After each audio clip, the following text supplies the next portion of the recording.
Yo! Well, would you look at the time, guys? So many of you thought I would never do regular stream. So many of you are fools. It's regular stream.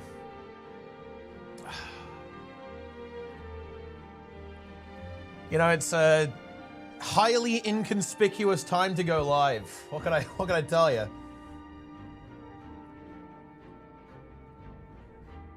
All right, let's do this. Boom. Why would he do this? Who can possibly know? I'm logging in World vs. World. That's right, guys. I went live early to stream 10 hours of World vs. World AFK. How does that feel? Feels damn good. Also, shout out to YouTube. Wait, where is YouTube live? Yeah, we're live. Let me get the chat open, actually. YouTube #1. Yeah, you are literally rank 1 currently. Every day there is a new rank 1 YouTube viewer. It's a weird system they got over there.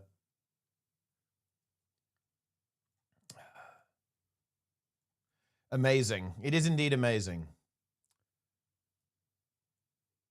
Let's go. I actually really like this track as well. It plays in the new Jamto Worlds maps.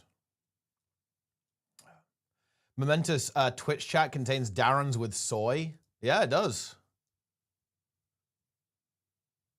We can't hear it. That is because I still have it muted, but I don't anymore. I will, you know, one day in a year far in the future, I will remember that I'm using physical audio. Self found 0 to hero.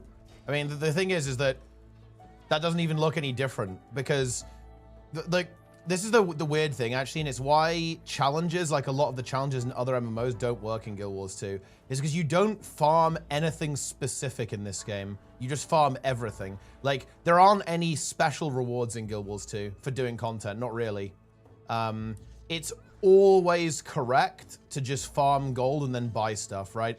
So, and it's not even that actually. It's just the fact that you get the same rewards from every bit of content in Guild Wars. Whoa, I got a message. First time catching you live. Ah, well, welcome aboard. First time chatter. Yes, we do indeed have a first Garth situation. Guild Wars 3 news in 15 minutes. I mean, who knows? Who knows what's going to happen, guys? Do you get an HOT legendary? Well, technically yes, because I have Vision and Aurora, which are from HOT. But I don't have a weapon on this guy, actually. What's up? We're gaming. Just you know, a little regular stream. Look, I'm fully reset now.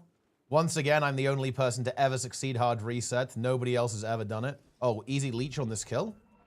Very nice. Log in, log in, log in. Surely I tag him. No, I didn't get the tag. It's over. That was actually going to be a leech moment, guys. I'm leeching. Whoa. Oh, wait, are they taking our tower? Your tier lists are great. Yeah, I'm gonna do a lot of tier lists after the expansion as well, obviously. Tier lists will return. Boon your ally to steal the tag. Yeah, that's an amateur move. It's a rookie error. Darren's is a well-known leech. Wait, actually, don't we have a Darren's emote where he did something like 5k DPS in a convergence of or something like that? I believe Sneb took that image as well. Like, Sneb actually exposed Darren's completely. Oh, yeah, there we go. We have Darren's, the emote made by Sneb there. He did 4.8k DPS. And look, it happens to the best of us, guys. Oh! Stop fucking messaging me. Fuck you. Hold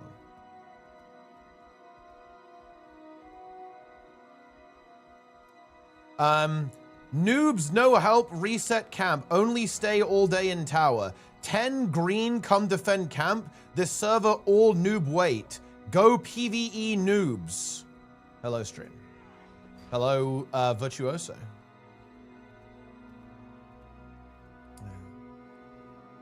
From 1 to 10, how excited are you for VOE? I mean, I don't know how to quantify it, to be honest. I mean, it should be pretty good, but I don't want like, look, guys, you got to understand, we've had a bumpy ride last couple of years, yeah? I don't want to overcook it. I'm going to go in, we're going to see what's there, okay? I don't know what to tell you. I mean, bear in mind, we still don't really know what's in the expansion, guys, on launch. They haven't given us a particularly good idea of that just yet. Who knows? Maybe we'll find that out today. But, you know, it's... yeah, we don't really know. Like, I can't really give you, like, a proper opinion. I got a new rig coming. Ooh, 9800 XD and a 5080. That is a sick setup. That's going to be a lot of fun. Congratulations. Yeah. Yeah, in particular, those X3D CPUs, they feel insanely good on MMOs. And RTS, actually. It feels really good in StarCraft 2. Runs really well. Yeah. Ready for Guild Wars 3? I mean, yeah, dude. Maybe they announced that today. Coming for an 8700K. Ah, I mean, look, you've got to give some respect to that CPU. That is like a proper legendary CPU, I'd say. But yeah, that's going to be a big one.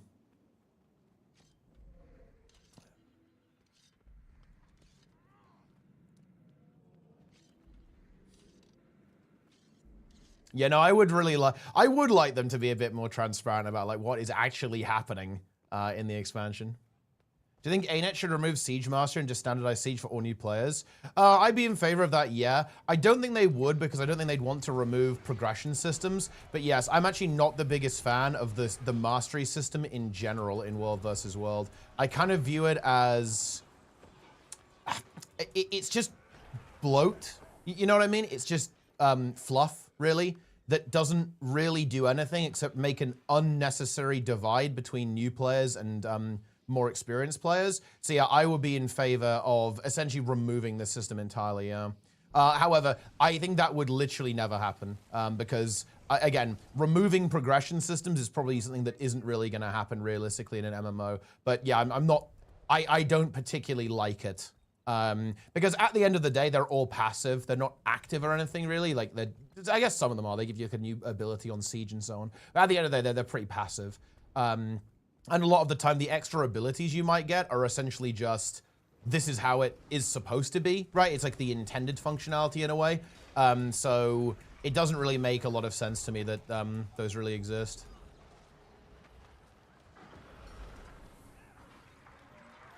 Wallclaw and gliding are a bit more active. Yeah, but those are examples of that's clearly supposed to just, that's how it's supposed to be, right?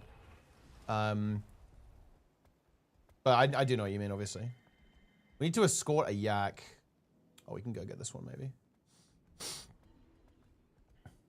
I jumped from a 1050 Ti and a 57 to a 5070. Ooh, nice, yeah. That's very juicy. Non-DJ hour stream. Guys, look, I told you, we are doing regular stream every day and for the next 2 weeks. Because we've got a lot of stuff to do with the expansion. Look, we need to do regular streams until like the end of the year, okay? Because I really want to play New World, unironically, and I've got to get all this stuff with the WoW Guild under control as well. So we got a lot of stuff to do on stream, and I have to test Bot V5 as well. Bot V5 is actually nearly ready. It's nearly ready to go. The only problem with Bot V5 is that it doesn't have any buttons on it yet. I've done all of the. Bot V5, guys, exists solely as the back end right now. It doesn't exist. Interfacing with it in a live format is it's not something it can really do right now. Do you think that due to mounts it's impossible to make a really good expansion environment? I think it's challenging, yeah.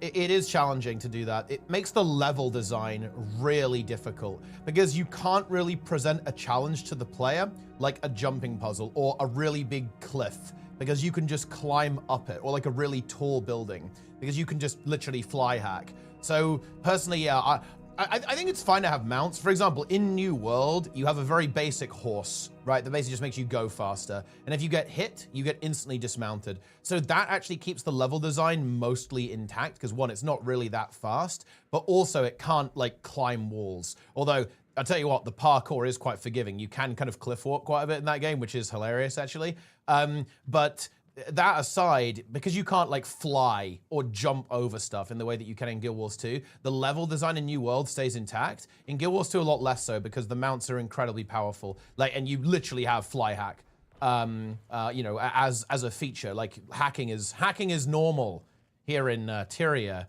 with the sky scale. So yeah, it makes designing the terrain in a meaningful way very difficult. Perfect mount manipulation with the zones for gliding too. I'm actually not the biggest fan of that, to be honest. I actually look, I'm really old school on this. I think, funnily enough, if I had to remove one or the other, I'd remove gliding 10,000 times over. I think gliding is ridiculous in World versus World because it gives you such a massive mobility advantage when you're defending. It's insane. The ability to glide into objectives is disgusting. The ability to be able to kite by jumping off terrain that your opponents can't jump off is absurd. And just the way you can maneuver around like your territory in World versus World, it is disgustingly overpowered in my opinion and utterly breaks the level design of World versus World, which I think is obviously bad. In my opinion. Mounts, it's whatever, right? Like, it makes you, in general, I would say it's a net negative for the game mode because it compromises roaming a little bit, and it also, it just means it reduces the size of the map, right? Like, the map of World versus World was never designed with a mount in mind that you'd be able to go that fast, and I think that's bad. Mounts, in order for mounts to exist, I'd make every zone bigger, right? Like the game is too small for mounts, in my opinion, in World versus World. But if you like scaled everything up by 25%, then it would be less of an issue. But yeah, I think, again, movement is really important in this game mode, and not just movement like this, WASD, but like macro movement, so moving between objectives. This is actually like a very relevant thing in World versus World, of course. So anything that messes with that, I think you have to be really careful with.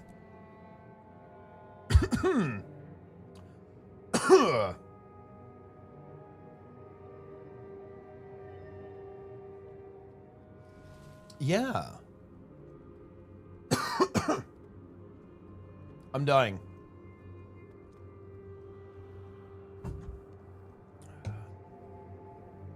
Character set medium for 100 FPS in Warsaw Zogging? Yeah, basically. Any more than that, the game gets a bit laggy.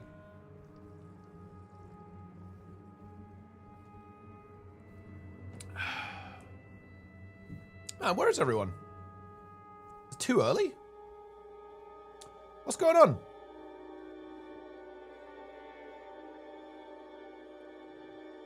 Mounts in mind. And it is true, but you know, I have to say, I do miss when you actually had to like climb stuff. I remember when a Vista was actually, you know, a gameplay element, right? Like, you know, finding a Vista was a relevant thing that you could do. And you had to like find the way up rather than just like flying up. I do kind of miss that. And that's just not, that's something that can, it's actually interesting, guys. That's not just something that they could add to the game. They cannot add that to the game. It's not possible for them to add meaningful platforming challenges in the open world. It's not possible. They have to do like a special zone where they disable that specifically with like mounts and gliding, right? They cannot just give you a platforming challenge. It is literally impossible. I remember watching your 900X3D stream a year ago. Oh yeah, look, that's the best part. The best part is when you turn it on, okay, and you get to fully experience, right, like the difference in performance with the new setup. That is the best. Yeah. Oh, we actually have a bit of a roam situation here. Gonna res this guy up.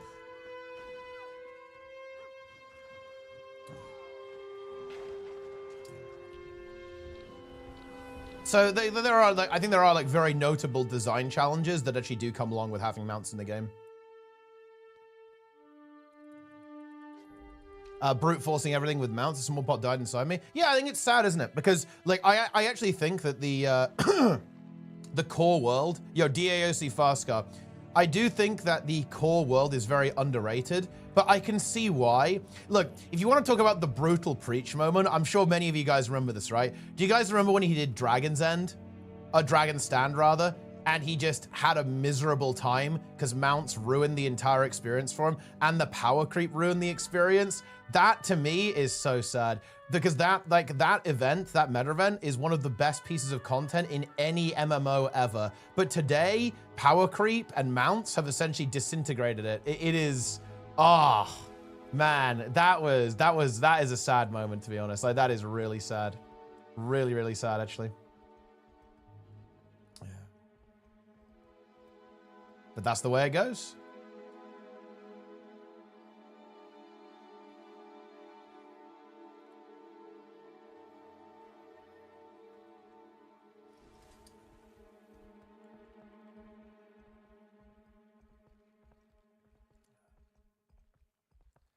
It takes a lot to exceed Press 1 gaming from Zytan. Look, that was peak gaming, guys. Okay, look, we didn't know it at the time, but Press 1 to kill Zytan with a cannon, that was peak. We need to go back to that. We've gone too far. It is indeed 2 p.m. Why would you point that out, Delta?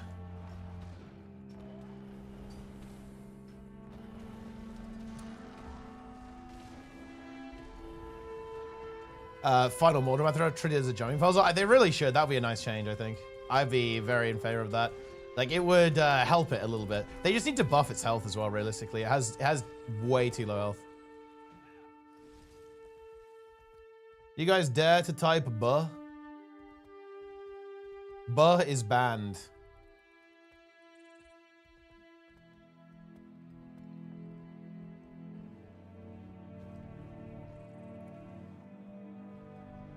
I'm going to escort this yak.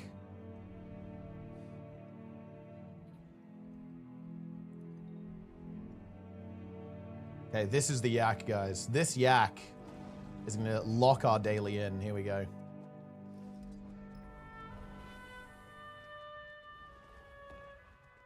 Getting some expansion news today? I mean, I certainly hope so. I think we're going to find out very soon. It is the Tuesday before. So it would make sense. But who knows? I couldn't possibly say. Boom. No? If the enemy is gliding towards you, all you have to do is predict where they're going and bomb their landing spot, or you can range them, pull them, or use ballista to clip their wings. Yeah, but I mean, I'm not gonna lie. That I think that is extremely unreliable to do. Like, for example, this tower, right? This tower, I think it's, these two in particular, I think it is extremely difficult to prevent defenders getting into it, right? By gliding. And this one, it's impossible, right? I don't think it's realistic at all on Dawns. Like, on Woodhaven, there's a bit more potential, I would say, because the angle isn't as good, right? Like, you have this to glide as opposed to this to glide. But here, there's nothing you can do. I'd say the same on EB as well. On EB, I feel like it's very difficult to prevent people getting into Veloka, for example. I think you can get into Ogre Watch as well.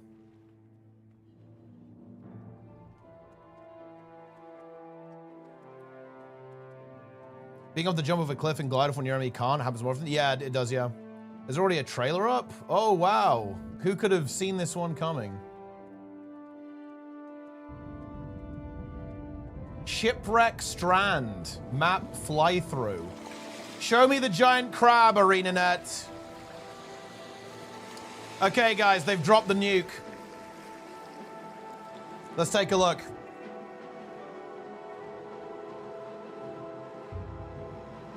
They've dropped the bomb. Guess who we got? We got a fly-through. Where's giant enemy crab? Very serene, very relaxing. Dude, it's kind of like pirate themes, no? I like that, actually. Pirate expansion. Got some char, NPCs. It's actually weird. It looks a lot like New World, guys. It's actually really funny.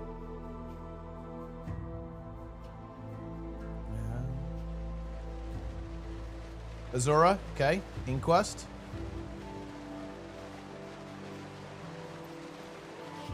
Yep. Uh-huh. Mm-hmm. Yep. Mm-hmm. Mm-hmm.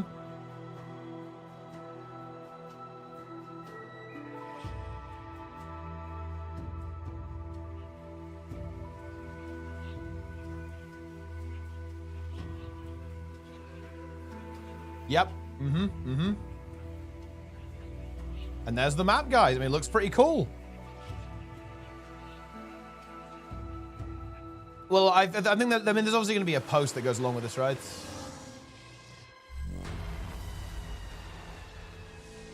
A post will be dropping. Is that it or what? Have they released any more juice? I like the video. Is that the only thing they dropped or what? That's the only thing they've dropped so far. Will they drop additional bombs?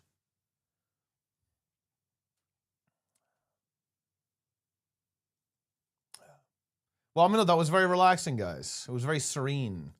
Is it the only trailer? I think it's some of the only new content footage we've seen. Like I did ArenaNet. They just don't like to show off the gameplay, guys. They like to keep it chill, like to keep it mysterious. To be fair, I think they will release more. I think we're gonna see some additional reveals.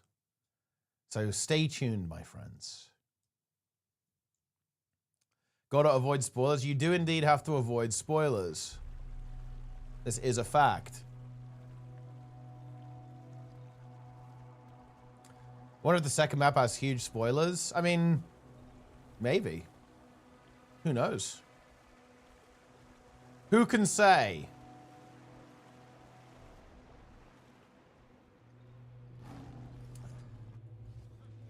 A Teapot stream this early? Yeah, guys, I told you, it's regular stream. Regular stream is back. I don't know what to tell you. I bet you thought regular stream would never return. You were all wrong.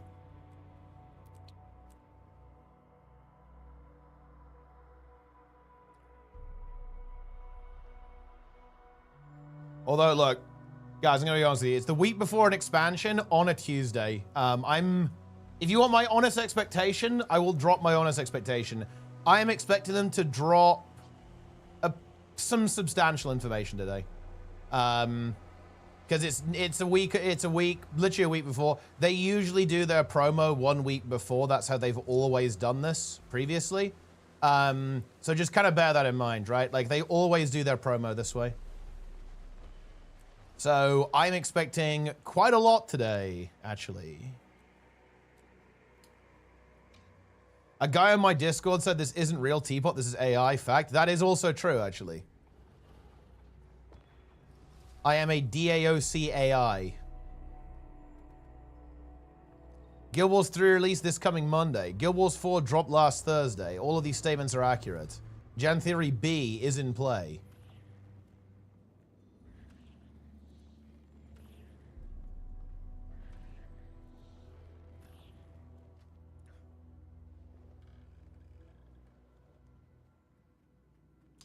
Transmute a single piece of gear. I don't really mess around with fashion stuff. Ah, Magrest. Oh, yeah, you Magrest. You were talking about how I will never do regular stream. Looks like, you know, you have to frog wide now. This is clearly regular stream. You dare claim I don't go for regular stream? This is regular stream.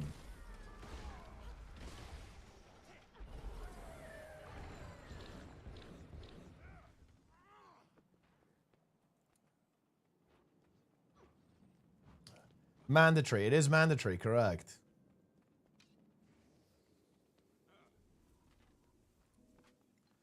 Well, I mean, now we wait, guys. Now we wait. I guess we might have to wait until 5. So 3 hours. It is conceivable. It's possible. They may unchain at 5. Basically patch time. They do usually do the announcers a bit earlier though. So look, keep your eye out. Like it might drop at any moment. At any moment, guys.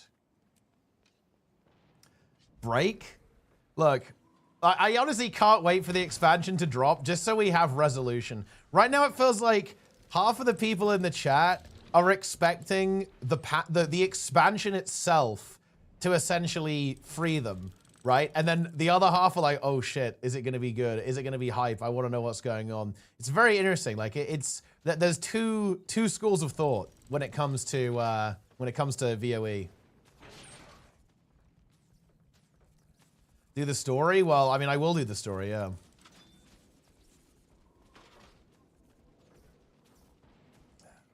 You miss crashing out?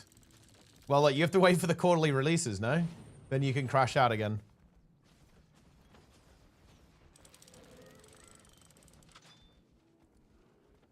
We'll get a roadmap, probably on launch. It is weird, but no, actually, maybe today. Because I'm pretty sure, didn't they release their roadmaps for Soto and Jante Wells before release? It is weird that we haven't got it so far, I think.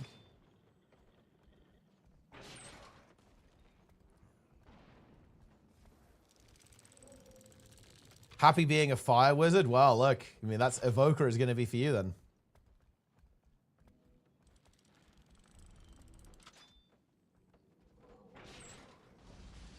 Do you think Conduit will be viable with the changes they made? It's too early to say. We need to see, like, actually what it does. Like, viability is not really a case of, you know, it's not a question if it will be viable. Like, no matter how unfun or boring it is, it can always be made good with numbers, right? That's just how it works. The question is more like, is it actually going to be fun to play? That's like the big question about Conduit. Well, we'll see. I think that the changes they've made sound really positive, though.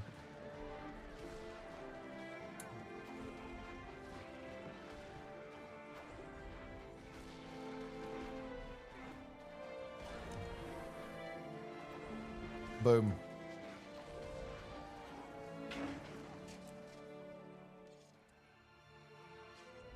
I want the outcry of everyone coping. Well, I mean, look. It's probably happening one way or the other.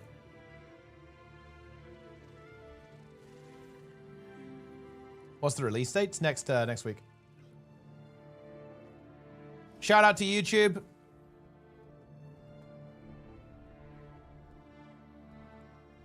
Have they released any news yet? That's the question. Not yet. We're gonna have to wait, guys. We are waiting.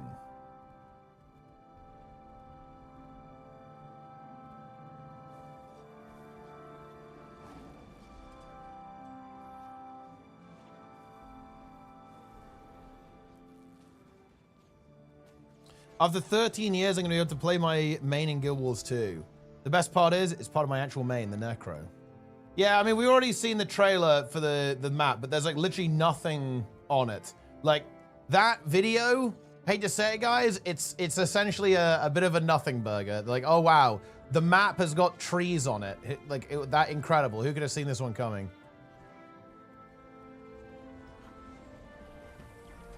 They haven't shown us any content. Where is the content? Hand over the content.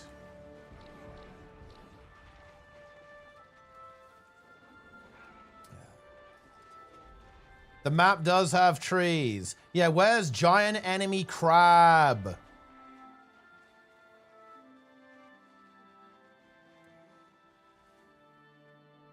German blog post? Ah, here we go. It's starting to drop then. Wait, are they dropping the bomb or what? Yeah, 4 minutes ago. Okay, it's dropping, guys. It's happening.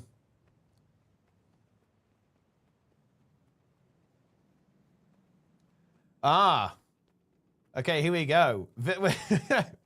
Visions of Eternity as an action movie expansion. Shortly after the presentation began, it became clear to me the pace and intensity have increased. Oh, shit. Dude, look.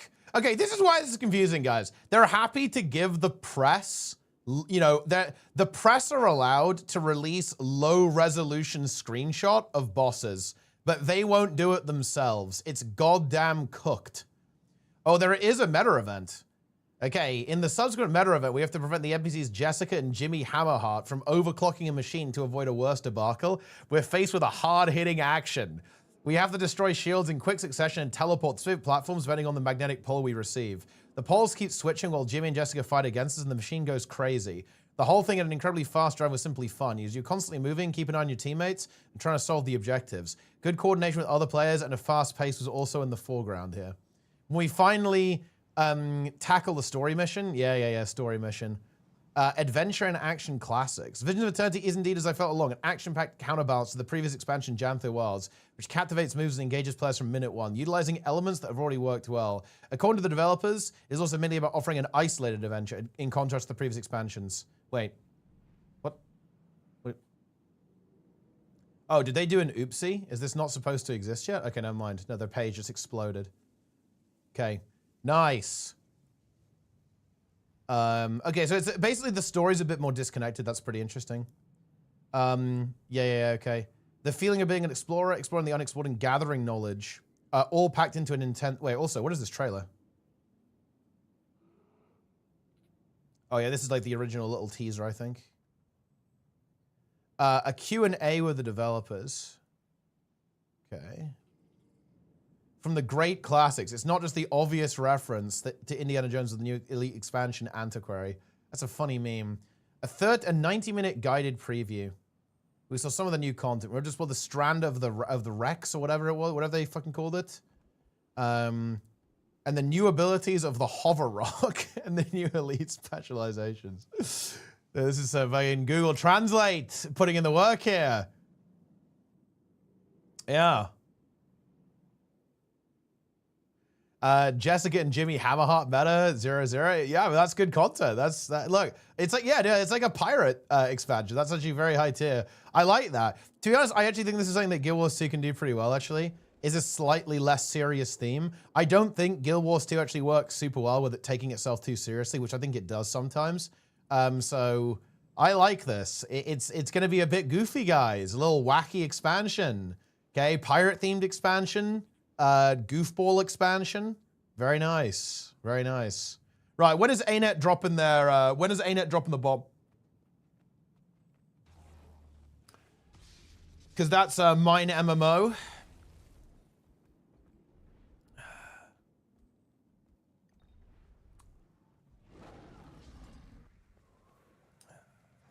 Yeah, we're back, Swiss. Okay, regular stream returns. A bit of goof. Announcing Guild Wars 3, dude, it's here. The bomb has dropped. Very nice. We're gonna get goofy with it. The one meta event? Well, I mean, they might not have tested both of the maps. Again, bear in mind, this is being run through Google Translate, I think, guys. So you gotta bear in mind that the language here is not gonna be exactly precise. We have to wait for the full confirmation from ArenaNet. Dude, look, they've got, look, wait, Daily Motion? Are you guys serious? Mine MMO uploads to Daily Motion? Are they trolling? Wait, there's one meta? Wait, whoa, is it confirmed? What do they say? Ooh, wait, and one of the new meta events. But it's literally disinformation. Magras is spreading disinformation. If there's one meta event, guys, I will rename the expansion Visions of Maintenance Mode, okay? It does not have one meta event, guys. It will have multiple.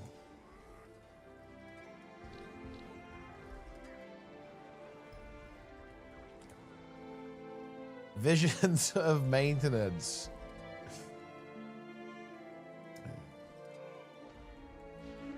We have to consider the meta events are even good. Well, look, they'll be good. I guarantee it. They're gonna cook. ArenaNet are gonna cook big time. Oh, this is a pretty bad situation, isn't it? Oh! Oh! I'm out! Oh, wait, are we good or what? Have these guys dropped a bomb as well? Okay, yeah, here we go. I like how, by the way, guys, I'm just pointing this out. I love how ArenaNet hasn't fucking released, okay? They haven't released their own media. They're doing it through third parties. Instead of dropping their own post telling us what's happening in the expansion, they're literally letting third-party news outlets do it. Okay, I'm just saying. Dude, seriously, I'm gonna start. I might have to enable fucking DYB at this rate, dude. I have to tell you. 1 week before the expansion, and we're getting like cooked screenshots.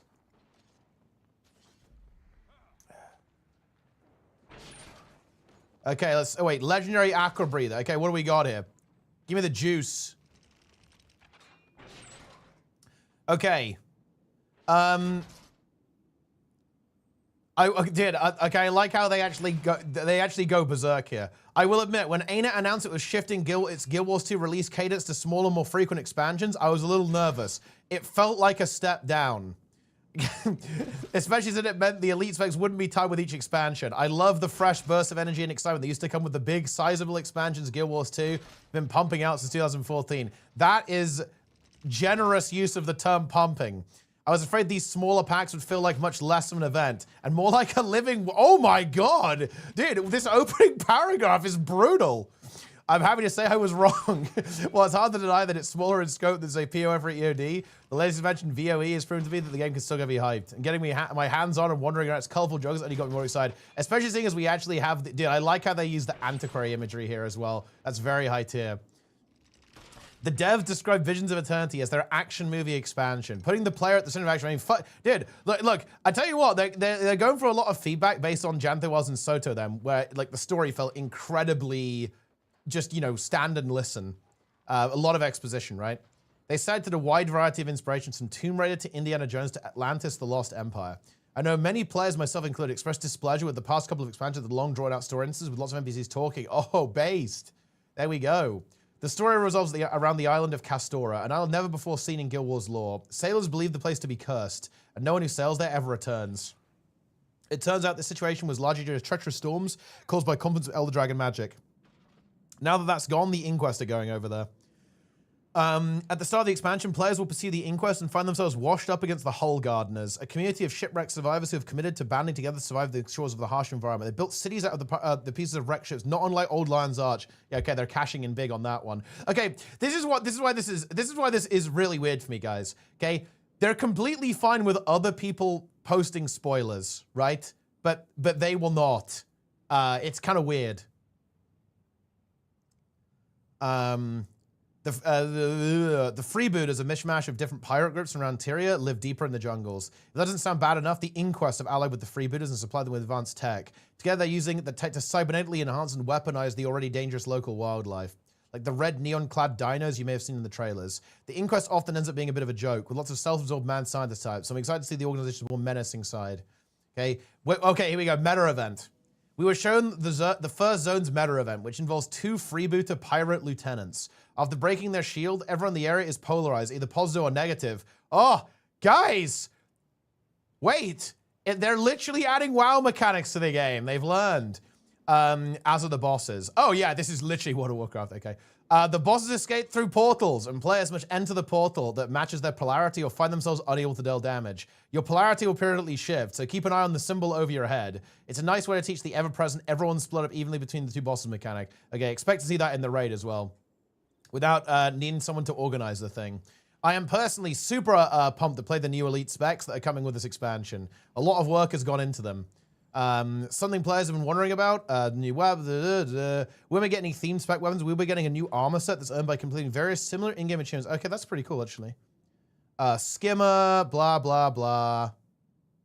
Legendary aqua breather. Okay. Wait, are there any other legendaries? Ooh, that's cool.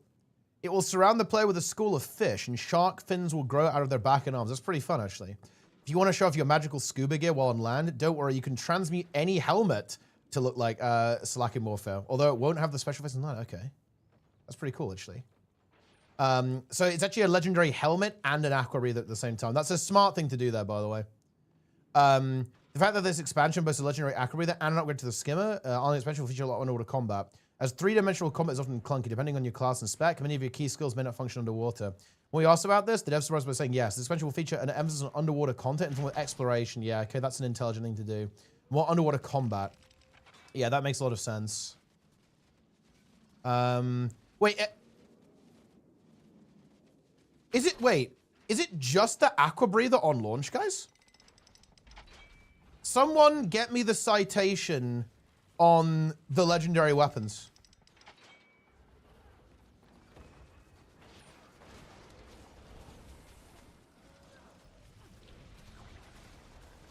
Is it, are there weapons coming on launch too?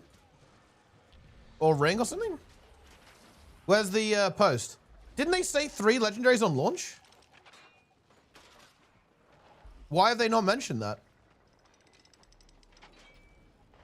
I thought they said that, but the thing is, wait, get me the post where they said that, because now I feel like I'm second guessing myself. Aqua breather in 3 weights. There's no way they would say that and mean that, because that would be so.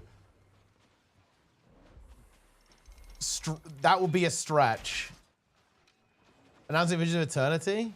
Wait, what did they say? What did they actually say?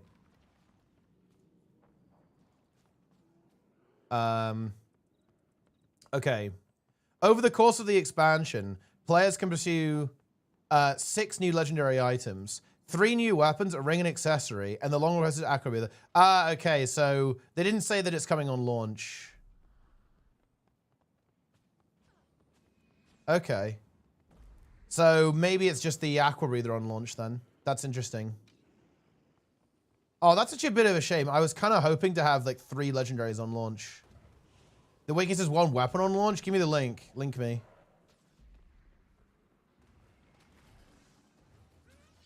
Did they mention ring and trinket? Yeah.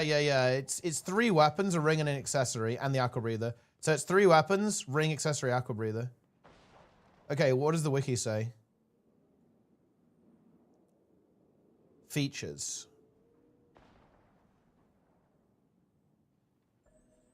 Equipment.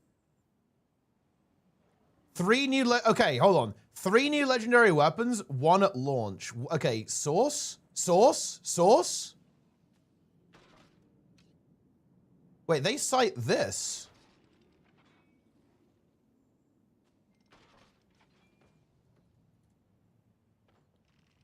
It doesn't say that. Wait, I wonder if this is changed. Where's my video? I wonder if they changed that. I need to actually go back and look at my video to see if that information has changed. Or if we were just fucking hallucinating. Because I really thought they said it was going to be weapons on launch.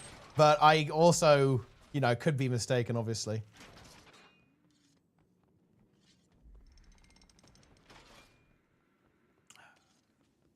Omega. Has ArenaNet dropped their own bomb yet?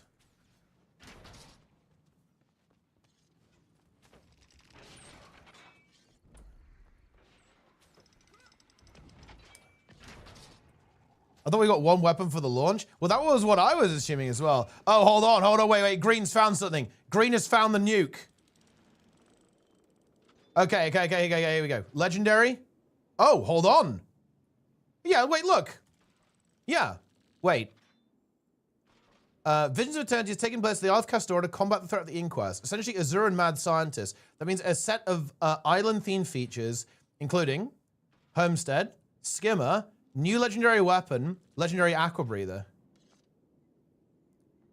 Which is also a legendary helmet. That's cool. But hold on, though. I wonder if this is just a little bit of a meme. Do they mean...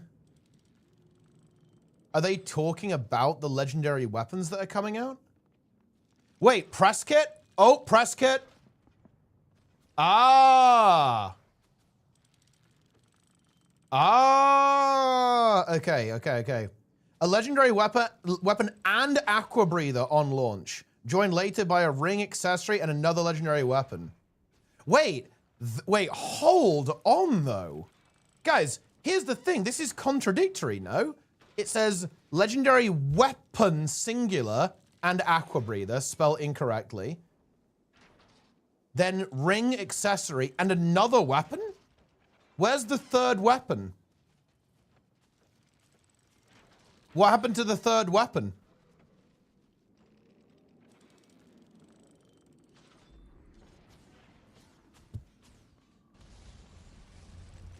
Well, yeah, that's only 5. That's what I mean. Yeah, they said 6. Right? But I mean, look, I think we can trust the press kit. So there's a weapon and it's a weapon and an aqua breather on launch.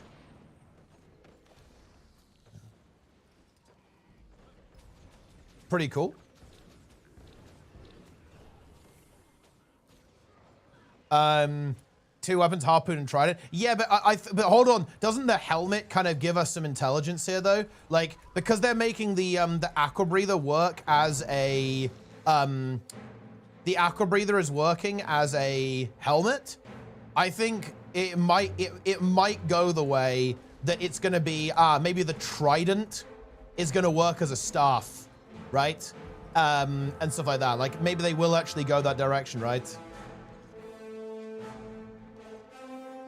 Not a legendary helmet. Yeah, but the skin, right? Like the skin will work. So if you get if you do actually go ahead and unlock that legendary, you basically get a skin too. So that might be the approach they take. They might add like a spear gun. Maybe it's a rifle too. And they add like a trident, and that also works as like a staff or something. I don't know. What the hell is going on here? Goddamn clown fiesta over here. One-handed legendary weapons could not be a thing. I mean, I don't know. Who knows what the hell's going to go on. VOE is actually releasing in 2.5 hours. That would be pretty funny. But okay, look. Here's the thing, guys. Why is look? Where is my official ArenaNet post, guys? Where is my official ArenaNet post that will actually confirm this? Because look, I just want to look. Real talk, guys. We now officially have conflicting information over what's happening in the release at this stage, right? Like we, okay. This is not what we like to see, okay? In 2.5 hours, actually, no. They actually typically post news like this earlier, half an hour ago at 2 p.m. My time. Not always at 5, actually. It is a bit situational.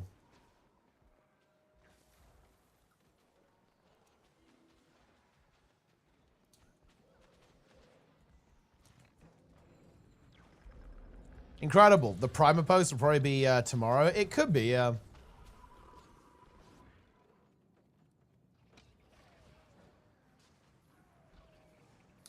He's breaking. Yeah, I'm not breaking, bro. Oh, wait, hold on. All right, okay. Finally, guys. Oh, it's about fucking time, guys. I found some good content. Okay. Oh, I wonder how I found this. Shout out Bloom. Okay, fucking finally. Okay, someone who actually plays the goddamn game. Okay, this is gonna be juicy, guys. This is gonna be juicy. This is gonna be very juicy, guys. All right, here we go. Yeah. All right, this guy is gonna give us real info, guys. Ooh, I kind of want to do this defense though. This is actually a hype defense, no? Oh no, I have to fucking read. I have to read some. All right, okay. Bloom is going to save us. No, he's not going to spread disinformation. It's no secret that I'm a big fan of Guild Wars 2. Bro, I honestly, I fucking love reading this. The last time I spoke to Bloom, he said that just the Undermine patch in WoW was more content than all of Janthea Wilds, okay? He actually fucking said that live. Okay, reading this comment, I love it. I've been eating up every breadcrumb of its upcoming expansion, Visions of Eternity, trailers, blog posts, live streams, you name it. When I was invited to get some hands-on time with it, I was more than happy to oblige, even if it meant waking up at 2 a.m. on a Monday morning. The preview began with Guild Wars 2's narrative lead, Indigo, setting the scene. The story here is that we've noticed the Inquest, a shady faction of the Azura.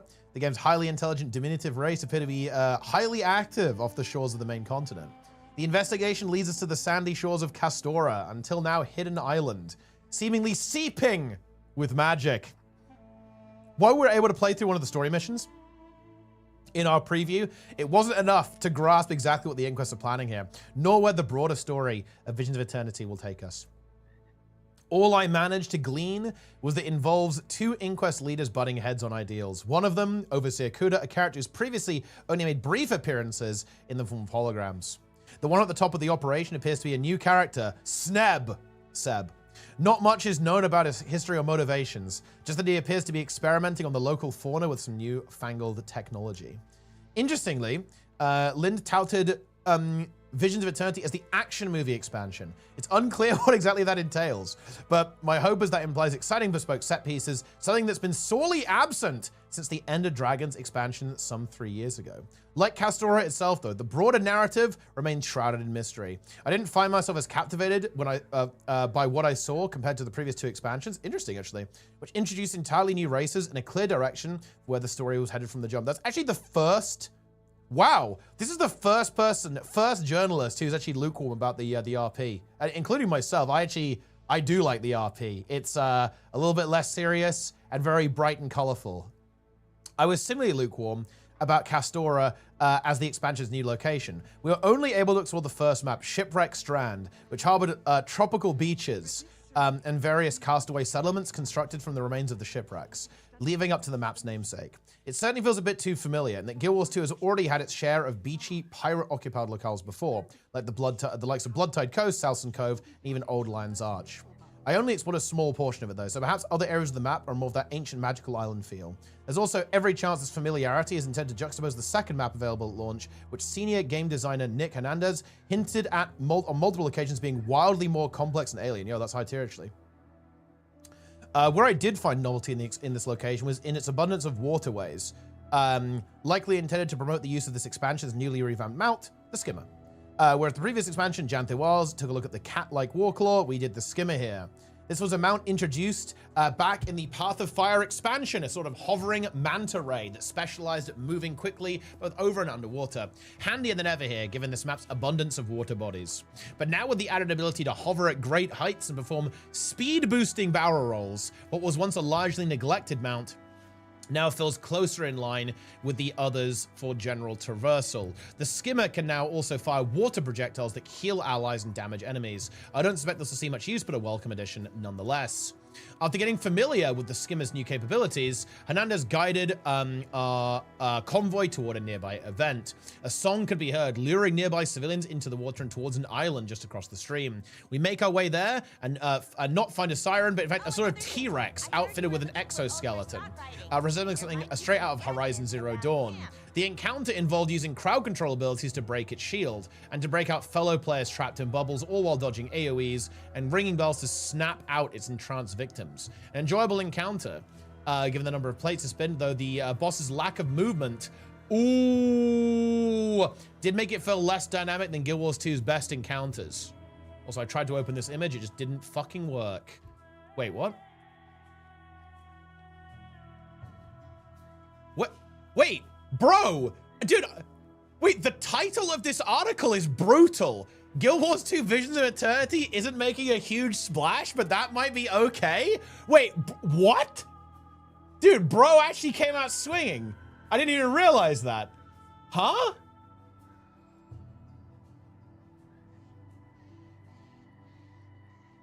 Yeah. What the fuck?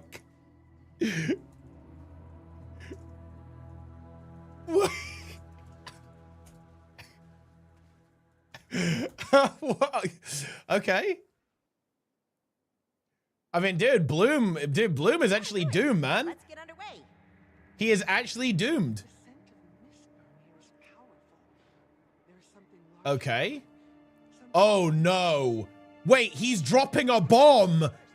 An encounter I was a little more disappointed by was the world boss. This involves 2 pirate bosses sharing a single health bar, and players are marked by magnetic polarities to denote which boss they can deal damage to. If you were given a plus sign, you attack the boss with a plus symbol. I'm unsure how I feel about the streamlining of mechanics. Additional mechanics like this will be solved by the players. Dividing the group into teams to tackle separate bosses. Having to coordinate burning down separate boss health pools simultaneously. With those things instead dictated by the mechanics, the social and strategic elements that make many of these marquee encounters so engaging was seemingly missing here. Wait, implied the streamline was to bring the difficulty closer in line with core game world bosses.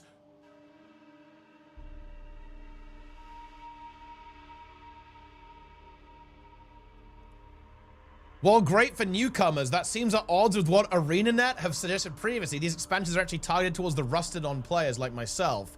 All that said, he did make it clear that dev hacks were enabled in this preview to make for a smoother experience. So perhaps my concerns with difficulty will be assuaged when the expansion hits the live game. Bro, he's going hard. Wait, hold on. It was also great to hear. Okay. Dude, see, this is what I'm fucking talking about, bro. Bloom delivers. It was also great to hear that the second map does indeed house a proper large-scale meta event. Right, okay, all right, okay, there we go.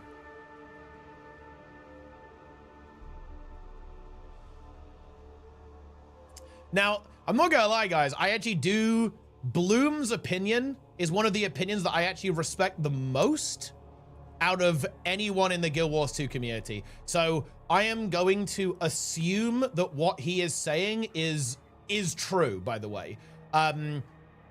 Bloom can be trusted.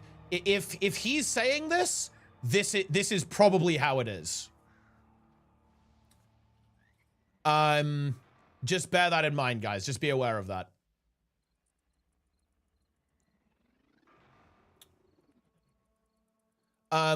Ooh.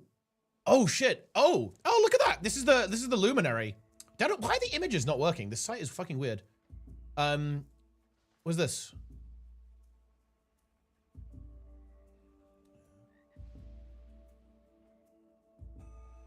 So you can see here the luminary virtues. Oh, yeah, we can't see exactly what they're doing. Oh, look at that. Okay, guys, this is a little tidbit here. The luminary virtues have unique passives as well. Unique actives and unique passives. That is interesting. That is spicy. Could be a lot going on there. With that. So bear that in mind, guys. Yeah.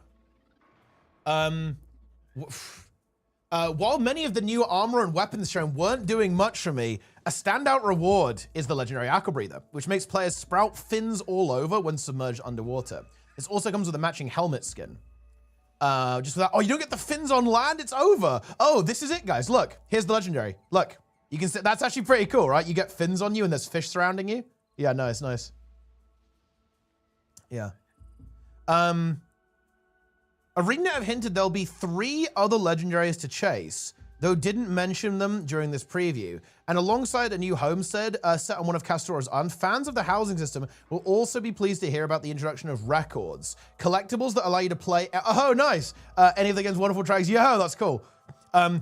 Notably, I was assured that these won't ever be sold in the cash shop, only earned in-game activity. Great to hear. Yeah, that is good to hear. Yeah. Far and away the most exciting feature of this expansion is the new slate of elite specializations. And it, in many cases, redefined the classes played. I was already rather impressed with these during the public beta. Thematically, some of these specs are some of the strongest the game has ever had to offer. Take the Engineer's T1000 coded Amalgam, a spec that fuses with a metallic ooze to manifest all manners of weaponry. Or my personal favorite, the Gale Shot, a specialization which fully embraces the Archer fantasy, flipping through the air and barraging enemies with a conjured wind bow. Oh, CMC. New to me in this preview were all the changes made in response to that beta feedback, which Guild Wars 2's balance lead, Cal CMC Cohen, walked us through. While the specializations I just listed didn't receive too many changes, having already been well received, a surprising standout to me was the Revenant's new elite spec, the Conduit. During the beta, this is my least favorite of the bunch. This class revolves around channeling legends from the game's history to gain access to abilities, and the Conduit didn't add much to that. Its new mechanic revolves around charging a meter to press a single button for little more than a passive damage boost, which didn't make much use of the Revenant's flair or versatility. Here, however, that extra button offered much more flavorful interactions, causing the Shiro legend to fire out Jade Knives, making all of your Centaur abilities empowered. Okay. So that's like the bonus when you summon the tablet or blow it up? That's that. So you get like permanent empowered abilities. That's actually rather interesting. ArenaNet has also given the spec a brand new second ability, which scales off the aforementioned meter. While channeling the new Raza legend, for instance, I could slam down a high damage scythe every 10 seconds. Oh, you can use it quite a lot then. Giving the spec a sense of flow and impact that was previously missing. That sounds really good, actually. Even through sleepy eyes and unfamiliar keybinds, those changes made Conduit a blast to play. To the point that it's simply gone from the bottom of my most hyped for list to somewhere near the top. Similarly, I can attest to the changes made to the other specs have addressed many of the criticisms from the beta, as outlined. Man, dude, I don't want to glaze the guy too much, but Bloom is a very good journalist. In that sense, I'm not too worried about Visions of Eternity lacking some revolutionary game-changing feature like the expansions prior, since Elite specializations are game-changing in their own right, in the way they revitalize all of the game's current content. From what little I've seen, they'll likely be the main highlight of the expansion, but I still look forward to seeing what else is coming in store when it comes to the story, environments, encounters, and rewards.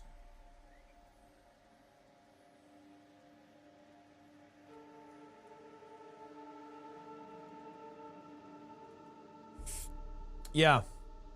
Okay. Playing at midnight? Yeah, I think he was playing it at 2 a.m. Seem like placeholder? Well, yeah, they're very clearly placeholder. I can see the icons. But this was probably a while back, right? So they'll have the icons done by now. Isn't Moom skill ups editor? Correct, yeah. Well, can you link the article? I can, yeah. Someone should post this to the Reddit as well. It's on a site I have never heard of, to be honest. But now it's here. This is a good one. Has ArenaNet dropped any additional content on YouTube? Not really. Top left squad icons? I think they're the same, no? Those updates aren't coming through. The update to the icons is QR1. The icons are the same.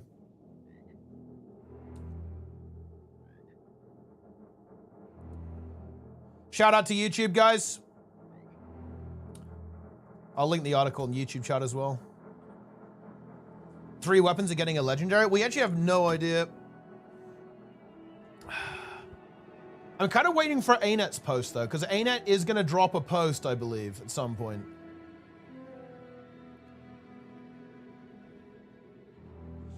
You made the news? Guild Wars 2 MightyTeapot exposed on the news. Twitch safe.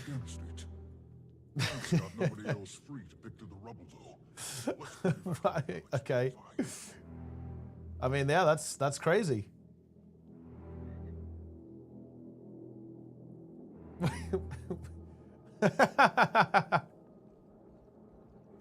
I see the video. I do see the video. I am exposed. I feel completely exposed. They dropped the video so far. Technician arrived, took apart the PC. Can't undo a screw, gave him repairs, now to send it off. Fuckers with PC company. Second or third company where technicians don't know how to repair machines. He unscrewed the instructions for no reason. I'm not gonna lie, that does not... To be honest, that is a bit cooked. I'm gonna be honest with you. Not being able to fix that machine is a little bit silly. Or did they at least diagnose the issue? Do you know where Castora is? Southwest from Haramaguma? I mean, they posted it on Twitter. It's over here, isn't it? Yeah, it's like over here. Didn't they show it? I'm not gonna lie, guys. They also accidentally leaked it on one of their streams because they showed the compass. The compass thing is going here, right? And HOT is here. EOD is there. That means the only place it can be is here. Omega Week is one. It is indeed, Ezzy. It is absolutely is. Omega Week is here. Hope for Conduit? Yeah, I mean, you can trust Bloom. Bloom knows what he's talking about. Ooh, little bit scary. Okay, the fact that Bloom was not hot on the content rustles me a bit because, again, Bloom is someone that I trust to have good takes on this stuff. So that does rustle me a bit, guys. I'm going to be completely honest with you there. Elite specs, he says, are good. It is worrying to me that he says the content is not really hitting. So I think a lot is kind of riding on that meta event on the second map then, and that second map being really exciting. The fact that perhaps the boss isn't, yeah, some of the encounters here, like this isn't a meta event here, this is like a random group event, so it's not really the same scenario, but yeah, this is concerning. This does concern me. Is the second map on release? It was, yeah.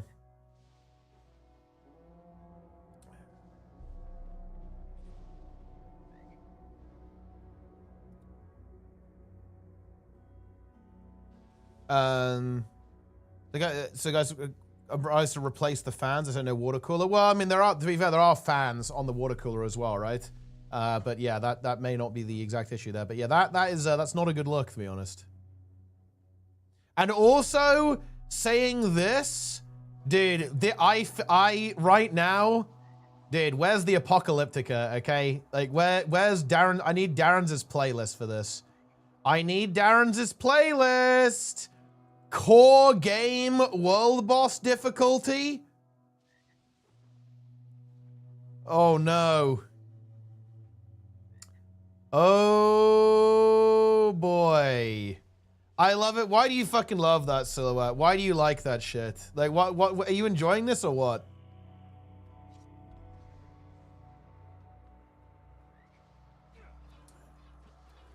If bosses share the same health bar, that means there's no penalty for hitting only one.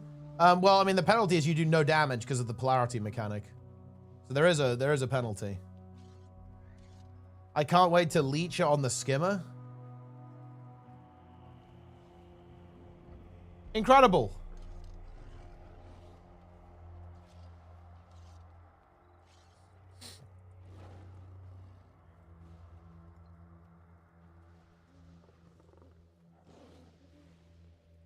Isn't Chat Garen also core boss difficult? It's all about coordination checks. I mean, that is true, actually. Like the Chak is not difficult.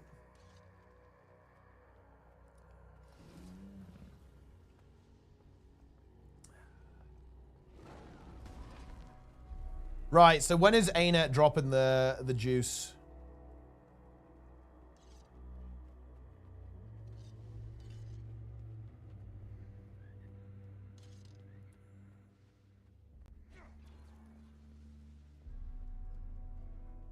He spent 20 minutes trying to put the top of my machine back on. A part I did not need to touch. I access the scroll of fan CPU. I mean, yeah, that's weird. Current graphics settings? I kind of do, but there you go.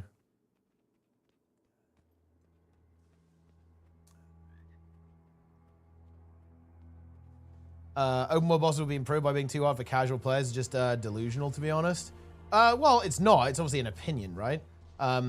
And I'm not saying too hard for casual players, but at least, require some leveling of engagement, no?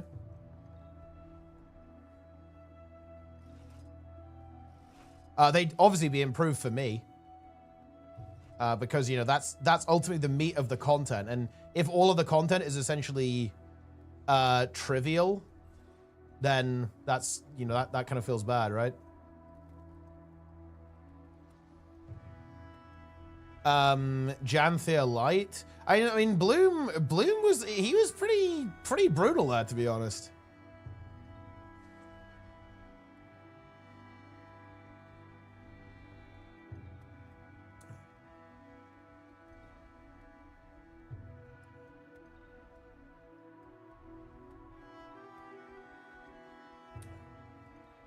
Ooh. Okay, ArenaNet, look, ArenaNet, release your own post, please. Because now I'm sweating a bit. Dude, Bloom's got me worried. What the fuck? I can't even call him because he's asleep because it's like 2 a.m. there right now. What is this, Bloom? What is this, bro?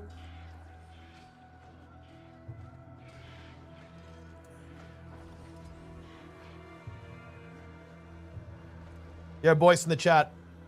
Tuh.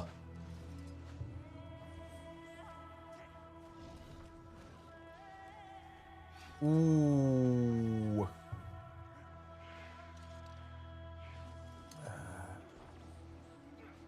I'm hype? Bro, you're hype because you can generate like an unending torrent of slop on YouTube. That's why you're hyped. I'm calling you out. That's why you're hyped. You're like, oh yes, I can drop bombs. I can drop unlimited slop.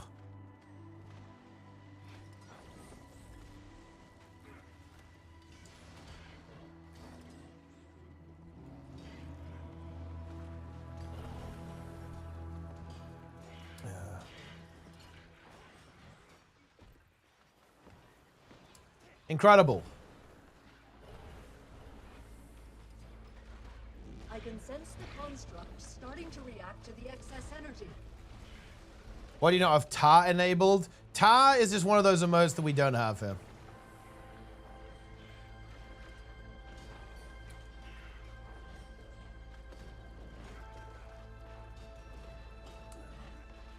It's unnecessary.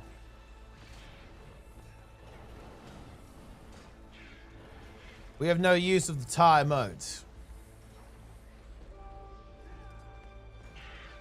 Ooh. What are you guys, okay, how are you guys feeling now? How are we feeling, guys? Be honest with me. Be real with me, guys. Like, what's our thought process currently? It's still holding together. Remarkable. More energy, Wayfinder.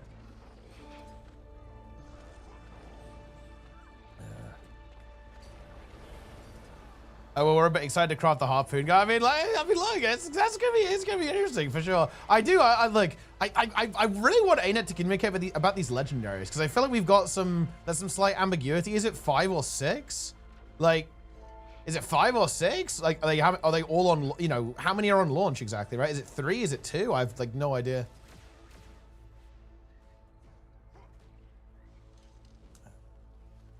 Yup. I think the 6 was a Fractal one we just got? Maybe, yeah. I wonder if it was originally going to be in the expansion then, and they moved it to the event. That's interesting.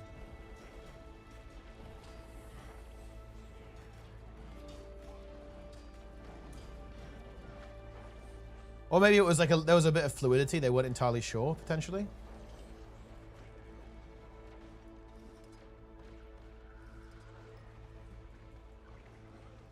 But the thing is that that can't be true though, because they said 3 weapons. 3 weapons, a ring accessory, and an aqua breather. So the gloves can't have been a part of it, unless the gloves were a ring or something or an accessory and it got converted. But that wouldn't make any sense because a weapon has gone missing, not anything else. Bloom the Breaker, dude.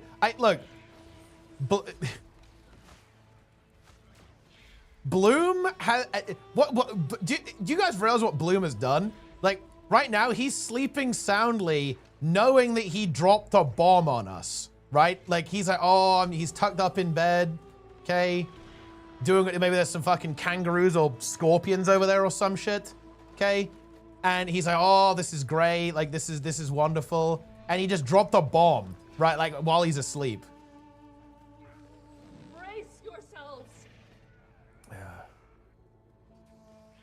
Whoa. Kaboom.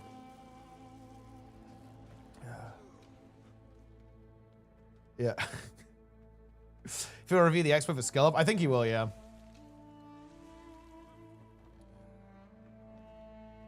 Bloom delivered us the frog wide.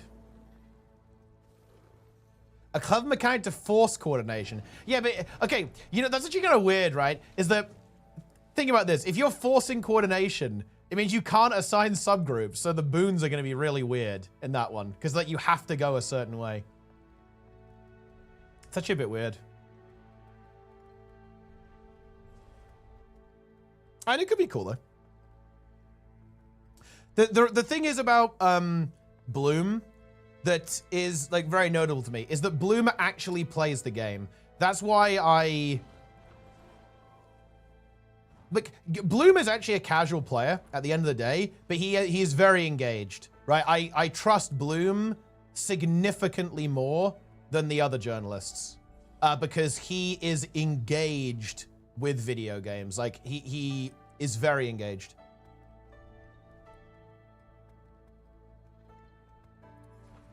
Link the Bloom article? I can, yeah. There you go.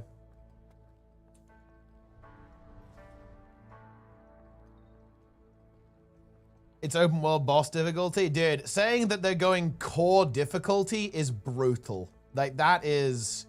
I feel brutalized by that, guys. Bloom was speaking in the WP Discord 4 minutes ago? Wait, what, is bro awake?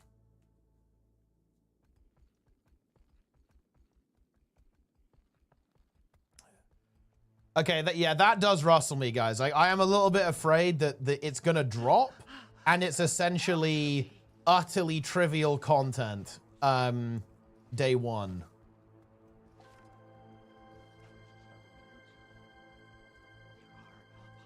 I'm DMing on Discord, guys. I'm literally DMing on Discord right now.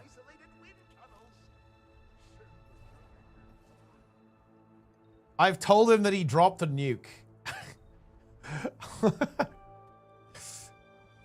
CX expansion. I'm kind of curious how the LFG is going to change. Yeah, for sure.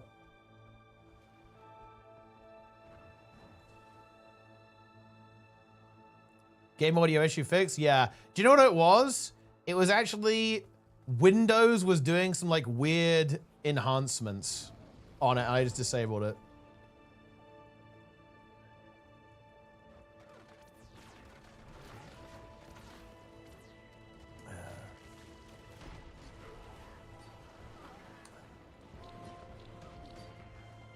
I'm telling him that he went hard. He didn't hold back. He just says lol. I think he's on his phone. I'm not gonna call him, guys. I think he's going to bed. I'm not gonna call him. He's on his phone. We'll call him tomorrow or something. Well, I make that presumption like he's at my beck and call. We'll get something set up, yeah? I'll chat to Bloom at some point, right?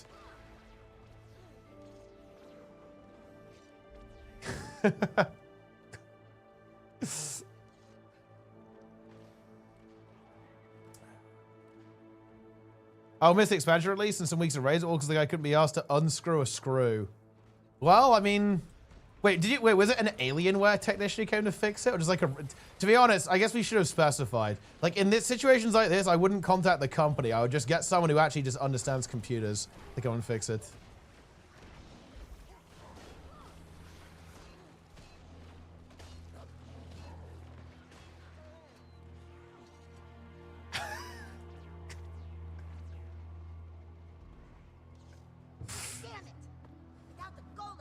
Yeah. Fall back, everyone!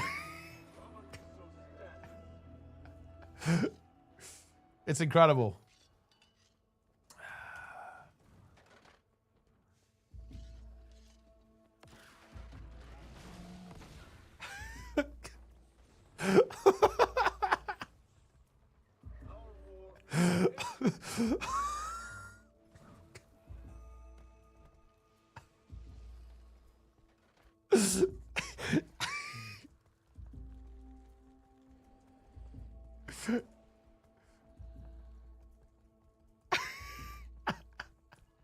Darren is getting trolled. Darren is getting trolled hard.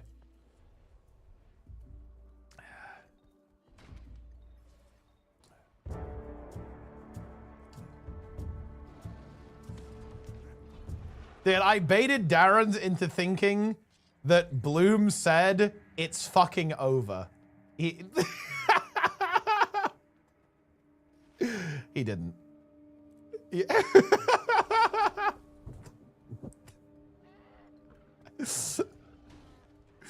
Oh, man, that's good.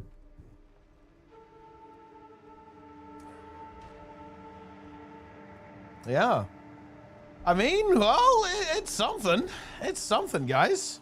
I guess we just sit and wait and see if ANET's going to do an official announcement. If ANET don't do an official announcement today, I will disinitiate YouTube's slot about the Bloom article. Yeah.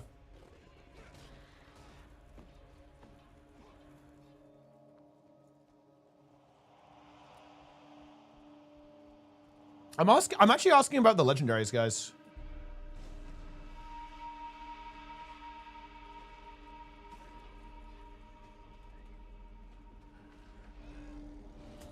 I'm actually gonna look. We are doing some research, guys. I'm gonna see if he can. I see if he can tell me like how many legendaries are on launch. Because I actually don't know now. I don't. Wait, am I crazy, guys? I actually just don't know like how many legendaries are coming on launch. Because I feel like we've got some kind of conflicting information out there right now. So I'm gonna see if we can actually figure out what's going on there. Link to the article. Yeah, I'll just pin this real quick. I'll link it and then pin it. This is, in my opinion, the go-to article to read about the expansion from a journalistic point of view.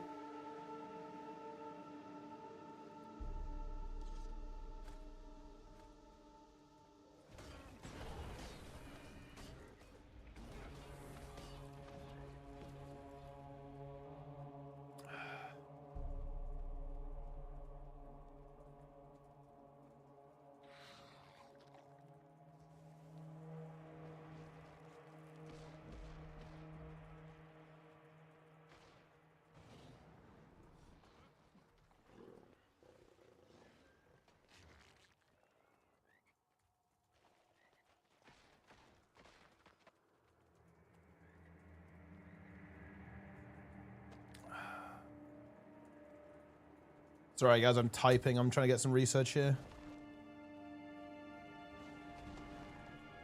I'm doing research, guys.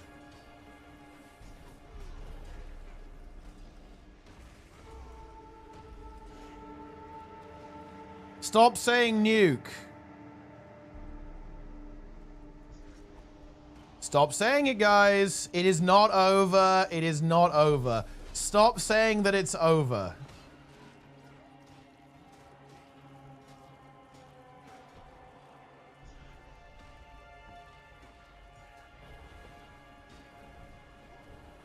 Do not say go next.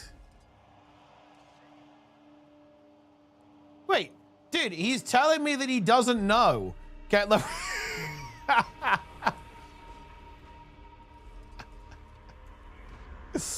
Okay. Oh, hold on. He does say, okay, he says that ANET did say at some point previously that it was 3 legendaries on launch. But he says that it didn't really come up.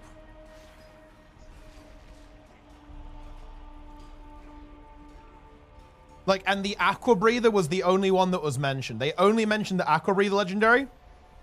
They didn't talk about weapons. So we actually don't really know what's going on there. We have to wait for ANET to say.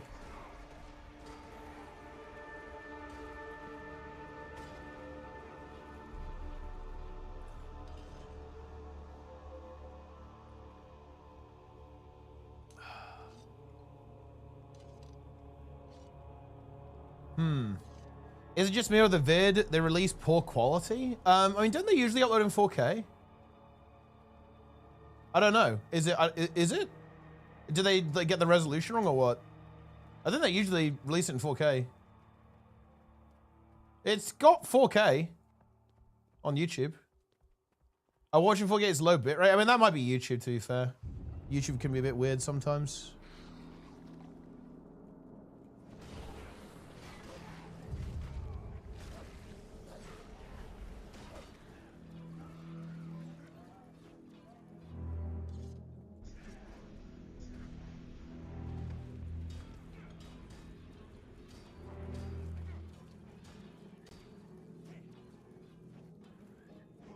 What did they mention? Legendary Ring and Trinket? I think that's coming later. I think that was always coming later, though, to be fair.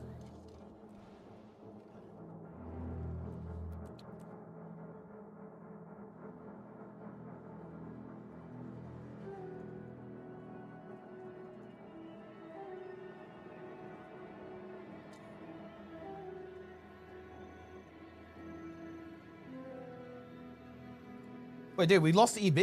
EB is gone. EB is over. Exclamation mark GW2, guys. Guys, come on, buy the game using my referral link. Let's go!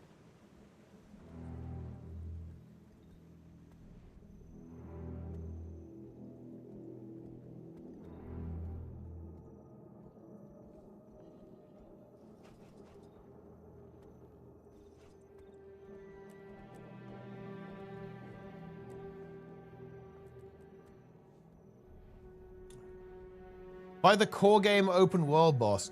Dude, I'm rustled, guys. I'm worried. They've said that it's core game difficulty. Oh no. It doesn't even make any sense, by the way, because the new elite spec's gonna be so broken. Like, why are they're giving us like ridiculously overpowered tools to do core world bosses? Oh no. Oh no no no no no no no no no no no.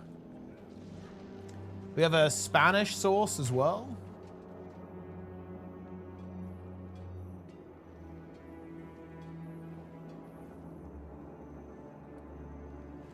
Does this article say anything about legendaries?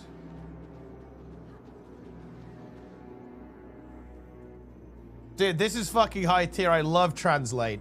Okay. Wants to spoil the party by introducing guests into a kind of water bubble. And to prevent this, we have to stop him using a bugle to destroy these bubbles.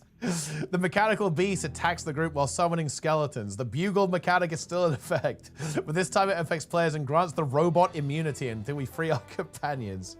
Until about 5 minutes of entertaining and above all different world events, something that is appreciated in the new updates. Okay. Okay, an unusual electrical current has been detected.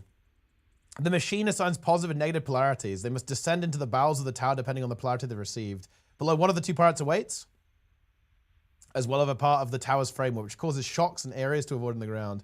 When the pirate's health is reduced by 25%, they must initiate a process to deactivate the tower, then obtain a different polarity and repeat the process with the other pirate, who will now have a 75% level in total. In total, we're talking about a 10-minute event that ends with its corresponding completion rewards, such as armor, karma, tools, or boxes of supplies, as well as relics from Visions of Eternity. Okay. We want you to try a story thing. Chapter 3, Eyes, Ears, and Arms. To offer unique content. For example, disguising ourselves as Inquest members to gain information about their plans. Using an exoskeleton, we had to hack into the Inquest base and attract the attention of Seb and Kuda, two Inquest Azura who are experimenting deep within Castora. We discover the Inquest experimenting with robots to take control of this new island. Obviously, we don't get all the information we want about their plans, only how successful the experiments they carry out there are. Suddenly, our exoskeleton starts burning. Something fails inside, exposing us in the middle of the operation. So it wasn't long before we received a visit from the enemies we were spying on. Okay. Inheritances and classes. Okay. An added option. Templates. Okay.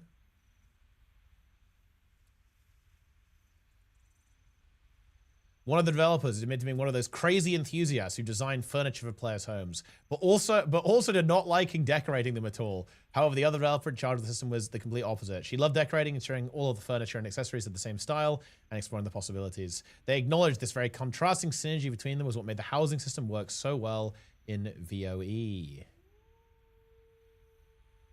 Okay. Gale uses wind magic to unleash showers of arrows and storms that's boosting our heroes' projectiles. There are skills that grant haste, and in this stat, in turn, boost the damage hit of each arrow. We have the others that allow us to heal ourselves in our pet. Deal area damage, boost shots to vulnerable enemies, and even specific stance called Hawkeye that when adopted, modifies and boosts the main skills. Like, I feel like that actually, that makes no fucking sense. But this is translation, to be fair. The play session, oh wait, we gotta go, was short. We didn't have to try all of them. It's one of those features players always expect from Guild Wars 2. Oh shit, dude, it's a little bit fucking late on the emergency waypoint, huh? Dude, I'm going in. We got a hold. No. Guys, get in here. Dude, this server's fucking dead. Horrible server.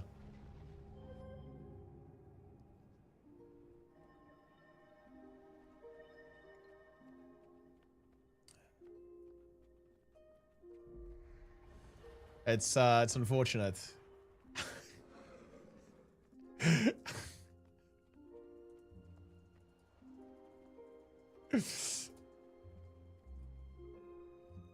Do you expect there to be an embassy named Magrest? No, but if they did that, that would redeem the expansion. Man, I really want ArenaNet to release information now. I'm nervous, guys. I'm sweating. They need to release this now. Where is the post, ArenaNet? Release the blog post now.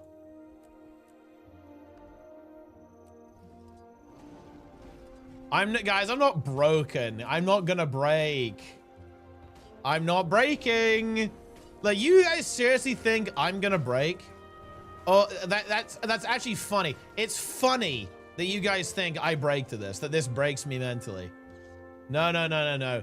I am a veteran of the first, second, and third nukes. Okay? I could be on the TV show Fallout. Okay? Topical reference. Season 2 coming soon, guys. Okay? That's my situation. You seriously think I break to this?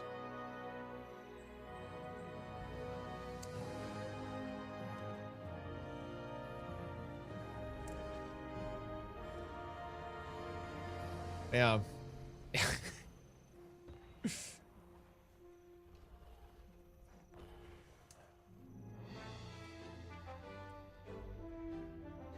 Incredible. It's not over 2 hours. Well, I don't know. It depends. Like, it depends what they're gonna do. They might post it in 2 hours. Yeah, they might post it tomorrow. It's actually kind of hard to say. Yeah.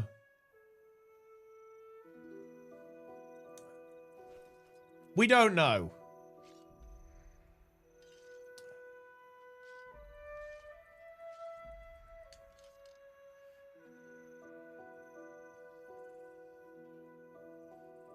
Friday evening. Well, I mean, look, they probably will actually. Yeah.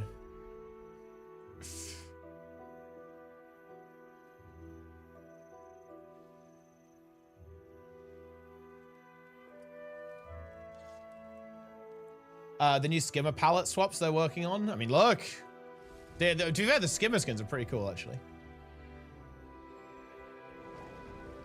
I do like the skimmer skins.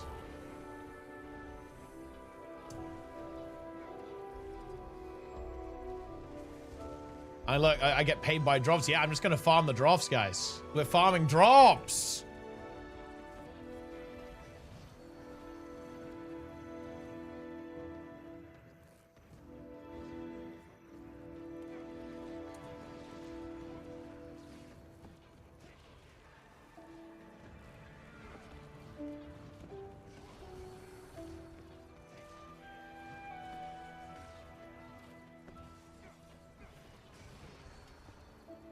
Release an expansion, you pay for what you've no idea what's in it. Well, okay, let's be fair. We do know what's in it. I just want some more details, you know? Look, to be clear, we know what's in the expansion, guys. Let's be serious with what we're saying here.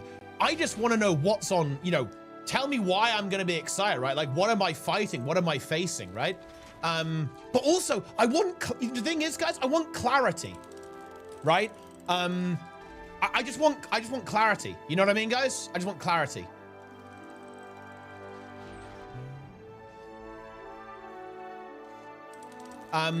Because right now I'm hearing this, I'm hearing that, I'm reading. Look, guys, do we not think it's weird that I'm having to like read through articles from 3 different sources to try to piece together what's actually happening on launch? Am I wacky for saying that's a bit weird? Like, that should not be the case 1 week before the expansion. No? Like, I should have a very clear idea in my head what's going on. I shouldn't be going, well, these 2 things are not quite saying the same thing. Is it 5 legendaries? Is it 6? How many are on launch? Right? Like, is it just the Aqua Breather? Is it with a weapon? Right? Are there, what the hell's going on? Right? What type of legendary weapon is it? Right? Like, what's happening here? Yeah.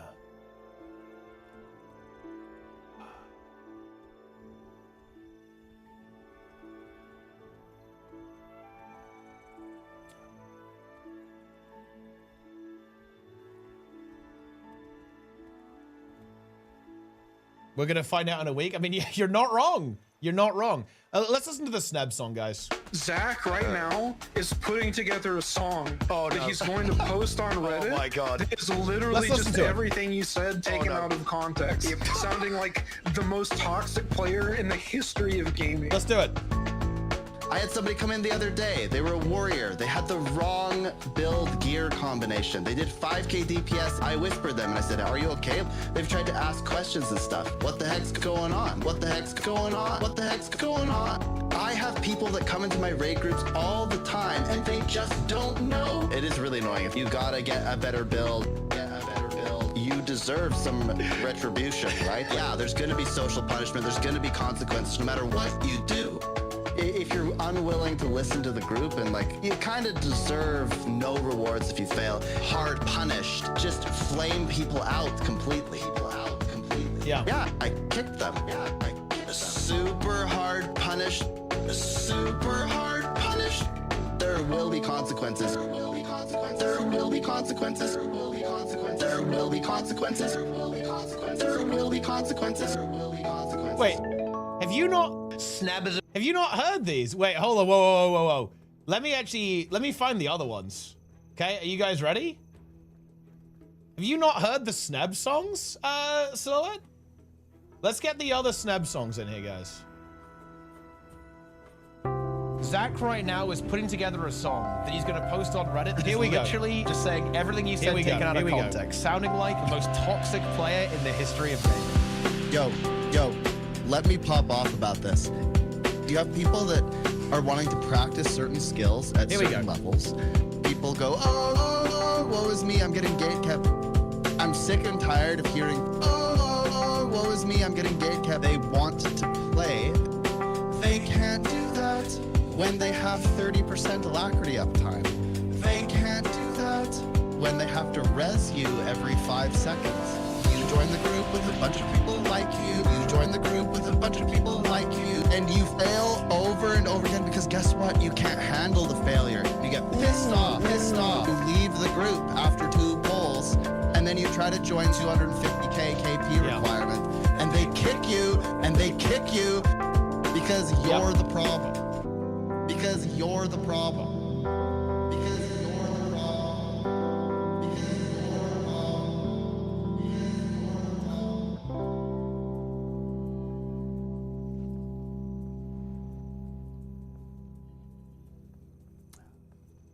Wait, you guys want the Gem Store song? Is that what you want? Well, actually, I think we've got to play on NA, right? Can we got to play this?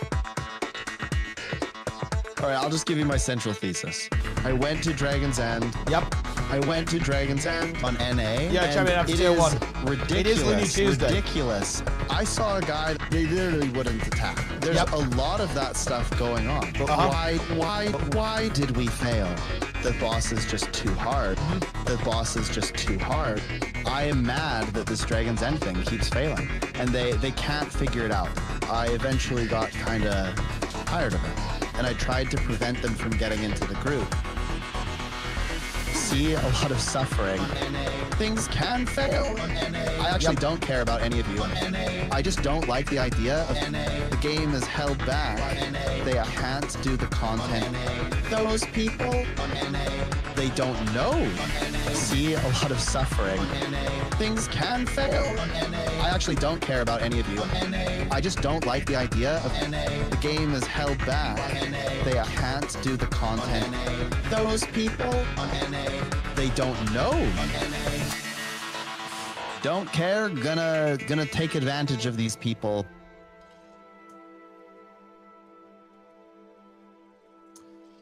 On a scale of 1 to 10, how much of Bloom's blog break me? I'm a little concerned.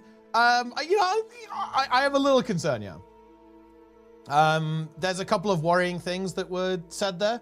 Like, if Bloom was not the biggest fan of the content, that's worrying, because again, I think that one of the things that ArenaNet really need to nail is that quality of the content. So yeah, bro, I'm not fucking playing this. This is just Vic screaming for like 40 seconds. Can I get this yak escort done? Okay, there we go. Thank you. The gem store video. The debate, the debate is such a good video, to be honest. Oh man, I miss those days. I miss the days of the debate.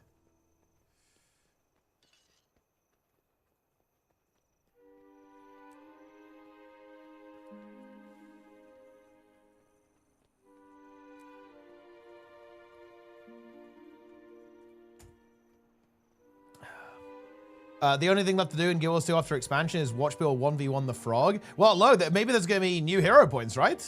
So there'll be additional frogs. T-Time with Bloom, I will try and get hold of, I'll try and set something up this week, guys, yeah.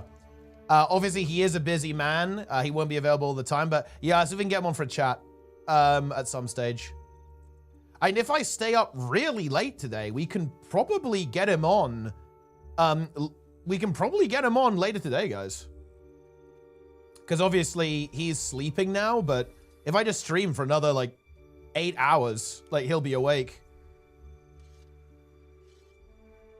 And he might have, he might be available.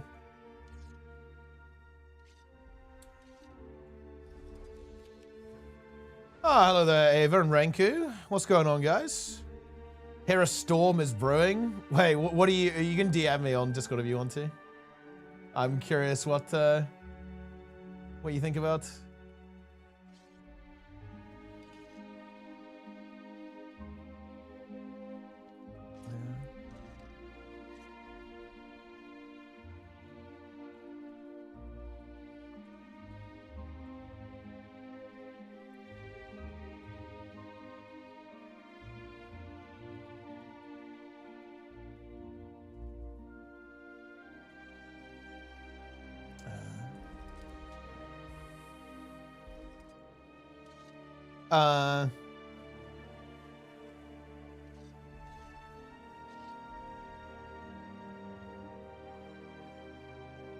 How many ads do you have in game? Too many.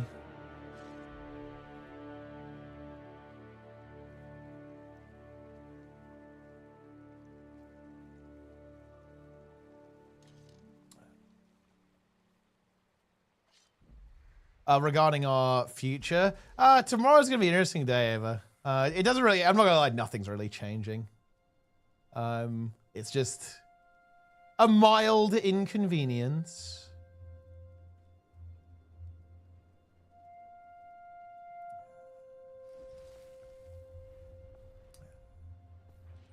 He knows. I mean, I know everything. But no, yeah, we need to chat about boosting as well. I actually want to get into that pretty soon.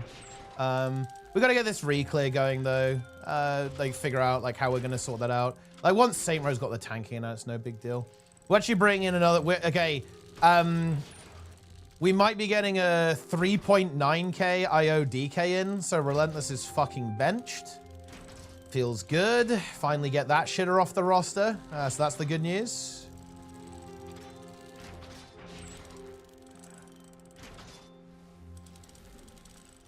But yeah, we just got to sort out a couple of things. Like, I would have liked to have re-cleared this week, actually. We're just going to do 7 out of 8 tomorrow. And then some administration.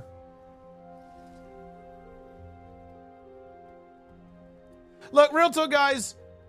Look, the X-Bag is still good, right? I'm sweating a little bit about the open world content, but look, okay, hold on, guys. Let's actually think about this. Okay, let's go and think about this.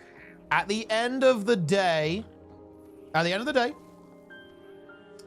we do know there is a meta event.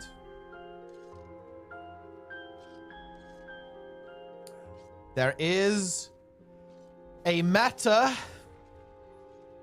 on map 2. And there's meta events on both maps. That's actually confirmed, guys. Like, both maps have a meta event. Bloom wasn't super into the first map's meta event, so the second one's got to carry some weight.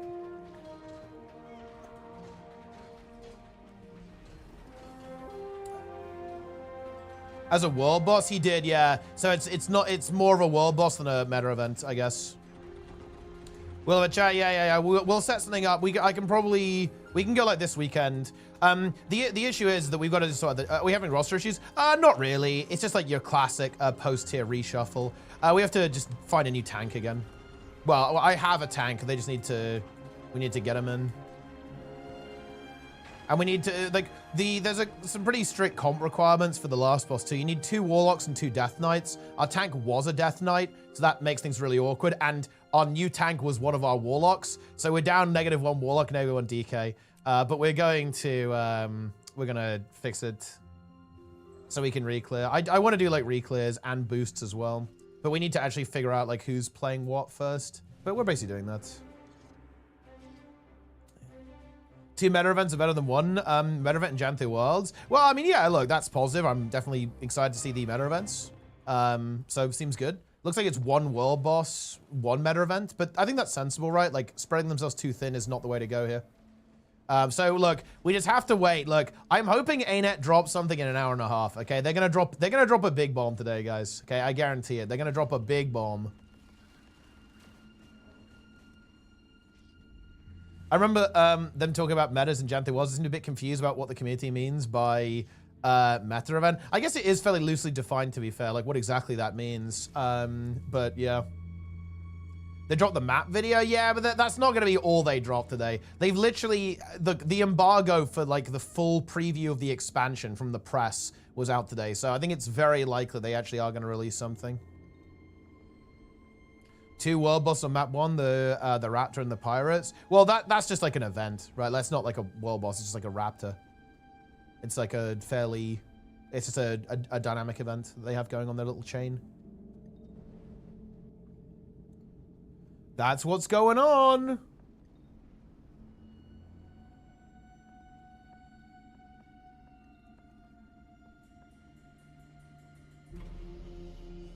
Incredible.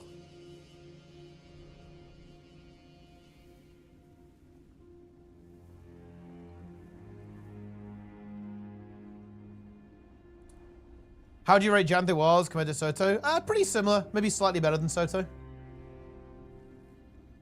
It's weird because I think they have different strengths and weaknesses overall.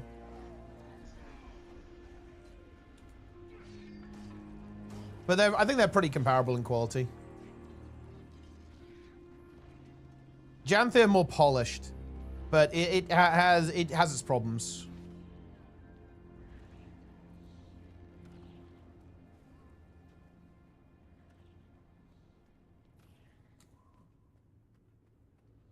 Jan 3 Worlds has the Bog Queen. That is true. New raid wings in VOE. There's 2 raid bosses, yeah, but they're strikes. But strikes and raids are the same now. We're gonna find the bloom post. Here's the bloom post. I'm pinning it. Well, I don't know why, but my pin thing isn't working. I can't pin that for some reason. It doesn't work. It's over. Farm Castora coins. Dude, I love Castora coins.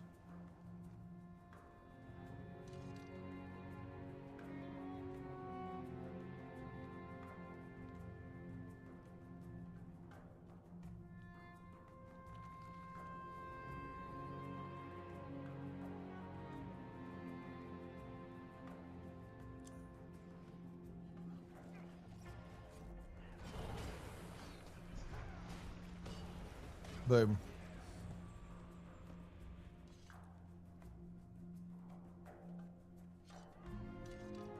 Dagda is better than the Bog Queen. I mean, maybe.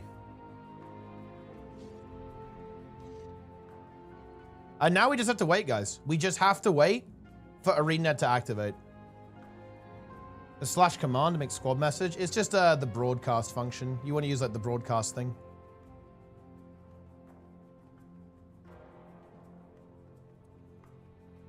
He literally wrote in the article the devs had cheats activated for the event. Yeah, but he also wrote in the article that the devs said they want to make the difficulty similar to core world bosses.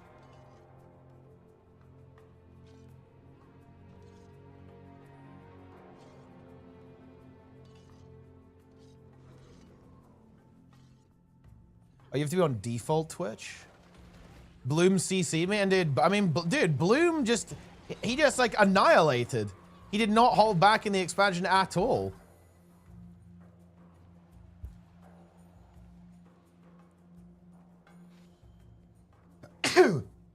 Yeah.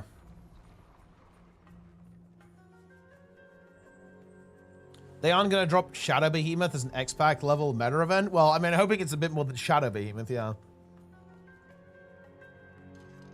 Bloom dropped a truth nuke. I mean, you could say, I would say that you could describe what he said as a truth nuke. I'm going to be honest. Like, you could do that. Right, I need to finish playing the story, by the way, guys. Look, this is a brief interlude. Don't even, you know,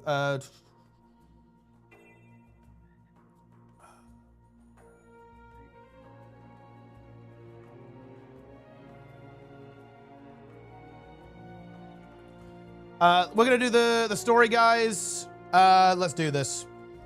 Also, we're just gonna keep talking about the news. The story content is basically irrelevant while we just play through this. Let's go. Blah, blah, blah, let us in. I'm actually gonna mute the dialogue so the NPCs aren't yapping over what I'm saying. Let's do this. Let's roll, guys. Okay, wait. Actually, I think last time I sided with Livia. Let's side with the wizards this time. The last guy I thought funny using except to sunken content, but I think she just does it anyway. She gives 0 fucks. Rather unlikely to sit by as the world grows. It is true, actually. This is a cringe move. If you take this dialogue, guys, that is a loser move. I ain't gonna be real here. That is cringe.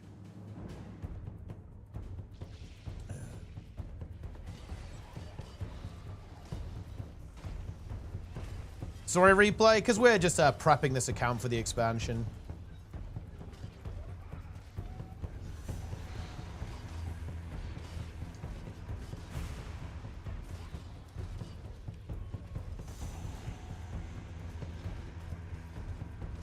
One hour of story dialogue. Well, look, guys, it's an action movie. And look, I'll tell you what, that is a very positive thing. Okay, the fact that we're going for that kind of action movie thing, so the story is going to be a bit more dynamic, that sounds cool. That is what we like the sound of, yeah?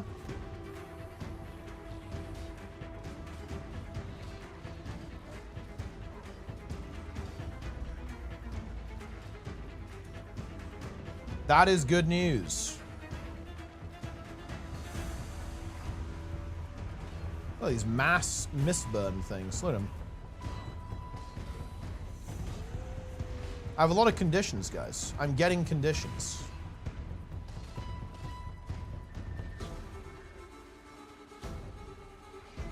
I am a condition.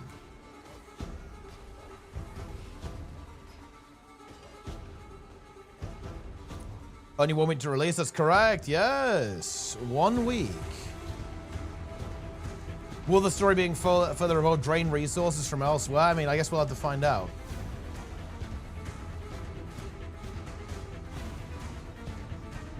First sentence in the article has a typo. Does it?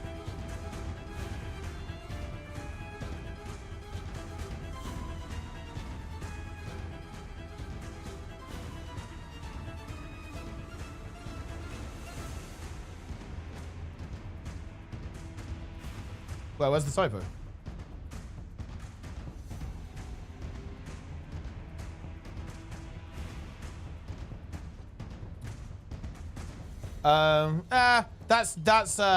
That's not a typo, actually. Both spellings in that idiom are correct. As far as I understand it, anyway.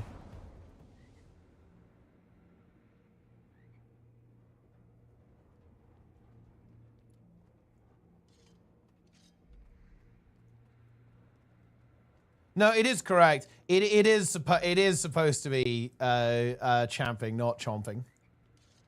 But people would say both, I think. Okay, we made it in.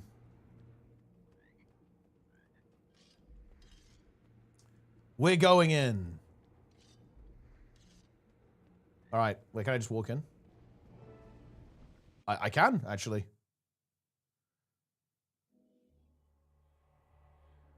Dude, this is always so weird because, like, the game, this is really interesting to me.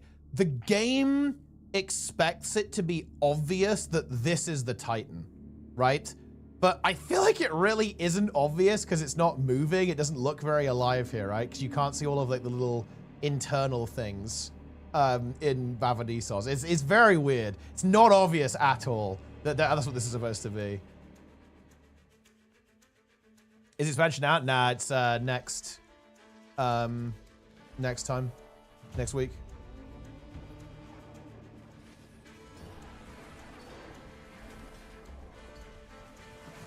Look at these grees. The grees are here, guys. Phase 2. We are literally going to face phase 2 now.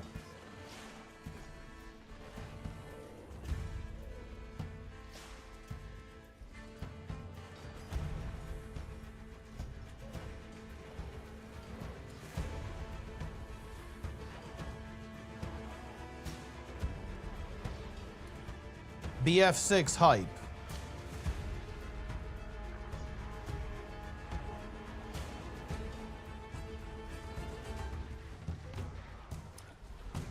Okay, guys. Give me a number, 0 to 10. How hyped are we for the expansion? 0 being it's over, 10 being log in.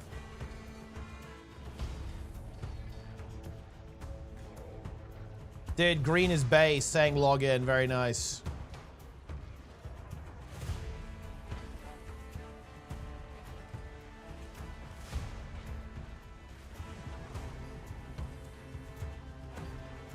It's kind of interesting, actually. There's a wide range of opinions, actually.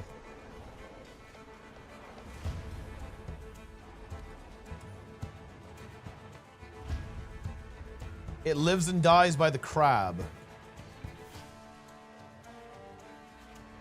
Shout out to YouTube, by the way, guys.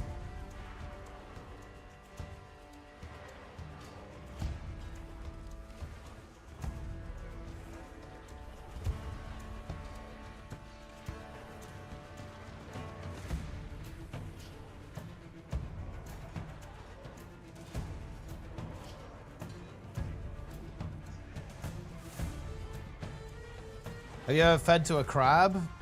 No, but I know you have. I know what's happened to you, bro.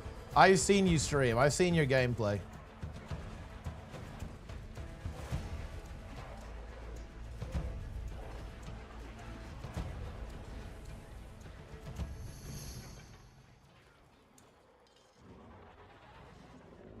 Everything off of the tunnel has been pretty questionable. Some wins here and there. Yeah, I mean, look, do I read the chat? I do, yes. I just really want ArenaNet to drop information now. Like, this is where ArenaNet need to actually communicate. Because, look, Bloom is not selling it to me. Bro is not selling it to me.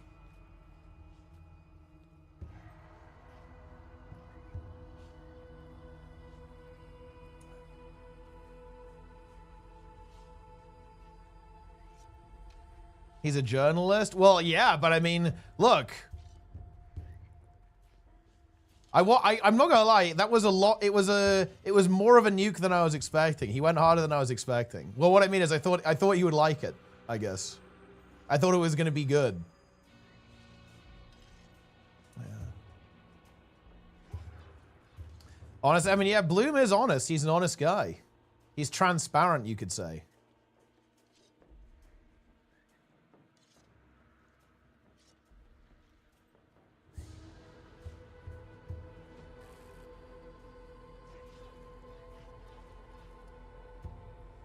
Partners don't get in on the press is handled differently to partners.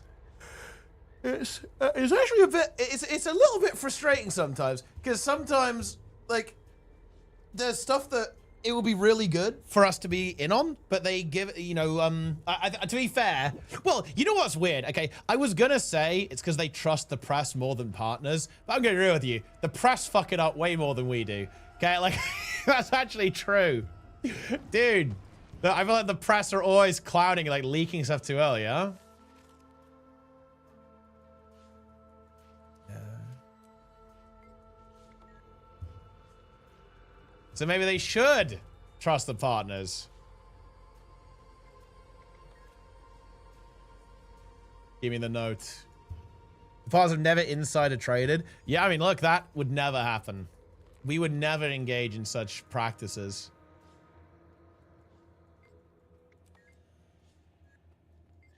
Boom. Give me the scroll.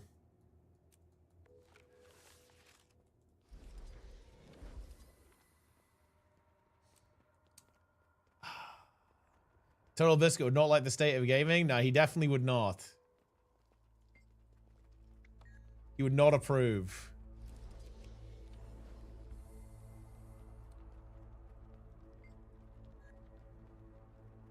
Oh.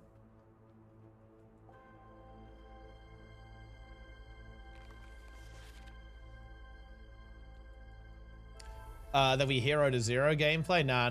I'm scaling, bro. I'm scaling. This is a good tweet. I mean, yeah, this was a good tweet. This video is also so good.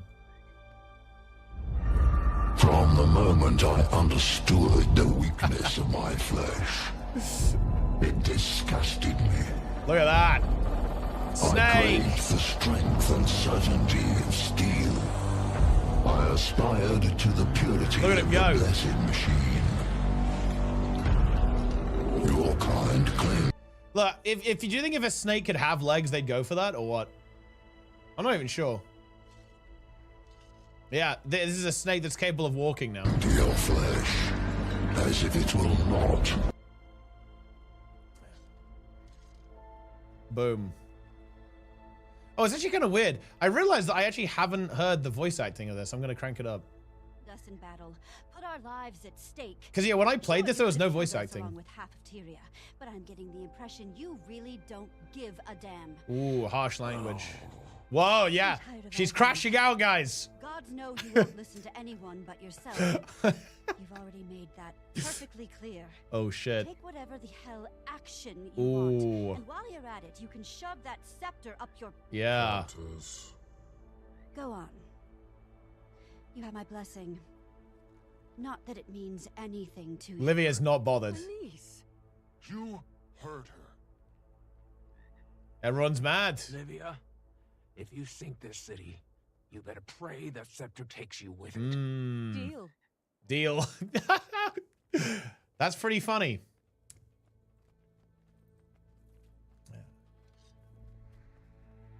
Yeah, did you just says deal? What, are you serious? That's fucking Looks funny. like it's just us for now, Commander. Yeah. I'm in agreement on this whole immune system theory. If we can knock out parts of the whole, we'll have the advantage. The body is an interconnected system after all. Yeah, that's how it As works. for the mist skate, it's sure to be heavily protected. Some simple divide and conquer. The and we'll Vistas have our Prime. own. Teapot High. Epic. Forced entry completed. We have broken in.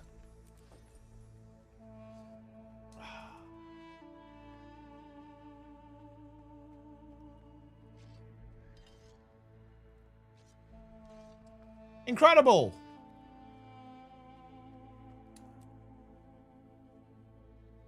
Apparently, some Onwards. stuck in a Mersat mirror. Oh wait, is the meta happening right now? Someone check in on that for me. I don't think so, actually. Yes, ma'am. I can't interrupt. Oh, we you. have to do a bunch of events, Not while don't we? they're this close. Man, I hope they move away from this type of design in the expansion, actually. It does not feel good. Like, if they want you to do something, it should either be, like, do the meta event. It should not be, like, just play random content to fill the bar. Fill the bar gameplay is... I do not want it.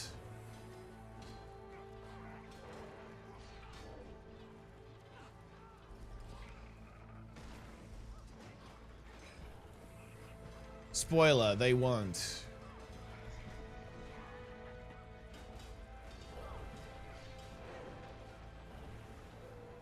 Has Darren's unleashed slop about the Bloom article yet, by the way? Interrupt it. I guarantee you Not he's while already they're on this it. Close. He's churning out slop. An unprecedented pace.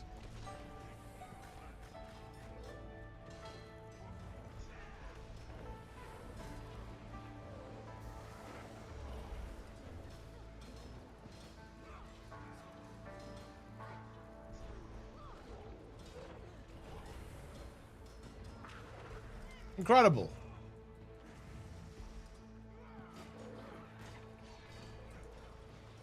An extended tunnel. Guys, look, we find out if it's a tunnel in an hour and 10 minutes, okay? That's when ArenaNet hopefully drop their post, and that is when we know if it's literally just the tunnel. But the entire expansion is a tunnel.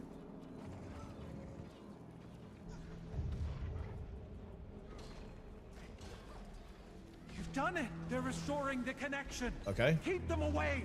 The rift is weakened.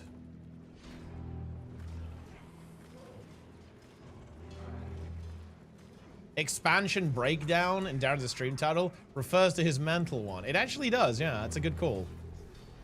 Template is monetized. They haven't talked about that actually, about fashion templates, if they're monetized or not. I guess it would make sense that they are. I'm just hoping they're account-wide, not character-wide. If they're character-wide or monetized, that's actually a despair moment. That's like pure despair.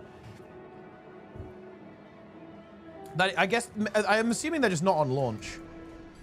Because they haven't been talked about like at all by any of the press. If like okay, you know what? I'm gonna say it. I think they'll be account-wide. I don't think ArenaNet will fuck us again with character-wide fashion templates. There's no way they'll do it. When I began learning magic, my mentor warned me. You will see more. Wait, how was that only that amount of progress? Are you serious? What? That was a hard event. I've been alone. I could not have stopped it. That was difficult. Are you kidding me?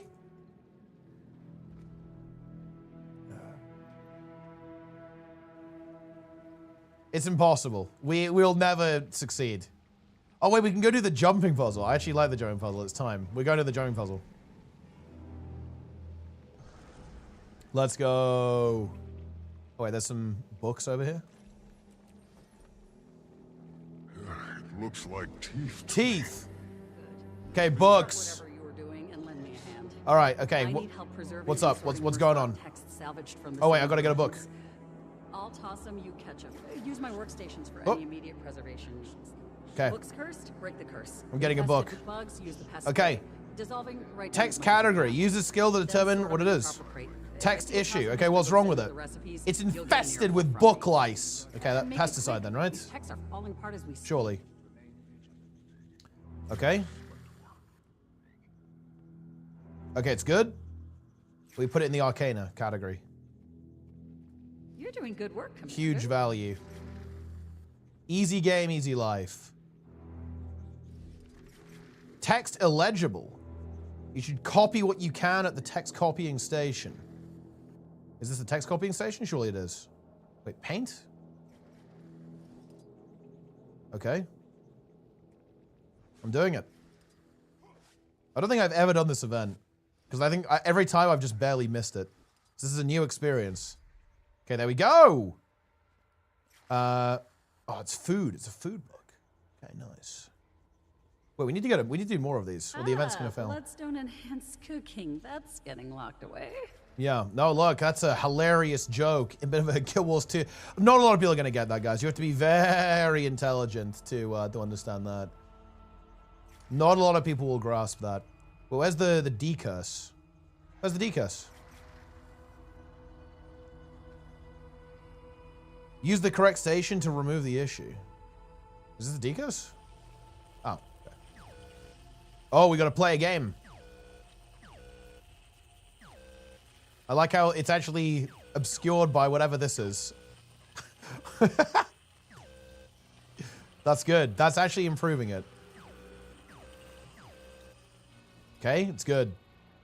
So a romance, a bit of a ERP situation going on here. You're doing good work, Commander. Yeah, that's right. What is this? History. We've got lice again. It's done. The historical wards of Opavim, the first citadel? Incredible. Yeah, that is incredible. Wow. The lice is nice. The lice are not nice, guys. It's infested with lice.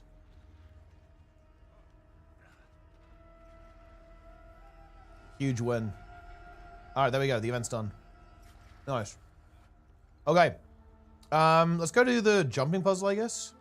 We actually do need to, for the Wizard's Vault, we have to do about, we have to do 30 events here. So we've got a bit of grinding to do. And we got to converge a bit. Yeah, and we got to do Titanic Voyage. Complete Bavanisos Mastery Achievement. I could do that. I don't think that's actually very difficult to do. Yeah, it's actually not that much to do it. Although that is slightly annoying. Maybe pass. Because we actually have, we've got a couple of things to do. We have a couple of things to do. One achievement evoker could be a thing for support builds. It might be, depending on the changes, yeah. It depends like how many boon access they give it in the traits. The thing about Ellie is that support Ellie really does like to use multiple achievements. Specifically, like water and earth are often very, very good. And depending on the weapon, fire is also excellent as well. So it's a bit weird, but it's not inconceivable that it could see some play. Oh yeah, we have to use the... This is weird. The way this map is set up is so unusual.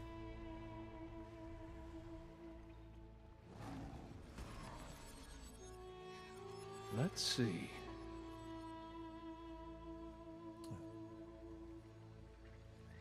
Here we go. The living come to gawk at our once great city. We do max mastery points for VOE. Yeah, that's what I'm doing now, basically. Apologies. Let us That's what I'm doing. Onwards to the jumping puzzle. Charge. I am water Ellie. I can't do any defiance damage. Yeah, it's a little bit of a tough sell, to be completely honest with you. Oh wait, no, there's a, oh, I should have gone for that.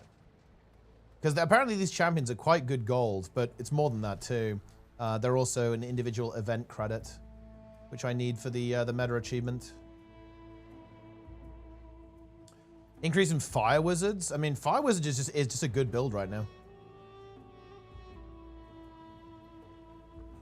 Fire wizard is meta, guys.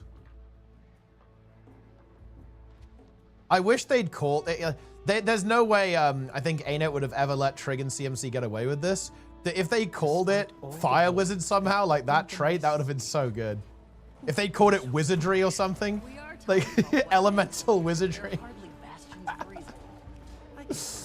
You can be a Mud Wizard, a Dirt Wizard. Perhaps, but zealots can sometimes move beyond just their cause. Wizard exactly, yeah, Wizard Specialist.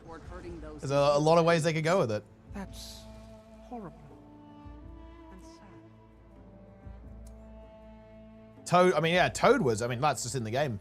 Toad Wizard is being added to the game. I guess these guys are doing the champions. I should maybe leech some of these champion kills. Oh yeah, here we go. Some kind of event over here.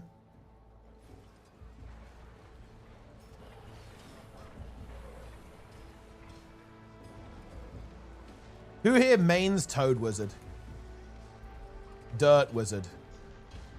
Become one with the dirt. Honestly, guys, after reading Bloom's post, I'm becoming one with the dirt. Holy shit. God damn.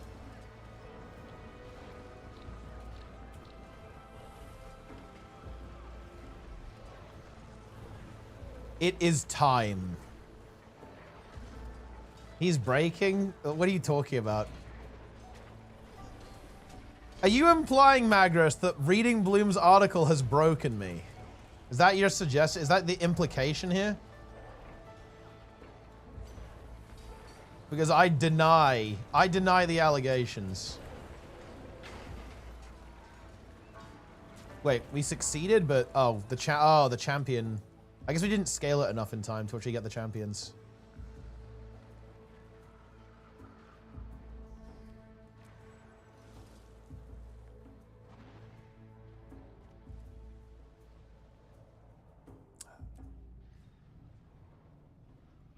Speak with the spirits and figure out what binds them to this plane.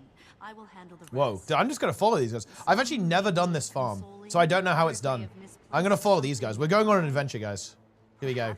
It is adventure time. If you see anything hostile approaching, give it a hard bonk for me. Yeah?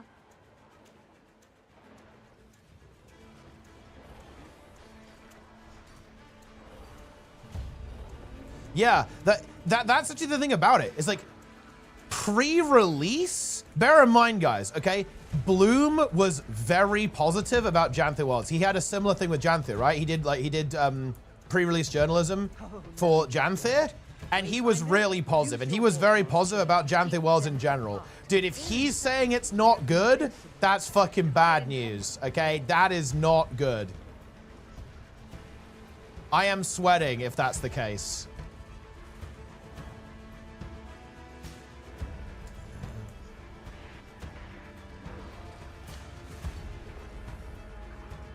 Yeah.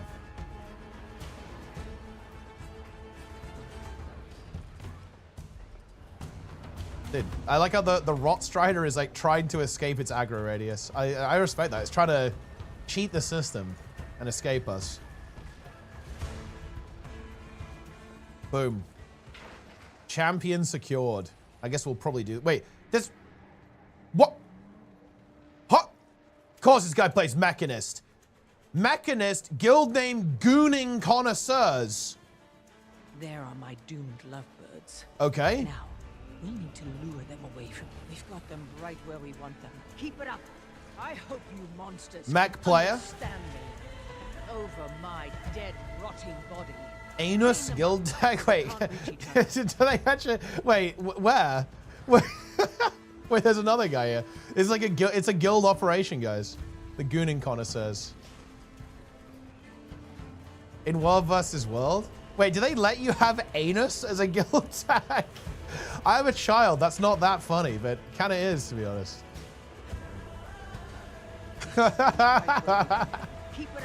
I'm actually really surprised I don't filter that.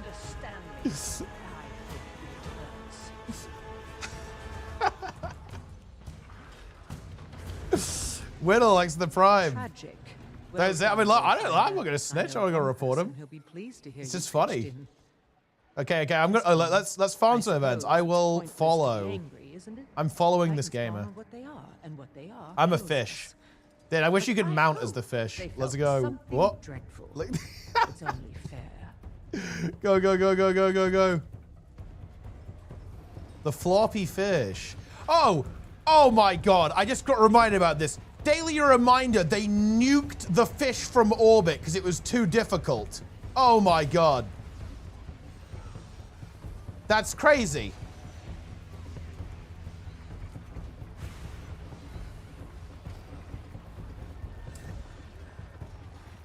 Clicks the mouse. Dude, I'm not wasting a keybind on that shit. If I have to do it actually in relevant combat, then I'll keybind it.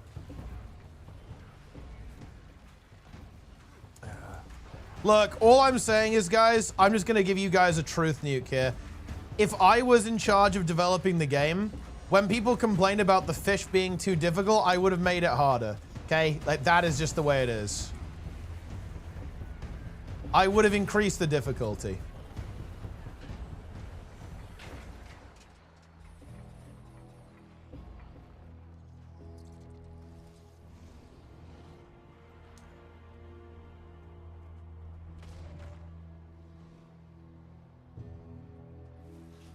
The fish would have continued to gatekeep.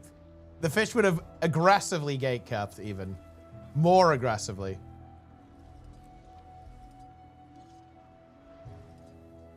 Okay, easy mastery point.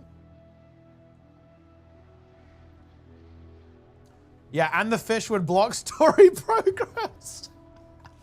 You have to if you want to see the conclusion of the story, you must overcome the fish. It's the only way.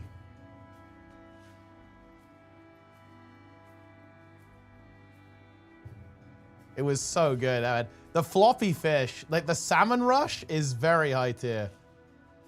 Salmon Rush was one of the strongest parts of Janthir Wilds. Boom.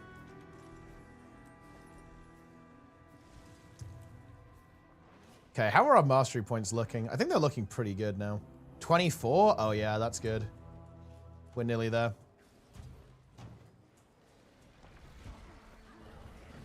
Janthir Beehive Mastery, the most critical of all masteries, will soon be unlocked. I mean, it was very much like Fungus Among Us, yeah. Maybe not quite as technical as Fungus Among Us, but it's on that level, so it's approved.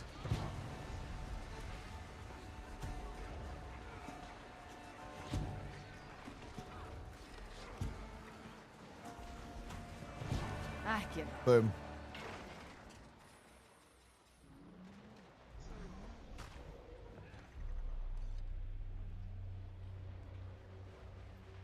XDDD.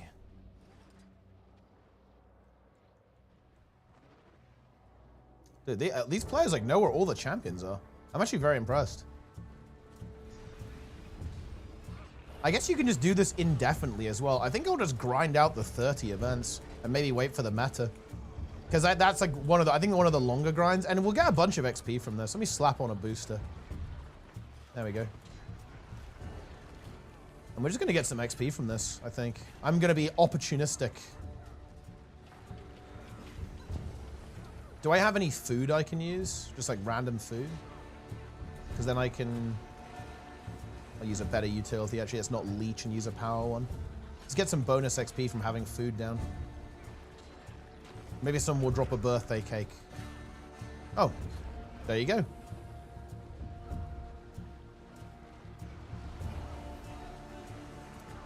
Let's farm some XP, gamers. Because we do actually need quite a lot. We need 2.5 million here. And then we've got to do another entire level after this, so... It's actually a non-trivial amount of experience we need. Won't be a huge, like, limiting factor because we're going to actually play the game, but still, it is a factor.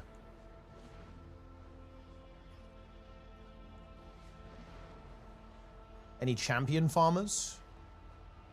Infinite champ trade? I mean, I don't know. Look, this kind of stuff is kind of good, to be honest. Guild Wars 1 videos continue. I do want to bring those back, yeah. We still have a bunch of stuff that hasn't made it to YouTube, so, like, we'll try and get it going again. I want to finish that as well. We'll probably start re-uploading when I start streaming it again, because we basically got to Nightfall. I do want to finish it, though. I would like to go back. Although, you know, on the other hand, this is going to sound kind of weird, but, okay. I don't know where this series actually is on YouTube, if we finish Prophecies or not. I can't remember if we did. But, spoiler, Prophecies was by far the most interesting part of it. And honestly, not even Prophecies, mostly just before level 20. You get too powerful. It's the same in World of Warcraft, by the way, WoW Hardcore. Like, the most interesting component of Hardcore is always the leveling when you're quite weak. Once you get to full strength, you're almost too powerful. It becomes, in a weird way, less interesting. Particularly as you push through, as you push through the expansions. Like, I feel very overpowered actually in. I feel really OP in Nightfall right now, and we're only going to get more OP, right? We're going to become more overpowered over time, not less. Most RPGs. Yeah, I actually felt this way about Divinity as well, Divinity Original Sin 2, that my favorite part of the game was Act 1 and 2. Act 3 and 4, we were just, especially Act 4, we were just so busted. Like, we were like really overpowered in that part of the game. And it kind of took a little bit of the oomph out of it, even playing on Tactician. I think Revenant is underperforming. It feels so weak. No, Rev's very strong right now, actually. Just make sure you got the right build on.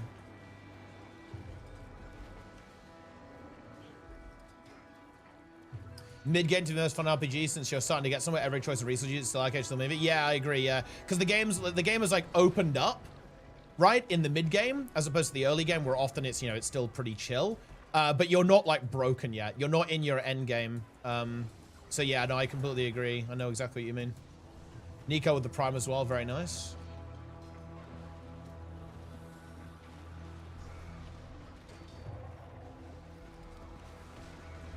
But actually, like, I think doing, we did Fissure of Woe, right? That was kind of fun. Yeah, and we'll definitely get back on that. Like, I'm pretty sure we have all of the VODs. Well, I think I was streaming on YouTube as well, so we definitely do. It's all there somewhere. Wayfinder, Need you at the Alliance staging grounds. Bring only yourself. I found something. Bring own. Oh yeah, okay. Oh nice. We just did enough events to get the next piece of the story. Right, I am following the champ train, guys. We are deep in the champ train right now. Understood. We are in deep. Oh wait, we actually have a bunch of candy corn. Let's feast on the candy corn. Let's do 50. Boom. How much XP boost? That's 3 hours of XP boost. Nice. All that Halloween content paid off, my friends. Oh. Mastery point. We ascend. Oh, wait. Are they already on the champion? Surely we have enough time to get the mastery point. Oh.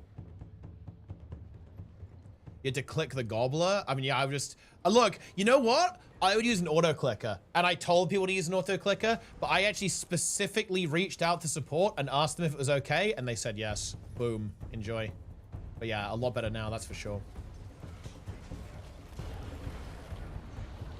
Do you do an episode on the global gobbler? I actually haven't. I don't have it here. I guess that could be one of the things that we could do in the preparation.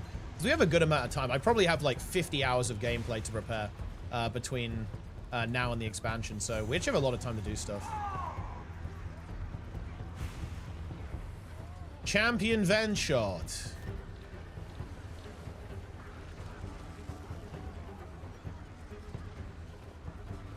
Memory of Battle Gobbler. Yeah, that one is so bad. Like, it's actually just bait. Like, I love that.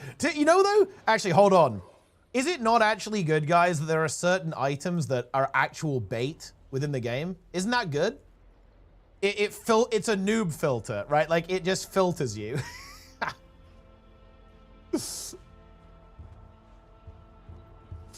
That is good.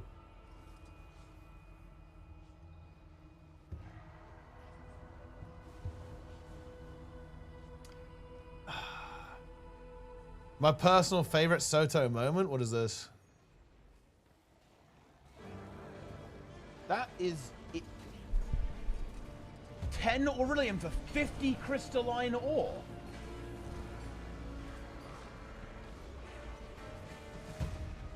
Okay, why did they... Okay, hang on. Can I actually whine about this a bit? Yeah, that is pretty bad. I actually forgot that was even a thing. But yeah, you can turn in 50 crystalline ore for 10 Aurelium. 10. They're so bad. Oh no. I don't even, I actually don't understand entirely. Like, they do put some stuff in the game that's so bad, you would have to be completely insane to go for it. That is good. Hero's choice. 1 bottle of airship oil. Yeah, exactly. Like, why is that in the game? Like, Obsidian shard from the Wizard's Vault. Yeah, like, I would like them to do a bit of a refresh, actually, on the Wizard's Vault. That would be really cool, I think, if they did that.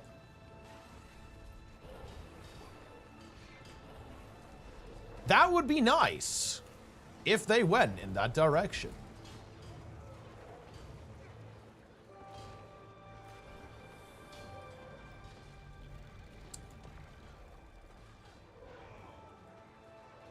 Whoa, the champion Blighted Beast has arrived.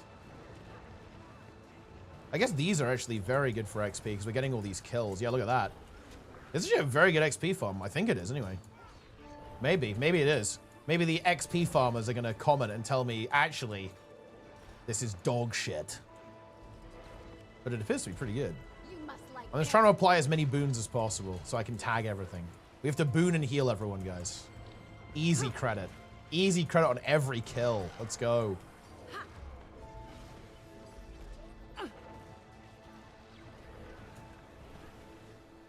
I should make fishing great again. Nice one. There'll be a massive underwater balance patch. Nah, this is, I think, didn't Bloom talk about this in his article? That there's underwater exploration, but not really combat. Nah. They're not doing that.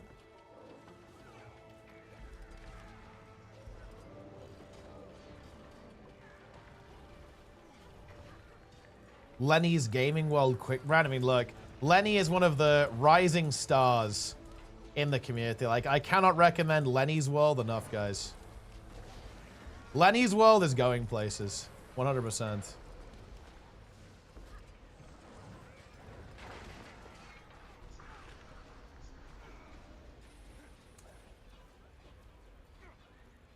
Nice. Oh yeah, I mean, on that like insanely broken abilities in underwater and in World vs. World, they're like absolutely disgusting. You just one-shot people on certain weapons. It's really funny. I am going for the mastery point. It is time.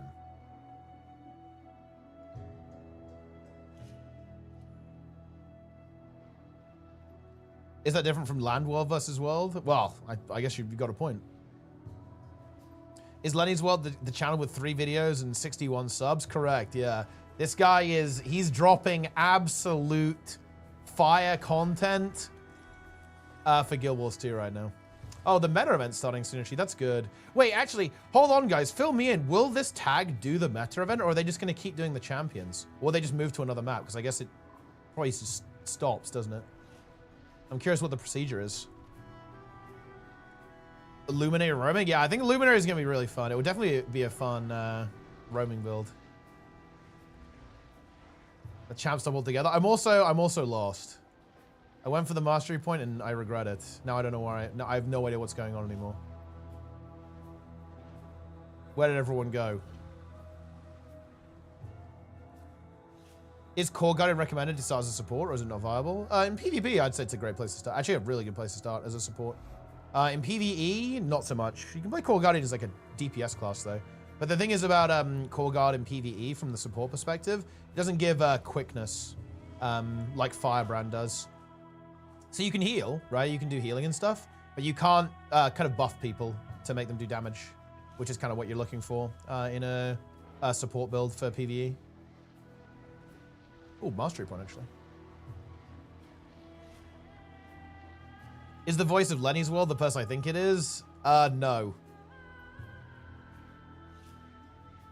Lenny is his own man and is not related or affiliated with any Guild Wars 2 content creators.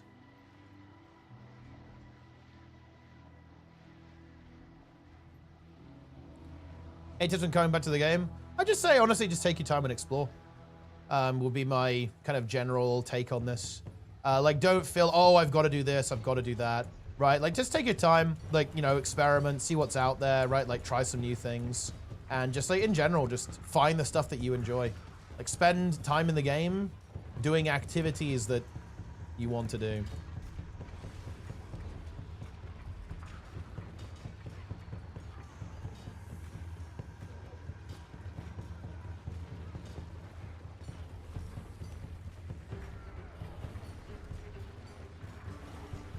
Never seen Nike and Lenny in the same room. Well, I mean, I think they are pushing to do a collab, actually. Like, Nike is one of Lenny's biggest supporters. So you actually might get to see that at some point. We can only hope.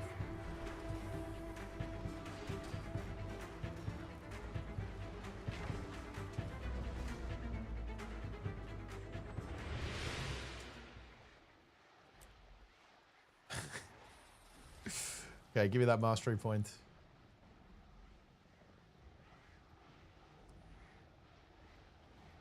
Hand it over. Is it at the front, actually?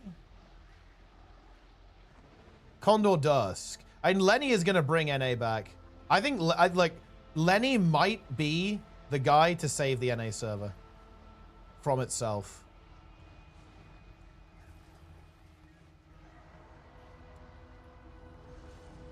That could very well happen, guys.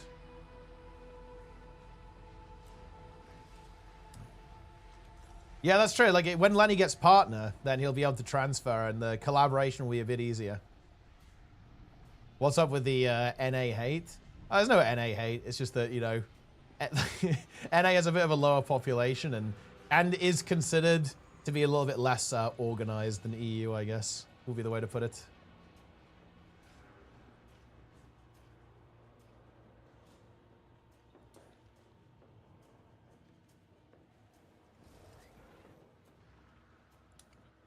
NA.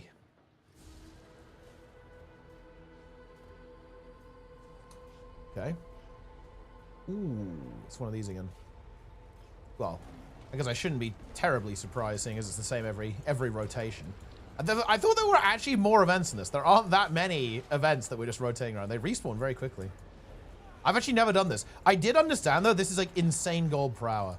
So I think we're getting rich right now. We're getting paid. So that's the good news. We're getting paid in XP, at least.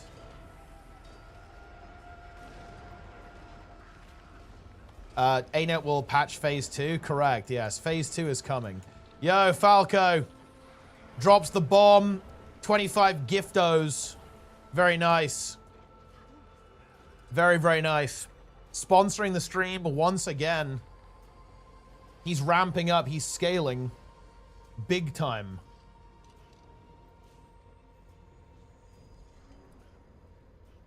Omega.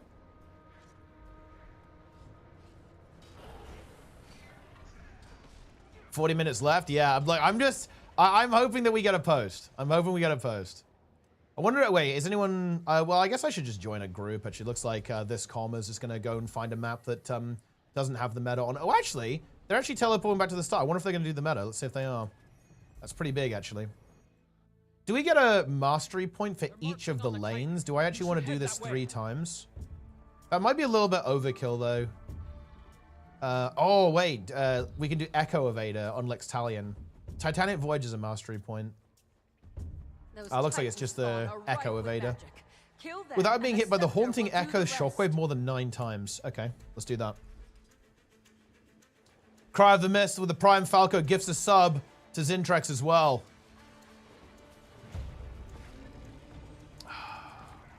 I do have good news, by the way, Falco. I have cleared my backlog of stuff to do. The PowerPoint presentation is next on the list. Just in time for the expansion.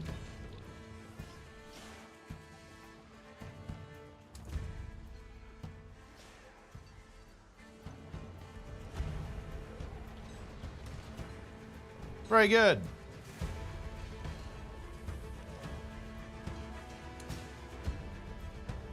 Ruin my 300 gifted. Dude, people, the gifted sub counts are kind of crazy. Like, Roy has gifted a crazy amount of subs. I think has gifted something like 2.3k subs to this channel. Bankrolling this operation over here, guys.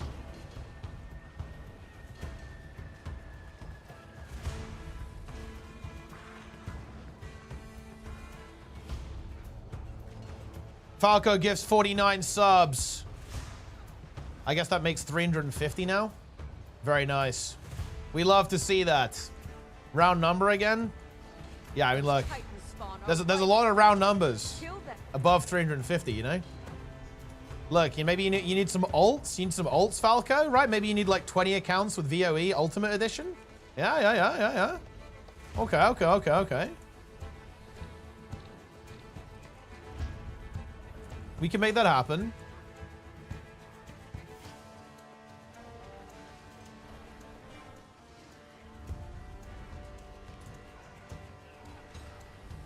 I'm dying. It's over. The game's too difficult. I would like open world difficulty, please. Oh, we've actually got our masteries maxed out here. I need to make sure that we correctly update after this. Get that sorted and then proceed to the next one. The XP is just getting funneled into the other master. We're not wasting any XP right now, but I do want to do the homesteading one just for completeness first. There we go. We're getting a lot of XP from this. There's a lot of mobs to kill. Nice. Does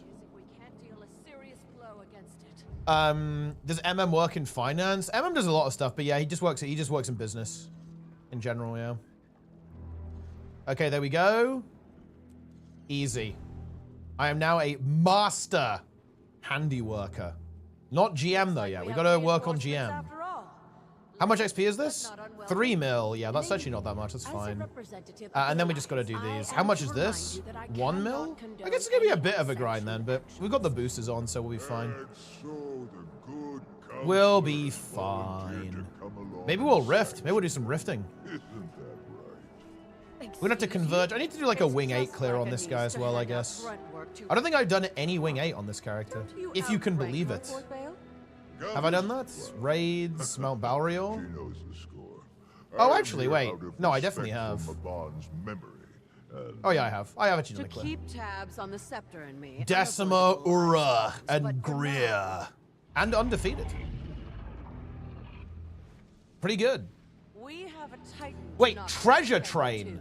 Wait, hold on, guys. If someone subs now, it's 35% off gift subs during this train. And you know what? That sounds like a good deal for me. So you guys are going to get on that, yeah? Quick, someone activate a prime to activate the treasure train. This is grotesque. After what the Grotesque did to my people, I'd say they've more than earned this. Whoa, not a fan. Treasure train is now enabled. Wait, we have to wait. You have to wait.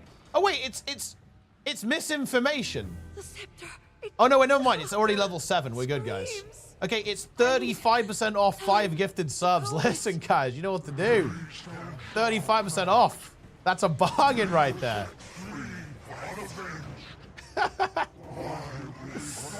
It's already cheaper? Oh yeah, because it's already at level 7, right? Like I thought you had to upgrade it, but yeah, it started at level 7, so it's fine. Shenbai there with the prime, nice.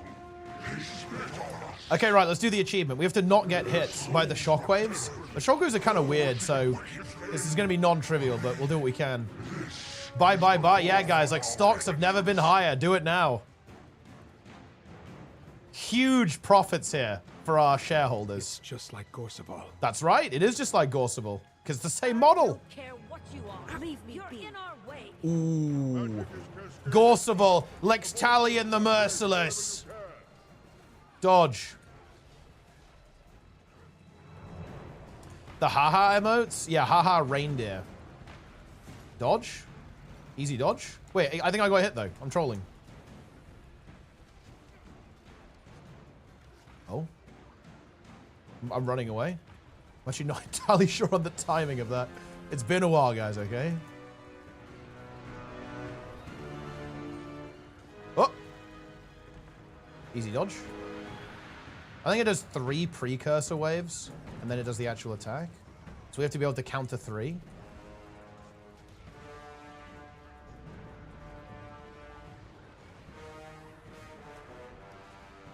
No, we're not doing the Sky Scale Leech strat, guys. Like that's impure. That's unclean.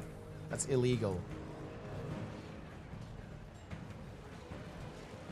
2, 3, dodge. I think we've got it now, guys. We've got it. The thing is, I always get baited by that, working a little bit differently. Oh, and he does a shockwave after that attack too. That's interesting, actually. 2, 3, dodge. There we go. I wonder if we'll get the CC. The CC is, you know, it can win. It can definitely get you.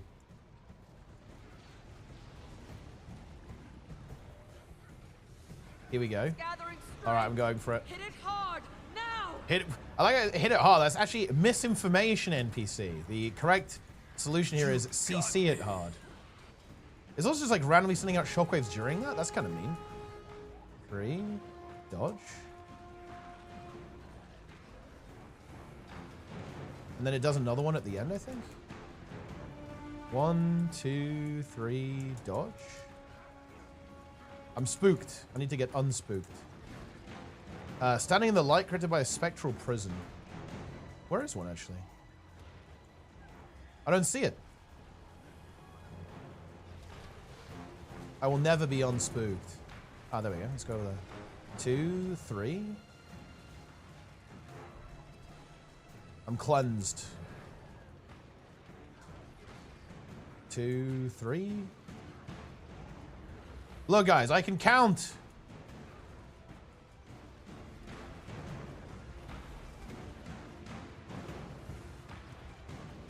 Can you guys count?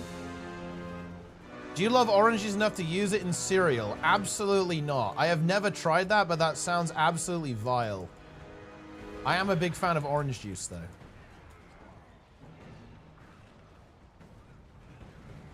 Two, 3.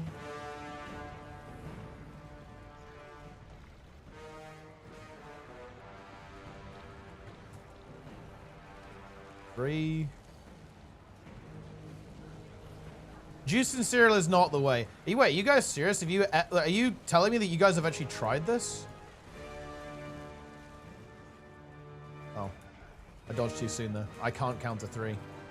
The game is significantly difficult. It's too difficult, in fact. It's fine, we blocked that one. Not a big deal. Man, this guy's got a lot of health, huh?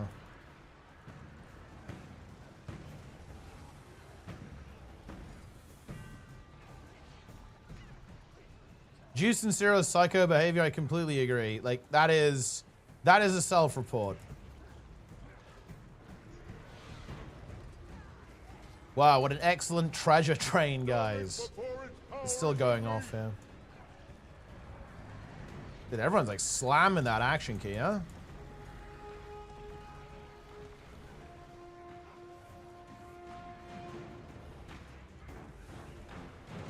Any action keys?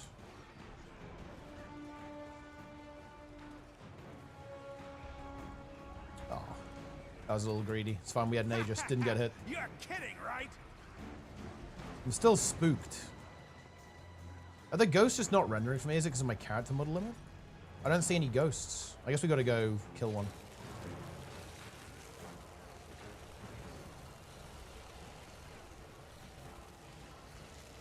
Be destroyed, ghost. Beneficent light. Tried to jump it there. Didn't really work.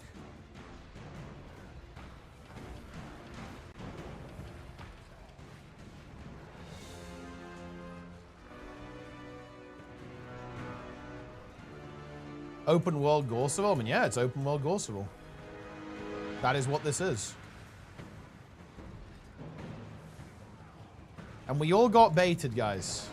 Don't pretend you didn't get baited by this. You were thinking, oh my god, phase 2 is here. But phase 2 was not here.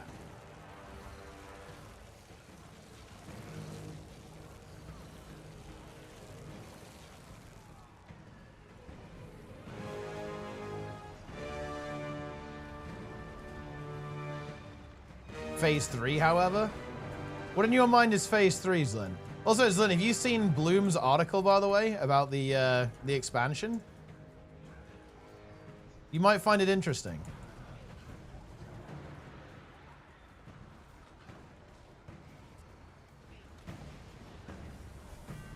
Okay, we have actually succeeded so far. Is he going to do another shockwave during this? It is, yeah. Have to be careful. Huge CC. Dude, the team is blasting, actually. Respect to the CCers. The CCers are connecting right now.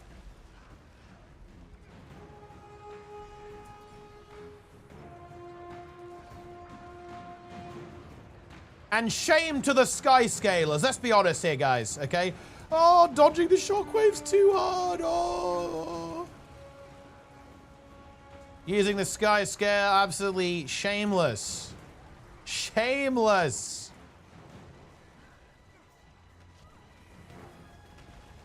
You hate to see it. Are we getting both achievements? I'm pretty sure we killed all the ghosts. Wasn't my greatest dodge there. Did Bloom launch the nuke? I mean, I would say that you could say that. If you said that, it wouldn't be inaccurate.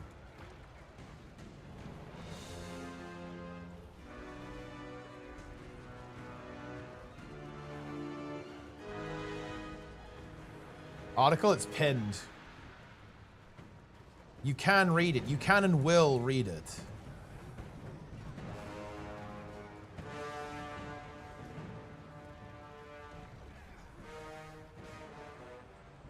Nice, look at that. Both achievements. That's 10 achievement points and a mastery point. Insane value and XP. Raid rush, you can go with 15 to 20 players instead of just 10. Probably a bit difficult in the tech angle. I think it's probably just easier to make the raids a lot easier. Oh, I don't know. My son will envy the tales I tell of. Nice. Okay, I mean, we're basically done on mastery points then, I think. Yeah, we're looking very good. Mastery points, no problem. We need 7. Oh, we're actually done, aren't we? This is 7 and 13 for 20. We have 22. Yeah, we're actually done on mastery points. So now we just need experience. That is a lot quicker than I expected. I thought it was going to take a bit longer to get the mastery points. They're always a bit more generous in the releases though. Like when you get to like the follow-up story, the expansion, you have to do like everything to get the mastery points, and they're quite stingy. But if you play the follow-up content, they're often a bit more generous. New World, I'll probably play New World after VOE, yeah. Yup. Uh-huh.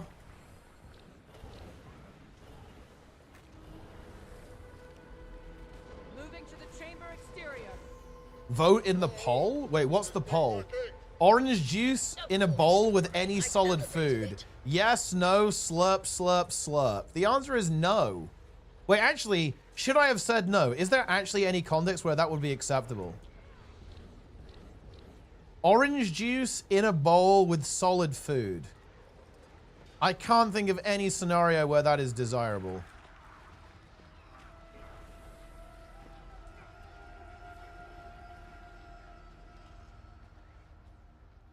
Vanilla ice cream counts as a solid. And I guess, I mean, would you orange juice though with ice cream? That's kind of weird.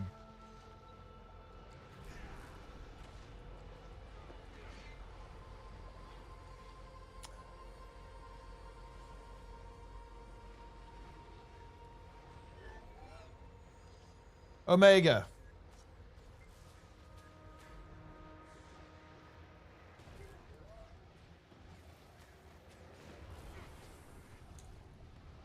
If you can't think of a good example, it simply means like a lack of creativity. Chocolate ice cream?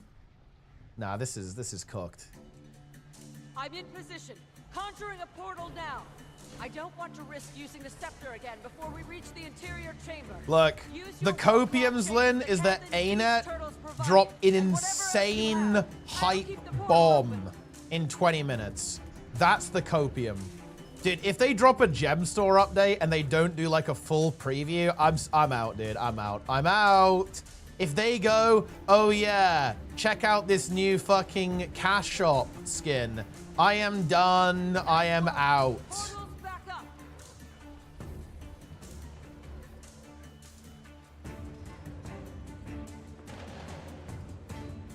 Do not. I'm gonna disable these tree emotes. These tree emotes have got to go. Stop posting the fucking tree emotes.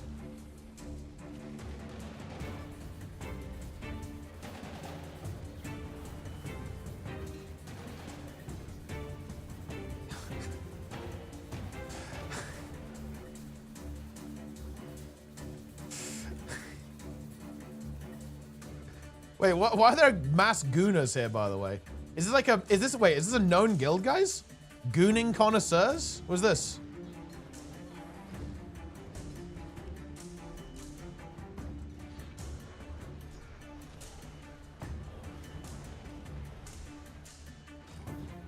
The Titan spawn are swarming in You can't fell the forest. Don't let them overwhelm us.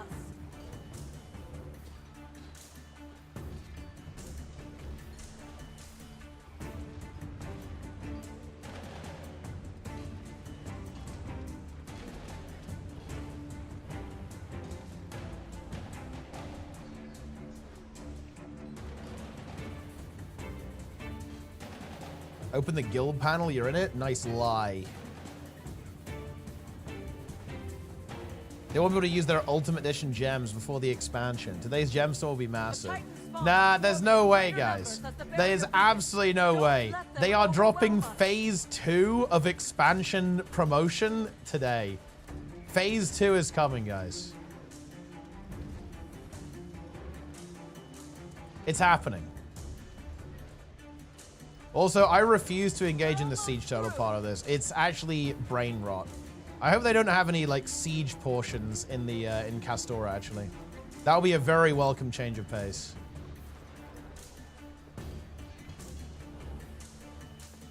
I will not rot my brain.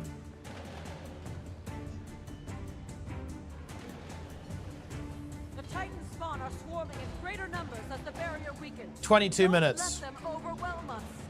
Guys, I have no commentary. I literally have nothing to say until then. Like, like, Bloom has rustled me. He's got me scared, guys. I'm worried. Although maybe this is good.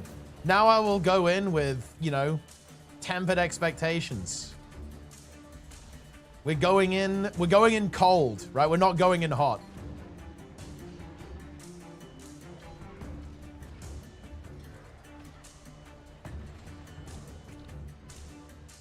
If phase 2 was 3.2k gems, that would be an insane deal. I would buy it. I would buy phase 2 for that. Man, this takes so long to get in. What is this? Why does it take so long? What is happening here, guys? Okay, we're through. I repeat, our barrier is down. Our barrier is down. We're in. Miss Burnus.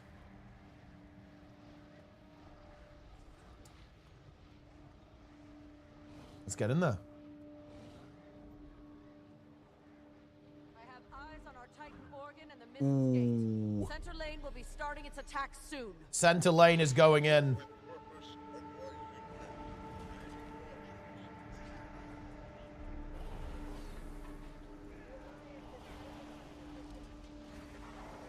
$5k XP, dude, for that one. That was big. Crazy XP. Nodules connected to the organ. Nodules. The Titan's magic. It's if time. We destroy them, the organ should fail. Let's see what happens when we take one Organ off the board. failure. We're playing some Guild Wars 2 Plague Inc. here. Time for organ gameplay. I mean, yeah, this is organ gameplay. Vascular nodule has arrived.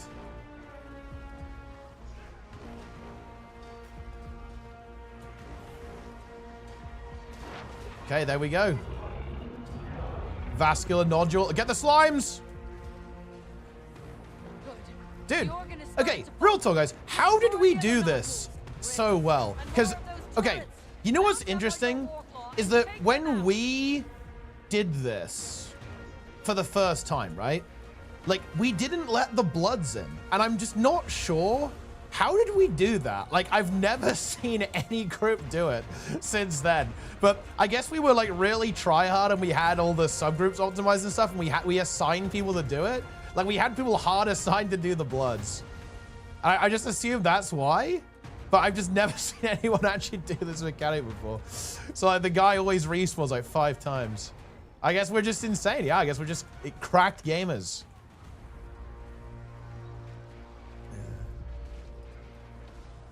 The slimes. Yeah, there was a lot of phase 2 hype.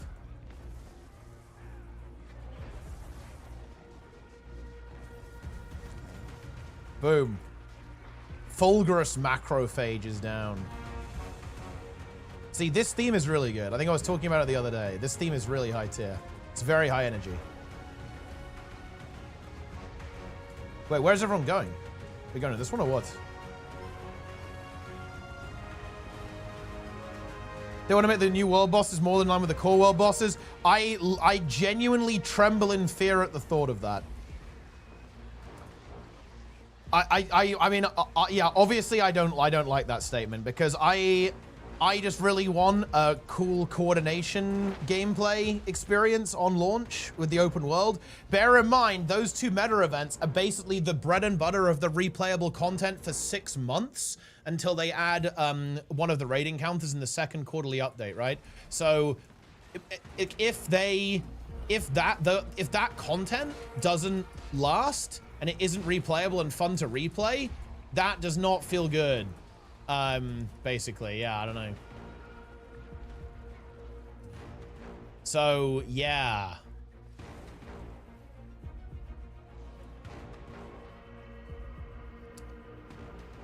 So, obviously, yeah, that's... What the devs said there concerns me quite a bit.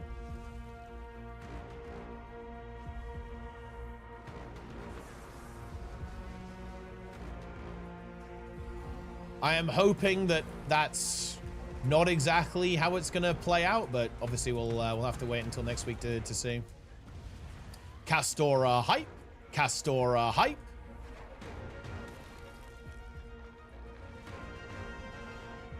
Core difficulty, it owns 55k DPS. Well, yeah, that's kind of why I'm concerned, right? Like, we're so overpowered. Making a core difficulty level open world is...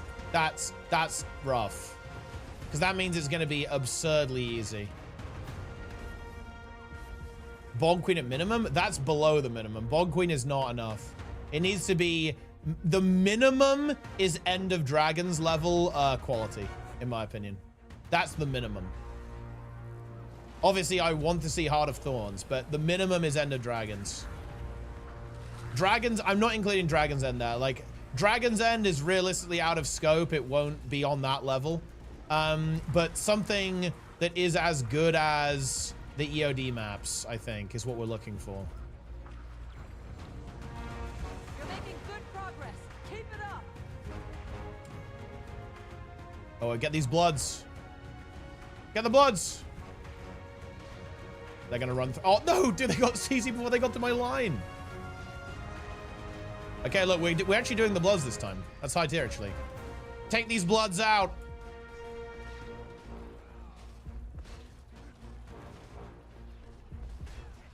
Never mind. People are doing the bloods. Oh yeah, but you've got to lock down these oozes, because the oozes also spawn randomly, right? You want to kill them. Because otherwise they just resurrect the big guy. I'm eliminating this ooze.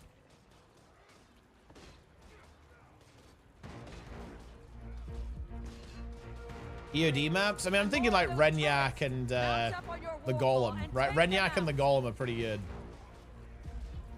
But I mean, realistically, I want Dragon's End. Dragon's End must return, except harder. 95% fail rate. That is how we'll know that the game is back. Not gonna lie, committing to this blood was not worth it, but look, I did it for the content, guys. I am content brained. And look, there's more of them, there's more slimes. Get the users. It's definitely gonna revive now. Okay, they killed those oozes.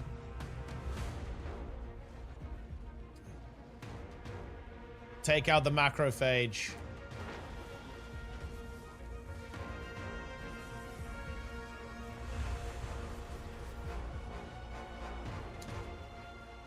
Hmm.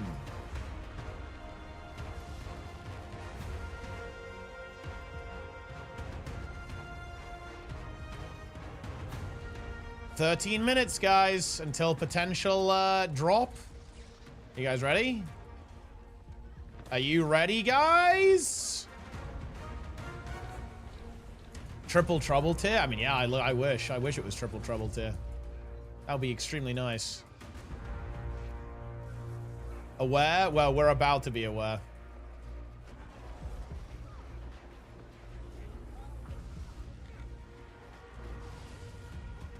Look at this Twitter ad. Let's see what we got.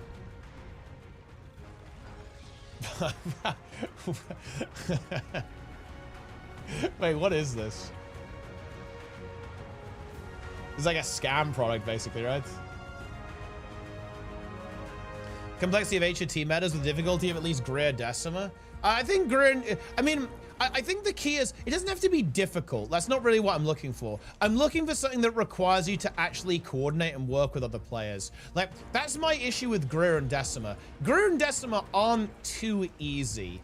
It's just that, it's weird, but the only thing about Greer and Decima is a DPS check. There's no mechanics, right? There's no coordination or solving, right, or strategy.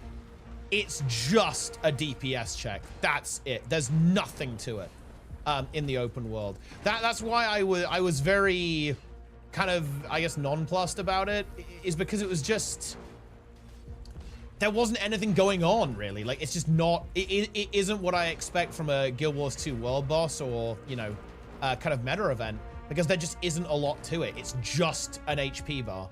Same with Epoch, right? It's just a health bar, nothing else.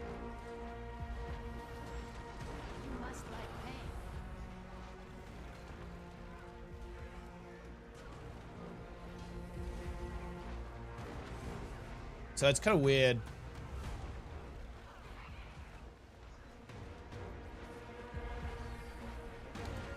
The storerooms, we burn me out on them. I mean, I think they were maybe a little bit overused, but at the same time, like, underutilized as well, right? Like, I think it would have been better if Greer, Decimate, and Ura were the full villains of the X-Pack rather than this fourth Titan.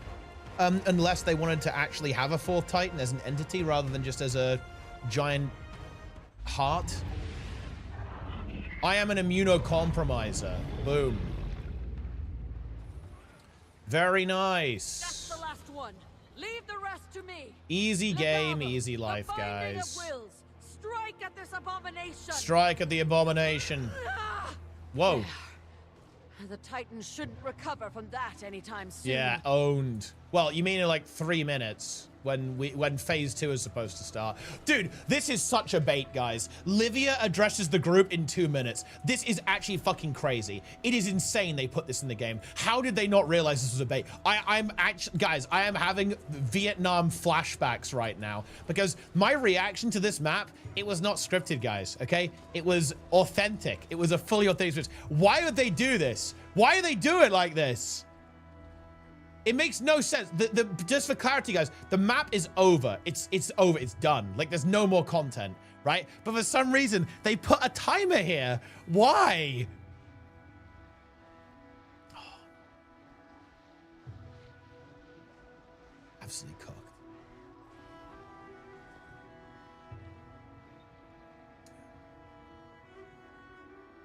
What? Whoop. Whoop. Okay. I'm doing the jumping puzzle.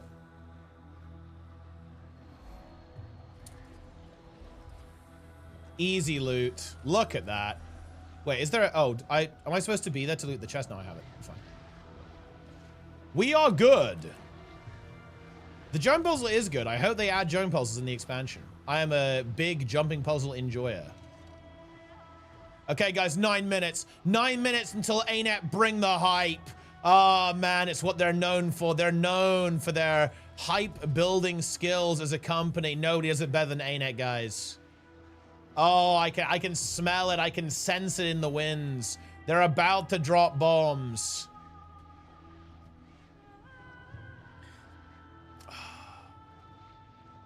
We are getting insane content very soon. Prepare yourselves.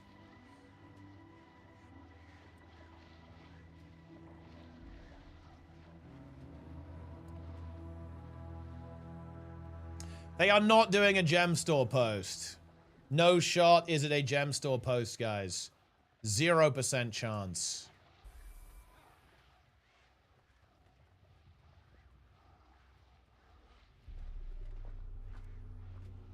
This is not a phase 2 scenario, guys. Like, do you guys think it's almost like poetic that I'm kind of coping for a big drop at the, you know, at the end of a map where we were coping for a big drop and one never came? There's a certain symmetry to this.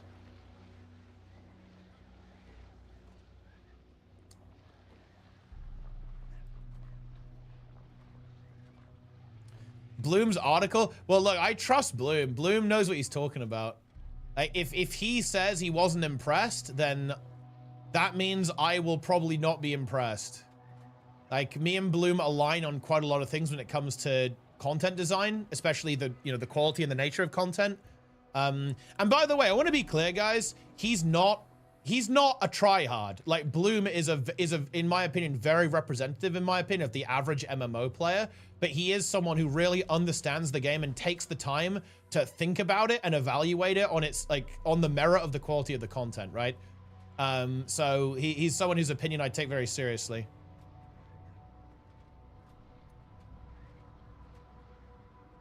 Despite being, you know, obviously a fairly different player to me.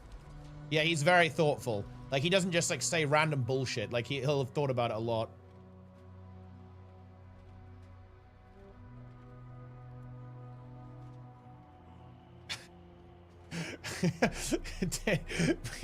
Mo Keynes is saying it's over.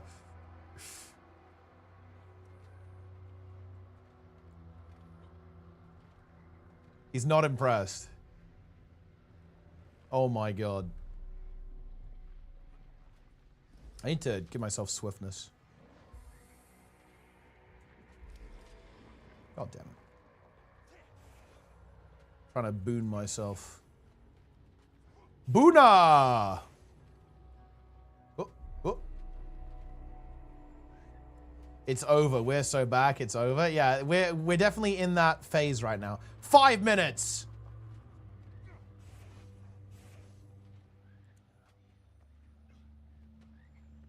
Look at the article. It's pinned.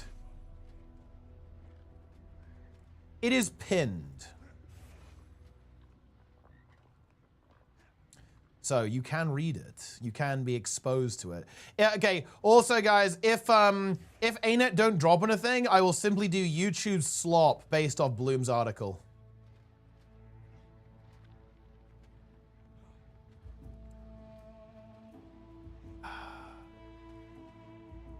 It's not the fact you're hoping for something, ArenaNet, that will convince you that Bloom is wrong, that's copium. So you're expecting a blog post at all. There's no shot they won't drop a blog post 1 week from release.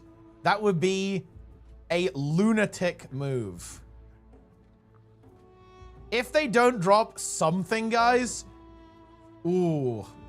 Actually, I'm not that certain. I was gonna say I'll enable DYB for the remainder of the stream, but I'm not sure. I'm not actually that confident.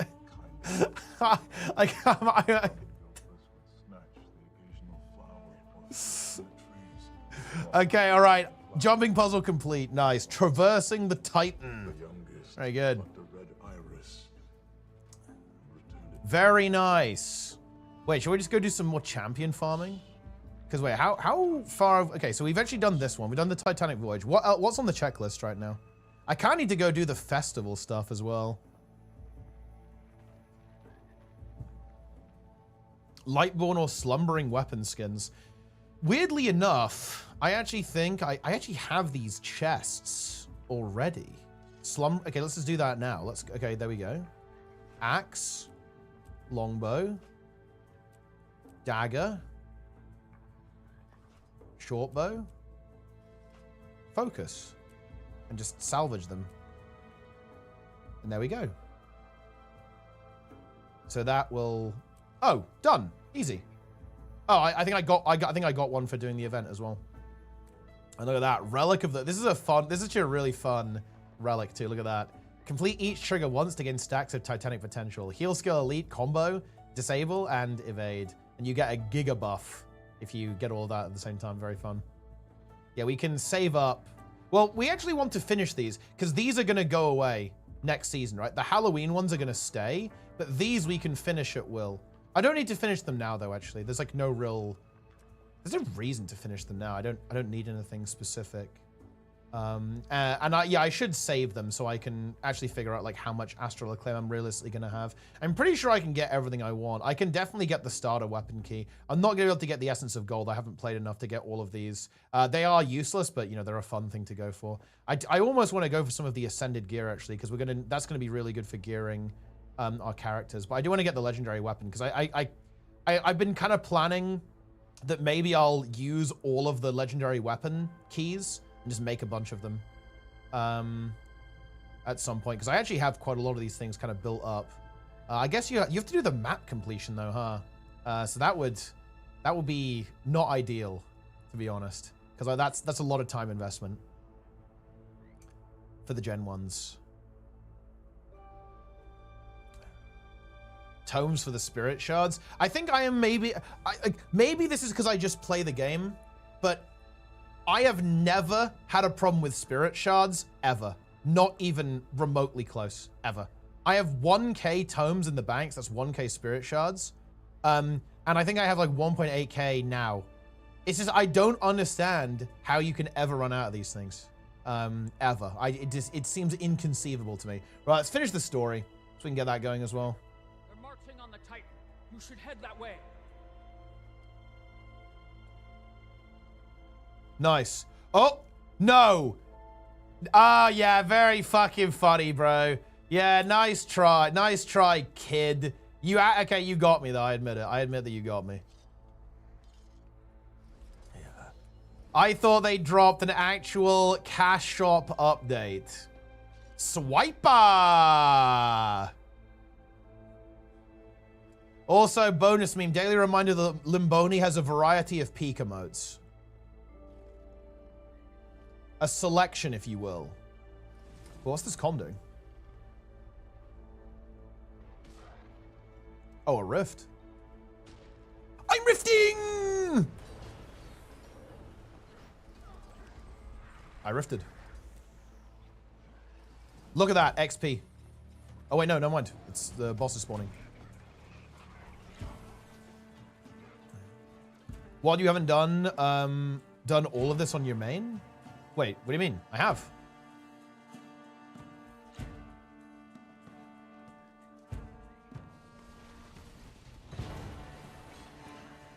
This is not my main. No, there's no fucking shot. I don't even believe you guys. I don't believe you guys. I don't believe you. You guys are fucking spreading disinformation. This is not Omega Lol. Stop typing Omega Lol. There's no way it's fucking real. Oh my god. Yeah.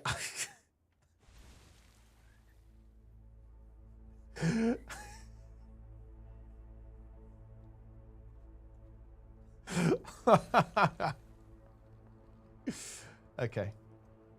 Rima Prime, nice.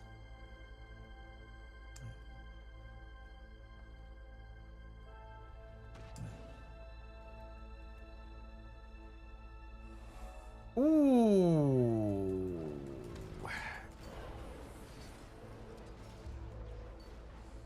Ooh, ooh, ooh, ooh, ooh, ooh, ooh, ooh.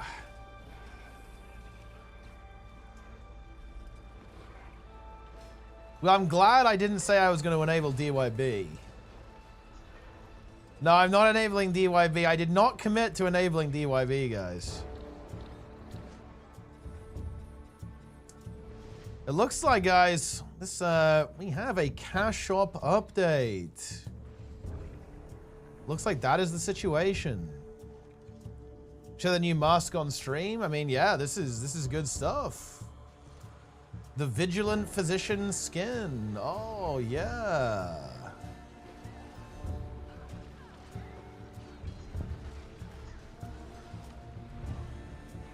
Nice, guys.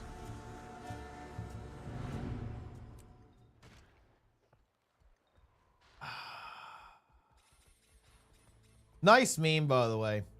Delve into endless Castoran caves. Tunnel Visions of Eternity preview.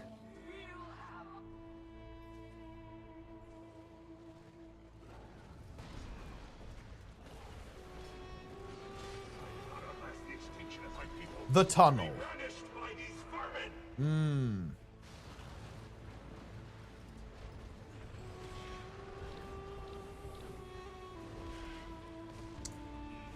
Okay, this is very bad news because now I'm forced to generate YouTube slop from Bloom's article. Yeah. And that... Ooh. Spectral closed.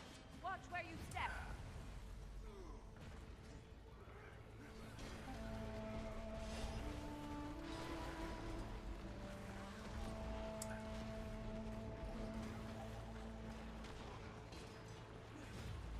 Yeah. Your construct is gone, Easy. Mursat. It's just you, bro. Just. I think these are little spirits like feast on him. It's content, actually. I think I am more than a match for a few sacrificial lambs. Ooh. Yeah? What about them? What? Get your hands off me, you insect! You... It's over. This will not be my end! They're getting him. Compared to that lunatic, I think I'm rather pleasant to work with. Wait, is this NPC unhinged or what? Sure, Scholar. Just try to prioritize our own safety Epic. in the future. Right. All right, guys, fine. We're doing Point okay. thoroughly YouTube made. slop is coming. We're gonna do some Now, slop let's content take a proper look around before we head with back. Bloom's A article. place like this is ripe for documentation. Let's do it. Fine. ArenaNet has forced my hand, guys. They have forced me into this position.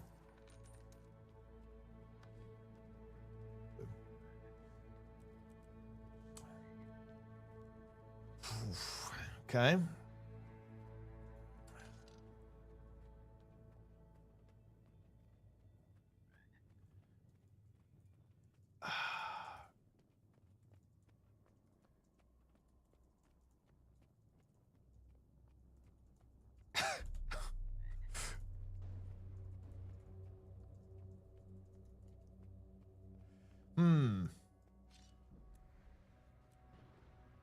Interesting. What the wait, dude. 107 Celsius at idle? Oh yeah, and your CP, yeah, it's running at like 0 gigahertz as well because it's completely thermal throttled. Nice. I'm actually surprised it's not shutting down. 107 degrees at idle. I am actually really surprised the machine is not saying, actually, maybe I won't run. That's crazy. Yeah. Huh.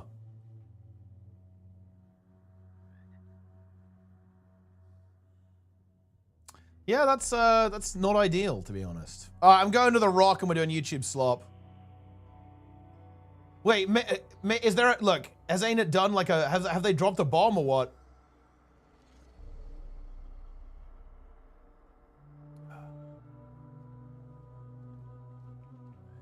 Ooh.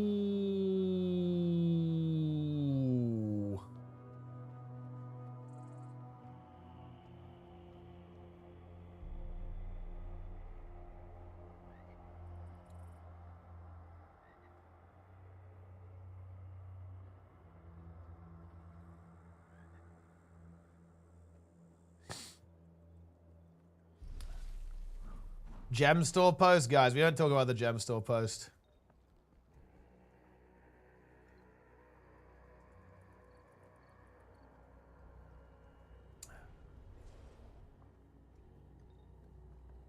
It's time. Guys, it's time. Yeah. It's time.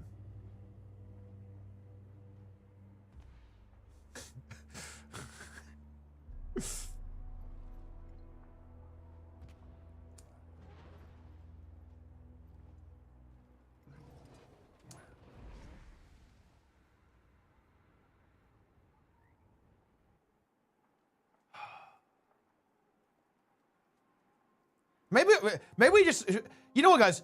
Maybe I should do this. Should we just review this instead? Do you guys want a full analysis of this or what? The Vigilant Physician Mask? Is that what you guys want? Full breakdown? Let's go over the texture detail on this hat. Yeah, maybe.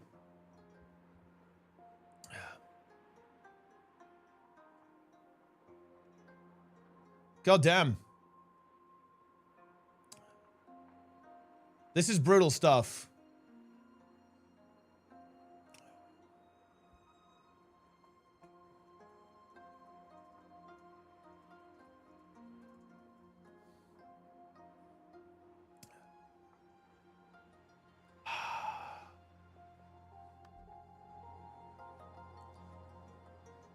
You better be ready for this, guys.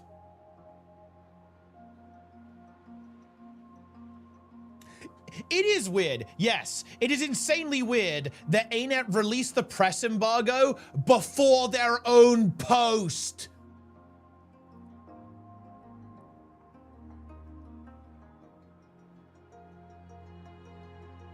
Break.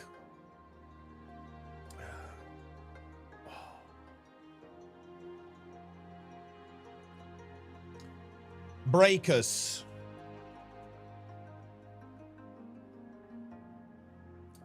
Quick reminder, guys. Breakers, level 72 Earth Elemental in Vault of the Incarnates. You can see here, this is Breakers.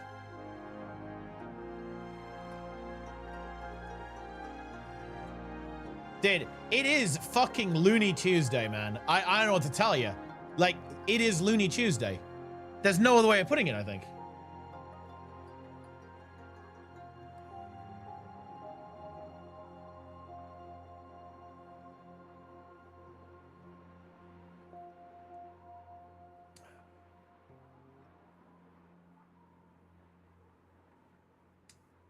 Incredible.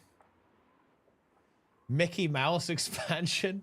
Visions of Mickey Mouse. Visions of Eternity. That title? Bro! I mean, dude, I didn't even... Thing is, I actually got banned. I immediately scrolled into the text. But yeah, the title is brutal. In my opinion, this... Holy shit. This title is crazy. Yeah.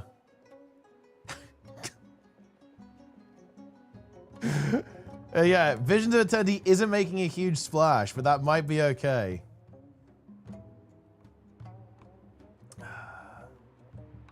Also, these image previews just, they don't work. Okay, I'm just saying. I click them and nothing happens.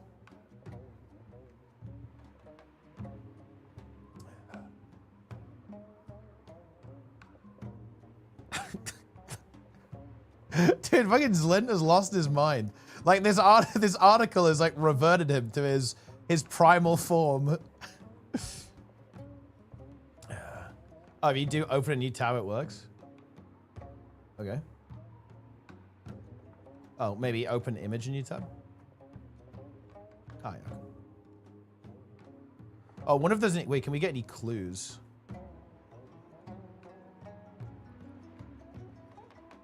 MB of the file names. I will examine the file names. Oh no, they're just numbered screenshots.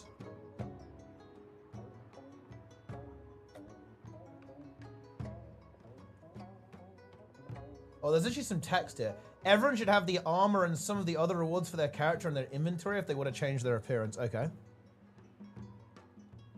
Creation 23, Screech Roars. Babysitter. Can you go and get the coconuts out of the trees? There is a coconut event, guys. A coconut themed event. Region house. Look, we're back. We're back in business, guys.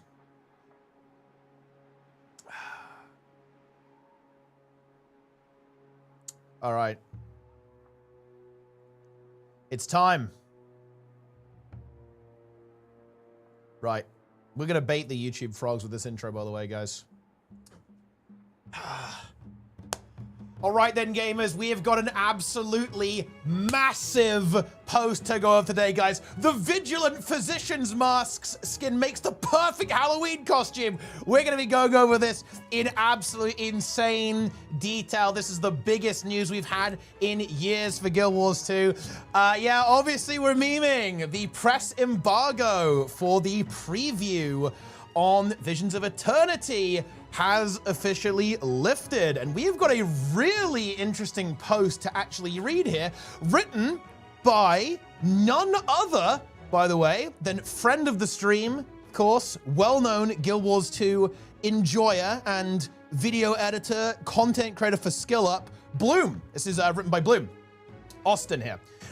So obviously he has been very well known for, in my opinion, having really good takes on MMOs in general. Did a great review of World of Warcraft actually, and also of Guild Wars 2 particularly. Like, I think he was very noted for his review quality when it comes to Janthea Wilds. So let's delve in and see what he thought about it. Of course, you know, it's a week before the expansion at this point, but we weirdly haven't actually got that much information on what's happening on launch, right? And we're going to get a little bit of information about that here as well. And just for reference, and I will actually link a bunch of press releases in the description of this video, including this one. This one is on thisweekinvideogames.com. Interesting outlet there, but there's actually a whole bunch of them that's gone out from all of the usual suspects, so I'd highly recommend reading those. I'm particularly interested in this though, because obviously Bloom is a friend of mine, and he is someone who, in my opinion, is an excellent games journalist, actually, so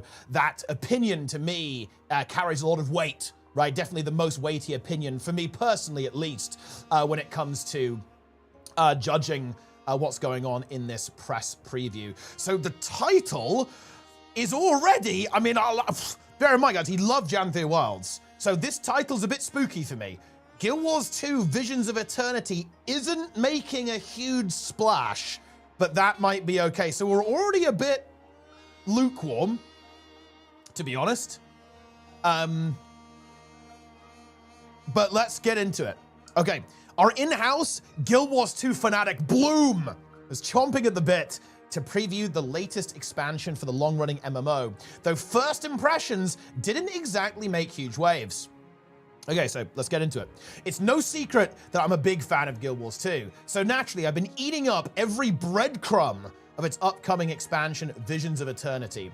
Trailers, blog posts, live streams, you name it. When I was invited to get some hands-on time with it, I was more than happy to oblige, even if it meant waking up at 2 a.m. on a Monday morning. We love to see that.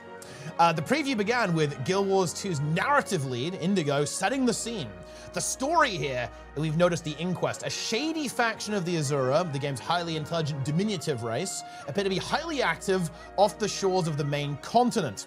The investigation leads us to the sandy shores of Castora, an until now hidden island, seemingly seeping with magic, something the Inquest no doubt hope to explore. So yeah, we already know that, okay? It's the story, guys, okay? Blah, blah, blah, blah, blah. We played the story a little bit in the preview. We don't know what's going on, and we don't know where the broader story is. Yeah, they're obviously not gonna drop the entire story early. That wouldn't really make a lot of sense. We got a bit of insight though. We know that it's gonna involve 2 Inquest leaders kind of butting heads on Ideal, Overseer Kuda, who got teased a little bit on social media, and a new character, Seb, as well. Not much is known about his history, just that he appears to be experimenting on the local fauna with some newfangled technologies. It looks like this guy is kind of going for the Mechanicus 40K angle, turning the lizards into robots over there. Very exciting.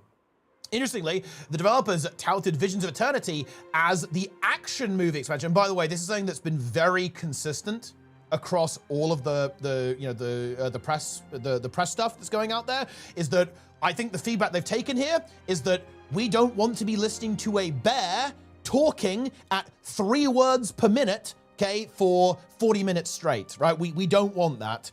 So I think the story itself is gonna be a lot more dynamic, more combat oriented, keeping the game moving forwards, right? Moving through the world, right? Some kind of set pieces.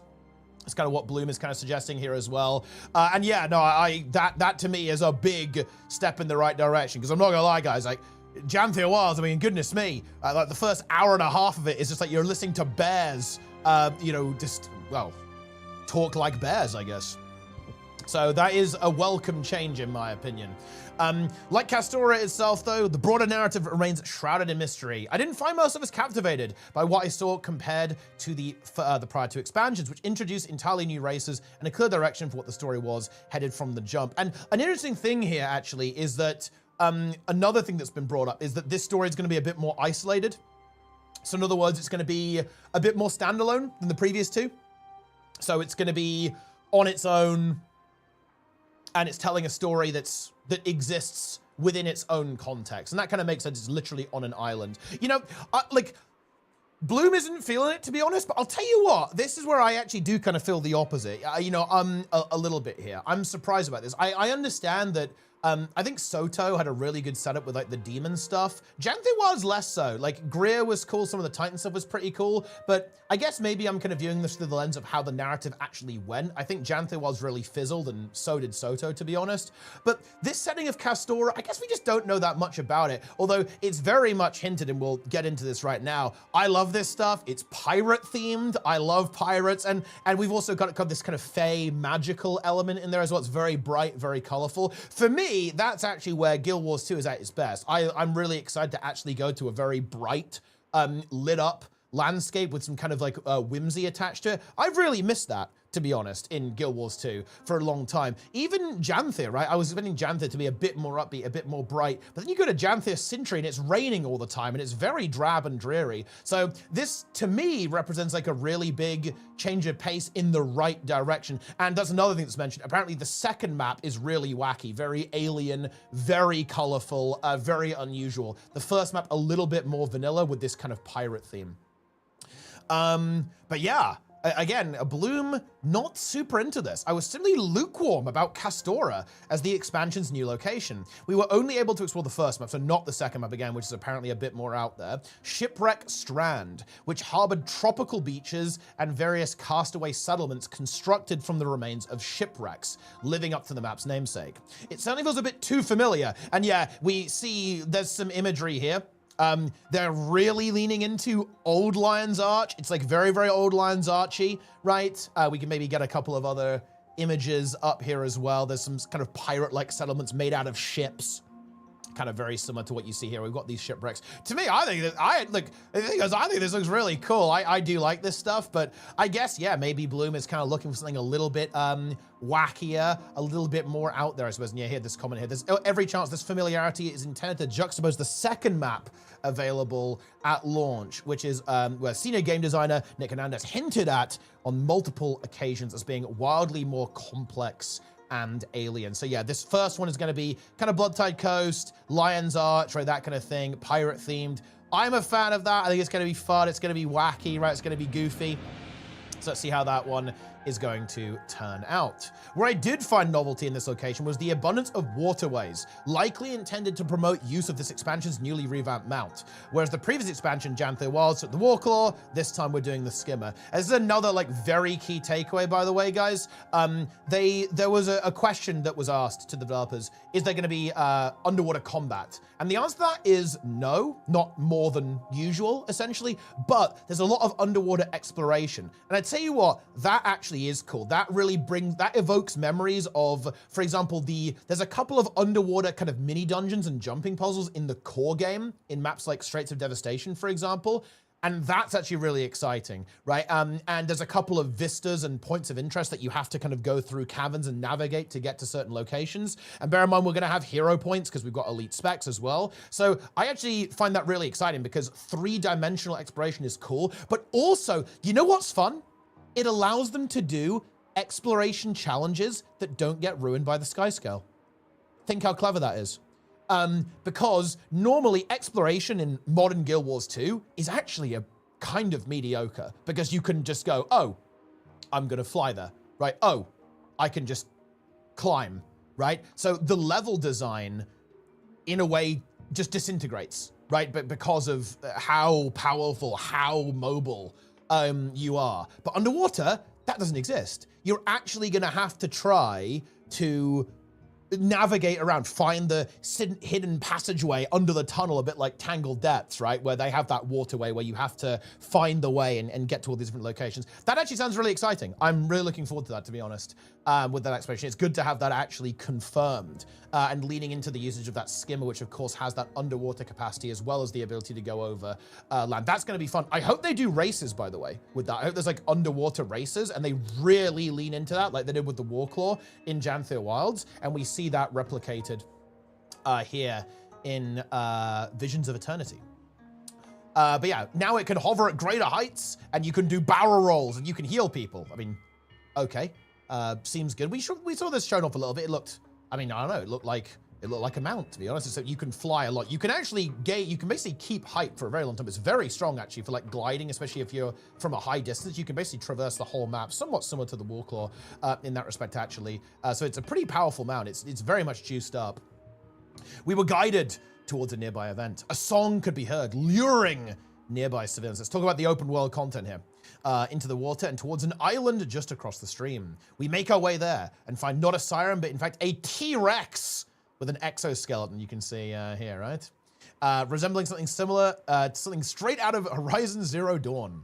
You had to CC to break its shield and then break out fellow players trapped in bubbles, all you dodging the AoEs and ringing bells to snap out its entranced victims.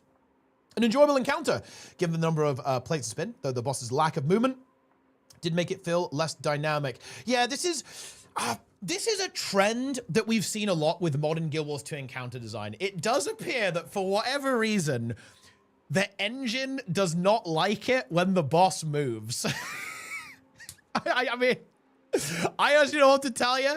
I do think it is a weakness. It is a problem. I don't know why that's the case. If it's like a bug thing, if they don't have like the resources to do the QA, to have bosses that move. But bosses moving, guys, it is just not on the menu anymore, man. I don't know what to tell you. Like, it's very strange.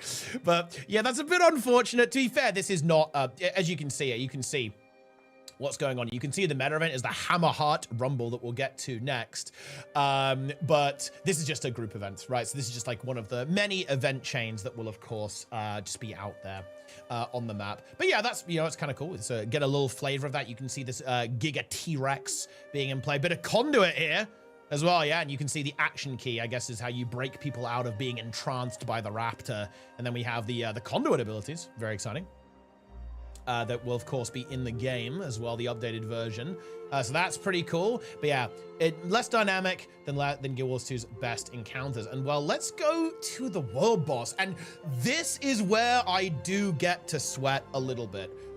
So an encounter I was a little more disappointed by was the map's world boss. So again, we've got a world boss on the first map. There's a meta event, by the way, on the second map that hasn't been played yet. So that's exciting. That's important to draw that distinction. This is a world boss. So it's just, you know, the boss just spawns a bit like the Titans on, you know, in Jantia Sintry. But the second map is confirmed to have a full-blown meta event. So there's a lot riding on that, in my opinion. This involved 2 pirate bosses sharing a single health bar, and players were marked by magnetic polarities to denote which boss they could deal damage to. So if you're given a plus, you attack the boss with the plus symbol. I'm unsure how I feel about the streamlining of mechanics here. Traditionally, mechanics like these will be solved by the players, dividing the group into teams to tackle separate bosses, having to coordinate burning down separate boss health pools simultaneously. With those things instead dictated by the mechanics, the social and strategic elements that make many of these marquee encounters so engaging was seemingly missing here. Nice typo, buddy. Okay, seemingly missing here. Yeah, like this is a little bit, well, the next statement is here where I get very scared here. Hernandez implied that this streamlining was to bring the difficulty closer in line with core game world bosses.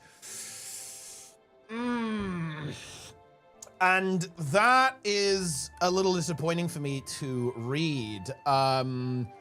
Because obviously, you know, to be clear, let me be clear with what I'm looking for. I'm not looking for a boss to be like a brutal DPS check and, you know, a raid boss. I'm not looking for that. But what I really like is coordination. You know, stuff like the tail mechanic, right, on Suwon, or Dragon Stand, right, where you have to spread out across the different islands, you have to handle mini bosses at the same time, right, do a variety of activities. Like, there's gotta be something there. Yeah, triple trouble, right? Like all this kind of stuff. Like, there's gotta be something there. I don't think DPS checks are what makes things exciting, because look at the Titan meta. The Titan meta on launch was a bit of a DPS check, right? But it wasn't that engaging for me because there was no coordination. You were like a solo player surrounded by other people just like walloping the boss until it dies, right? Like, I think the real strength of Guild Wars 2 open world has always been, you know, the like dynamic group coordination and social elements that come from their open world bosses. And hearing this is like very concerning to me. To be honest, it's like, very concerning. Like, I'm also just not sure. Is this even what people want? I'm just not sure about that. Do we really want our expansion to be leading with a core world boss? Are we talking like Fire Elemental? And are we talking like Claw of Jormag? I feel like we could do a little bit better than that in 2025, yeah? Oh man, I don't know. Like, this is spooky to me. It is weird that the game is going to tell you what to do rather than going like, okay, right, groups, you go here, you go there, right? I mean, I don't know. It's an interesting mechanic, but I think it's weird. I mean, you will have to react, I guess, because you're going to swap polarity at some point, so maybe you'll have to do a little bit of movement when that happens. That's kind of like a fun thing. That sounds kind of dynamic and cool. So there is that. But oh man, like. Bear in mind, guys, one of the reasons why I'm kind of sweating about this One of the reasons I'm sweating here is because, bear in mind, guys, this is the big content update, right? There's no new content outside of the raid rework until 6 months in. This is gonna last us a long time, yeah? It's gonna last us a long time. So I'm really hoping there's a lot of replayability here. This is like fun and engaging and at least gives you a little bit of a challenge. Again, there is a meta event on the second maps, there is that, but still, yeah. That seems at odds with what ArenaNet suggested previously, that these expansions are actually targeted towards the Rusted-on players like myself.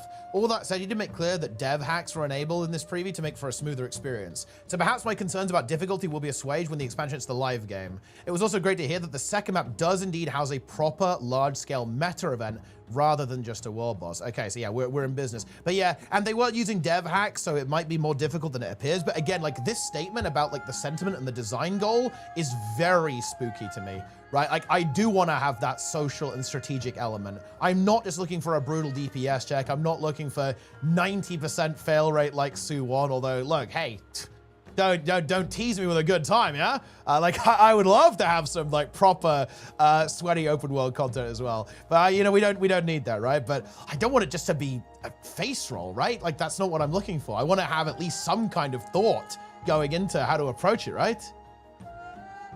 Oh no, we'll see about that. That's for sure. Another cool thing is the legendary stuff, right? While many of the new armor and weapons shown weren't doing much for me, yeah, they have showed some of these skins off. They look pretty mid, if I'm gonna be honest. A standout reward coming with this expansion is the game's first legendary Aqua Breather, which makes players sprout fins all over. You can see it here, right? I actually think this is really cool. This looks really good. You sprout fins all over when submerged underwater. And you also get a helmet skin too. And these fish, by the way, this is also part of the legendary. So the fish swimming around you are the legendary effect, and you sprout fins as well. Really cool effect. Looks great, actually. So I'm definitely gonna be picking that up there as well. So that's coming on launch, by the way. So that's very fun. And also, this is another clever thing, and they might do this by the weapons, by the way. This is interesting. A helmet skin. So the Aqua Breather is a helmet skin as well that you can use. So you can have this legendary on land, but you don't have the fins. Unlucky. I feel like they should give you the fins. Maybe they'd look really stupid, I don't know. ArenaNet have hinted there'll be another 3 legendaries to chase, though didn't mention them during this preview. And although alongside the new homestead set on one of Castora's Island, fans of the housing system will also be pleased to hear about the introduction of records, collectibles that allow you to play any of the game's wonderful tracks in your homestead. Notably, I was assured these won't ever be sold in the cash shop. Nice. Only earned from in-game activities, which is great to hear. That's actually cool. That's a really fun thing to collect, by the way, from actual in-game rewards. I'm a really big fan of that. Okay, I like that a lot, to be honest. But yeah, there's actually a lot of confusion about the legendaries, by the way. Because, again, the Aqua Breather is mentioned here and confirmed on launch. But some sources say there's a legendary weapon coming. Some sources include, again, this is where things really get wacky. So in the original kind of preview post for Visions of Eternity, ArenaNet said 3 legendary weapons, 1 ring, 1 accessory, Aqua Breather. The press release for the press kit for VOE says 5 legendaries. Some people have said there's 3 legendaries on launch. Some have said it's the Aqua Breather. Some have said it's a weapon and an Aqua Breather. That's what the press kit says. So to be honest, guys, I got no clue. There's a lot of semi-conflicting information about what's actually coming in terms of legendary rewards. Like the addition of legendaries was actually a big thing for me because I felt that Janthe Worlds and Sota really lacked something to actually do and, you know, something to go after on the release of the game. So the addition of legendaries is great. And the fact that we're getting 1, I mean, look, that's already good. I would love it if there was a weapon too, and certainly if there were 2 weapons, that would be really exciting. But we're gonna have to wait for Arena to confirm this, or well, maybe we'll just have to wait for the actual expansion itself, because it's really not clear to me what's dropping here. And again, like Arena is into there'll be 3 other legendaries, right? Like, so I have no idea what's going on with that one. But regardless, just this alone, this is really cool in my opinion. Oh, look at those new Lumina virtues, guys, that come with passives, by the way. Neat little bonus meme is that they have special passives and special effects there as well. Or perhaps they could be the same, to be fair, but yeah, that's what it's looking like maybe. Very, very cool. Far and away, the most exciting feature of this expansion is the new slate of elite specializations. Guild Wars 2's subclasses that enhance, and in many cases redefine, how each class plays. I was already rather impressed with these during the public beta ArenaNet held not too long ago. Thematically, some of these specs are the strongest in the game. Take, for example, the ooze, the amalgam, a spec that fuses with the ooze to manifest weaponry. Or my personal favorite, the Gale Shot, big archer roll pit. Crab detected. New to me in this preview were all the changes made in response to that beta feedback, who CMC walked us through. With the specializations, I listed didn't receive any changes, yeah, because they're already pretty damn good. A surprising standout, here's a bit of copium, guys. Those are placeholder records of virtues? Oh, really? I never would have guessed that. I've never played a Guild Wars 2 beta before. All right, back to the video. During the beta, this is my least favorite of the bunch. This class revolved around channeling legends. It was very lame, to be honest. From the game's history to gain access to abilities, and the conduit didn't add too much. It was all passive, and it was lame. However, now we've got a bunch of extra things. That extra button offered more flavorful interactions. Shiro Legend fires out jade knives. Centaur Legend makes all of your abilities empowered. So while you're channeling that cosmic wisdom, all of your heal abilities, your Centaur abilities, they're all getting the bonus effect, right? Like that you get when you know, the first skill you use basically is empowered, right? But now you're getting that for the entire duration of Cosmic Wisdom. Very cool. And there'll be similarly impactful abilities, of course, for all of the other legends too, which is fun. So let's see, we've got an extra button here. Let's see what it does. While channeling the new Raza legend, for instance, I could slam down a high damage scythe every 10 seconds. So you're going to be pressing your special kind of unchain, unleash potential very frequently. I like this a lot. This actually does sound very positive, by the way. Even through sleepy eyes and unfamiliar keybinds, these changes made the conduit a blast to play, to the point where it's gone from the bottom of my most hyped for list to somewhere near the top. Wow. Similarly, I can attest the changes made to the other specs have addressed many of the criticisms from the beta, as outlined in ArenaNet's recent blog post. Listen, I can't wait to see. I mean, look, the antiquary, look, it won't have changed enough. Let me put it like that. And they've made it more RNG, by the way. They juiced up the RNG factor on the artifacts like to 11. It's unbelievably funny. It's going to be very interesting to see the feedback threads about that one. That's true. But yeah, really good to see. And this is very much like a confirmation of what I was very much hoping for and kind of got out of reading the feedback posts, right? And the beta changes posts that ArenaNet have made in a number of different places. Looks like they've really put a lot of work into that. And I have to say, this does sound really positive, actually. Short cooldown ability that allows you to like charge up your affinity and unleash it. Much more high impact usage of that cosmic wisdom effect there. And probably a bunch of tweaks to the traits and skills as well. Sounds very, very positive. And again, bear in mind, Conduit is the one that needs one of the ones that needed the most work, but I imagine they have put in like a similar amount of work to other specs to make sure they're up to snuff there as well. So this is like a really positive thing to read, actually. In that sense, I'm not too worried about Visions of Eternity lacking some revolutionary, game-changing feature like expansions prior, since elite specs are game-changing in their own right, in the way that they revitalize all the game's current content. From what little I've seen, they're likely to be the main highlight of the expansion. I'm still looking forward to seeing what else is in store when it comes to the story, environments, encounters, and rewards. So yeah, a bit of a mixed review here from Bloom. Pretty interesting stuff. With that one. The thing that worries me here is the content, right? Like, if he's saying that the open world content doesn't feel that fun, that's scary, especially when it comes to the world boss. Again, they need to nail this. A big weakness of Soto and Janthe Wilds has been the open world. We have not had that Guild Wars 2 open world experience for a while, right? And that is bad. They have got to nail this. I have to say, it concerns me a bit to read this, like with how he's talking about the initial world boss. That means there's a lot riding on that meta event. That meta event needs to hit hard if that's the case. Like I think obviously the environmental design and the familiarity thing, that's going to be like a little bit of a personal thing. Personally, I do really like the theme, actually, especially the kind of tech tech theme, right? Like the Mechano-Raptors going on there, Inquest. I actually really like that direction personally. It's goofy, it's funny, right? Like they are a less serious type of character. The whole action movie description is also really cool. Again, that was a thing that came through in all of these kind of press articles about the game. They're really trying to give you a more interactive story experience. I think that is going to land really well. I really hope they deliver on that. In some other things, they talked about being inspired by, guess what? By Tomb Raider, by Indiana Jones, right? That kind of thing. So that's where their inspirations are with that. That sounds awesome. And we saw that a little bit reflected in some of the trailers, like running away from like a giant, laser beam thing going on there as well. It looks like that. I think that's going to be really exciting. I just really hope they've delivered that in the actual open world experience as well, because the open world experience is what Guild Wars 2's bread and butter, right? They need to get this right.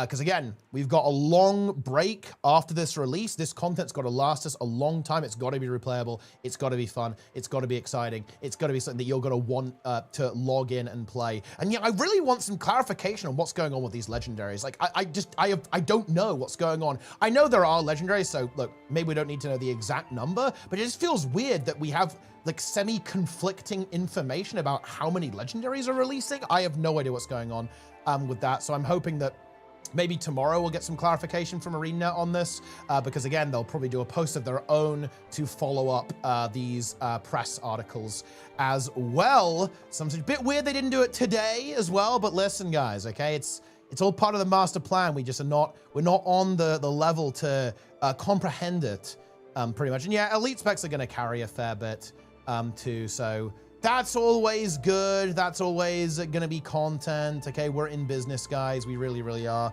But yeah, I don't know. It's an interesting meme, interesting article to read. Little bit sweaty. And again, like the thing that really concerns me is this idea of like making the game like on par with the core world. I could actually understand that a little bit with Janthir and Soto because you don't have elite specs. If you're just buying that expansion, if that makes any sense. But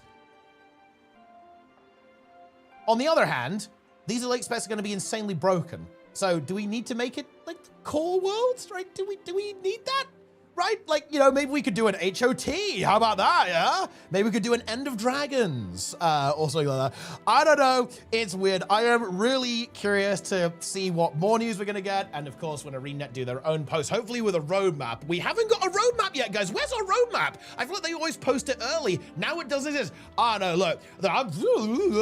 I'm getting spun around here a little bit by all of the chaos that's going on in the kind of the pre-release period here. For Visions of Eternity. But yeah, I guess that's all I've got, at least for now, guys. Hope you guys enjoyed my little take. Here we are, Frugal Fighter, getting ready for the expansion, guys. Oh boy, if you like some Zero to Hero content, get ready for it. We're gonna Zero to Hero the entire expansion. Oh yeah, with that one. But for now, we are resolute, standing on the rock, grinding some mastery XP so I can not be a disgusting non-max mastery pleb. But anyway, more on that later on the YouTube channel. Subscribe for that, guys. Yeah, let me know what you think of this article. Of course, it's gonna be linked down below. I'm gonna link a bunch of press articles so you can read them. Well, I would definitely check them out. And honestly, be on the lookout for anything that Bloom does over on the Skillet channel and of course his own personal channel as well. I would highly recommend his content if you're looking for some like very solid games journalism, which is, hard to come by. Is it not, guys? Yeah, these days. But anyway, let me know what you think, guys. Leave your comments, okay, down below. Interpret this article. Let's get the conversation going. Join my Discord as well and chat there. Okay, we're going to talk about stuff. We're going to get in the mix. We're doing Zero to Hero. We're doing content. Okay, let me know if you're more or less likely to buy the game using my referral link after watching this video and reading the article. I don't know, look, it's expansion's coming soon, guys. It's time. You got to make a decision. Are you going to swipe or not? But yeah, anyway, that's going to do it for now, guys. Thanks for watching. Hope you enjoyed. Interesting times ahead of us, I think, for Guild Wars 2. Leave your comments, like, comment, subscribe, blah, blah, blah, blah, blah. Links in the description, referral link in the description. That's all I've got. I'll see you next time, guys. Take it easy. Thanks for watching. I'll see you next time. There we go. Shout out to YouTube, by the way.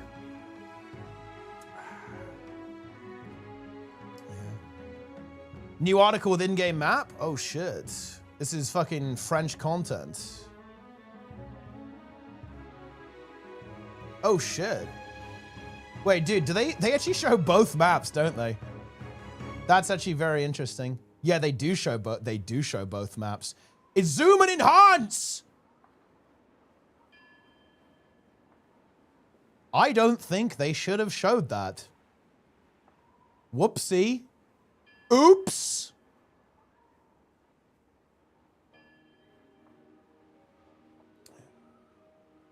Don't look to be the biggest maps in the universe, do they, guys? Let's kind of zoom in. So where does it extend to?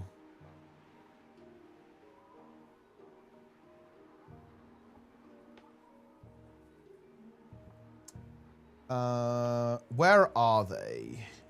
They're okay, so they're here.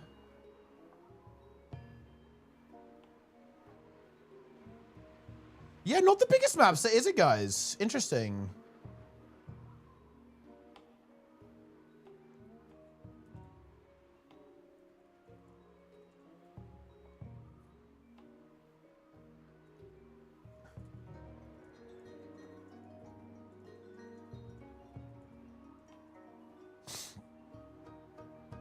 Yeah, it's a 2-map X pack.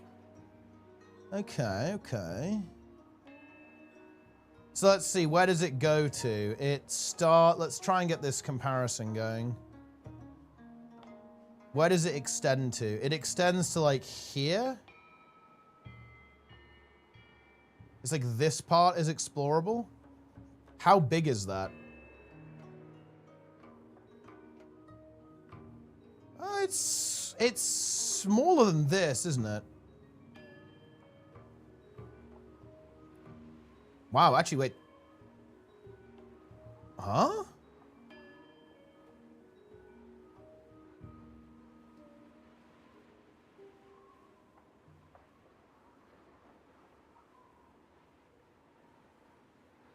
Interesting.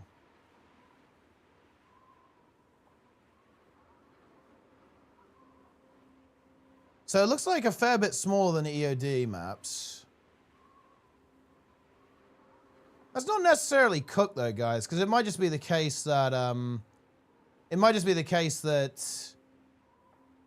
they're very dense, right? There's a lot going on in them.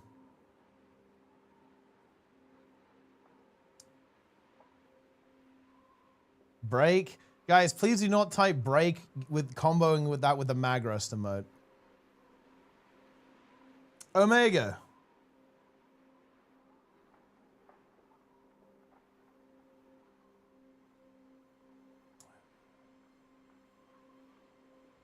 Yeah, I mean, there's going to be verticality, right? There's going to be like underwater exploration and stuff. So you've got to bear that in mind.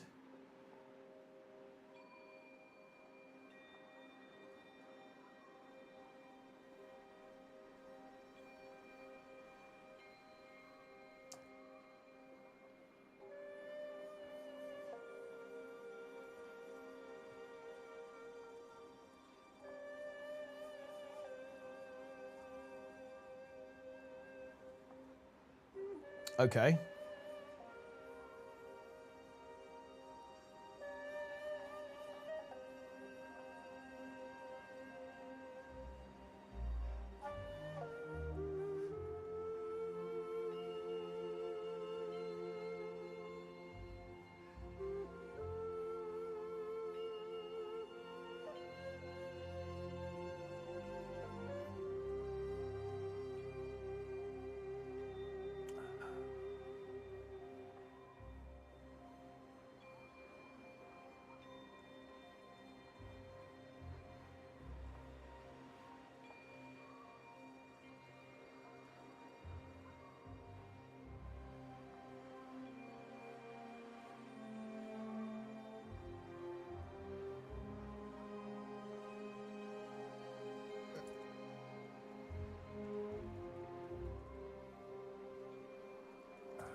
Dude, we are... No. Guys, do not refer to this as a tunnel expansion.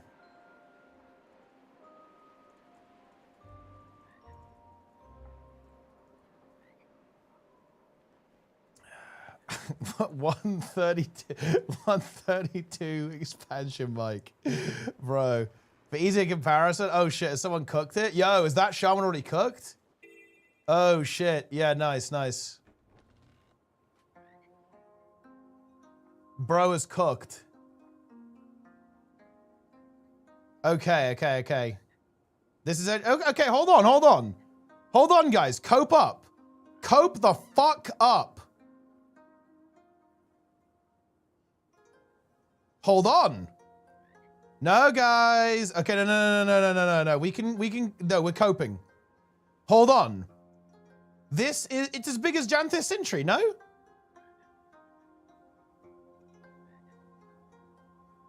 Kind of? Yeah. No, it's fine.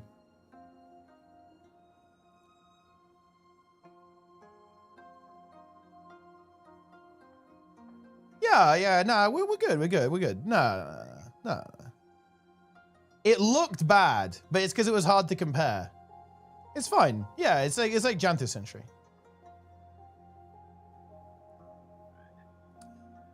And then this map goes like here.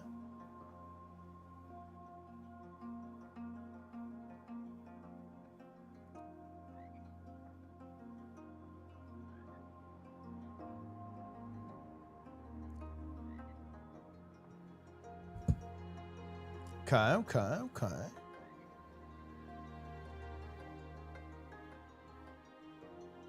Do we need to do some breaking news? Guys, breaking news! Another article has activated. And this time we actually have a view of the world map of Visions of Eternity. And we have like a bit of a comparison here. Like that shaman crunched the numbers on how big the maps are relative to the area of Castora on the world map. So we can have a little comparison here. So quite interestingly enough, it looks like the new maps are actually on the larger side. And hopefully, obviously, a lot going on there. You know, size is not everything, as they say. But it is good to know we've got some good playable area. As you can see here, I'd reckon that we've got a pretty comparable map size to Janthir Sentry on that second one. It's kind of similar as on the first map there, too. You can see it would kind of extend out here a little bit there as well. So this is a pretty juicy map. I would say, overall. So that's good. We got a lot of playable content, hopefully a lot of collections, a lot of secrets, hopefully some jumping puzzles, yeah? Attached to all of that stuff there as well. So yeah, a little bit of breaking news, guys. Breaking news! As infinite content being dropped.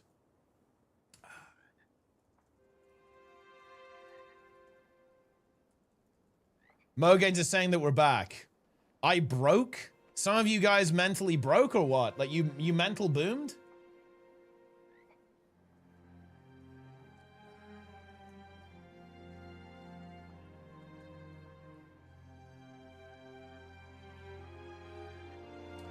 Confirm progressive renown hearts. That's actually based though. I actually like that system. Oh, wait, didn't these guys drop fat leaks before by accident? MMO.it?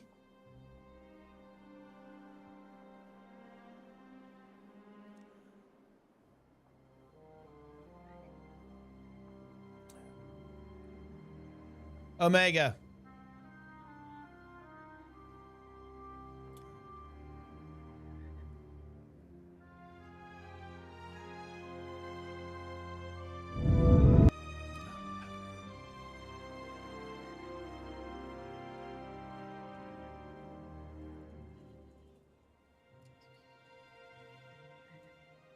Have we reacted to this slop? But how is this slop? This is quite a nice little fly through. It's, you know, it's very, very wholesome.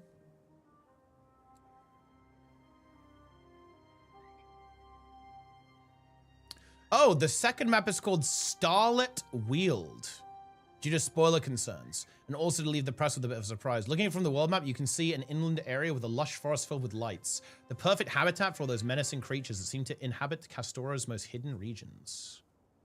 Ah! 15 hero points. Oh, 15 hero points per map. That's cool, actually.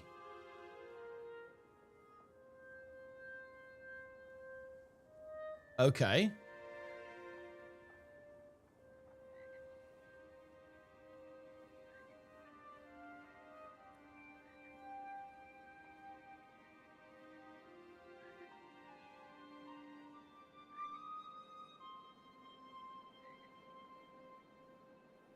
Even the most powerful DPS spells won't be able to break through the shield unless it's broken first. Ah, well, we'll see that, yeah? Power is nothing without control. True. The more people I meet, the more I appreciate my skimmer. Wait, what are we implying here?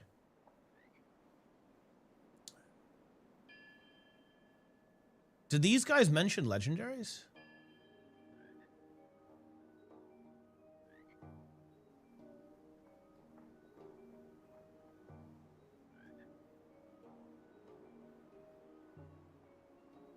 Okay.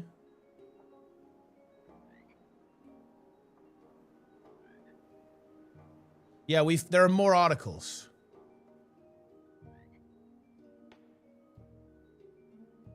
Welcome to Commerce. This is the housing, right? Yeah. Warm thoughts. Okay.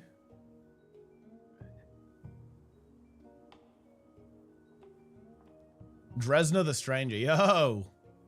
Big role player. I like that. Okay, okay. Good article, though, actually. Good article.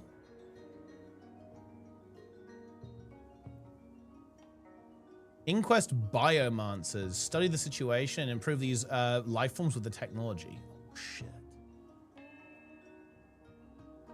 Visions of Eternity addresses a philosophical and scientific dilemma that merges with the management of magical power. One of the narrative cornerstones left to us by the 10-year Elder Dragon series.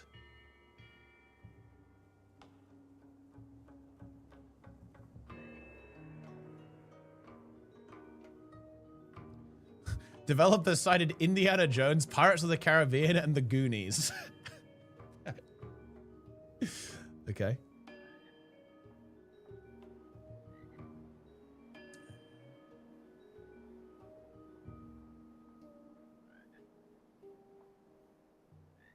Ooh. Okay. Excellent article here from MMO.it.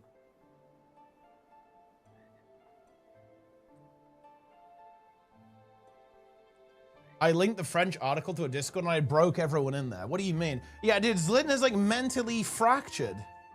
It's like snapped in half.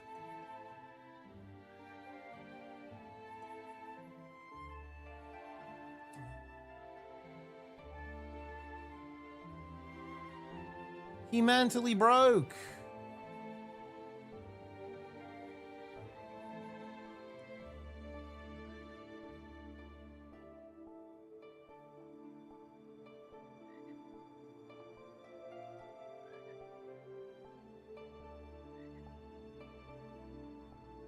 Ooh.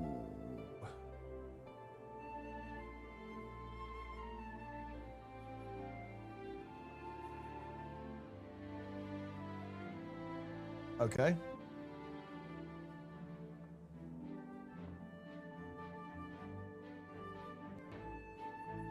When you rig that you got? Wait, what do you got? Oh my god, bro. AMD GPU. Ooh.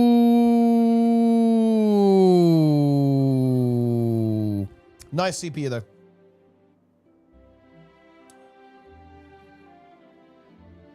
It is not the base choice. Team Green.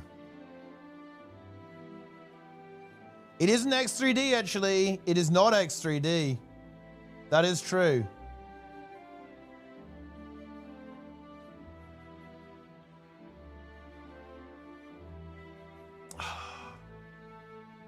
Enshitia? What are you fucking talking about, bro?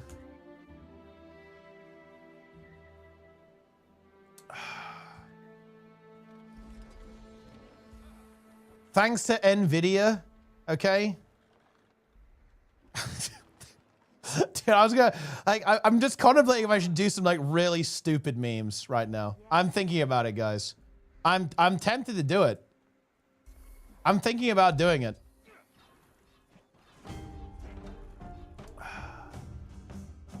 Careful now. Don't get overconfident. Map looks small. No, I think the map size is fine, actually. I will not mentally break. I am not going to mentally break, guys.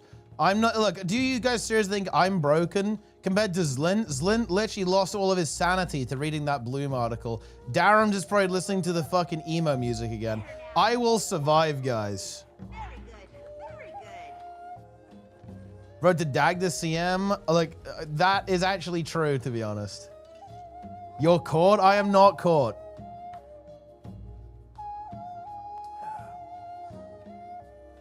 Also, shout out to YouTube.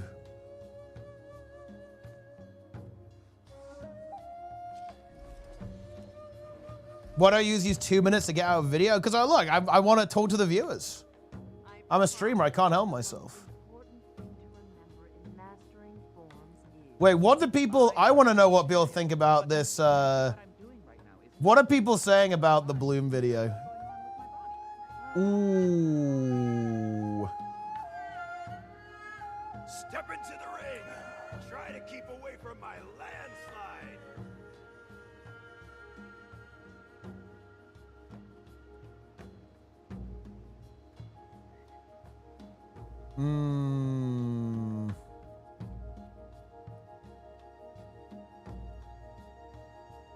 Oh shit, dude, Bloom is replying.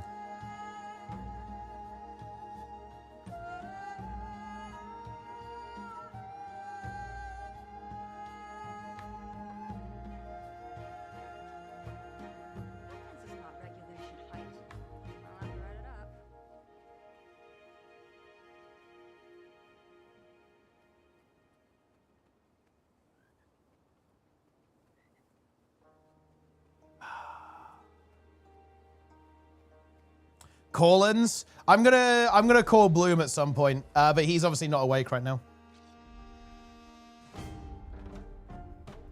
He is not awake. Oh, good evening, Kieran.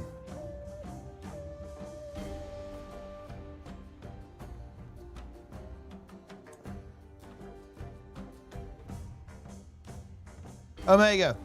Are P-Bills and Oz what up today? I mean, some of them probably are, or ish.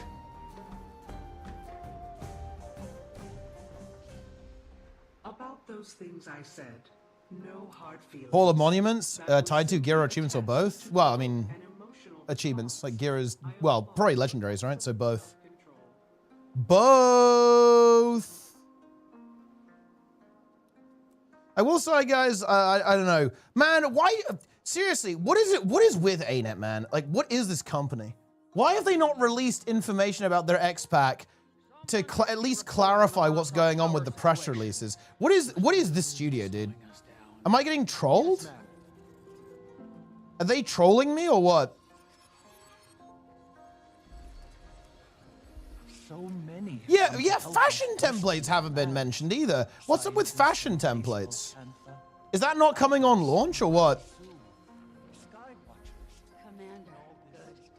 Drop whatever you were doing and lend me a hand. I need help preserving and sorting the sought texts salvaged from the city ruins. I'll toss them, you catch them. Use my workstations for any immediate preservation needs. Books cursed? Break the curse. The hell is going on? Use the pest spray. I'm breaking the curse. As much as you can. Then sort them in the proper crate. If I see you tossing history books in with the recipes, you'll get an earful. Boom. And make it quick. These texts are falling apart as we speak. 3 yellow. Okay.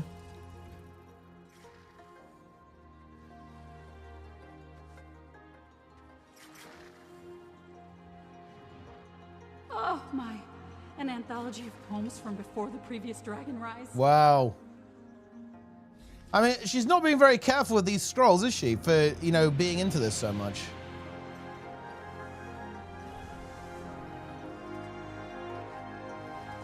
Influence the reviewers in any way or something? Well, I mean, they could have just released their own stuff today.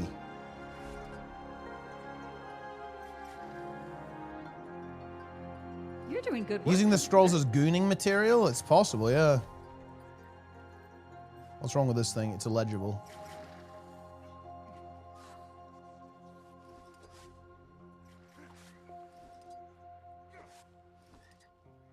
Scribble something.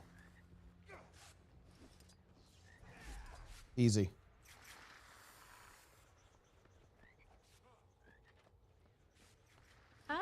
Bloodstone enhanced cooking. That's nice. Getting locked away. Is the meta event starting soon or what? Why people just AFK at the start? It looks like teeth to me.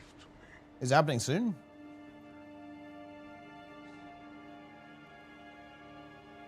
Oh. Chomp. Chomp with the raid. Chomp 3 party. Cat in the chat. AKA known as Poop Hell. Most legendary world versus world players in all of existence. Leader of Team Champions, playing in Moda 3, by the way, guys. Team Champions playing in Moda 3. Shout out Team Champions. Officer channel. Seek my mentor's aid, I should.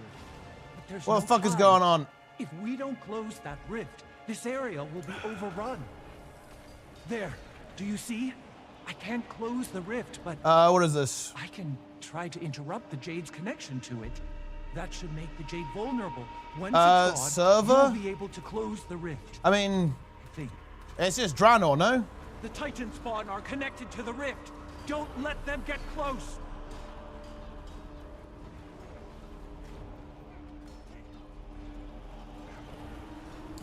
Chomp saving Guild Wars 2. It's past tense. Chomp already saved Guild Wars 2. Without Chomp, this game would have literally shut its servers down. Chomp is a mysterious savior. There are stories that will never be told about the heroics of Chomp. Some know, but not many know. Not all know.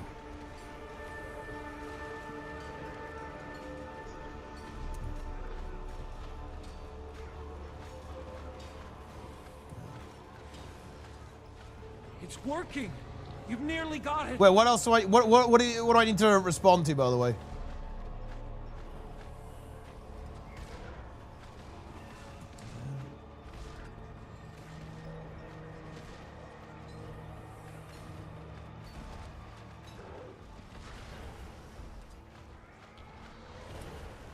Yup.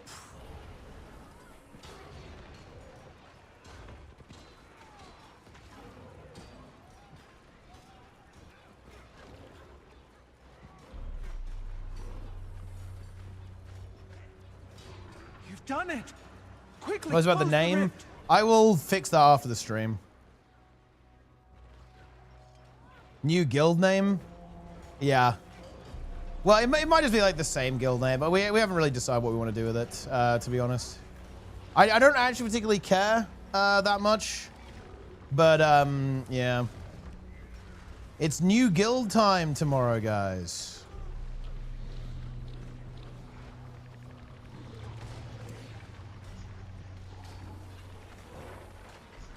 I can't interrupt it. I can't interrupt it. This close. Easton better CC. New guild or same guild, new name? Done it. I mean, well, it's the same. Quickly, It's the close the same rift. guild. Nothing really worked. changes at all. It's just the right. guild name. We did the right thing. How long does this one go last? When Well, I mean, began I'm in learning charge, so magic, forever. My mentor warned me. You will see more of what is, and to look away is a brave choice. Grateful beyond words I am. Had I been alone, I could not have stopped it. Yeah. But I had to try. Are you recruiting? I have CE experience. Yeah, we are. We are looking for Rogue Evoker. Boom. And CE experience probably doesn't cut it. Well, unless you're insane. Unless you're fucking cracked. We're looking for people who have played it like world rank. 200 to 300.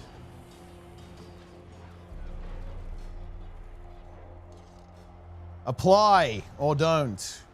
Be a helper in midnight? Nice. We are looking for helpers.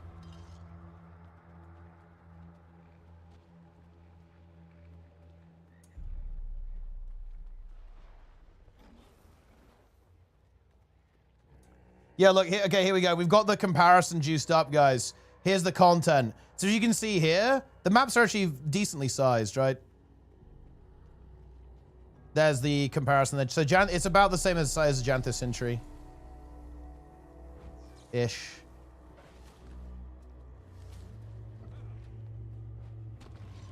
Not Lock? Actually, we could take a Warlock, but it would have to be like someone who can play more than just Warlock. Who can I contact? I'm serious. You can contact me on Discord. Give me your best shot.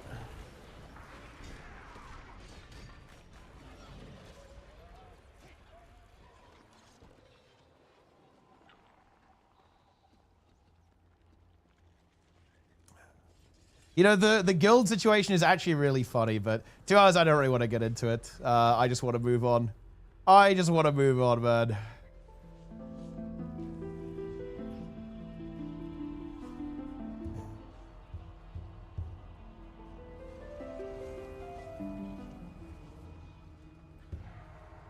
Apparently, some astral ward are stuck in the. Oh, we want to know?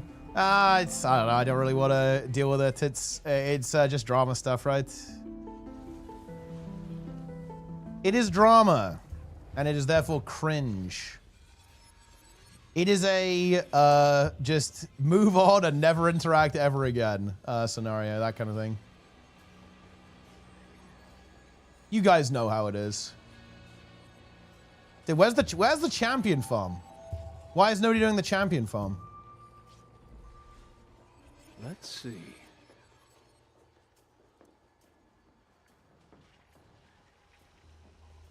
The living.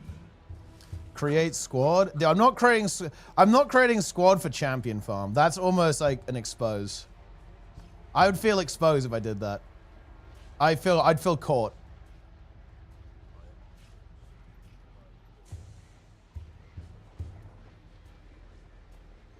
I guess I'll go play the story then. Let's do the story, guys.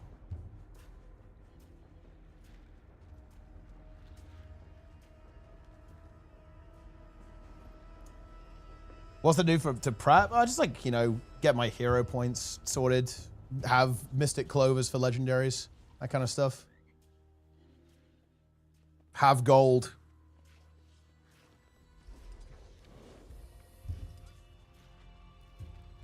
All right. I miss living vicariously through your drama. I mean, look, you gotta, dude, Boots, you gotta come back. Look, do you really though, Boots? You remember when you nearly got caught in the crossfire and departnered because of Brazil popping off? I remember that. That was fucking content.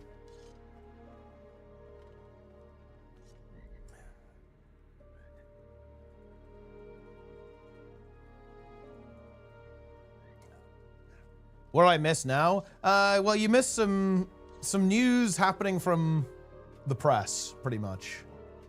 That is the situation.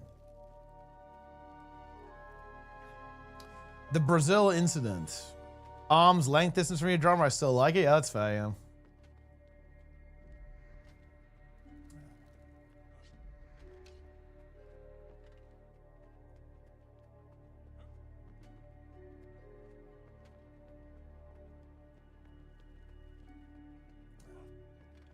Need to buy expansion? Yeah. Exclamation point GW2, guys. Let's go. Let's go. Let's go.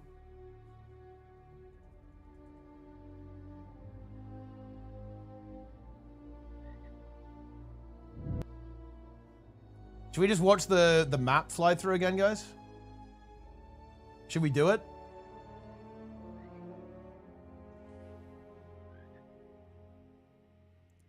Wow, look at that tree. Look at the Azura. It's red. That means it's evil.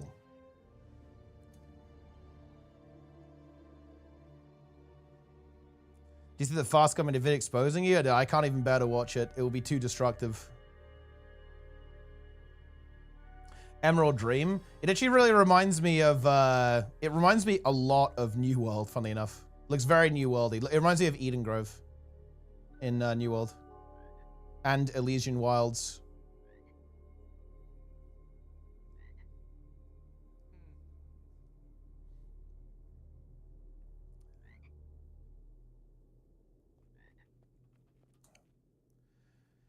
I think Mogains is, I think he's coping right now. He's coping. But the truth is, you know what Mogains doesn't realize? He doesn't realize that they are never bringing back 3-spin Arc Divider. They will never add that into the game.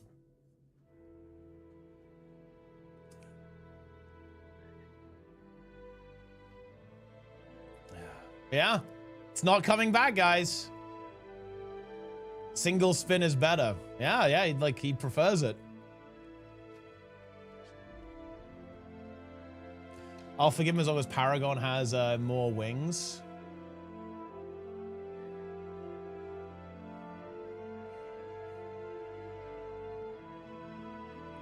Bro, surely we're not going to end up on Silvermoon. There's no shot. Surely it's not a Silvermoon moment.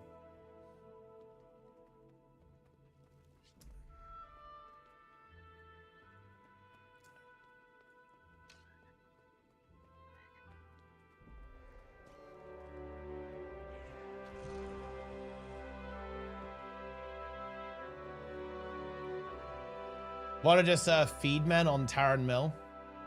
I mean, I'm not gonna lie. I haven't really thought about it that much. I don't really care. Like, Tom wants to just remake the guild as Unhinged, which I think is fair, right? Like, I don't really feel that strongly about it either way. We could go with feed men, but I kind of want people's input on it. To be honest, I want you know, I want the guild to have a bit of a say in it, not just me, not just the officers. So I'm going to talk about it tomorrow. I'm going to talk about it a little bit with the guild after we're done with the raid tomorrow. I'm going to explain the situation, obviously, and then just say, okay, right, like this is the situation, this is what we're doing, and then maybe someone's got like a good idea for a name. I'm not very good at naming things, to be honest.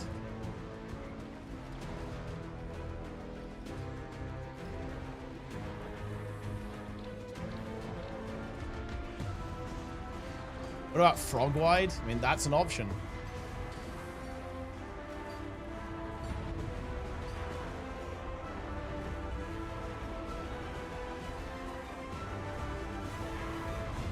Boom. Absolutely destroyed. Plenga and friends. I mean, that would actually be very funny if we did that. But then Plenix is forced to raid lead for us forever.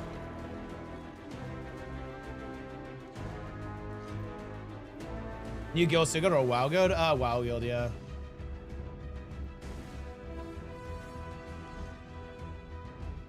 Basically, we're getting thrown out. We're getting evicted. Oh, it's funny.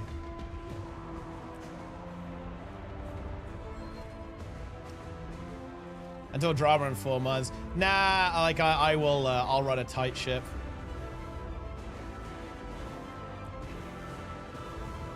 Why did you make a new guild? Because we don't have any permissions or access to our current one, unfortunately.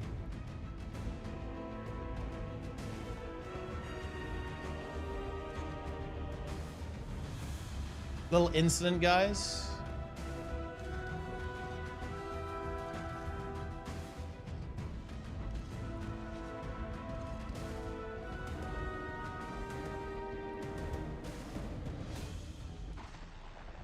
A WoW guild with drama. Actually, it's to be clear, it's actually not. It's not really drama in the sense that you're thinking about. Like the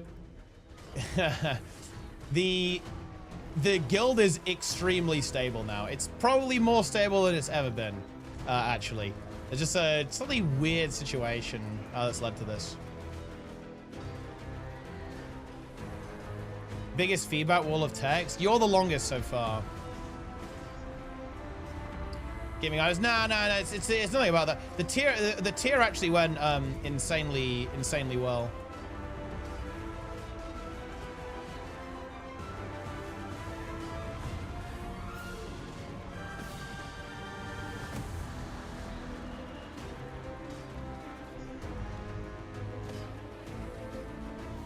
Didn't your tank just leave?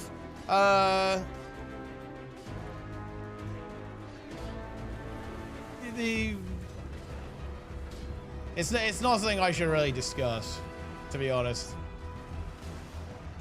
There was you know, it was very, the tank situation was very amicable, actually. It was just like different direction. The guild was going in a direction that wasn't going to work out.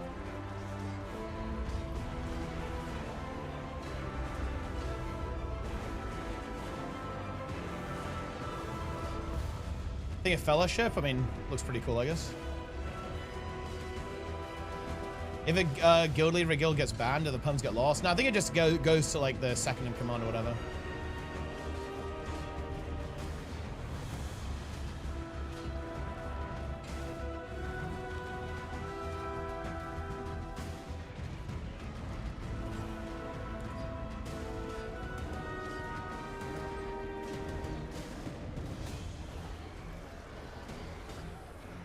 Serious raid progression in VOE. That would actually be really hype. If the WoW players, if I could convince them to play Guild Wars 2, it would be the strongest team I'd ever have played with in Guild Wars. I think they'd outperform any group I've had in the game so far. They're pretty good.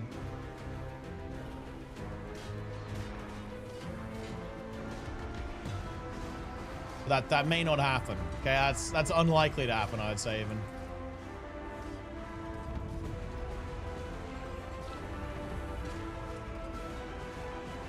Yeah, I'm reading it, Tran. I'm reading it. I'm reading.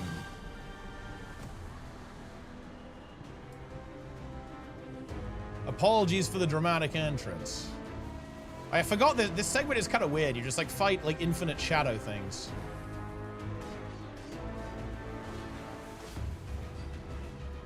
Happy with the decisions. I mean, I would say that when it comes to guild names and stuff, we should put it up a little bit to, you know, to election, I guess.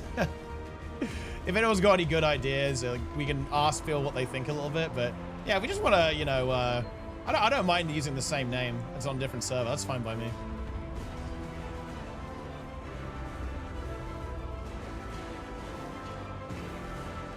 They'll probably ostracize anyone recommending them Guild Wars 2. No, that's actually not the case. In fact, like many of them have tried the game and like it, but you know, obviously they prefer World of Warcraft, and you know, WoW takes up a lot of their time. I don't think anyone, like the people in WoW don't. It's not a two-sided thing. Like nobody in World of Warcraft is gonna shit on you for liking Guild Wars 2, or like advocating for the game. That's not a thing that happens in WoW.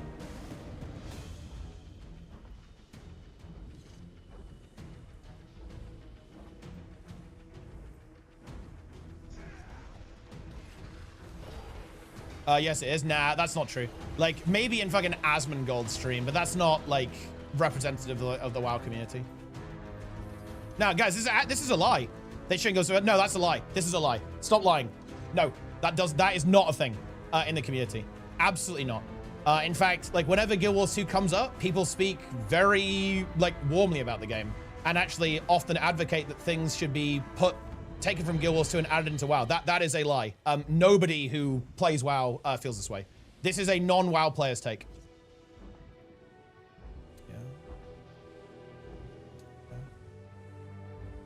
Yeah. Yeah.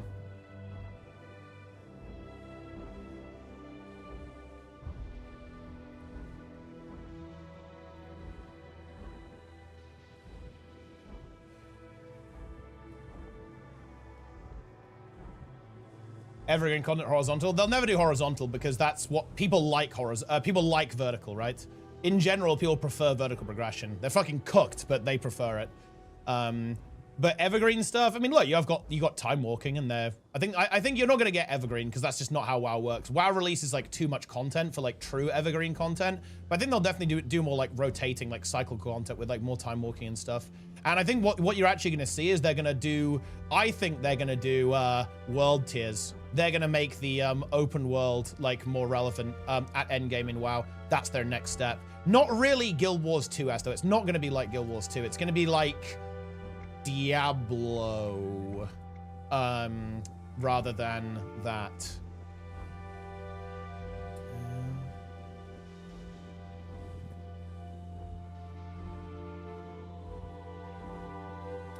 the price and like the bounties from Guild Wars 2. I don't think it's. Nah, not really. I think that system's too generic. It's like, go fight enemies in the open world. I don't think they need inspiration for that, to be honest.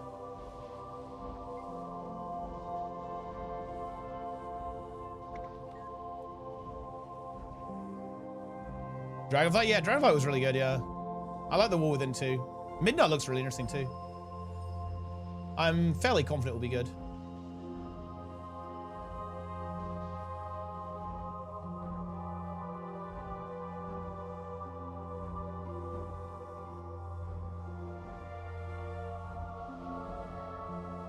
You don't have World Tiers on Remix? Yeah, but obviously Remix is not retail, right?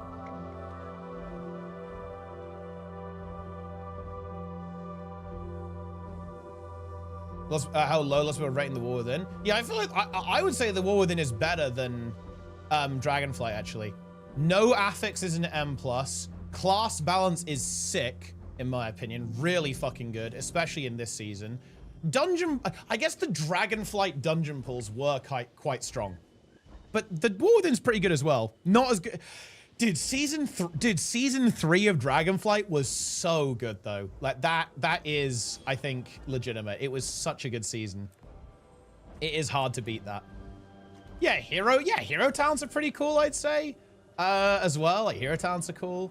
I'm actually really, like, do people not like the War Within? I think the War Within is excellent actually. Delves, I think, are a great addition to the game. Yeah, like the world is really cool. Khazar-Gar, I think, is pretty nice.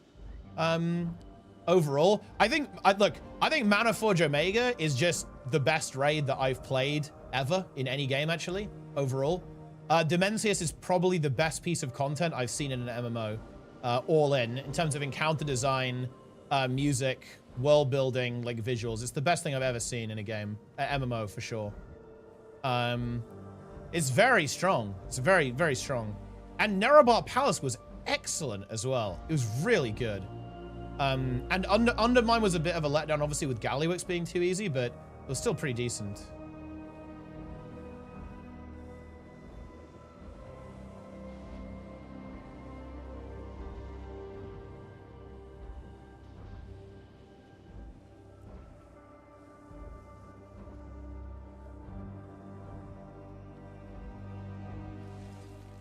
Fellowship, I haven't, no. I might try it at some point.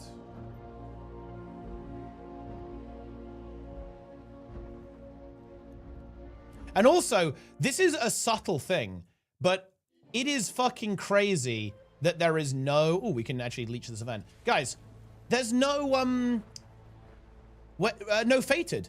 We're going straight into Midnight after this season. That's like a massive, crazy thing, in my opinion, in favor of the War Within. There's like zero fucking downtime. That's based. Mega based, actually. We're going straight in, not fucking around. Wait, this is... Wait, 12 minutes. I'm not sure if this is good, guys. Do we have time? Zlin, come on, man. Okay, come on. Stop fucking trolling. Okay, calm yourself down, buddy.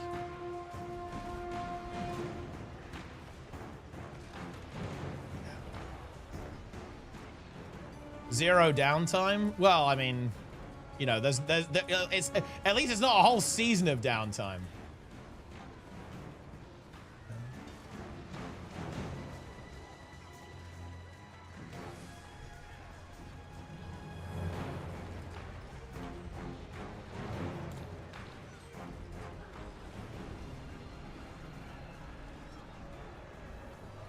Bro, Trent, are you still here in chat?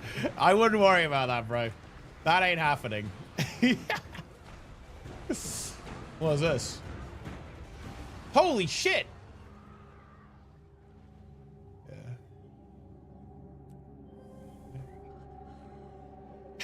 Yeah. Bro, Bro actually thinks that would happen. That's crazy. Bro is delusional. That's funny.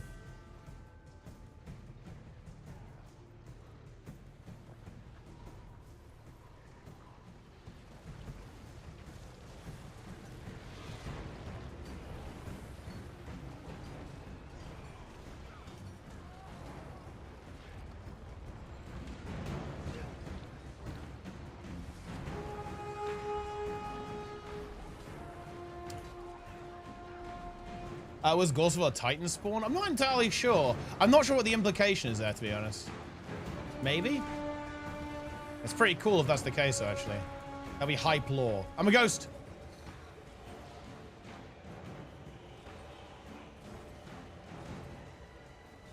Oh shit.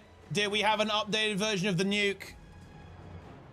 So this is the comparison, guys. Lowland Shore is in the mix here. So the map, it looks like the maps are both at like a little bit smaller than Lowland Shore. That's fine, to be honest. Like the Jante Wild maps are pretty big, but they're also in a weird way kind of empty, right? Yo, Roy. Roy in the chat. Actually, another leader of a PvP team playing in Moda 3. Feels good.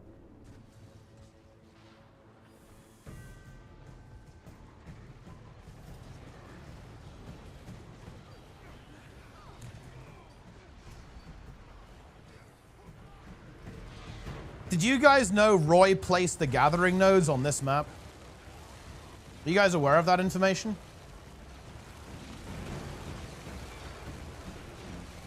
And all the fishing nodes. Roy, can you confirm or deny if you placed gathering nodes in Castora? Wait, you did all of the fishing nodes for X-Pac 6? Oh, shit. That's actually very big. That's confirmed, guys. So let's be honest here. The gathering nodes are going to be pristine.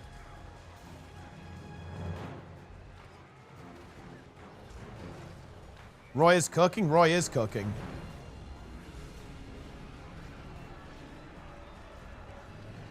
Roy is also joining me and Awesomeness in the Guild Wars 2 political broadcast as well. Political podcast. It's going to be good.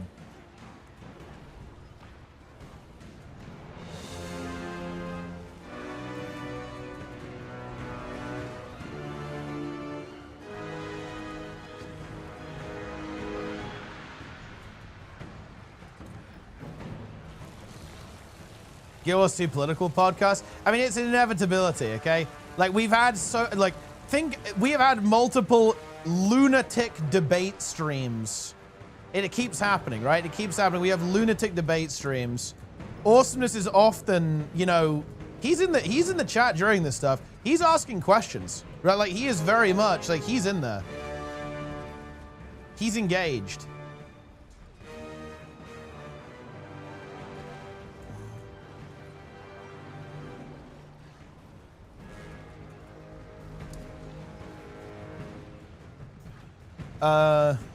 Yeah. Roy gifts a sub to Boots. Very nice.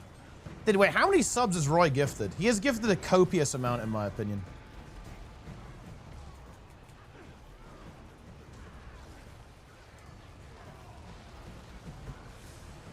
Kill spirits, exclamation mark. Wait, SVC? It can't be. Holy shit. It is. Dredge Carrier? Wait, who is this? This is a very old school player, guys.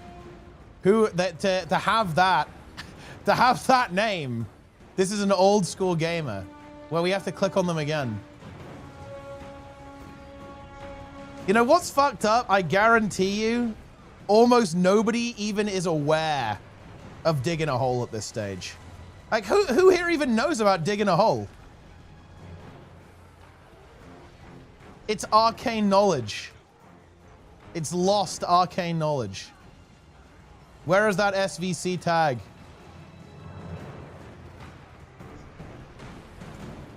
There they are, the Dredge Carrier. Who is this? Wait, it's this guy. It's the team leader. This guy is digging a hole leader. That's crazy. Master Blaster.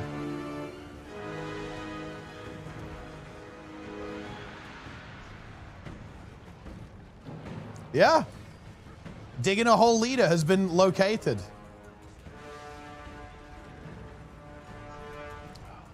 Man, you know what we need? Skelling needs to come back to actually playing Guild Wars 2 seriously.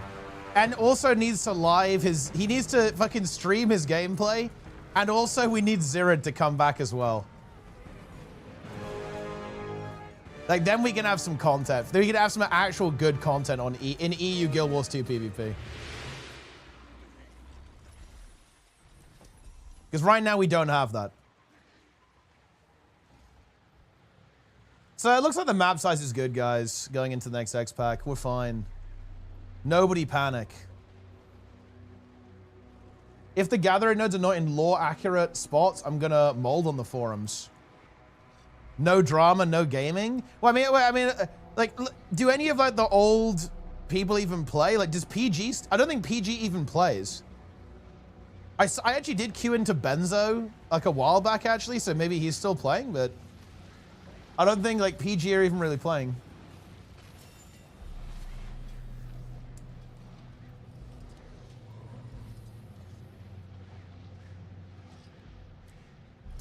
Oh, it's the monthly this weekend, isn't it? I'm gonna remember, because you guys definitely aren't gonna fucking remind me, are you? We can announce some Moda stuff there. Very nice.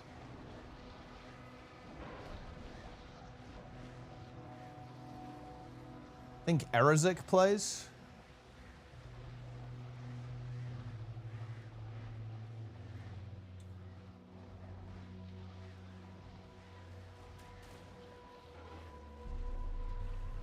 Dude, are we doing covert ops right now? There's covert ops going right now.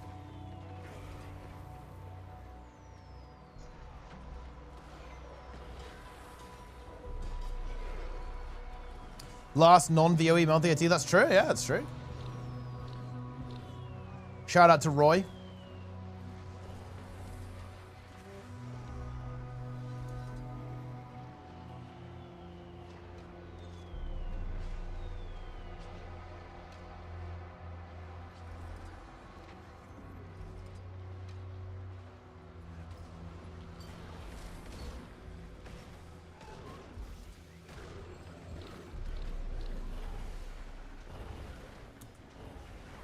Giga allergic to grass. Oh no. I have not had a test, but pollen does win. Sometimes. Like I'll tell you, pollen does defeat me. I'm not afraid to admit that. I don't know if that's kind of a similar scenario to what you've got going on there, but yeah, that sucks. That's definitely annoying. Bad allergies to WA for ArenaNet? Oh yeah, that sucks.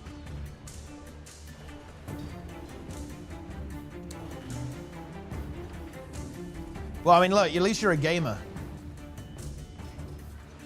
Pollen the Breaker. Yeah, exactly. Yeah, oh, Darren's, he's here. Wait, guys, Darren's viewers, give me the fucking rundown. Was bro crashing out? Was he crashing out, guys? Was he crashing out?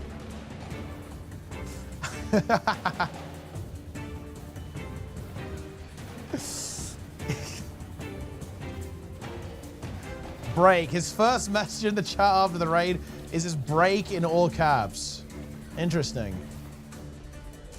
He perma-banned you. Wait, why did you get, what did you do? Should I perma-ban you as well? Like, not small, they're average? Yeah, they're average. They're about the same size as like as Jante Worlds.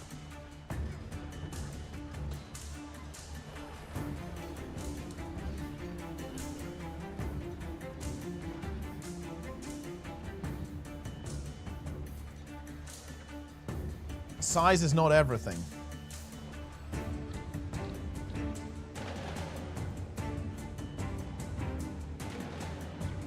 Maybe they know how to use the map. Let's hope they do.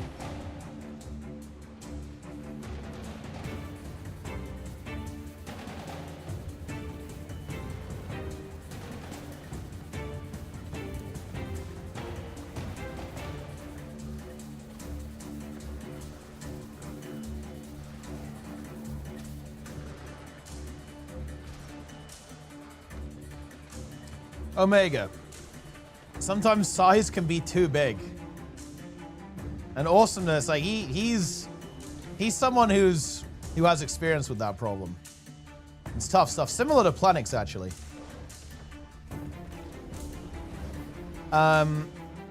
Look, they need to drop a big meta, okay? They need to fucking drop a big meta, dude. Map 2 needs to go hard. I heard that Roy was actually in charge of making map 2, so I think it's going to be good.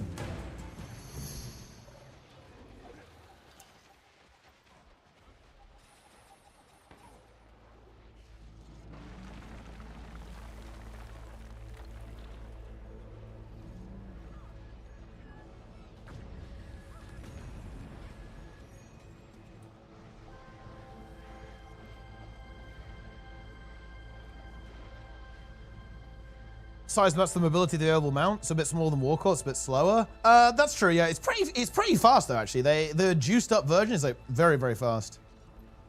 Wait, what's that? You want another repeat of the Jantheus Century meta where nobody cares because it's boring and unrewarding? Brett. Cat is going berserk.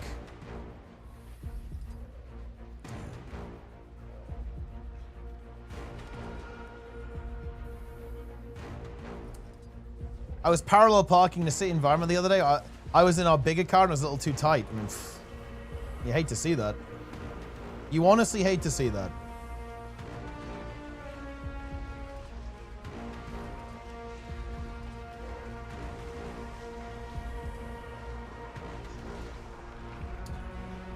I voice acted for it as well. All the NPCs and me. That would, wait.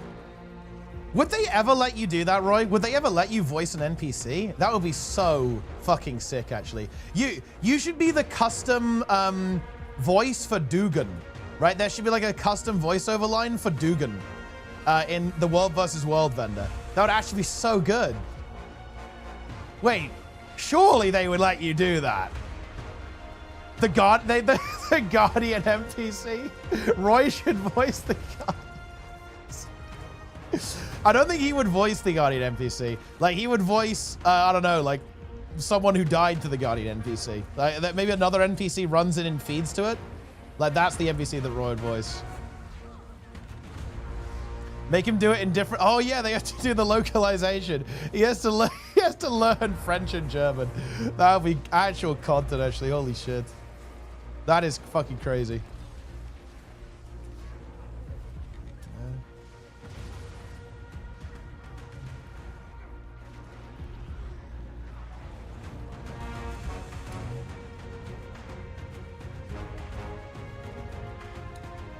Nice. Not good enough. Crazy out there. I know 100%. Yeah. Oh, that'd be so cool, though. I would love it if they let you do that. Imagine if Ben had been immortalized in the game as an NPC. Just think about that, guys. Just consider that version of reality that we could live in.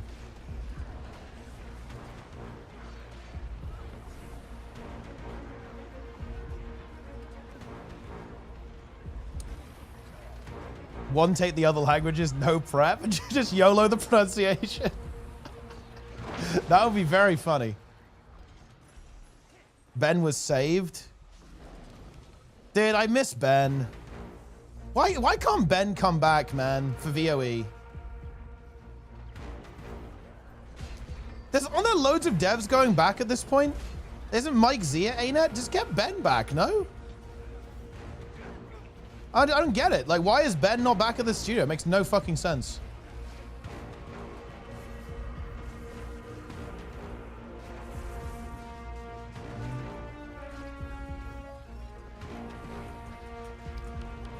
I want Ben.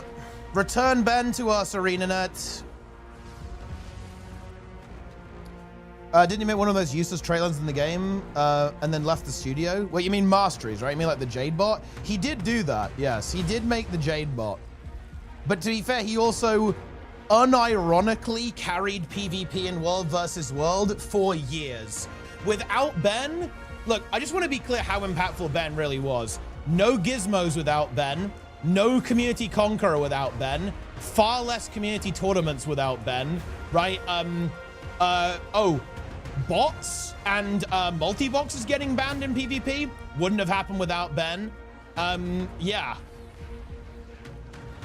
You want to deal with like the people who were doing horrible shit in PvP? Yep, that's right. Ben was doing that.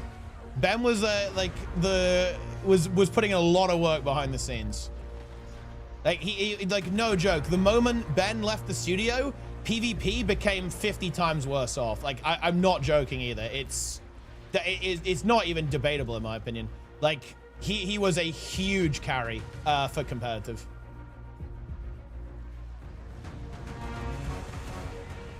He did also make the Jade bot, but listen, okay? That's just the way it is. He made the Jade bot.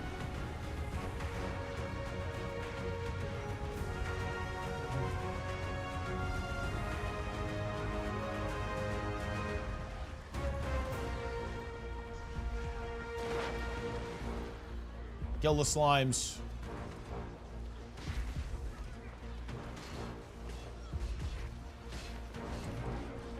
The J-bot is not bad. I mean, EOD masteries are a bit sus in my opinion. They're like, I'm not sure about that, but I don't know. Look, if Ben made it, it must be good. We simply do not appreciate its true value. I mean, yeah, I mean, it's like, it's fine quality of life, I guess. It's not, but it's not, you know, it's not like mind-blowing. Like some of Ben's other contributions.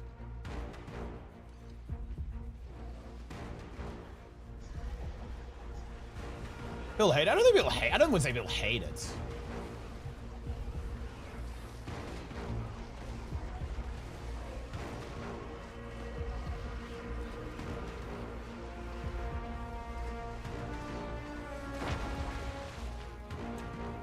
Get the slimes. Skibbity bibbity ribbity. Interesting.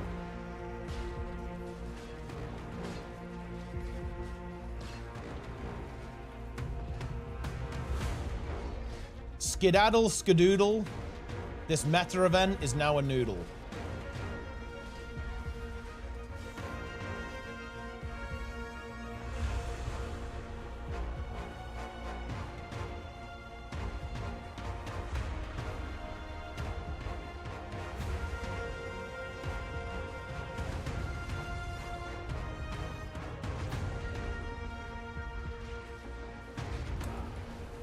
Incredible.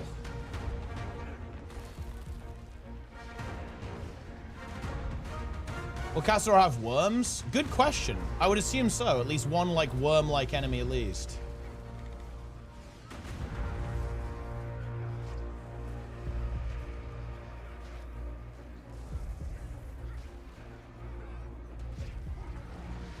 Will Castor have the tunnel? Very likely, yes. There'll be at least one tunnel. One tunnel type area. Maybe even multiple. What about frogs? There were frogs in Jamfair. So, but, well, I mean, it's actually, is it kind of like a jungle area? Tropical scenario? Surely there's gonna be frogs. Frogs! Omega frogs.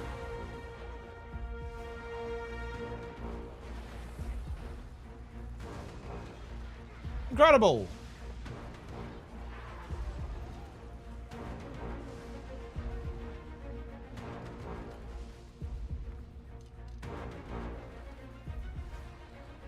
We already had the frog expansion with HOT. That is true. Okay, so riddle me this then, guys. Notice how the peak expansion of the game was also the frog expansion.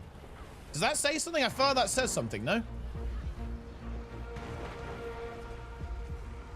Ah, bog. Bog wide.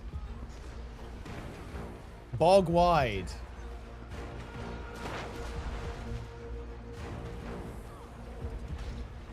Wait, Sneb is messaging me. What's going on?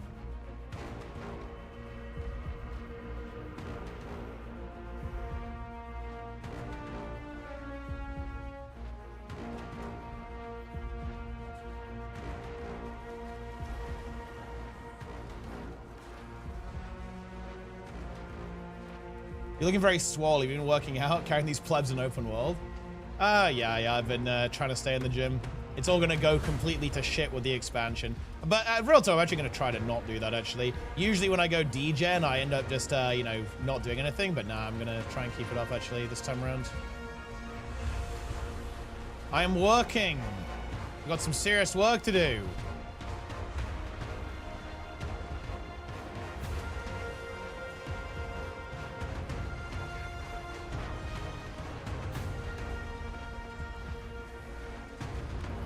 Destroy the thing.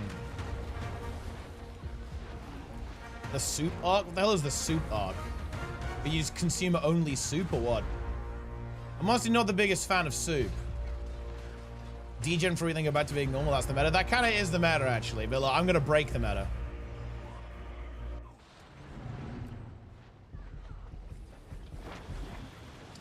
I feel like I want to swipe today if you guys help me. Mad Realm mount skins or Mad King mount skins? Would you critically analyze each? I cannot choose. I go Mad King, obviously. Mad King is that better theme. Mad King is high tier. Huge value. Look at all that XP. Wait, what should we do now? I guess I could just finish the story, right? Okay, we've got to go find all these clues. The first section in Rookton. Okay.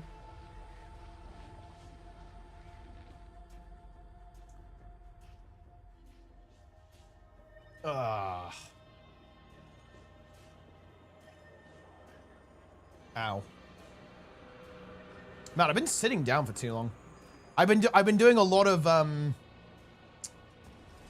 I have been at my computer working a lot recently. I actually need to go and walk somewhere. I need to stretch.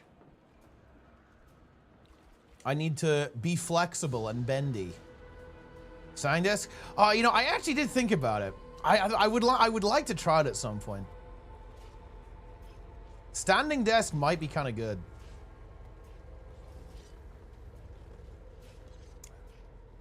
They're nice. Yeah, I've never tried one, but I think I would like to. I'd like to try one at some point.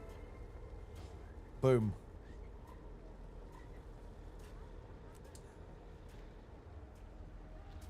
Brisbane Wildlands.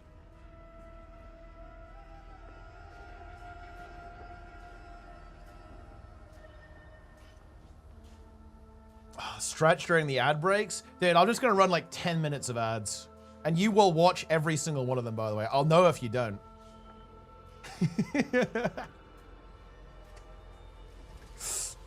Watch the ads, guys. Come on. Consume. Any info on the new relics? No, actually. But that's probably like, they'll probably just let us find that out. I mean, they've given us like fuck all information about the expansion, to be honest. It's good. I actually prefer it that way. It's mysterious. Easy stone.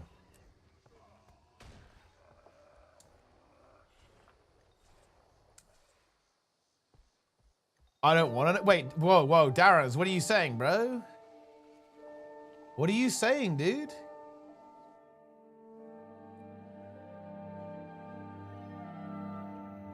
Ask me anything. Roy, leak us the expansion, please. Hiding child. Wait. Just turn around and walk away and I'll spare your life. What the...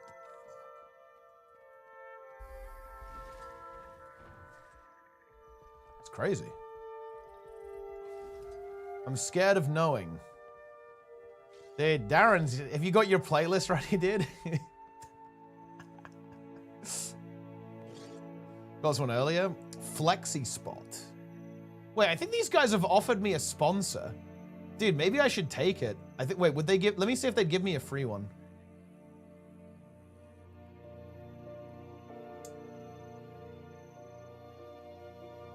Holy. They would give me a free, okay, here's the deal, guys. They would give me a free desk in exchange for a 60-second product integration on your YouTube channel. Ho ho ho!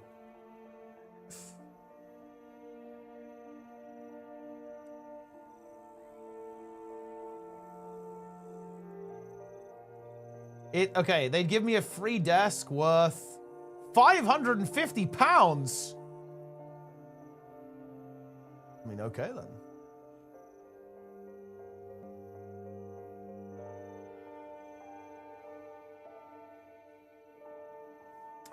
All right, here we go. Prepare to enter the mists. Man, this is I feel like this is a particularly brutal point of the episode because it's like, oh, we're going to the Foundry, guys. And then no. Also, shout out to YouTube. I'm going in. Ah, Zipper with the Prime. Very nice.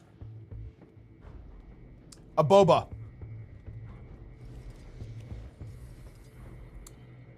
Okay, we're here.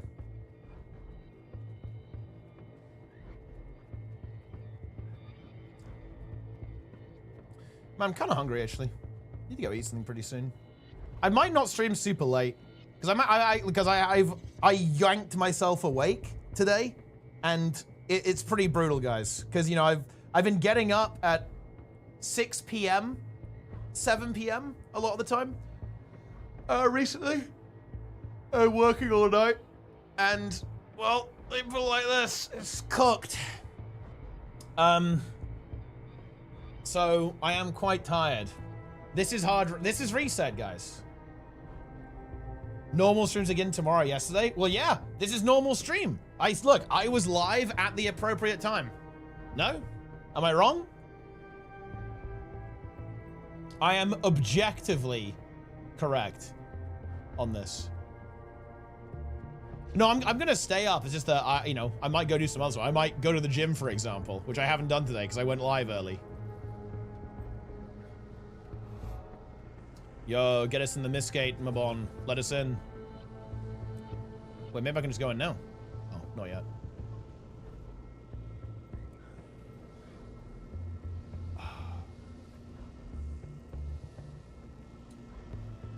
With this sleep schedule, well, I have a home gym, so I can do whatever. And you can go for a run whenever. I've been running at midnight a couple of times. It's a bit wacky, but it's fine. You get used to it. What is this nightmare? Man, can you imagine if this was in the meta and phase 2 is you go into the Foundry to battle like a disgusting putrid titan that's like horrible and malformed, or if this was the final map of the expansion. Holy shit. Imagine if this was the final map of the expansion. Oh my god, dude, they put this in the game for one story instance. Ooh.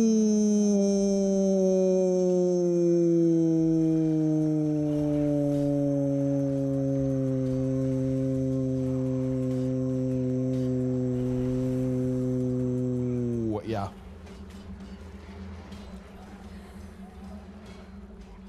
The Foundry gate kept me in Guild Wars 1 and I enjoyed it. I mean, you know, yeah. Like, the DOA is so fucking funny. DOA is old school MMO. I think it's actually more classic than classic WoW. Because if you don't know what's going to happen when you're in the underworld or in DOA, you're just dead. Right, like it's just gonna kill you. Like if you don't know what's gonna happen, right, and you're not ready for like the quest to trigger and like where the mob spawns are gonna be, you will actually just get fucked. Like you will just die. Like there's nothing you can do about it. It's funny.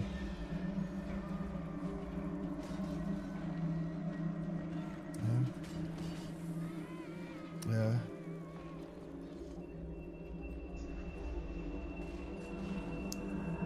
Peak design.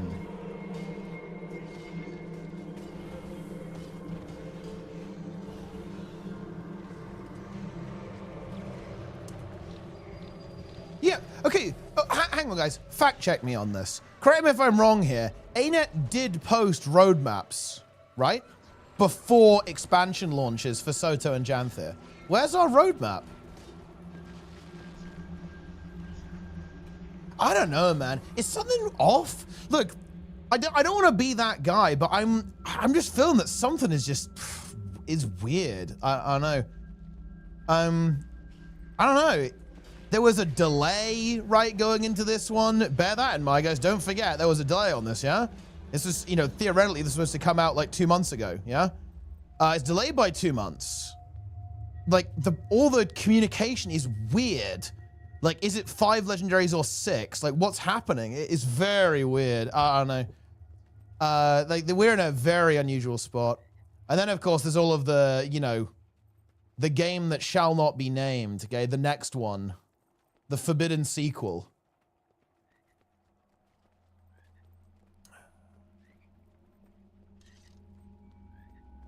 Is it delay if they never said it was coming out in August? I mean, they pretty explicitly said that this one was, they were going to cook it a bit longer. Did this mention get delayed? Yeah. They said that the release will be later than usual, basically. Man, it is actually hype they use the Zera music here, though. Log in, log in, log in, log in, log in, log in, log in. Tormented Judge.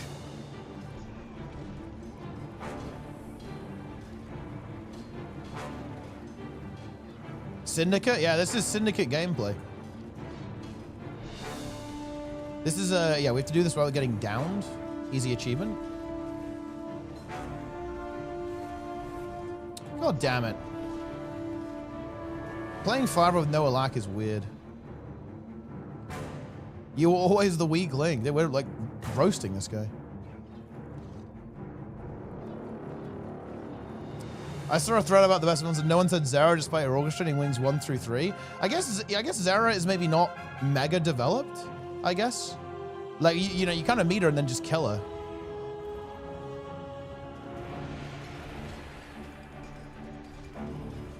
Daily reminder that originally Zera was going to be a mega construct, more similar to Demos Phase 2. Link me the link screenshot. Guys, get me the leaked screenshot that Brazil posted everywhere. Where is it?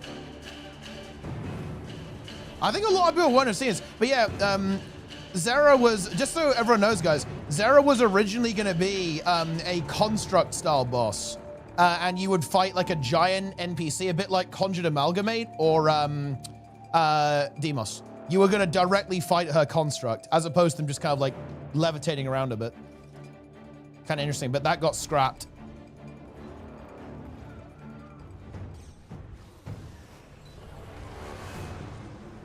Whoa, this guy's leaping everywhere. Well, it was obviously an early version. It would have looked a lot better, but...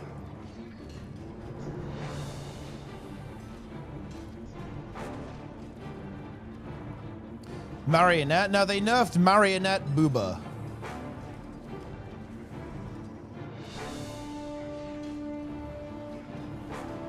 Look, I gotta be real, guys. Nerfing Marionette Booba is weird when you then release a literal bikini multiple times and a variety of Kuma skins.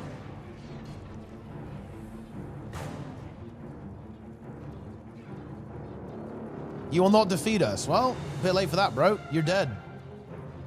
Oh, and he's playing Chrono, actually? But the shield?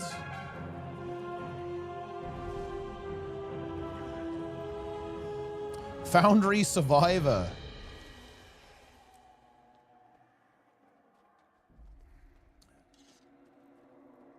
We prevail? Have Kumas ever lost, actually?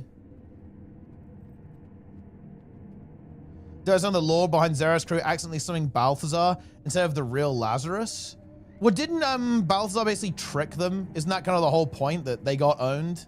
He like subverted them. Okay, that I will admit, you know what was fucking weird though?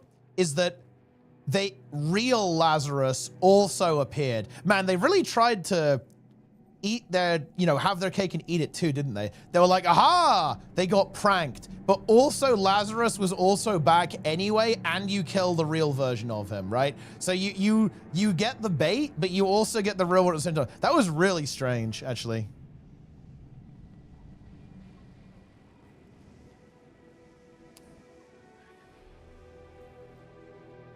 Was I being pranked? I mean, I guess so.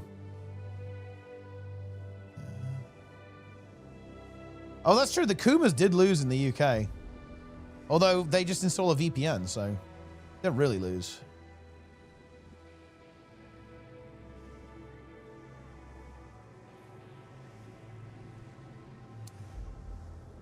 Dude, the music's pretty good, actually. I haven't heard this before because I was listening to the dialogue last time. Now I've got it muted.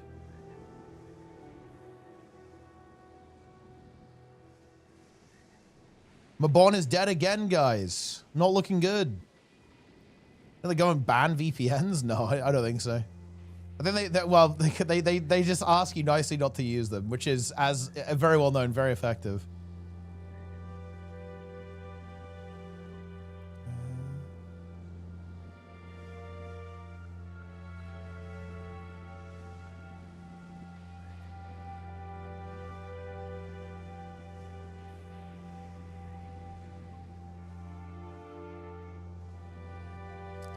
Go see fashion load for you. Oh, hold on. I'm checking it out.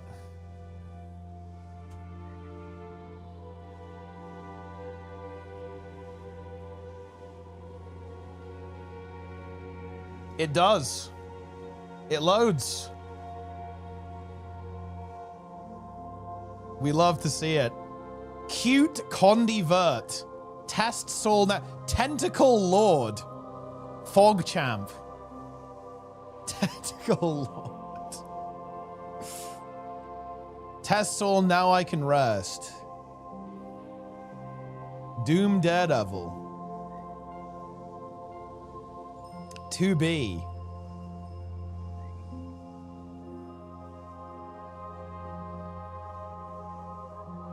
Features. It's got a lot of features here, guys.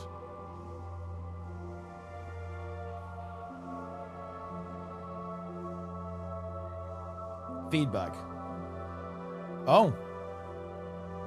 Here we go. Feature request for cutie-pie.gg.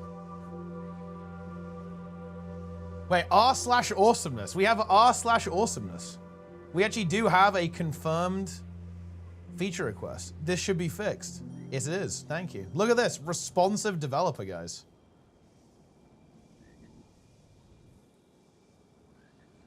Right, get me out of here. See ya. See ya, bro.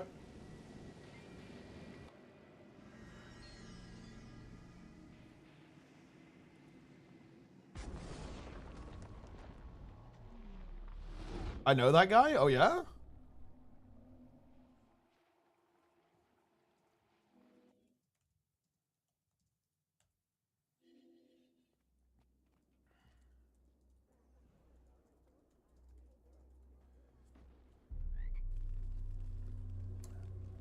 Oh, yeah. Also, that's another thing I could play out. Where's the news about fashion templates? Is that coming on launch? I don't even know. It's crazy, guys. Fashion numbers are next year. Is it QR1? It wasn't a blog post. I don't read those.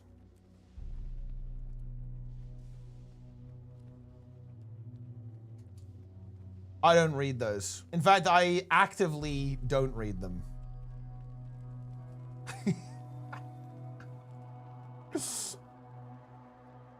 Hell yeah.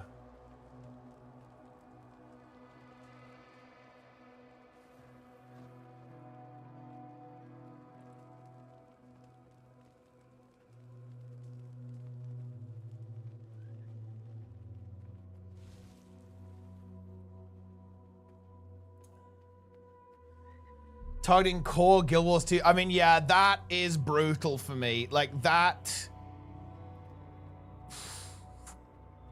I'm very afraid of that. Like I have now massively dropped my expectations because of that statement. Saying they are targeting core world boss, fucking Shadow Behemoth, Fire Elemental, Mega Destroyer, Shatterer. I mean, that's brutal. That's brutality. Yeah. Yeah.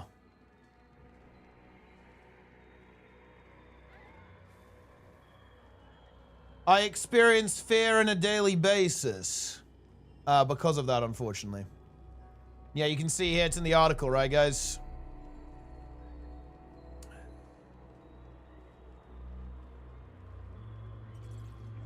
You can see here,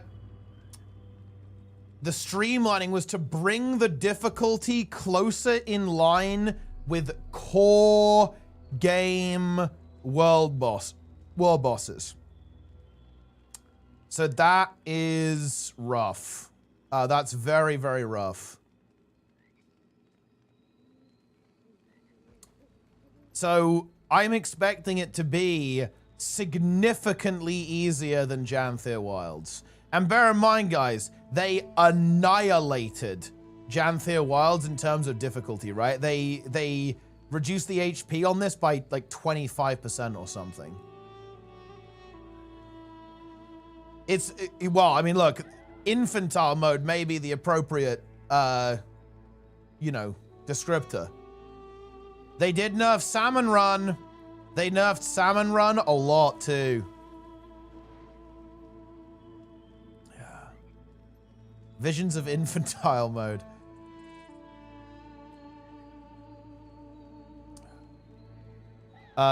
Makes no sense to create content for unengaged players. Those players either are one and done or just happy with anything. Engaged players create desire engaging content. Engaging content, you please both groups. I mean, for sure, yeah, it's kind of weird. I don't know. I mean, I guess it's just... I guess those are who, I mean, I don't know. Unengaged players are the ones paying the bills, I guess. We're not paying the bills. But look, you know, it is weird. If you think about it, like, I'm part of the problem here, guys. Like, I haven't spent money on Guild Wars 2 for years now. And look, the reason for that is very, very simple. To be frank, they don't sell really. I'm not the target audience, right? Like, I'm simply not the target audience for this game anymore, right?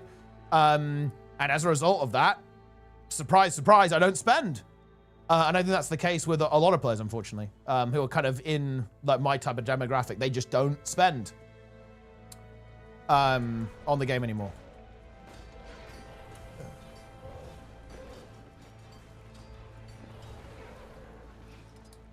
So it's obviously a bit unfortunate, but that's the way it is.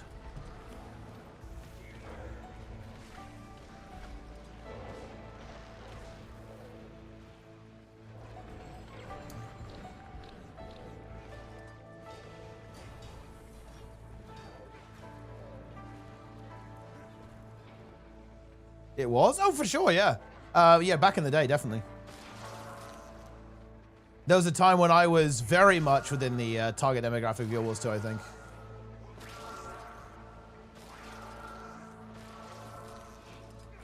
I'm doing this event. It's time. I'm charging up this champion Jade armor. This event, yeah, this event is pretty good, actually. Especially the one where the Warclaw section is very high tier. It's maybe a little bit longer than it needs to be, but it is quite good.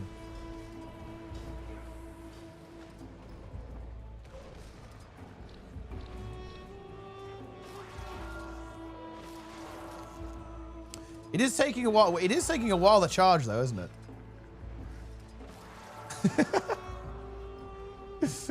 Why is it taking so long? It's scaled quite aggressively, I think. I'm committed though, guys. I'm not giving up.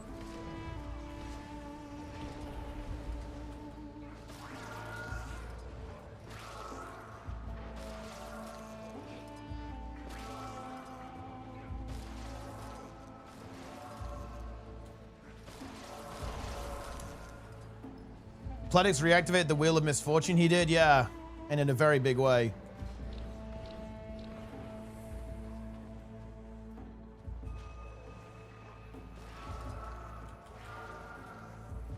Wait, Roy's a big fan of Lenny? Man, dude, how many devs watch Lenny?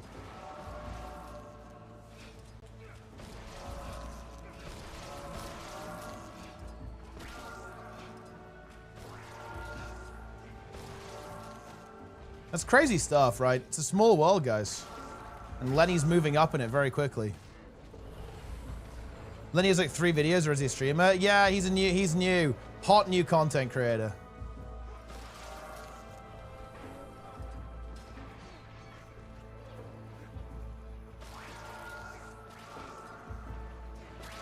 Okay, quick question, guys. Do you guys think that the average Guild Wars 2 player thinks that the Cabal is real? Or like how many people do you think the Cabal is real?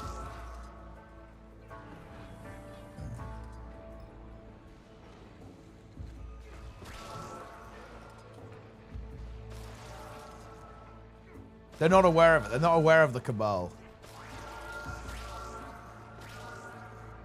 What? See, look, people now people are engaged. Like, what Cabal? Right? Never heard of a Cabal. See, exactly. It's we've kept it under control very effectively.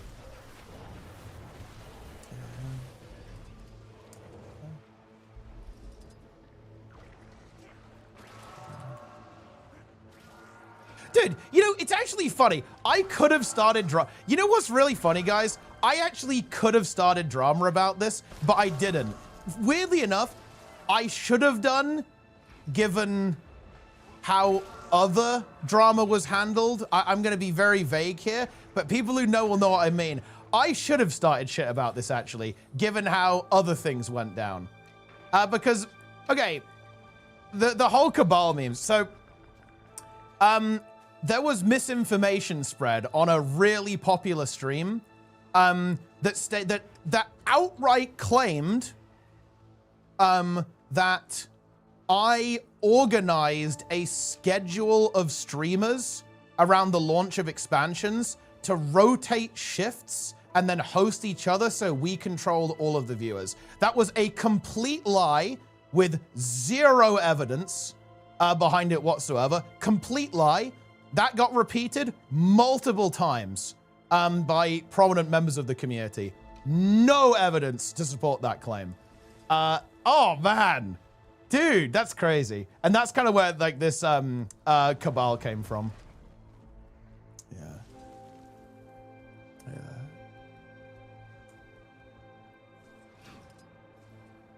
Even if that was wrong. I mean, you could argue it's like a little bit fucking sus to do that, but yeah, we also didn't do that. Like, why does he really think I'm that organized? That's crazy. Let me release a new video recently. Wait, what did you drop, actually? Yeah.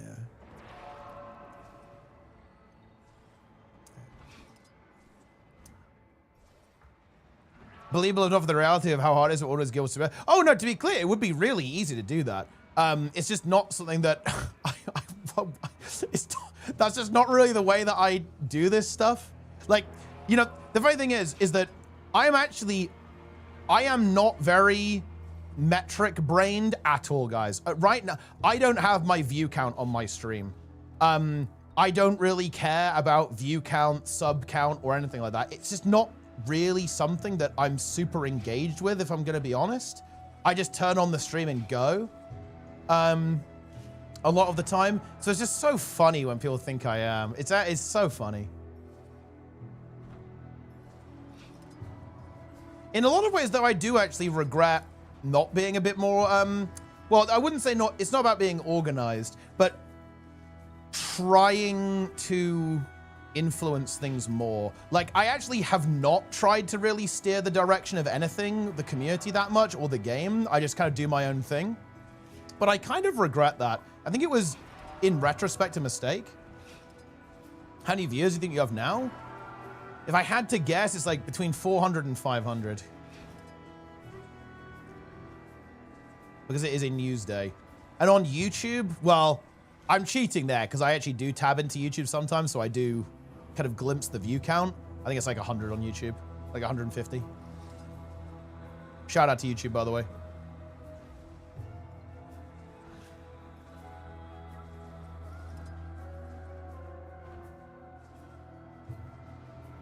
We're full committing to a Cabal in 3. I mean, maybe we are.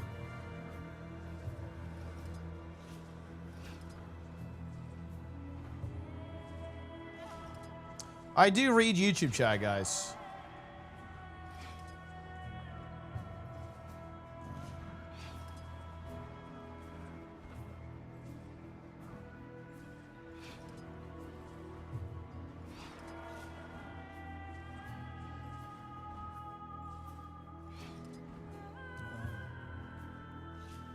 Man, okay, this reminds me of like an insane interaction I had. Okay, so someone actually accused me of embedding. Holy shit. Someone accused me of embedding, right? To the point where they went through, they opened up the inspector and went through the code and said, ooh, what's this? This is the Twitch panel. Okay, what's that? And they like highlighted it and they said, oh, I find it really hard to believe that this isn't an embed. And I said, are you fucking serious? That's a static image served from the API, not a video. It's not a player, it can't be played or anything like that. That's just not how that system works. And then they lied, right? They spread misinformation about what I do. And then afterwards they basically said, well, I don't like you, so I'm not sorry for making stuff up. I'm not joking, guys. The guy actually said that. The guy said, I am not sorry for lying about you and saying that you engage in unethical practice.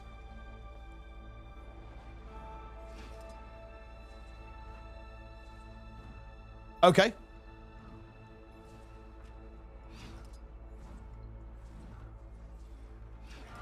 I mean, I don't know what to tell you. It is what it is. Can't please them all, guys. Yeah.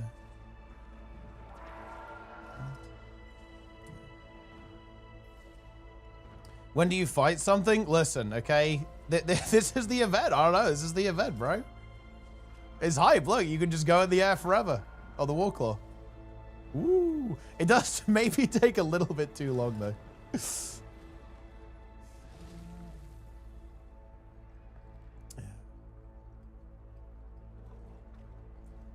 You must be up to something. Well, the thing is, you know, we actually deliberately do a lot of the things on that side to be as lightweight as possible.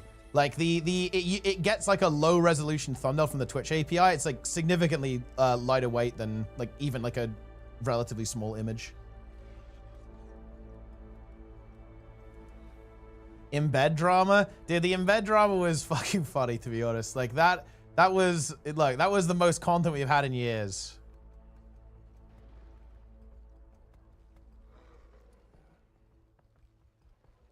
The new legendary ring is called the Embedder.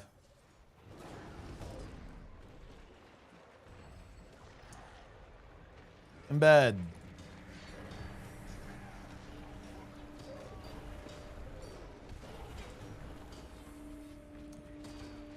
I missed the drama. Good content.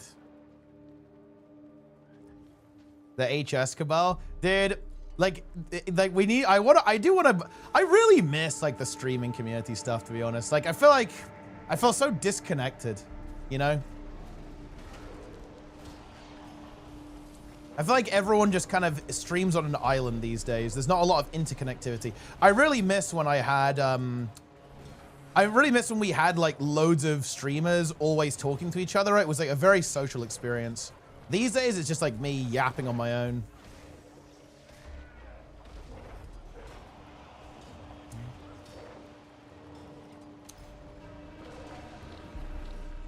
Need a heal? Maybe it does. We need Vic back. We need the snake back.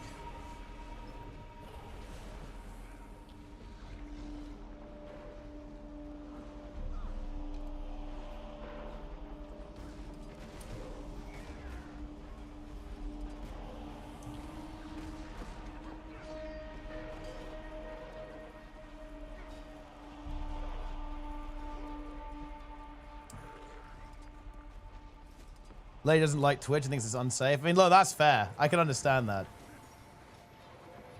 Twitch can be a dangerous place.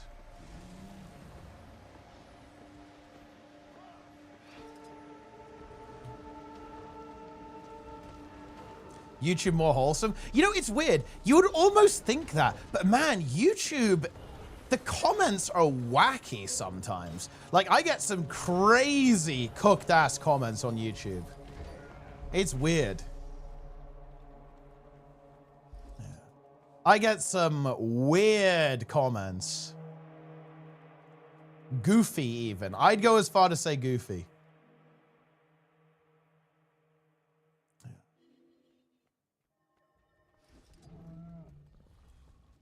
Kind of want to see if anyone's doing the champion farm. Oh shit, they are. Nice. I'm just gonna do the champ farm to get some XP. Let's just get these mastery points done.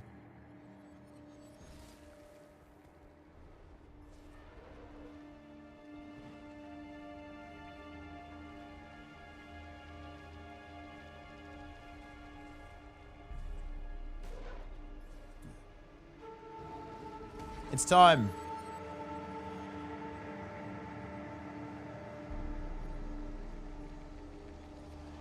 Only place the worst than YouTube is Facebook. Dude, Darren's linked me some like weird Facebook posts. Facebook and Twitter are insane. They are utterly cooked at this point.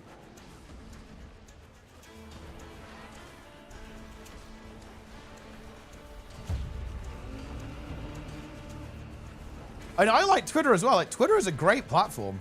It's a very good social media. It's just been completely ruined, to be honest. I actually very rarely engage with Twitter anymore. I used to read it quite a bit, but I just don't anymore because it's just awful.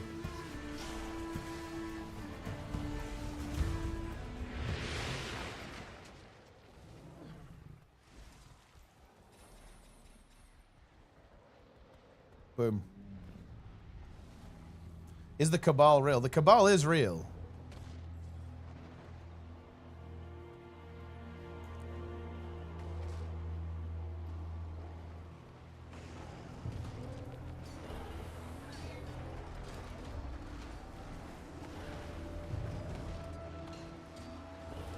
I'm the only reason Timo reads Twitter. I forced him to do it. I don't think I even read your Twitter. I honestly don't read Twitter anymore at this stage. I don't think I even tweet. I feel like I kind of should, because it is actually a really good way of, you know, kind of letting people that you know that you're streaming, for example. It's a good communications platform. But I don't know. I just don't find myself engaged with the platform anymore.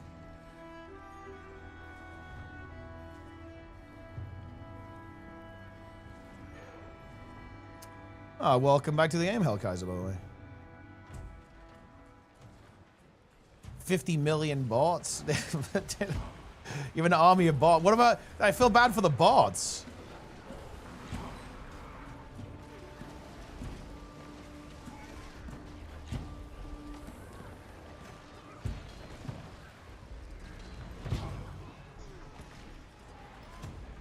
They're homeless now. Feels bad.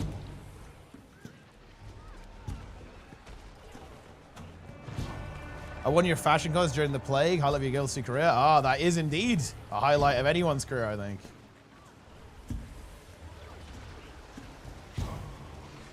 Boom. Huge XP.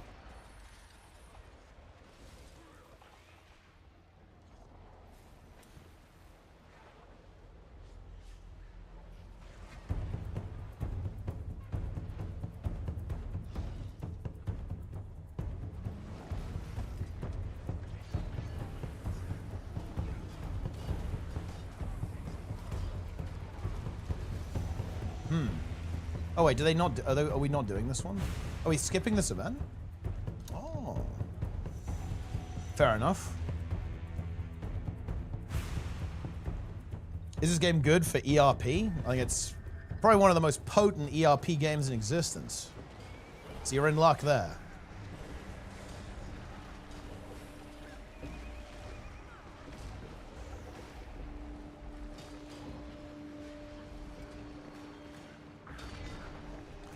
Final Fantasy? I mean, I guess Final Fantasy is pretty good for ERP as well.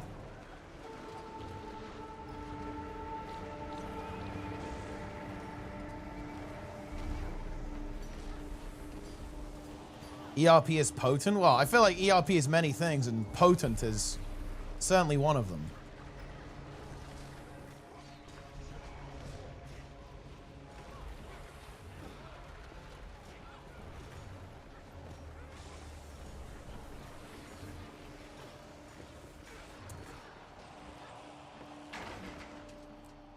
If you're a furry, oh man. Okay, do you know what? That reminds me of another weird story, guys. So, okay, there was this member of the community. Wait, what was the guy's name?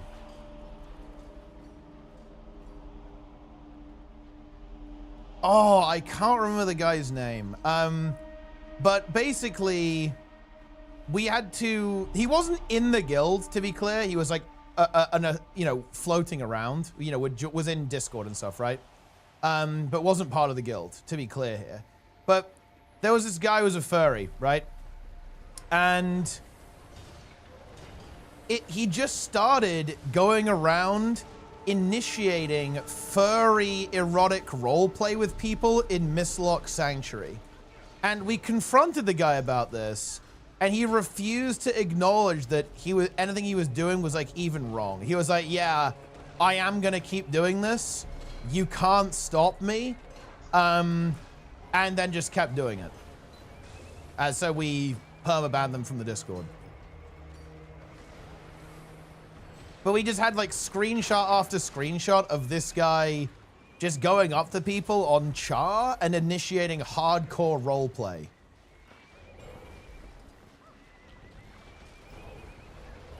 That was a really weird. I remember that. I was like, what is going on here? And like, also the response just felt like whiplash. Like the fact that they were like, they just doubled down was weird. Like, especially at the time, I was like, I actually don't understand this. Like, because I was like, oh, okay, look, they'll apologize and stop being weird, but they didn't. They just committed harder, right? They were like, yeah, I will not stop. Very weird.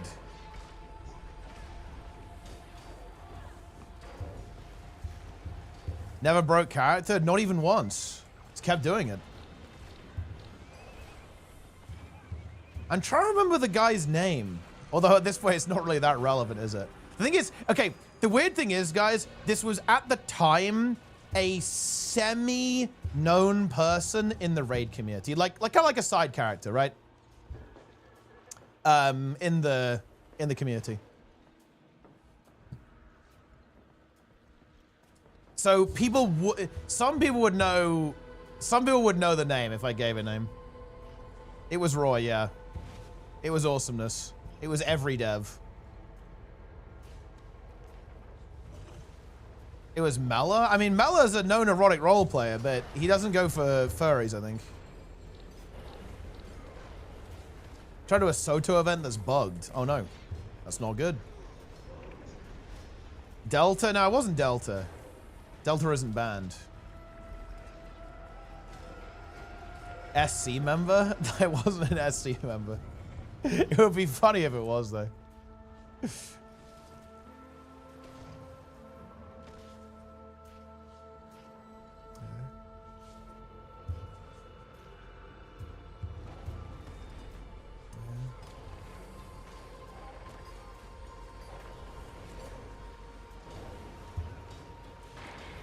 Wait, New World Review? Wait, he's dropped a New World Review? Oh, no. Is it as bad as the Guild Wars 2 one? Oh, no. Has he dropped slop content or what? Oh, no. Oh, no. Wait, what? Did he say it's dog shit or what? I thought it's kind of weird. I think... does he not... I mean, Peon he just likes the kind of gacha style game, right?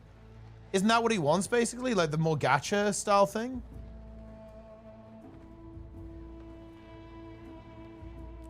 Kind of like the Eastern grinder sim.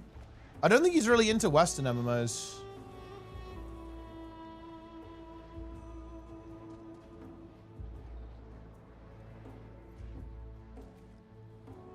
I'm ready to die to story bosses. Oh god. So it's literally the same shit then, yeah? It's kind of weird though. Like this is a very interesting meme. Like, do we have is it legitimate? Oh man. Is it legitimate to say that you shouldn't comment on the combat system if you have like no understanding of it? Okay, I'm trying to think. Okay, wait, hold on. I'm trying to draw a comparison to like a real life review. Would you ever say that in any other context?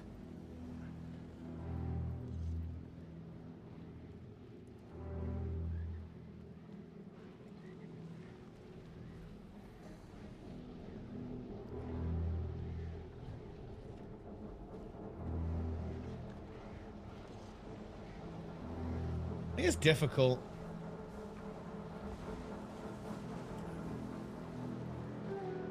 The level of feedback you're going, yeah, that's true, actually.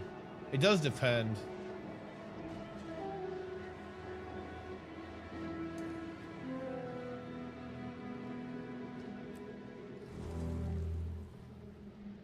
I mean, I wonder, like, okay, the thing is, though, I guess the way that I would engage with this is that maybe if he's dying to story bosses, like, unironically, maybe the game actually is too hard. Because, let's be real, the combat is never going to feel good if he's just getting farmed by story bosses, right? Like, because what I'm getting at here is that he's saying that he's had a bad experience, and I actually believe him. But it's also weird because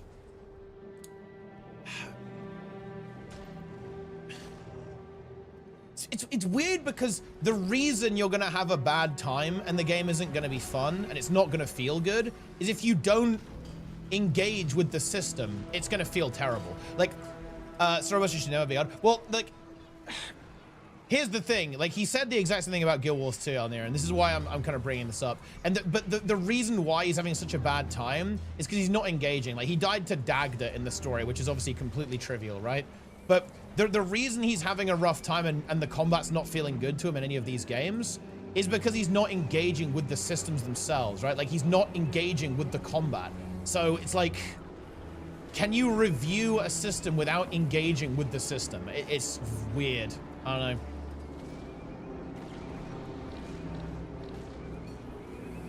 But on the other hand, I don't know. This is weird. Like, reviews are strange, right? Do most people even bother to engage? I'd say is in a weird way, like, his experience is very typical.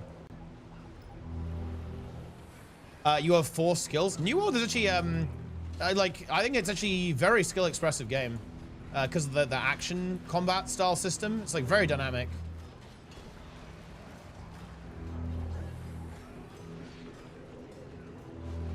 You can be, I think, extremely good at New World and indeed extremely bad. And the game is pretty punishing, to be honest. Like, the game is it will punish you if you don't figure it out.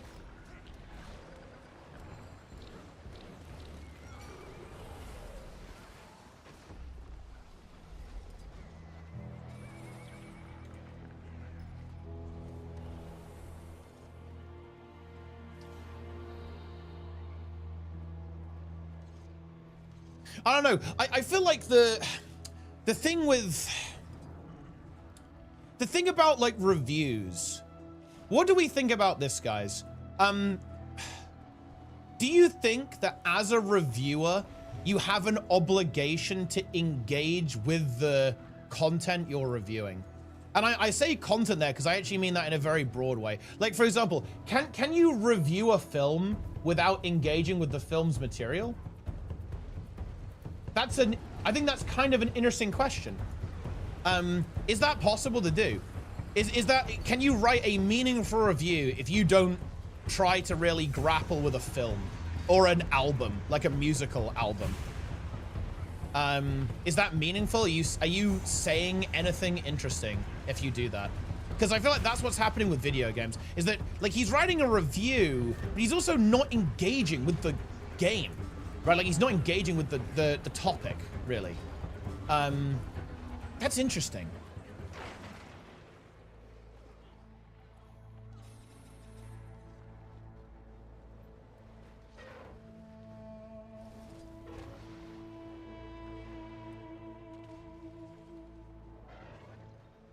If music sounds bad, I don't get how deep the lyrics are, but you'd still be engaging with the music, though. You know, you wouldn't give a shit about the lyrics, but you'd go, okay, well, you know, I like the music. Sounds good.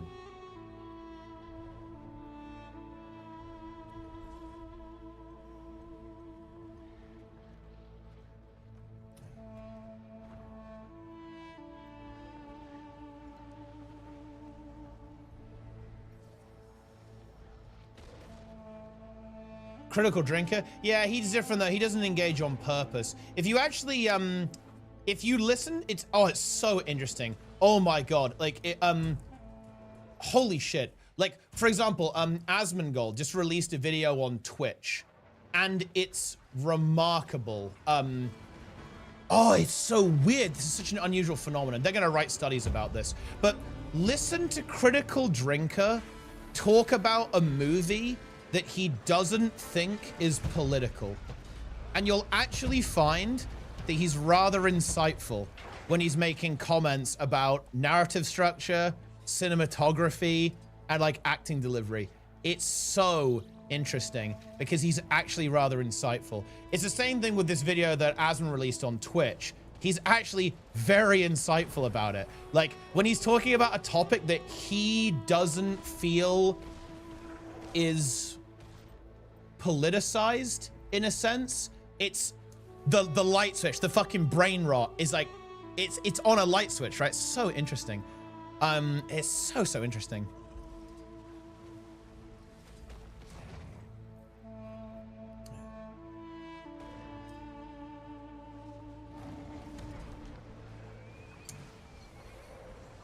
You can't engage with something on the surface level to give critique. I think it should be an obligation, but most people want dumb shit.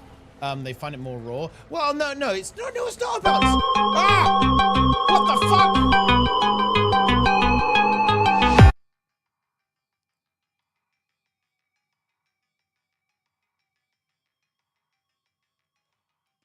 Dude, I have like 50 tabs open.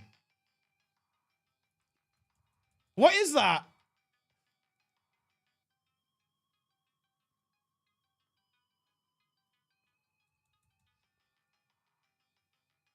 Wait, that's Discord. Holy shit. Dude, that's Discord? Why is it so loud? Oh my God.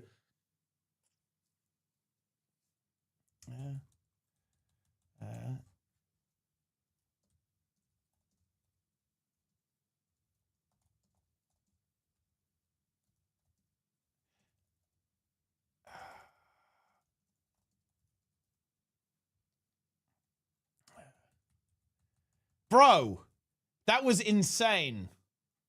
Okay, also, I've now accepted the call. It was terrifying. Yeah, that was very spooky. I'm spooked after that. Yeah, so the funny, like I had like the same exact thought about Critical Drinker.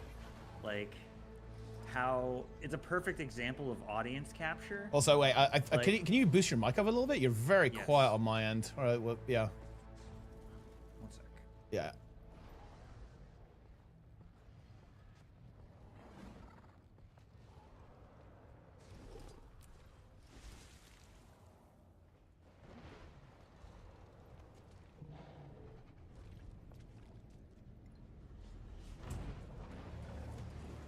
Okay, that's better. Oh, yeah, we're good. Yeah, we're good. Yeah, so, yeah, Critical Drinker, he's like a perfect example of audience capture. Yeah. Like, so I know, like, you know, at first I was like, okay, maybe this guy is like, just like a genuine, like, maybe he does genuinely have these, you know, these political ideals, you know, whatever, you know, if that's, you know, how you feel, I mean, fine, sure. But I just don't like when it's like a cynical pandering, you know, like that. Like if the person's saying what they believe, then I'll have like a level of respect for that. But when it's saying things you don't believe in order to like make your audience happy, like I really despise that. It is cringe. Perfect example of it was that Predator movie called Prey, set in like colonial times or whatever, when like the Predator was fighting the Native Americans. Oh shit. When that shit first came out, it was actually pretty good, I have to say. It's like the best of like the Predator like movies since like like the newer ones. Yeah. It's of any of the newer ones, it's the best. But when it first came out, like he did like his initial impression video and he was positive about it. Yeah. And like actually said it was good. But all the comments were like, no, female protagonist. It's bad. Girl boss bad. Girl boss bad. True. And then like a few months later, he was talking about some other movie, but he referenced the Prey movie and was like, Prey's another example of a bad movie, or like another, and I'm like, wait, you gave this a positive review. How is it bad now? It's the exact same. You changed history. The exact same thing happened, by the way, with the Peacemaker and Superman. Literally exact same scenario. Like, he was very positive about Superman in his initial review, and all of a sudden now it's a complete failure. And it's like James Gunn is like imploding, and like his DCU is like falling apart and is dead. I actually saw that video. He was like, it was because like the movie cost, X amount of dollars to make, and it only made X amount of dollars. But I'm like, no one's saying this is a bomb, but you, which is nobody like thinks this. weird. Yeah. Like nobody thinks this. It's like unhinged to like have this take, right? It's like, we're really gonna say this movie's a failure? Like, of course not. It's crazy. It's cooked. Yeah. Yeah. It is weird though. And I want to kind of bring it back to the topic. I do want to know, like, I don't know. It's so interesting. Like, the Peon Soto review was so unbelievably interesting, I think. Oh yeah, it was definitely interesting. Yeah. Because, it's such an interesting perspective to have. The question is, okay, do you think it's legitimate, actually, out of interest? Is it, like, real? Does he actually think that? Is step one, I guess, about the game. Because, it's so hard to tell, I feel like, at this stage in the internet. You mean, like Soto, or? Yeah, Soto, yeah. New World. I don't know what he thinks about New World. I mean, honestly. I think he probably got paid to do a review on New World, and he probably, he just wanted to fulfill his contractual obligation. Yeah. And I think that's kind of what happened with Soto. Like, I mean, I don't want to, like, give the guy too much shit, because it's clear from watching his content that his passion is, like kickboxing or whatever, whatever he's doing in Thailand. And the video game shit is what he's doing to pay the bills. And he doesn't want, he puts,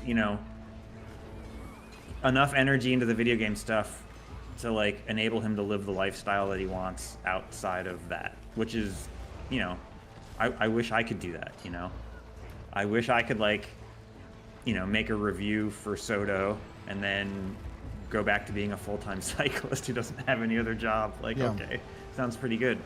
But yeah, I think his Soto criticism was genuine. I just think he didn't want to be there, I could get that. I could understand that. Like, I think he felt like the things he was experiencing is what he felt, but I don't think the part that was unfair is like, well, you didn't want to be there, so of course you're going to go into it with a, not so great attitude, and you're not going to have a good time, and so yeah, it's going to color. It's impossible to be objective at that point. Yeah. I think that's kind of interesting though. Like, can you, should you review a game that you don't really want to play? I guess that's like ultimately the question here. Like, should you do that? Is that legal? Like, is that allowed? I mean, legal, yes. Well, no, allowed, I mean legal in the meme context, right? Like, should you do that? I mean, ethically, you should not do that. Yeah, that would be bad, I think. Like, I've never played Raid Shadow Legends. I don't even know what type of game it is. I don't know if it, I don't know if it's like a fighting game or a role-playing game. I don't know what it is. Like, so I'd be if they came to me and were like, hey, for $5,000, would you stream Raid Shadow Legends for an hour a day for a week? Yeah. Okay. Like, I'd be at least curious, and I would go into it with an open mind, I know, like, I think I'm gonna like it? No. From everything everything people have said, it's like very, pay to win. I'm probably not gonna like that. But, like, the fact that I haven't played it does, and like I've heard so much, discourse, does make me interested in playing it. If, someone was gonna pay me. Yeah. I'd be like, okay, sure, why not? But yeah, like, there's plenty of games that, like, I just would not be interested in playing even if someone paid me. Like, if they were like, we'll pay you $5,000, but you have to play Call of Duty for 3 hours a day for a week. it would be hard to take that deal. Like, the $5 grand would be very useful, but playing Call of Duty for 21 hours, I don't know, man. That would be a tough sell. Yeah. And if I did it, I can tell you I would not be having a good time. Just to clarify here, it's not actually the bias that's the problem here, Allowus, because, like, okay, so let me read the comment. Same with negative perspective. Okay, if you really, really want to play something, you will color it in a positive way more than you should. I don't think that's actually what we're talking about here. We're not talking about if you like the game or if you dislike the game. We're talking about the step before that. The step before, which is, do you even want to play the game, right? Because, for example, I could really want to play a game and then it doesn't work out. I go like, oh shit, I don't really like this game. That, for look, really good example was actually Baldur's Gate 3. I really wanted to play that game. I was excited because I played Divinity with some friends. And then I load up Baldur's Gate 3 and I go, oh shit, this really isn't for me. I actually don't like this. But the thing is, the not liking it is not the relevant part here. It's I wanted to engage and I wanted to engage with the game in good faith. I just wasn't particularly enjoying it that much when I was playing it. Like what we're getting at here is that, you know, is it weird to write a review of a game that you actively have no interest in, right? Like that, it strikes me as a little bit odd, I guess. Yeah. Oh, no. And one thing that's like sort of common to both his Soto review and his New World review is this idea that like there were times where he was playing where he didn't know what he was supposed to be doing. Yeah. And that is really a sign you're not engaged with the game. Because I don't want to say that Guild Wars 2 holds your hand, but if you're engaged with the like if you're engaged with the story, it's very hard to lose the golden path, you know, and be like, I don't know what I'm supposed to be doing. Like, there's a lot of stuff you can like on your screen that you can read that will point you in the right direction, but like when you're so not engaged, like you don't even read the stuff on your screen. You just want to be clicking F and holding down W and getting to the end of the review, and so you can log out. Yeah, it's kind of weird.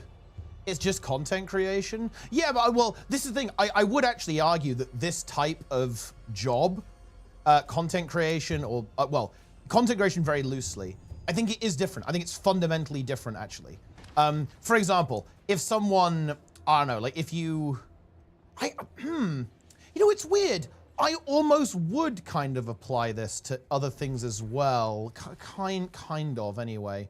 But certainly to content creation, because content creation is like you expressing yourself, right? Like, and if you're going to express yourself, shouldn't you be engaged with the thing that you're expressing your opinion about? It feels that's kind of the point, no? Like, I feel like it's hard to disentangle that. Like, can you really have one without the other? Can you express an opinion with something that you're not engaged with? I don't know.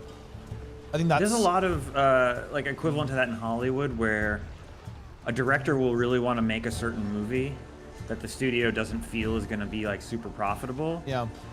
But they let him do it, but then he has to direct, you know, a horror movie. He doesn't really want to do, Yeah, he doesn't really want to do, but he still has to do a good job in that he can't just mail it in, because, you know, then he'll just never get work again.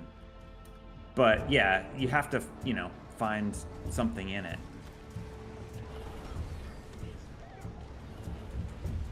You can especially maybe that's where the rubber hit the road. There's not enough, like, you do a, you know, no pun intended, a lazy review, and do you get punished for it enough to go, okay, shit, next time I have to put some effort in? And evidently the answer is no. Yeah. I don't know. The thing is, though, because the reason why I'm kind of umming and ahhing about this, guys, is because Darren's here is bringing up the other side of this, which is, well, hold on a minute. Don't most people not engage with games? isn't that actually the case that most people don't, or at least a large portion of players don't do that? Because that statement is accurate. So this is what I mean. Like, I actually think the Soto review is actually kind of representative, probably how like a decent chunk of people actually feel. Like, a lot of people probably do unironically get gatekept by story bosses a little bit. Like, do you guys not remember the Eater of Souls? Right? Like, it was, okay, I remember doing the Eater of Souls, guys, in the Path of Fire story. I believe it died in 3 seconds when I was battling it. I was playing Weaver. But there were multiple forum posts saying how it was essentially impossible and could not be defeated. Bear that in mind, guys. So it is an interesting situation.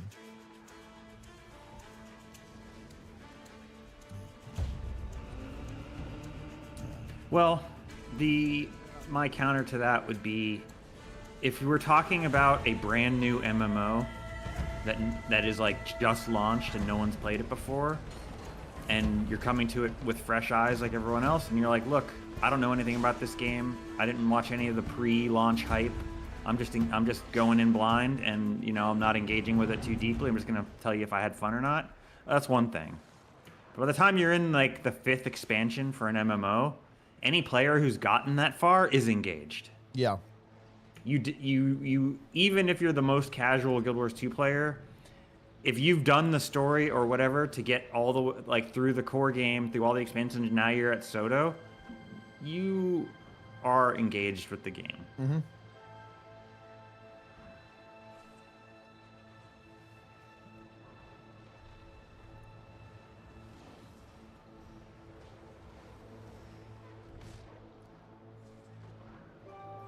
The consistency is the issue. Yeah, I kind of know what you're saying.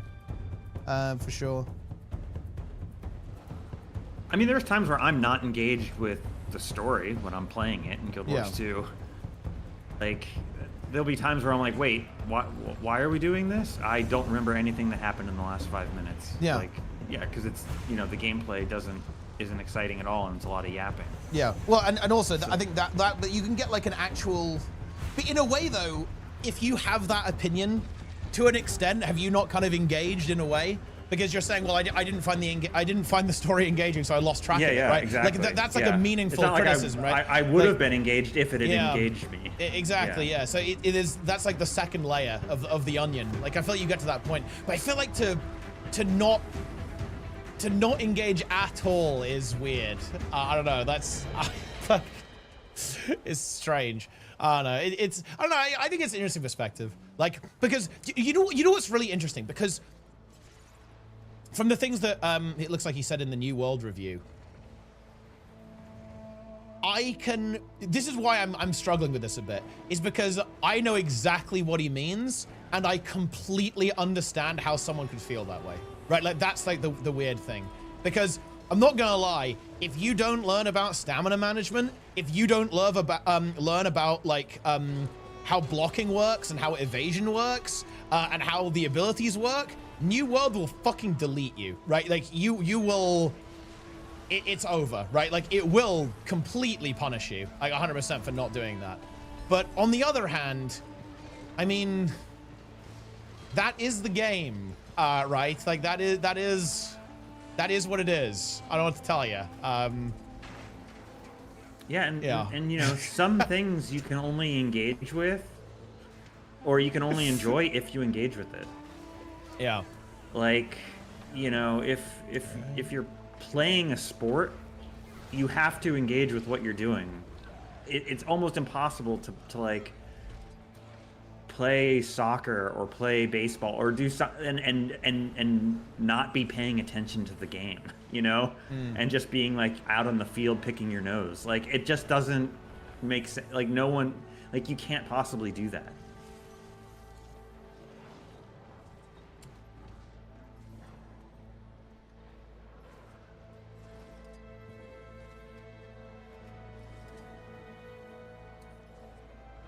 Incredible.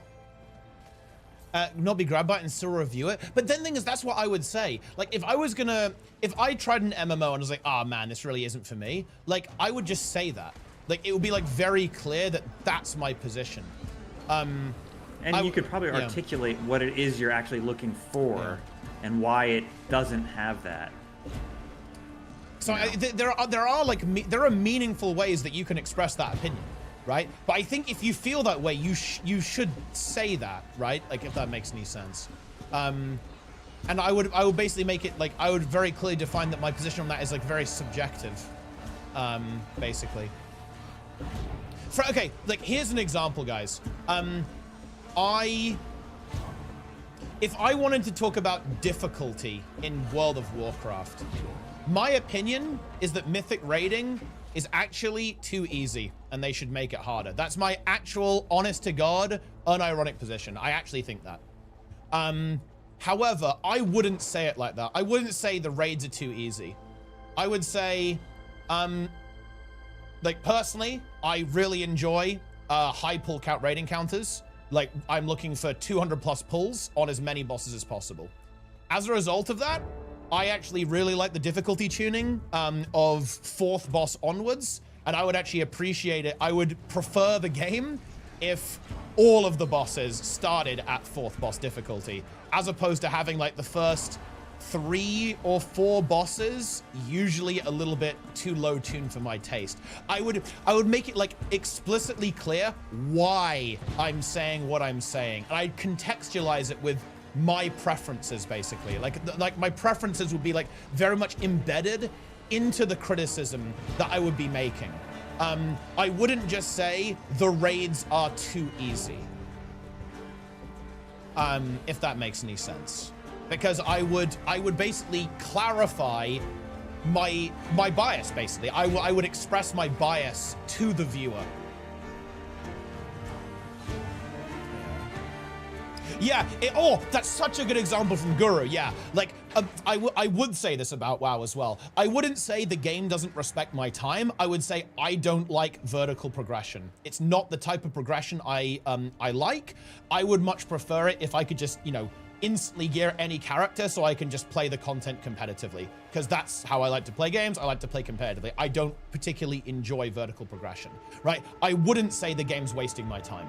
Like, there's a very big difference there between those two statements. But what's actually interesting, by the way, is that ultimately they're kind of expressing the same idea, which is why this conversation, I think, is both really interesting but also really difficult to navigate, because those two ideas are basically the same. Because when you say something like, I don't like something in a game, you're basically saying this thing is wasting my time, kind of, right, is what you're saying in a roundabout way. So if I say I don't like vertical progression, what I'm saying is I wish that wasn't in the game so I didn't have to do it, basically. But like the framing on those two ideas is like very different, and like the nature of the criticism is very different as well. But yeah. I think it would, like let's say you really had a distaste for vertical progression, to the point where it like made you question if you even wanted to play WoW. Yeah. Like, I still would struggle to look at WoW's systems, from what I understand of them, and say it's like insulting my time. Yeah. You know, because like it's not like you could play the game for a week and do the content and get no nothing. drops. Yeah. And get absolutely nothing, or nothing meaningful. It would be like almost impossible for that to be the case. Yeah, I mean that criticism in general is a bit weird, right? Like what do you mean? What do people mean when they say like, you know, the X is respecting my time? So what are we saying here? I feel like it's just a proxy for like I don't like the game, pretty much. I don't know. Well, I can come up with an example of like something that could be done but isn't done anymore. Like if you had to do like FedEx quests or NPC escort quests, and they just made you walk all over fucking and then Narnia, it sends you back again or something. And then it sends you back the way you already came. And it's like, and you're just having to re-clear the shit you already killed. Like, that's obviously just bloat. That's literally there just to keep you logged in for an extra 5 minutes. Like, it's not good, and that is not respecting your time. But yeah, for the most part, like, modern game design doesn't do that even. Like, that's like 1990s level shit. Yeah. as content. Yeah, BDO. Yeah, like I feel like the games. He likes BDO. Well, I feel like he likes pay to win. The games that don't respect your time or whatever. It's like usually the ones that like have gamba mechanics where you can like you could just get nothing. You can like roll and you don't your weapon breaks or it doesn't upgrade or something like that. But the weird thing is that I don't know, like even them, like okay, so the way that I would engage with a system like that is that is what the game is offering you. The game is very specifically offering you that gambling experience, basically. It's offering you gambling. Because guess what? Gambling is fun.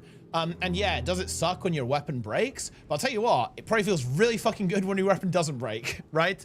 And is that the best way to achieve that objective? I think you could probably do a bit better than that, I guess. It's maybe not the healthiest approach. But I'm not sure if I'd even say that is not respecting your time. Because like the way that I would interpret BDO systems or, any of these games that have similar systems is that is the game, right? That's not the game wasting your time. That is the point. The point is the gambling.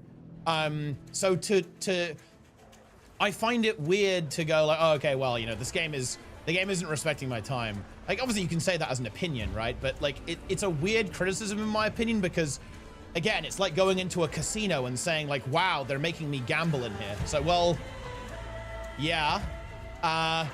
What were you expecting? Were you expecting something else? Like, what do you think was going to happen? I mean, yeah, that's the way it is. Yeah, it would be like going to a casino, but you have to like wait on this long ass line to buy chips. And then you have to wait on another long ass line to get a seat at the blackjack table. And then you have to like wait till the dealer deals your cards for like an hour. Yeah. And you're like, this casino is not respecting my time. Yeah. And they're probably not stealing my money as fast as they should be. Oh, this is I feel like this is one of those mobile game things. You know that game Terrasland that's dead now? They did this really interesting thing. It's dead already? Yeah, I think it's shut down actually. I think it's gone.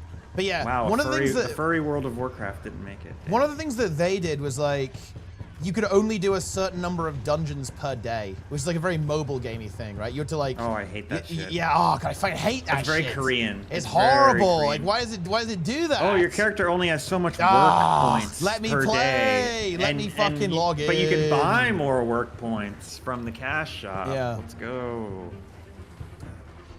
Let me log in. Doesn't Lost Ark do that, where it's like you can only do. Like, you can only progress by doing dailies, but so you have to like play on like 1,000 alts and funnel them to your main. Oh, just I don't know. Like, I don't know these games, to be honest. Something like that, yeah.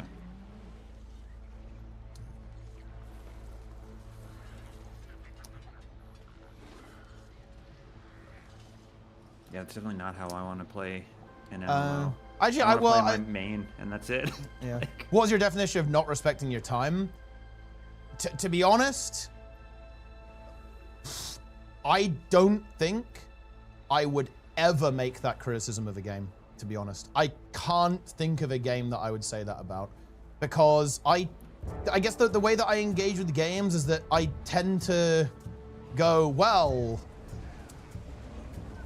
I mean, if that's the game, then that's the game, and you either like it or you don't. Like, I don't think it's a particularly meaningful criticism. It's a criticism that I don't think I would ever make. I wouldn't make it.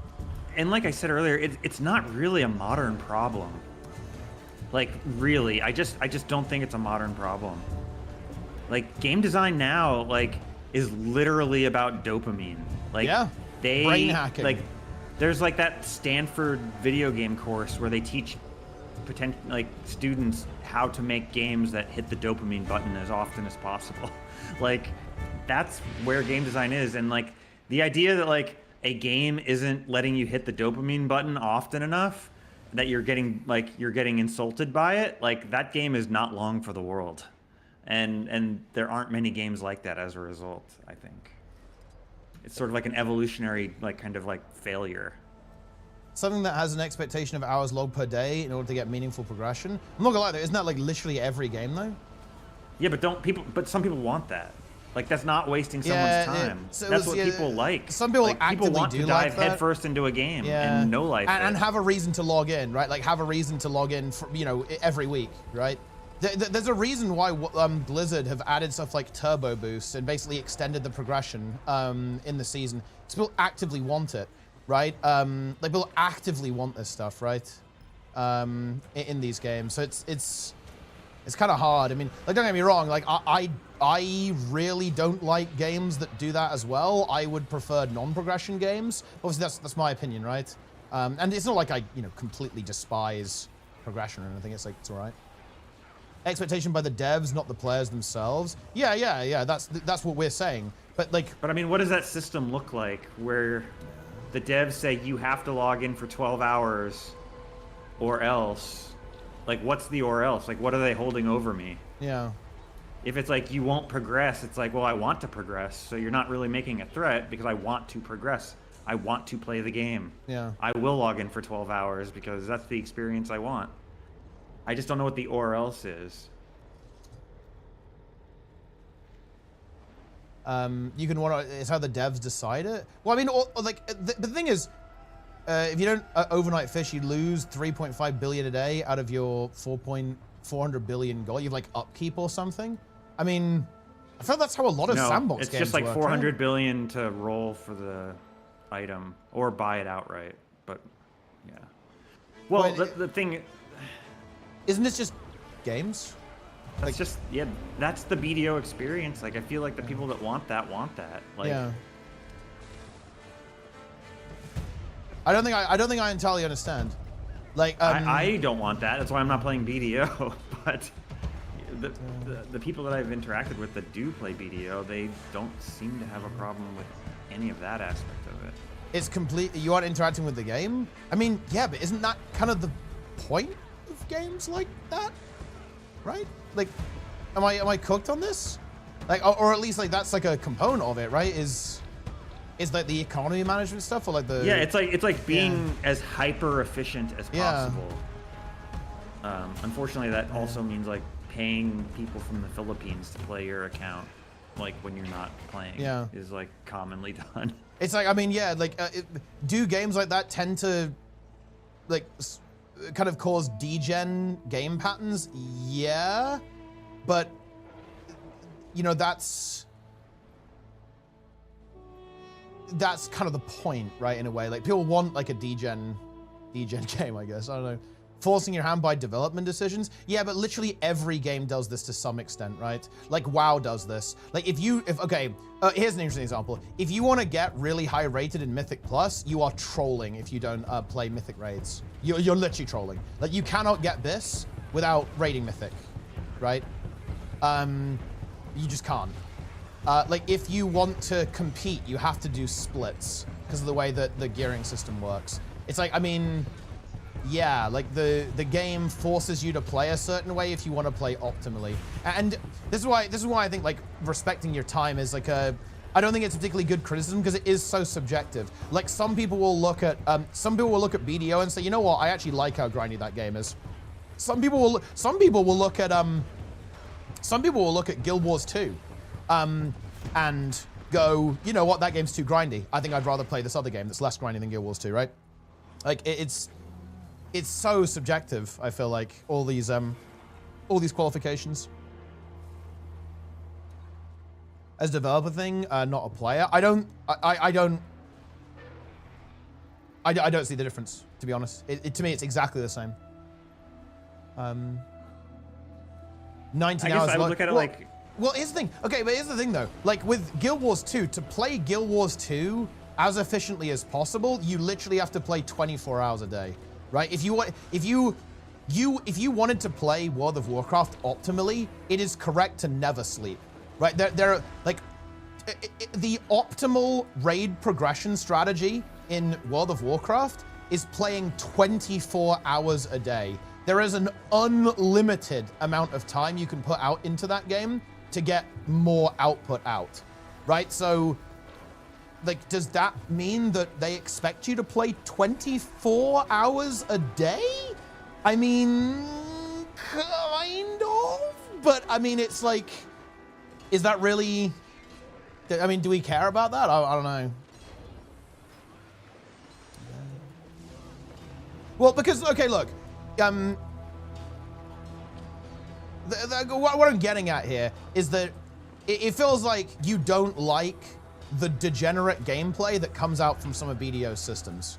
But say that, if that makes any sense. Instead of saying something very nebulous and vague, like the game doesn't respect my time, list off the degenerate behavior that the systems create, and then say, I don't like that.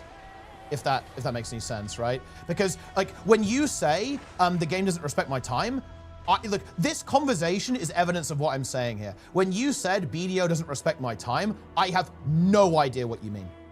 Absolutely no idea. And to be honest, I don't now even. What I have interpreted is that the systems create degenerate gameplay patterns that you really dislike, which that's good information, right? Like that, now I can understand what you're getting at here. And you could then explain to me, oh, okay, well, because of this system, it means that you have to do X degenerate behavior, right? In order to get maximum efficiency on, getting currency, for example. But say that, right? Like instead of saying don't respect my time, I can't get any information from that. You could mean anything. That could literally mean anything, right? Like I can't get any useful information from that statement. Just tell me the actual criticism, right? Like something not respecting your time, for me, it's always a proxy. It's a way. The actual problem is never as simple as it's not respecting my time. It's always there's this system that I think is incredibly annoying and unfun to interact with, right? Basically, I just want to cut to the chase, right? The phrase is vague. I just, when someone says that, I can't get any information from it, really.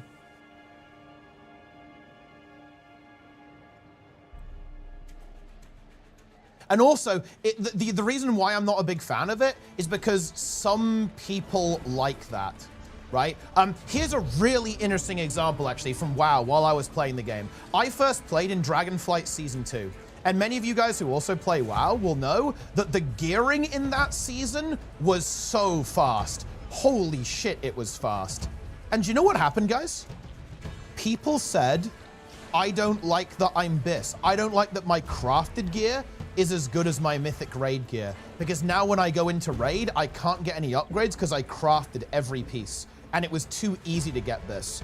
Make it harder. So here's the thing, right? Like, for me, it was perfect. I loved Season 2 gearing because, I'm a Guild Wars 2 Andy. I'm a horizontal Andy, right? I don't like vertical progression. So for me, that was perfect. Keep it like that forever. But here's the interesting thing. The player base said, no, give us more grind. Make us play the game more. And that's exactly what they did. Going into Season 3 of Dragonflight and certainly into the War Within, they've extended the progression significantly because that is what the player base wants. And at the end of the day, I realize that I'm a minority opinion there, so it is what it is, right? Like, I'm not winning that argument in World of Warcraft land, right? Because everyone there prefers it that way. But that, yeah, is the game not, can I say the game isn't respecting my time? I mean, I don't know. I'm just not sure if that would that be a meaningful thing for me to say in this situation? I just don't think so. Because that's the game. The game is the number going up, right? And the number is going up. Like, it's doing that. I would just say that personally, like, again, the way that I would make that criticism, or the way that I would talk about this, is that I want to play loads of characters, and the slower the progression is, obviously the harder it is to maintain multiple characters, right? If you're maxing out your vault, that's 8 Mythic Plus keys per character per week. To be fair, you don't have to do that, but, like, that's the extreme. That's, like, 4 hours of gameplay per character per week if you want to have, like, the optimal gearing, right, for all of those characters, which, to be fair, is not necessary. You can do half vaults, or even 1 key a week is honestly enough to actually, like, make very major progress, to be fair. Especially if you raid a lot, it becomes way less of an issue, but you get the point. That's how I would frame the criticism, right? Like, I would frame it like that. I'd want to contextualize why I'm saying what I'm saying, and I'd be, I guess, more precise with my criticism a lot of the time. At the end of the day, is the juice worth the squeeze? Exactly, yeah. And, that's going to be an individual subjective thing, yeah. And, you can say what about the squeeze or the juice you don't like without, falling back on, well, it doesn't respect my time. Because, I mean, it doesn't respect my time just says I didn't have fun while I was playing it. Like, okay, you can say that, but then, like, but if you're doing a review, tell me what that means to you. Like, why didn't you have fun? Average BDO player? Dude, holy shit. Wait. 2,900 days? Oh, I assume that's like some like multi-boxing or something. Or like, is that like 24-hour a day gameplay with like some crazy like account sharing or something? Like, Jesus. That's crazy.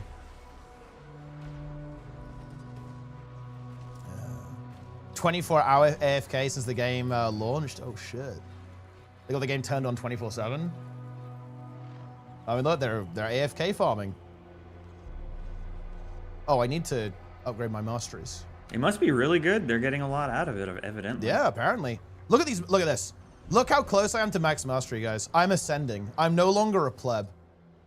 Are you? Wait, do you look down on people who don't have max mastery, Nike? Is that like? Yeah, I mean, well, really, the thing that really does gate mastery, max mastery, is IBS. Oh yeah, that one is kind of annoying, actually. Yeah, it's true. Yeah, because there's not a lot of spare points. Mastery points. Yeah, it's true.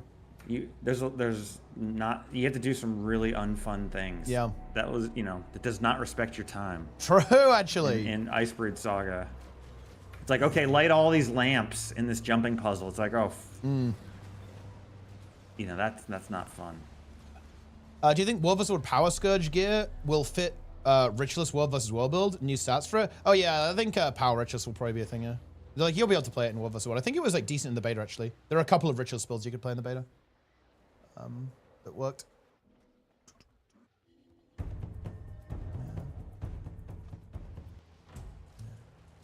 Haven't heard a lot from the Necro community about Ritualist. I feel like, I mean, I've seen Noxy complaining a little bit, not happy with Ritualist. I'd say it's. But it feels like the Necro mains have not lined up with the amount of negativity we've seen from others. Yeah, no, it's okay. Ritualist is alright. I think there are some versions of it that are kind of fun to play. I think Noxy won't be happy about it because I think the heal build, I think Noxy likes heal builds, right? And the heal build is mid, in my opinion. It's not that much fun. We'll have to see how much they've improved it, obviously, and the tweaks they've made, because I'm sure they have made some. But yeah, I'm not the biggest fan of it. Like, I think the thing that really sucks about it is that you have to spam your spirits to upkeep quickness. That feels kind of weird. Doesn't feel super good, to be honest, to have to do that, but we'll see what they've done. I hope they change that, actually, because they did on Troubadour, and wait, what was the other one they changed the boon on to make it less annoying? Oh, they changed it on Warrior, didn't they? On Paragon, yeah. Although I think it still works the same. We actually don't know how it's going to work. Yeah. Exactly. They haven't actually said. They just said they merged it with. Yeah. So I think the application might still be the same, but we're actually dying. Like, the event is winning. This is crazy, guys. Open mode is not respecting my time right now because it's killing me. You have the big precast ready in the vault. Oh, I'm working on it, actually. I'm lining it up. Wait, can't we do a lunatic precast though? Yes, you can have 1,700 or 1,750 in the bank. Oh shit! All of next week's week's weeklies done. Yeah. So that's another 700 something. Yep. And then you can have the seasonal ones done. Yeah, on top of that. On top of that, so you have 600 more. So you could have 3,200 wizard coins ready for the X-Pack refresh. Wait, which ones can you precast? For example, can I precast? Which ones go away, basically? The specials. The Halloween ones are staying. Yeah. So you can precast the Halloween ones. Yeah. Okay. Oh, I see. Wait, the tag was failing the meta on purpose? I just fucking went in, bro. Okay, that's fair. That's fair.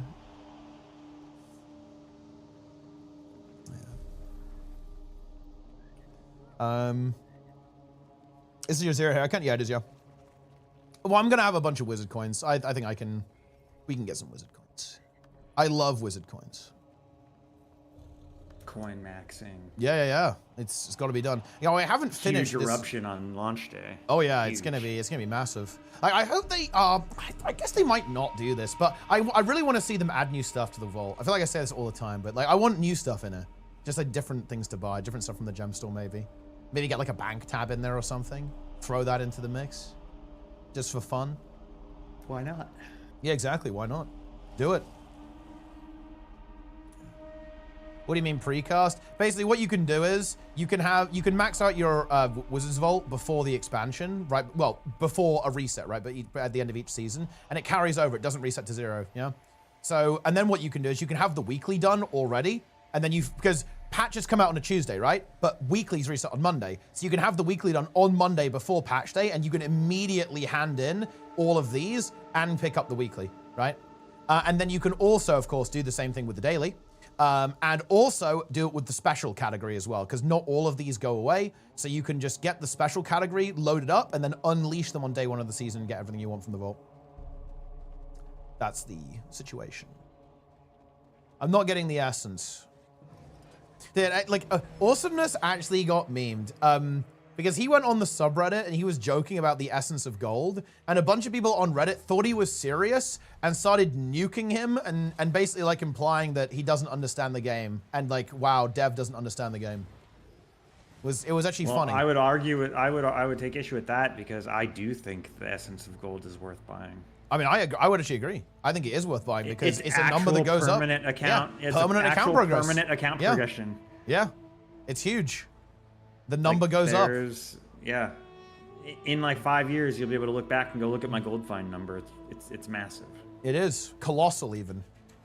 Like, you can be like, oh well, it's not the most efficient use if you want to make money. It's like, well, there's a ton of stuff on there that is not efficient if you want to make money. Yep. Like if you use your wizard coins to unlock like the armor or those mid-ass armor or weapon skins, that's not the most efficient use of your wizard's coins. You should be buying gold or whatever, or buying Lucent Motes or whatever the most efficient use is. Oh, what is this actually? We have another article? Wait, isn't this the French one? I think we already saw this one.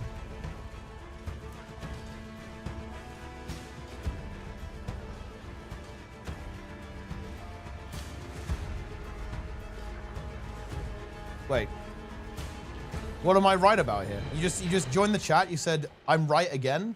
What did I say about this?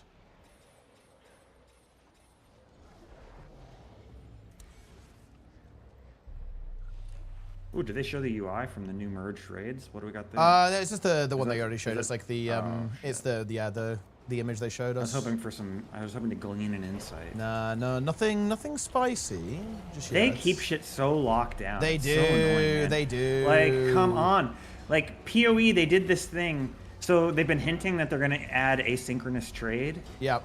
To PoE, and they're like, oh, we're gonna do it when it's ready. It's probably not gonna be ready this league, but it'll be there when it's ready, you know.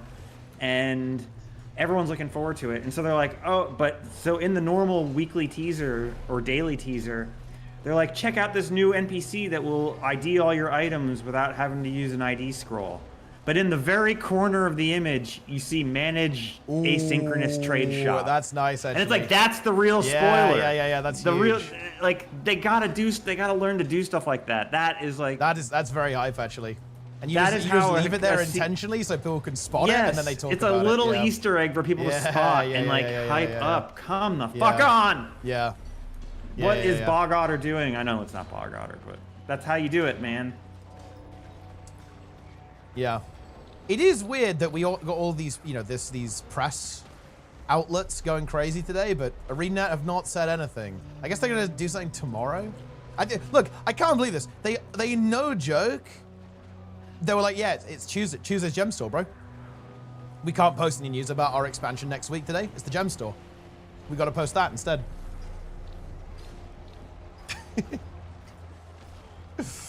Oh man.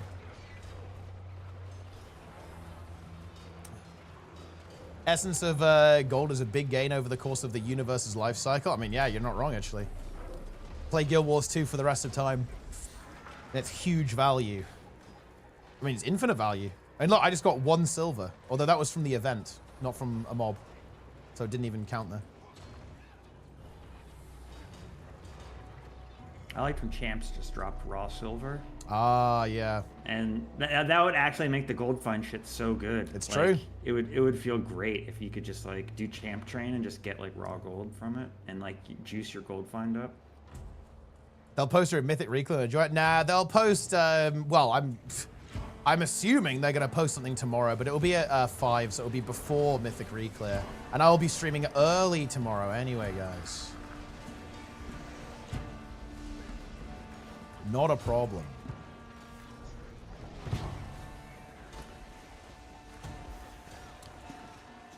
Did you enjoy the bonus gold find then, Awesomeness? Right, because they added an extra one. Look, there's 3 in total available this season.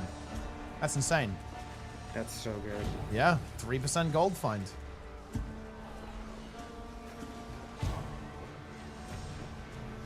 Is this Janto Worlds or Soto? Never seen this map. This is the final map of Janto Worlds. We are farming champions.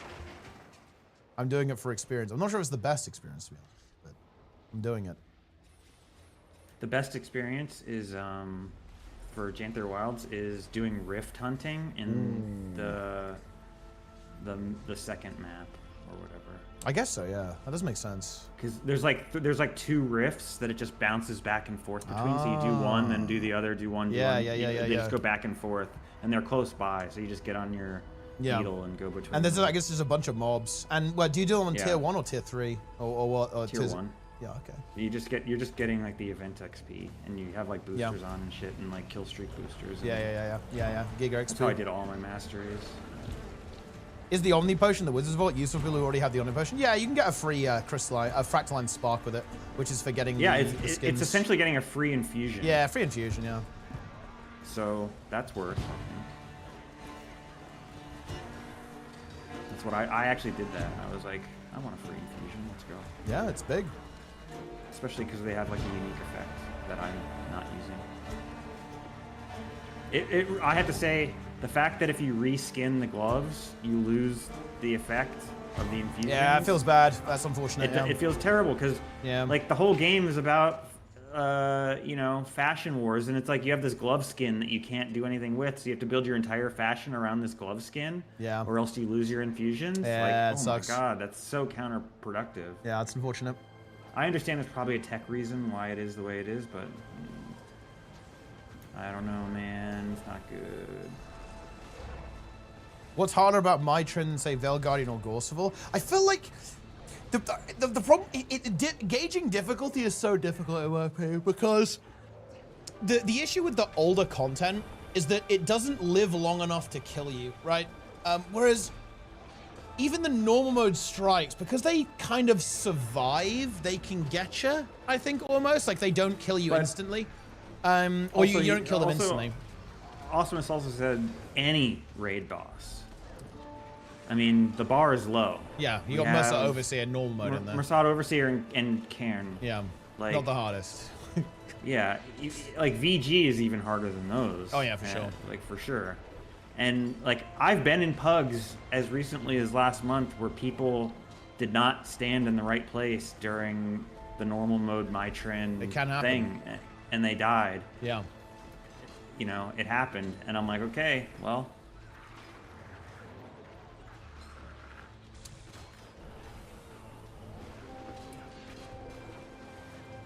Can do tier 3 for more gold and less XP.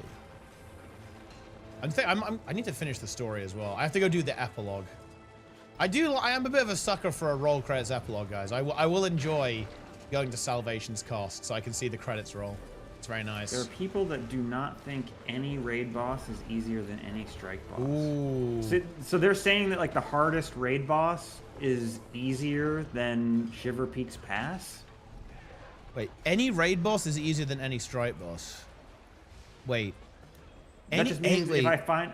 Yeah. Oh, no, they think that every raid is harder than every strike. It's the opposite. That's what they're saying. Oh. They don't think Bone Skinner is objectively harder than Mercado Overseer. Oh, yeah, for sure, yeah. It just is.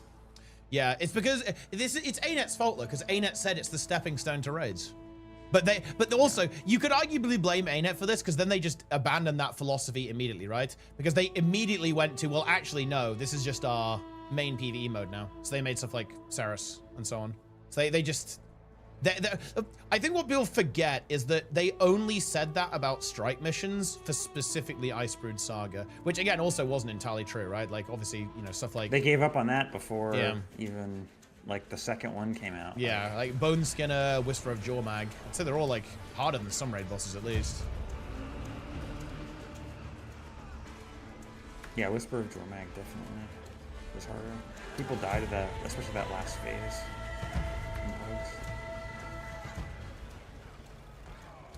Yep. People stand, they bathe in the chains. They do, they touch them. And they get the chain and then they run through the group. They have to like share the chain. They enjoy doing it too. Yeah. They love to do it. They crave doing it.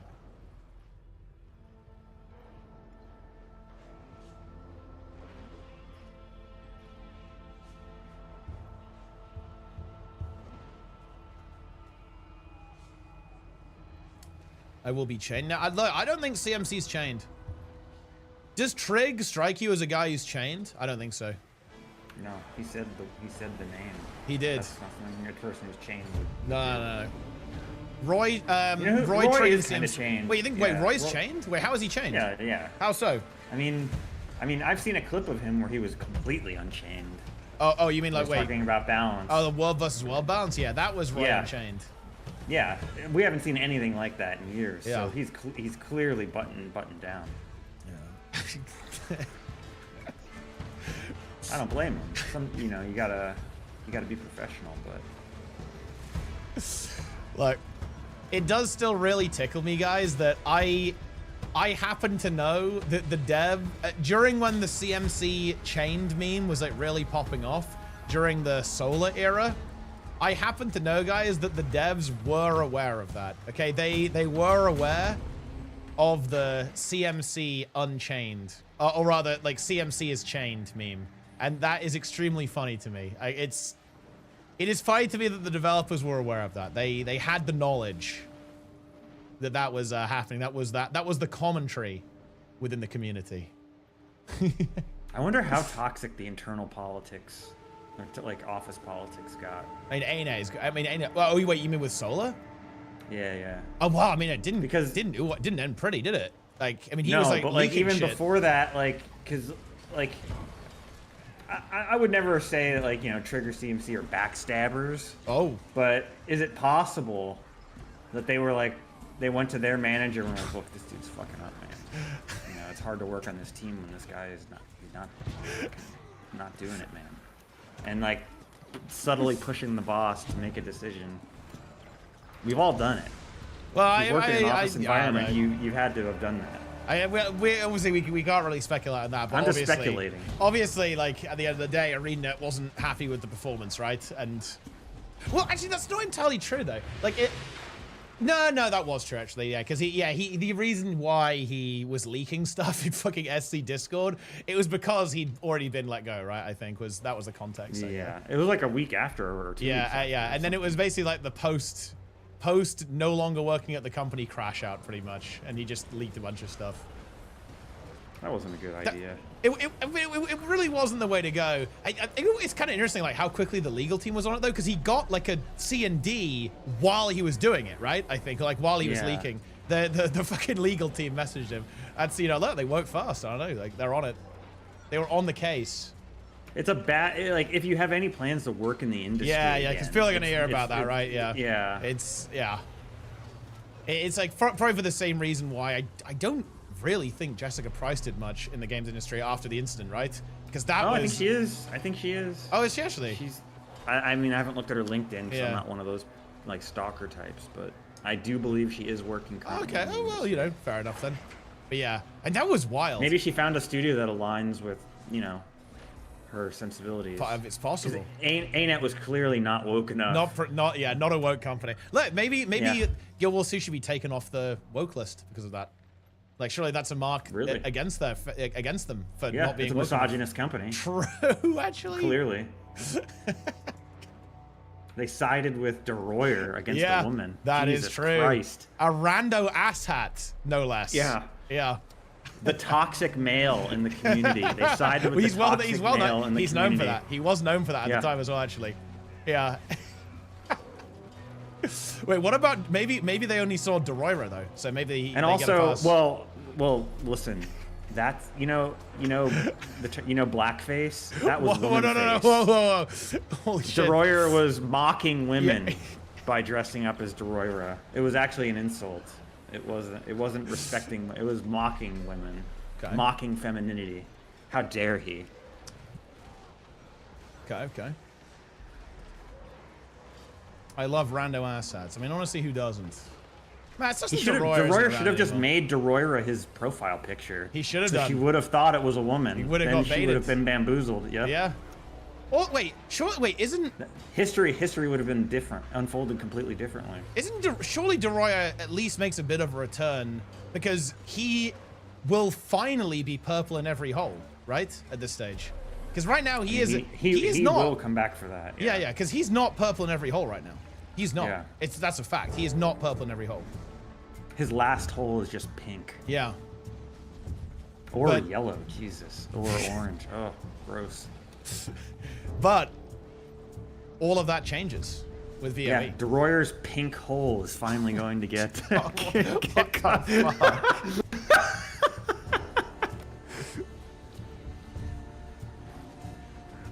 Is the game worth returning to? Yeah, definitely worth it for sure. It's a good game.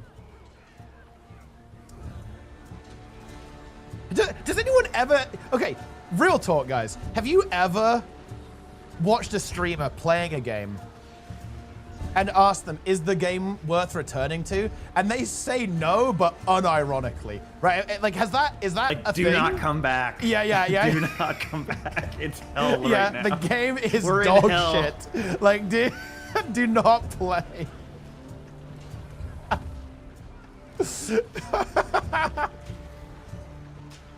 Because I feel like if anyone is streaming a game, they probably think the game is good, right? Like most of the time. So like, surely most of the time people aren't going to say, no, the game fucking sucks, don't play. Oh no. Well, yeah, I can see if you're like a league streamer and like you hate playing the game. Income. Yeah. That's possible. Yeah, if you're like, if you're a pro gamer, but the game that you're good at and you make a living from as either a content creator or a pro player, you fucking despise it, but you have to play it to pay the bills. Then yeah, I guess I could imagine that situation. Every league streamer, yeah, but they don't actually mean it though, right? That's okay. Like, I'm actually gonna call out MOBA players, especially league players. Everyone's like, oh yeah, the game is dog shit. Nice lie. Okay, that's hard bullshit. Like, people like the game, otherwise you would just stop playing it, right? Like, you obviously would just stop. You would stop playing. I think you would anyway. I mean, maybe I'm just league that much. Go play. Yeah, play Dota. Hearthstone. Yeah, well, yeah. Like the other MOBAs are available. I guess there's only 2 these days, really. I suppose. Yeah. Smite's around, I think, still. I mean, that sort of player would probably be like good at like Hearthstone, or like it's not like super micro intensive or anything, but the same sort of gimmick. You just queue, get matches. Yeah, queue, get in, game, play, log in. Rating goes up. Sometimes it goes down. You rage. Yeah. Get a clip. That's goes viral. Upload that. Get that on LSF. Boom. Job done. Dude, there's no Guild Wars 2 presence on LSF. The only what was the last thing that was Sneb oiling up? Yeah, it was Sneb oiling up, yeah. And I get, well, if you saw that in a vacuum, would you assume it's some kind of fetish thing? Because that's what a lot of people did. Like, many people... I'm wondering if there is... I mean, I've never heard of a slug fetish, but... I mean, but there's definitely people that are into oiling up. Yeah. That's even within Guild Wars 2, obviously, yeah. Yeah. Sneb got on LSF. Yeah, Sneb was on LSF for the slug clip being, the slug slime, like Vaseline clip. And Darren's was on LSF for saying that he eats cum. Those are, I think, basically the only 2 clips that have really made it on LSF and got like a little bit of traction from Guild Wars 2, I think. I don't think anything from me has been on LSF, actually. Oh, actually, maybe the HTCM clip was. I'm not sure, though, actually. Yeah. No, their own section of to Twitch and share comment on clips is insane. Yeah, there's a lot of things that, like, Twitch could do quite a bit better, I think. It's a little bit unfortunate. I think, for what it's worth, I do think that Twitch is still a good platform at the end of the day, but it definitely has its issues. And, like, I don't know, like, this seems to be always the way with these, like, really large tech companies. It feels like they just can't fucking change shit. I don't know why. They obviously have loads. They have an era. They have like an era where they're innovating like fucking crazy, and they're iterating super fast. And it's just like go, new product, new feature, new product, and then they like glaciate where they're just like, we can't change where this button is on the UI. It takes us a month. And you're like, what? Yeah. Isn't this the company that like invented a new thing in like a week? Like this, like, what are you talking about? Yeah. But that's every fucking company now. It's not even like tech companies. Like every company is in this no innovation period. Yeah. It seems like so difficult for them to make stuff. Because I like Stream Together. Yeah, for what it's worth, Stream Together, I actually think is a really good feature. The weird thing is, it's just one of those features that nobody asked for, to be honest. It's just like they just put it, they just added it. I think it is really good. I actually think a mistake with Stream Together, though, is that it doesn't integrate with existing software. If it actually worked through the Discord API, people would use it. But the problem is it's kind of its own thing. And also it doesn't have desktop support, so you can't do stuff like push to talk. It's very limited because they put it in a browser. If it was basically like Twitch Zoom, or hell, it was just a layer on top of Discord or Zoom, or please not Zoom, but whatever, right? You get my point. Like, then I think people would use it. But the thing is, it's too standalone, right, as it is. It has good features, but it's one of it's one of those things they should have, and I'm sure they did. This is obviously, I shouldn't say this because this is probably not exactly true. They really should have got more feedback on the implementation, how they were going to do it, because it's so close to being amazing in my opinion. Like the big one for me, and well, to give them credit, we are getting there. They actually are implementing better video codecs and higher bit rates and so on. Their support, for example, I'm streaming in 1440p, right? And, you know, you can actually stream in 2K now, and I imagine they will eventually add 4K down the line too. But yeah, it's taken way too long. It's taken so long for them to actually even get 2K, and 2K isn't even officially out. It's a beta, right? It's not officially implemented, and it still has issues. Like, it is buggy sometimes. Do you think the reason it's taking so long is because it's a money-losing proposition? That's probably part of it, yeah. Because I imagine if they went 4K, it would just be like dumping money down. Because it's not really going to increase viewership in a meaningful way. It's just going to massively increase their costs. Bandwidth. Yeah. So, and they're already having a lot of trouble with monetization, right? Anyway, right? They've had to ramp up the ads a lot to try to, I don't know, like make the suits happy or whatever they're trying to do. So yeah, it's tough. But yeah, it does suck. You know, like it's the same with. Same with YouTube. It just doesn't feel like these platforms are going anywhere a lot of the time. I thought Elon was going to fix that with Twitter, but he just made it worse and then added AI. So now there's AI slop and bots. So I guess it's better than that. Like, figure out a way to, I mean, it's really like, figure out a way to like, because I have to imagine a lot of bandwidth, or like probably like a huge amount of bandwidth is going to people with 0 viewers. Yeah. So like they need to figure, maybe it should be like if you have 0 viewers that like technically you're not sending data to them, you know, and then maybe if a viewer tunes in during the pre-roll commercial, it actually starts like taking data from you again. I don't know. Well, I think the problem in terms of their bandwidth is going to be like the distribution end, though, like, to be honest, right? Because like sending is only one way, but they gotta shove it out to like everyone, and that's pretty fucking brutal, to be honest, to have to do that. Like even this stream, And by the way, this is why they've done this, guys. When I wasn't running ads, because you could get away with not running ads because the ads were way less aggressive, pre-rolls were way less aggressive, I think they lost money on me. I actually don't think they made money off me, guys, seriously. In terms of, especially because a lot of my subs are primes, right, as they all are. They only make money on gifted subs and tier 1s, tier 2s, tier 3s. I actually think they probably lost money on me for the majority of my history on Twitch, because I had a relatively high view count stream. I streamed a lot and didn't run any ads whatsoever. And again, had a lot of Twitch Prime subs, because everyone has a lot of Twitch Prime subs, right? You put all that together, yeah, I might not have been a very profitable stream whatsoever. And that's why they now change the advertising system to the point where if you don't run ads, you're literally trolling, because it just fucks your pre-rolls completely. So it's not good, but now they probably make money off me. So there you go, I guess. Making people earn money from tweets is destroying Twitter. It's really interesting, actually. I think you could say that for all social media. Like in a very, it sounds good. Like, oh yeah, people can, you know, make content professionally, but there's some pretty major downsides with that as well, with people being able to make content professionally. So yeah, I know what you mean.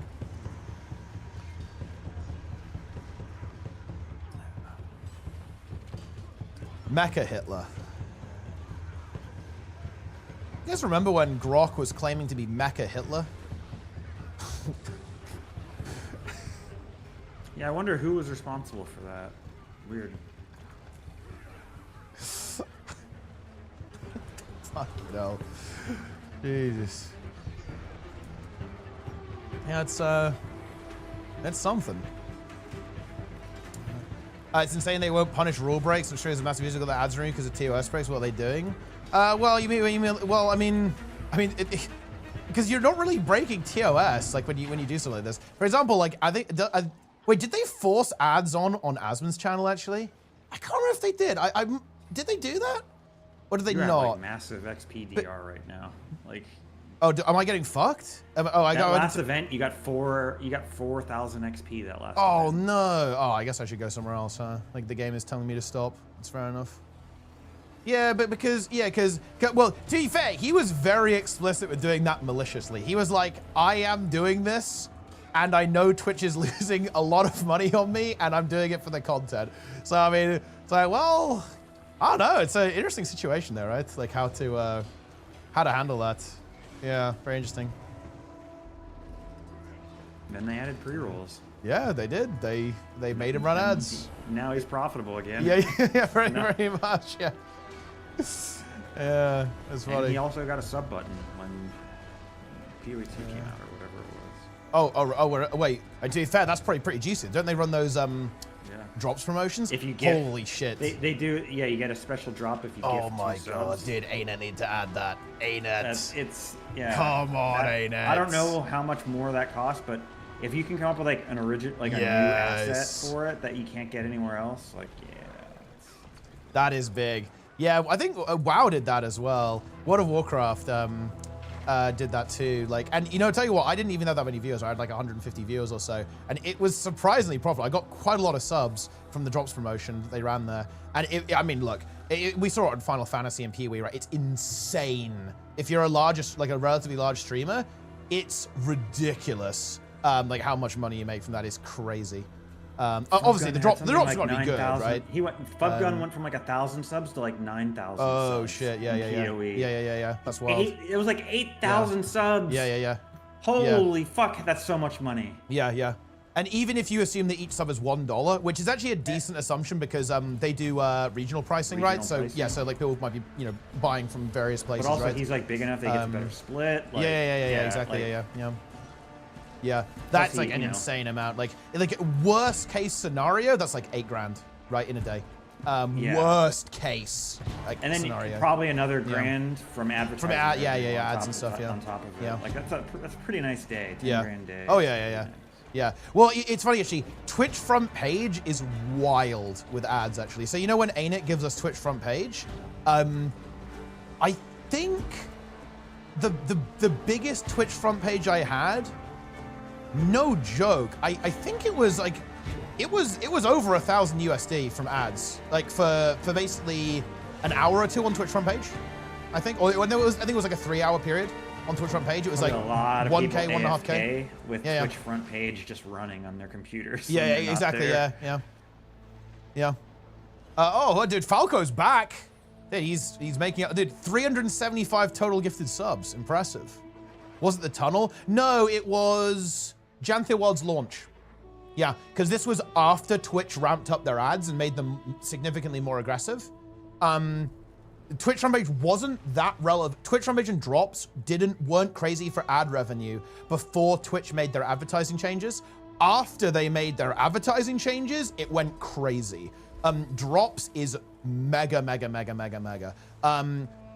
Before, ads were not really that relevant for revenue, but after Twitch shuffled stuff around and did whatever they did to probably try and prevent ad blocking and so on, like Twitch ad revenue is like 50% of what not 50, like 30% right now of what I get basically. Some of the ads, I have to say, are just completely inappropriate for the platform. But what do you get? Like I got there was one. It was like a women's perfume. Oh. Like advertisement. Like it was like maybe not the some most like targeted. European. Maybe you could buy a perfume. gift. That's a gift.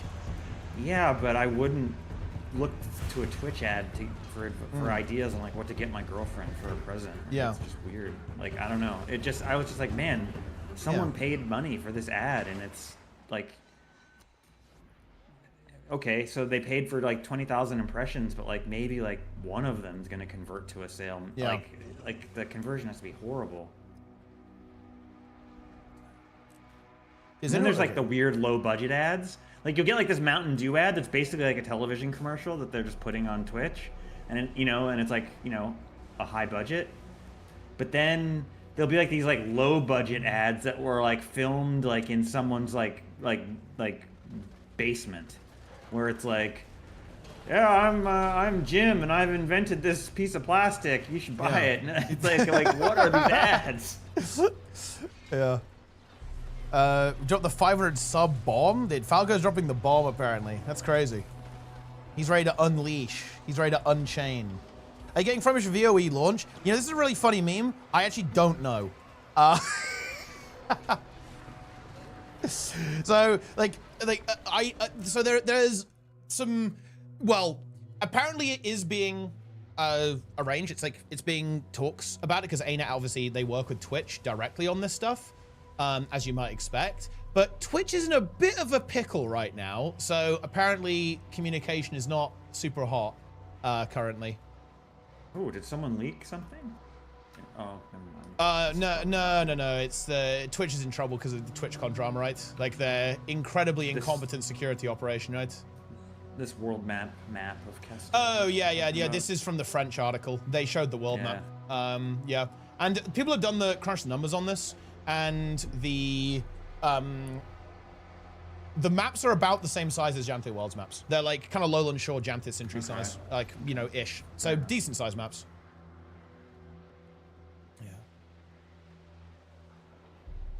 That's the deal. What do you consider buying from a Twitch ad? I have actually bought a couple of things because of ads that I've seen, but I'm not sure if I've bought anything because of a Twitch ad actually. And also, I don't see ads anymore because I am Ascendant, guys. I have YouTube Premium and Twitch Turbo. I am an ad-free existence, and it feels good. And also, I get to give streamers passive income because it's funny actually. Twitch Turbo and YouTube Premium, they're actually a lot of money. Like you can feed people, you can funnel them big time from it. Like you get more than you'd expect. Like a surprising amount of Twitch income and YouTube income is from Premium and Turbo respectively. Well, the thing about that is I don't trust them to be transparent about the split. Like there's no independent verification of that split. Oh yeah, I don't think I even say it anywhere. I don't know what the split is exactly, but yeah. With how it works. Amazon pulls that shit with, the Audible and stuff where they're like, "Oh, you were 0.02% of Audible minutes listened, so therefore you get this amount of money this month." It's like, Is there any independent auditing of that I can double check that you're not fucking me? Yeah. In favor of your like publishing partners? No. You just have to take our word for it.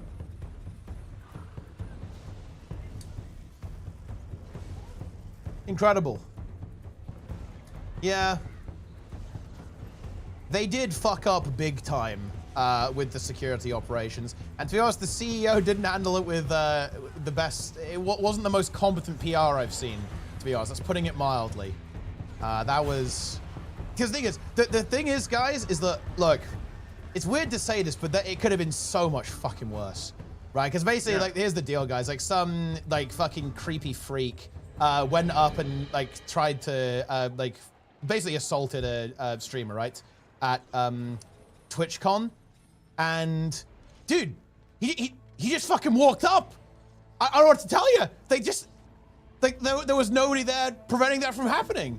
Right? And obviously really she horrible. Had a bodyguard also who didn't do anything. Yeah, about well, I it. mean, he Like, did, what the obviously. fuck is that? And, like, he was, he like, sprung leaping into action after, but, like, yeah. you know, the Secret Service, you know, you gotta be proactive. You gotta be, like, scanning the crowd, looking for crazy eyes, and, like, I don't know. And, you know, obviously, like, that's really bad, right? It's really bad. It's incredible incompetence from Twitch, obviously, not good, but holy shit, like, it's so fucking lucky that guy didn't have some kind of weapon, right? Like, because holy shit, they could have been so much worse.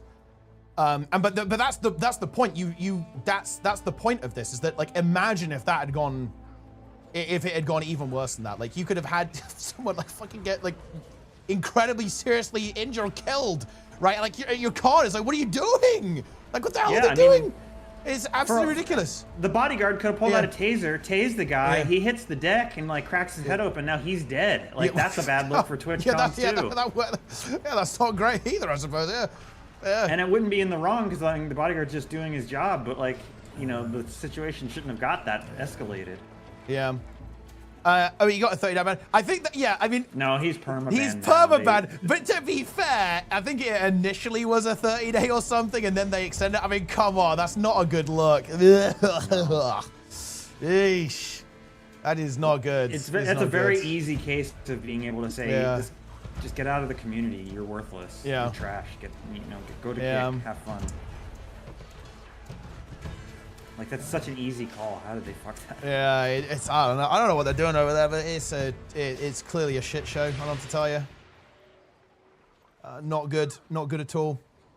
There's a shop selling knives. As I understand it, there's actually not much Twitch can do about that. I did see that post, but apparently that was, like, entirely separate to TwitchCon, right? That was, like, another vendor, like, unrelated to Twitch. So I don't know the exact situation, but I'm not sure if they could have actually done anything about that or something. But I don't know. It's not. That is one thing I like about going to, like, big cons that are usually at, like, either, like, some huge hotel that has, like, multiple cons happening, or, like, multiple, like, or, like, a big, like, civic convention center. Yeah. You'll have, like gamers, then, like, a boat show, and then, like a woman's, like, craft knitting show. Like, there's, like, this, like, weird melange of people, like, mingling in, like, the food area, like the food court. It's very strange. They about a personal bodyguard because he held us talking to police showed up. Like, as I understand it, this is bad, by the way, but that's on the venue, apparently, not Twitch specifically. That's my understanding of that context there. Still bad, but it's, like, not Twitch that was responsible for that, as I understand it. It was, like, the venue, which is, again, a fucking horrible decision by the venue, to be fair. But yeah, we can't throw Twitch under the bus there. We should throw Twitch under the bus for the stuff that they actually can control. And I'm not sure if that was one of them. Yeah, I don't know.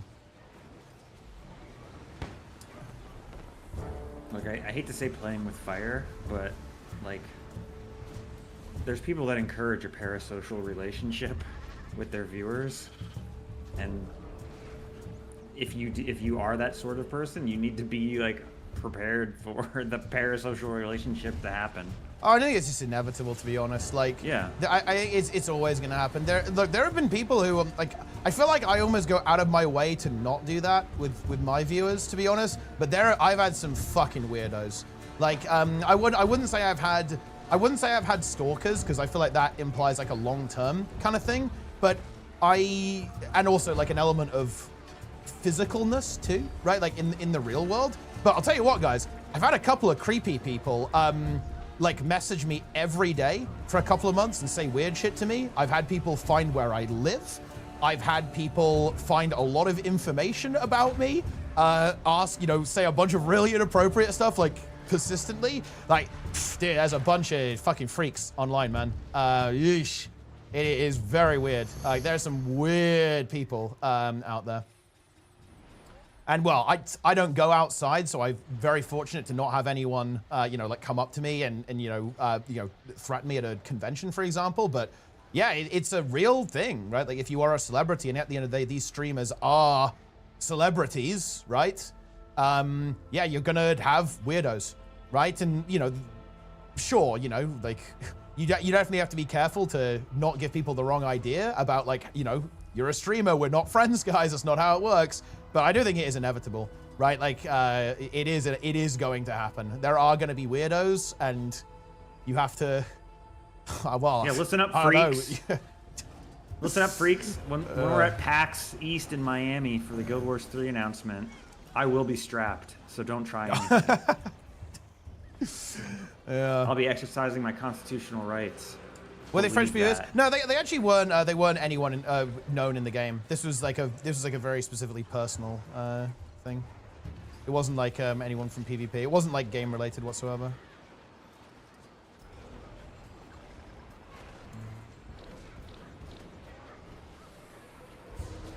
Oh man, they actually a judge struck down the law banning open carry in Florida, so now you can open carry a firearm in public.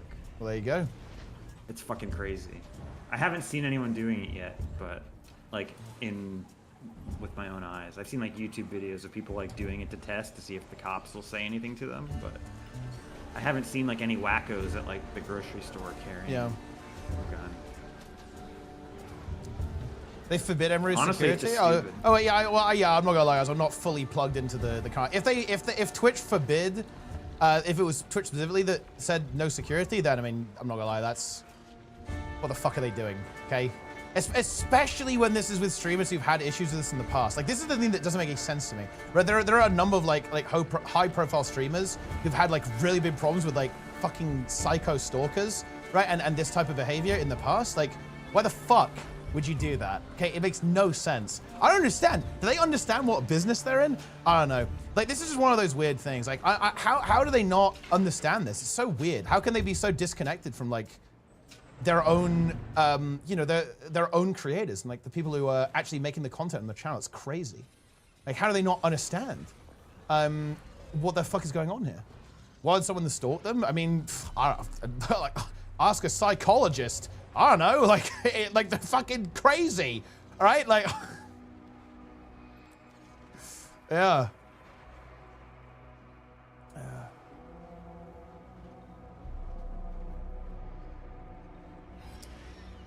What to tell you? I need your personal cell phone landline with 3 millimeters and your emergency contact. I don't drop the 500 sub bomb. Well, look, he's just gonna find all that. He's gonna uncover that information. Well, I've got a lot of email addresses because before I realized I could just email alias for all of my alts, I had like an email for every Guild Wars 2 account. So I have like 40 email addresses, but now I just use the same one and just reuse it with aliasing.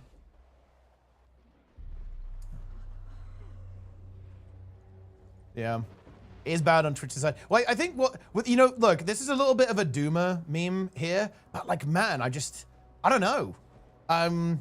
It just seems like there's just not a lot of accountability, especially at these larger tech companies. Like, just nothing happens, right? Like, something like this happens. This is really, really bad, right? Like, Twitch should be doing something, right? Like, heads should be rolling, to be honest. Like, this is like a massive incompetence.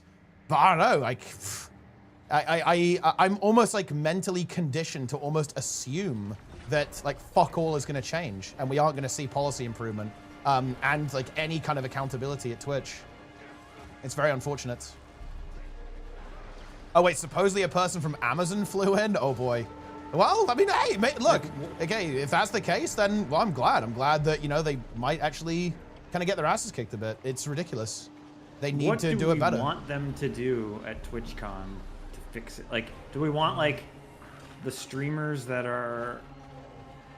Because like a lot of people just want to walk around the con, right? Like even like big streamers want to just like walk around the con. Well, how do you keep them safe if they're just gonna walk around the con, you know, with like the camera strapped to their chest? Like I can understand if it's like you're there for a panel and then you're gonna leave, you know, and because then you're like, you know, you're behind a velvet rope or whatever. That's like you can have security, but like, and then when you're sitting on the panel, like you expect like that they won't let people just like walk up and like harass you. But like if you're just gonna like, you know, be Mr. Live Streamer walking around the floor of the con and the hallways, like what are they gonna do to I mean, it's a good question. I guess you would just allow them to bring their own security arrangements, right? And obviously, like larger streamers would be able to. I mean, are they going to? Do they already check for weapons? Oh, I don't know the exact procedure. I would assume there's some kind of check, right? They gotta have metal detectors, right? Yeah, like something. Yeah. I think it's like, well, it is a convention venue, so I imagine they would have that type of infrastructure there, but I'm not entirely sure. Yeah.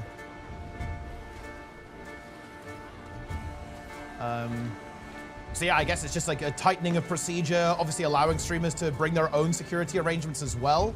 For that too, like for sure, like they should be allowed to do that.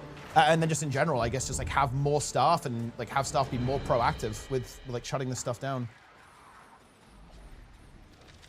I feel bad for anyone that can't afford security that wants it. Well, yeah, I mean, yeah, of course, yeah. I think obviously, like, you know, being a bigger streamer is going to put you at a significantly higher risk, but I mean, there's always crazies, right? Like, yeah, like you could be like, you know, a 50 viewer Andy and have like one crazy person that really wants to get you. Yeah, for sure. Yeah.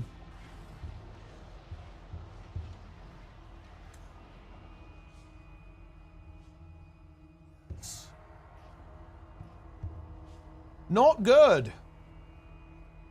Yeah. Oh no. It does feel like, I don't know.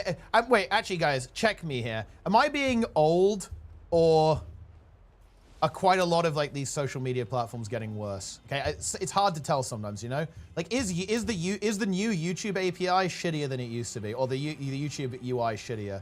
Like, is Twitch shittier than it used to be? Like, is Twitter? Twitter definitely is. Okay, Twitter, 100%. That is far worse than it used to be. I mean, there's no question about that. I'm gonna say it. I like the new YouTube player. Oh yeah. I think it's fine. I think the player is good. I think actually. It looks okay. Yeah. I don't mind the player, and YouTube does have good features, like the chaptering stuff. I think is pretty good, and I think the one that shows like the most popular part of the video is kind of interesting as well. Like shows like the activation, like, you know, like where people are engaged. It's kind of interesting to look at. Yeah. Yeah. Yeah, I guess I would, if I went to a con, I don't think I'd be super worried about it. I would like to go at some point, actually. But that's only because I don't have anyone being weird right now. There were a couple of times in HOT where I'd have been like, ooh, interesting, right? Like, there were a couple of weird things that I probably wouldn't want to kind of deal with, to be honest. Guild Wars 2 con. Oh, look, you guys need to go to something, okay? You guys need to go to Gamescom or some shit, or PAX. Honestly, I would definitely like a good excuse to come to the States as well, because I've never been to the States. So that would be fun to do. Let's do PAX, Guild Wars 3 PAX, you know? Let's just drop that bomb, make it happen.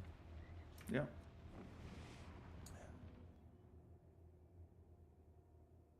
I mean, Lenny could show up, because Lenny's NA, right? Yeah. So Lenny could be there. Lenny could show up, yeah. Yeah, he could. Lenny's world. He'll take the Greyhound bus as far across country, because he doesn't like to fly. Oh, really? Wait, why does he not? Yeah. Why does he not like to fly? He's not a fan. Not into it. Yeah. Yeah, okay, I mean, that's fair. I respect it, right? There's no disrespect there. Taking the bus is like, you know, it's a road trip. Yeah, road trip. Being into it. Yeah. Earthy. Yeah, earthy. Those conventions are virus hot zones. I mean, yeah, you've got like 1,000 greasy nerds. Like when I went to Gamescom, super spreader event. Yeah, 100%. Yeah, when I went to Gamescom, it was actually crazy. Like every corridor was packed, right? It was just, you know, people just packed everywhere, everywhere. It's completely packed. It was cool though. But yeah, certainly There's a reason why you wouldn't want to run that during COVID, like obviously. That's why you got to wear a fursuit to protect yourself from the germs. Yeah, I guess that'll do it. Although wouldn't kind of like the juice kind of get stuck on the fur and then you just transfer it around? Yeah. Not sure Well, if that's really the fur is already matted and mottled with grease, yeah, gamer juice, with other sorts of juice. Yeah, They started handing out free deodorant one year. Oh god, fuck! If it's got that bad, like if it's that bad, that is rough, man. Oh no, that is absolutely fucking disgusting. I mean, I could see a deodorant sponsor. That would be a good sponsor activation. Like, why not? Oh man, what a meme. You know, there's probably a lot of like people that don't use deodorant, and it's just because like their mom isn't there to buy it for them anymore. Yeah. And they're just like, they can't get it together to like spend their own money on it or something like that. So they just don't. But if they like handed them out for free, they'd use them.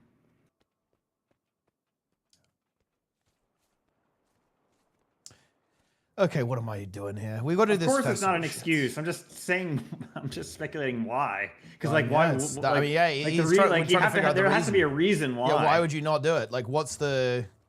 Yeah, what's the motive here? Wait, what do we have to do? We have to. I have to engage in Halloween content, guys, because I need achievement points. It has to be done.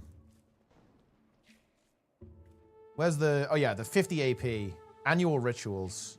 50 AP for this, guys. This is massive value. Insane value, even. Okay, we have to eat candy corn. I can do that. That is something that is possible. Bro, people have the worst. There are people. He says he refuses to believe people like that. Oh my god, I've seen so many things that are so bad. At fucking like Magic the Gathering tournaments and Warhammer 40k tournaments. Holy shit, dude. Like Warhammer 40k, I've smelled people's breath that is so bad it will like make your eyes water. Like holy fuck, dude. Like coffee and like imagine the smell of like a 3-day-old coffee that has just been used as like a cigarette butt disposal for like a week, and it's just like that smell is like coming out of people's mouths. Like holy shit, dude. Nice. It's not good. The stench. The vile stench. Wait, guys, I have to go into the labyrinth to actually kill a boss. It's time. We go into the lab. The lab is happening. I actually knew a guy locally who had a severe stench happening. And I was like, I don't understand, how does this guy hold a job? And I subsequently found out he didn't have a job because his granddad invented like the patent on something. Like you know, like a spray bottle, you know, like how every fucking thing has a spray bottle. His granddad invented the patent on that. Whoa. And so he just had like giga royalties. Like he had like a percentage of it because all the split among all the heirs. But he had enough of a percentage of it where he didn't have to work. He wasn't rich, but he didn't have to work. And as a result, he just didn't do anything, including hygiene. It was very strange. His nickname was Walks the Earth because he didn't have a car, and he would you would just be driving around and you'd see him like walking down the street.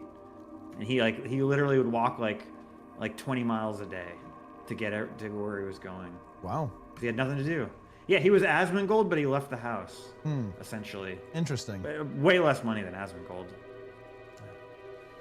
He probably made like 25 grand a year, which is like just enough to live off on if all you do is pay rent in the shittiest apartment imaginable and eat like the shittiest food imaginable. And you don't buy new clothes and you don't... Yeah, but I guess it is what it is.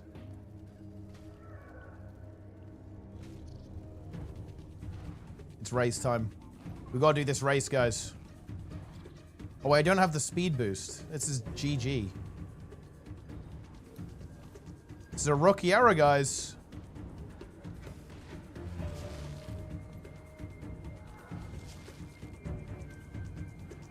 Go, go, go, go, go.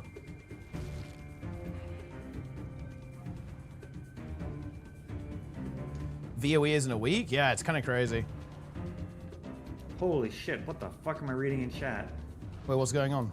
My coworker always smells literally poop, and his answer is that he can't help it. He's just very hairy. It gets stuck.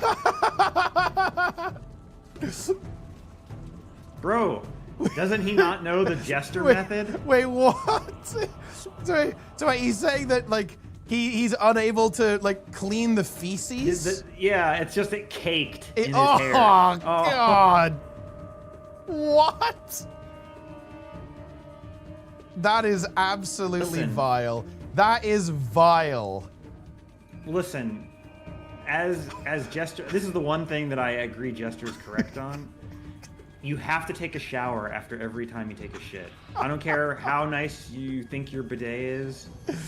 You have to take a shower because your body is covered in particles and you're not washing it all off.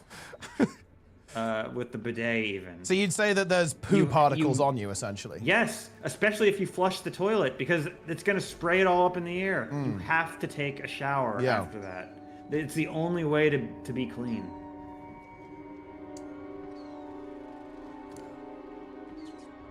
Listen, you don't want to agree with Jester on too many other topics, put it that way. But that's one that most people can agree on.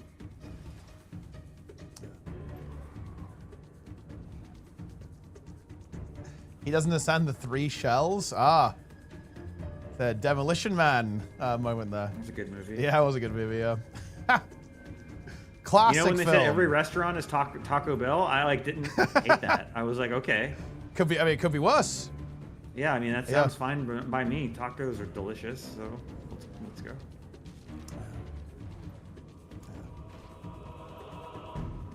The forest? Yeah, I mean, it is the forest. Will Motor 3 have stack specking allowed? No. That will hopefully prevent any kind of like really wacky shenanigans, because it's obviously possible that there's some really broken stuff with the expansion. It's going to be very soon after the X-Pack as well. It's basically like 2.5 weeks after. So yeah, you know, there's some chance that there's maybe some overpowered builds. It's possible. It could happen. Haven't played Halloween this year. I'm missing out. Nah, not really. I mean, it's like it's not horrible or anything, but you know, you don't have to worry about missing out or anything like that. You're good to go.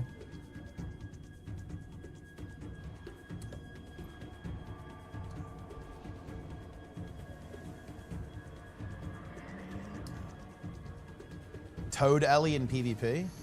Yeah, I'm really interested to see what they've done with Evoker. I think Evoker might end up looking pretty different. I think they'll change it quite a bit.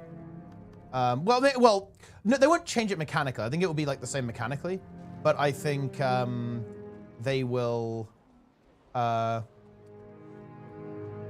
they'll make it do a lot more. Like I think the traits will do a lot more, and I think they will juice up the boons a lot. So the utility skills I think are going to be quite a bit stronger. Yo, Michael with a tier 1 augmentation evoker. Ah, well. We are definitely looking for people who can play Evoker, and that would include Augmentation Evoker. It would actually be insanely funny. Like, Guru's like, oh, yo, Guru, he's multi-classing. Oh, look at my priest, look at my warlock, bro. And then, what's he playing in Midnight?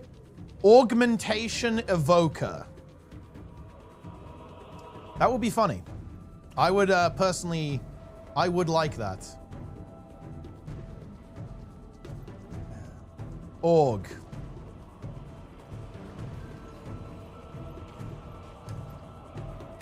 How many races you have to do? I think I have to do it 3 times. So I've got to do it this time for the first achievement thingy. And then I have to do the actual race event itself, I believe, another 3 times as well. Yo, did they add a boon to Conduit, or is it just a DPS? They haven't really spoken about it. And there weren't a lot of details given by the press people either. So we don't know. But they have given it a lot more stuff, more buttons to press as well. Yeah, I like it. I like the sound of it, but like, how is Lord Heisen going to make a build if it doesn't do quickness? Or I mean, if it doesn't give boons, like, it's not possible. Yeah. We have to hope that there's boons. Couple of boons.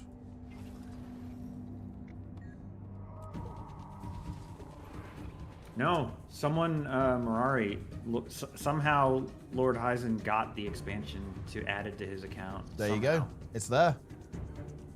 So he's not going away. Yeah. Yeah, I mean, there was a lot more to that situation than met the eye. I mean, there always is, right? Like, there's always there's some crazy shit going on. There was there were some screenshots of things floating around the ether. Year of Guild Wars 2? I mean, it's a year of Guild Wars 2. I can tell you that.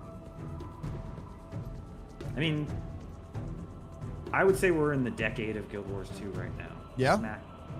Maybe the tail end of the best decade. Yeah. It's also the only decade, though, I suppose. Well, it's over. The game's been out for 12 years. Right? Yeah. So it's been over. We're in the second decade. So if you look at like a rolling 10-year window, are we in or out of the best 10-year window? It's a good question. I think we might be. Wait, it's 2026 soon. Oh, and HRT came out in 2015. Ooh, okay, so we're almost out of the. Yeah, we're almost out of the decade. Yeah, the of decade of Guild Guild Wars 2. 2. Yeah, that's true. It's true. Yeah. So okay, this isn't so positive sounding.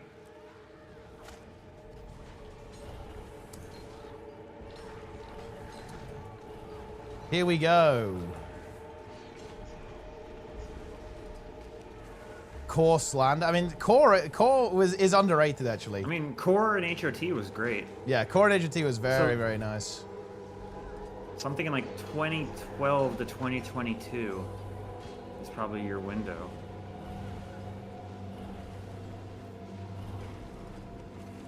Even earlier if you count like the beta, like the open betas, because those were hype.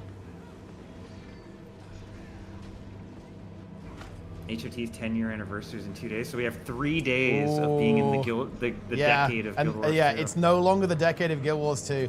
Isn't that... That's a bad omen, because doesn't that mean that VOE will actually not be in the decade of Guild Wars 2, essentially? Like, it will be over before that happens. Yeah. It'll have launched, after the decline of the Empire. Yeah. Okay, wait. We have to eat a bunch of candy corn, kill minions. Mad King says. Tithe gold. I mean, that's easy. That's 5 gold. Courtly service.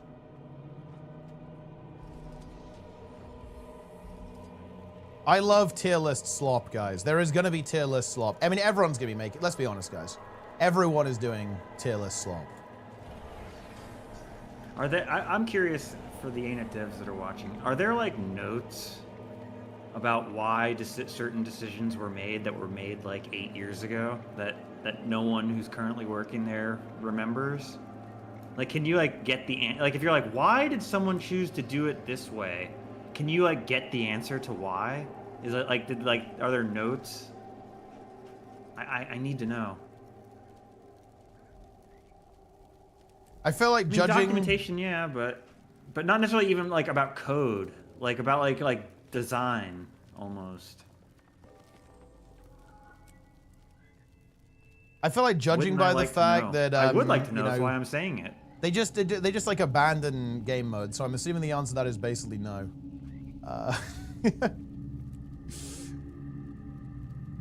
There's no hope.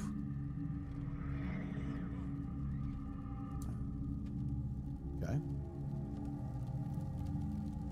I want to know what the original fractal leaderboard design concept was.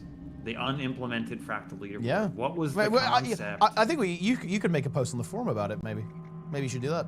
I can't make a post on the forum about it. Oh, really? Why's that? I'm banned from the forums. That's coming up on a decade. On multiple accounts. Oh, wait, you're banned on multiple accounts? Yeah, of course. Wait, Wait, there's a situation with planet. Wait, what's going on? All right, I'll bounce. I gotta ride. Yeah, see it. You can diffuse Planix. Yeah. Okay, I'm calling Planix.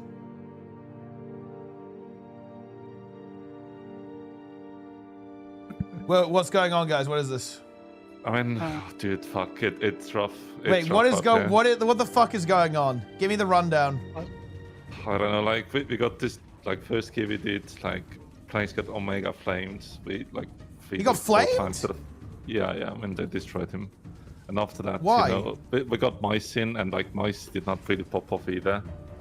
So like I don't know. The mental state is fucking. It's fucking low here. We're on attempt number 5 at 10 Dawnbreaker. 10? Wait, you guys are dying to 10 Dawnbreaker. I mean, the kicks, you know, they're not happening. I mean, to be fair, Planix also just gets they beamed. keep proccing the like bonus mobs on the second pull that like activate. Somehow. So wait, you deplete? Yeah. Wait, also, this is bullshit. I just checked the VOD. You guys did 13 Dawnbreaker times, no? No, We did, but it was second attempt. Yeah. Check the 25 He did get flamed. that. He did get flamed. Wait. Sorry, what? Describe. Read me the flame. What was the flame? I mean, it wasn't like exactly direct to Planix, but they said worst group ever, and kicks out. Well, it wasn't even flaming players. I mean, Plague was obviously not the problem. He was probably top DPS. Oh, I was pinged several times. I was like pinged. I was. But here's the thing: Planix is actively playing M+. He's into M+. He's into the game. He's raid leading us next tier as well. That feels fucking good. I also want to point out, Planix is 3k IO. He's 3k. Wait, isn't that higher than you, bro? Yeah. I mean, my hunter, like, I can't get past 10s. It's impossible. I mean, yes, you deplete 10s and pugs. That's what you. Yeah, I mean, I can't send in my beast. Like, what am I to do? Like, I can't win. There are no bugs in Dawnbreaker. Send in your beasts, Jester. Also, the guild is so dead. I had to cancel my trade, like recrafts, in order. Everyone's waiting for Turbo Slop, bro. Hey, did you ping the crafters? I mean, I posted in the crafting, you know, thing. Yeah. No, you may want to ping the people who can do it. They did my mail stuff. Just ping Elaine. She crafts everything. Right? Yeah, I was gonna like DM Elaine, you know. Any crafters? Any crafters? I just free win this race. I show up, I win the race instantly. Planix, how does it feel? Also, Teapot, I did that key on our Druid of the Claw. Oh. New god. Very nice, actually. That is very nice. Oh, wait, we have to do 50. Are you kidding me? I have to do 15 laps? This is fucked up. Yeah. I mean, if you get gold, you don't. Oh, okay. Teapot. Like, do you think he's gonna get gold? Bro, this is literal slop. This is slop content, dude. But to be honest, you shouldn't be showing festival slop on stream because you might trigger Jester into relapse. Well, no, he you don't understand. He does this. He is doing it. He will be doing it now. I mean, I have this Halloween has been the worst one for me. I haven't done anything pretty much. It's actually kind of messed up. But you want to do it, don't you? Good. You want to do the slop. I know you do. I know you want to. I mean, I've done the annual stuff. Yeah, so you've done the slop. Oh, so you have done it. You've shoveled it into you're literally doing it right now. You've shoveled the slop into your gaping mouth. I love shoveling slop. Also, I couldn't like contribute to the conversation, but yeah, Nike's completely right about the shower thing. Oh yeah? You have to. Yeah? I mean, do you? So, okay, Planix, explain your mindset. Why are you into M+ right now? Are you big into WoW now? Or what? What's going on? I just wanted to play with Jester. Oh, yes. Well, we could play hardcore as well. Bro, start a duo hardcore. Yeah, Is it? Oh, wait. Planix, add duo HC to 60 onto the wheel. Do it. No, because he needs to get. Could have first donated a wheel. Well, I mean, I put my channel points in daily, bro. You know I do as well. You know Also- I put the channel points in. I do. 3K is only the first step. Plenus is getting 4K now. Yeah. Planix, you should. Why don't you push a bit, bro? Why do you do a little push? I don't like pushing. Do it. Just what about a push? I mean, he does push Teapot, but in other ways, you know. Yeah. The dragon. What are you talking about? He's referring to the dragon. He keeps I- coming out. I'm gonna push on get rid of the claw. Yeah. It's a play. Rank 2. Blaze, are you hyped for midnight or what?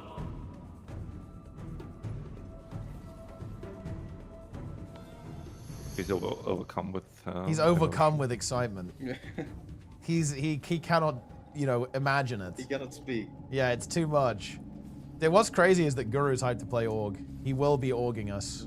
Enjoy your fucking Evan Mike going on everyone, bro. Have fun with that. Yeah. And your have fun with that, bro. But Very expressive gameplay. Yeah. At least you don't have to worry about missing the person who's about to pop off. That's true. It's going to be on everyone. Yeah, but now you'll be missing them equally because you can't actually. They get like 1%.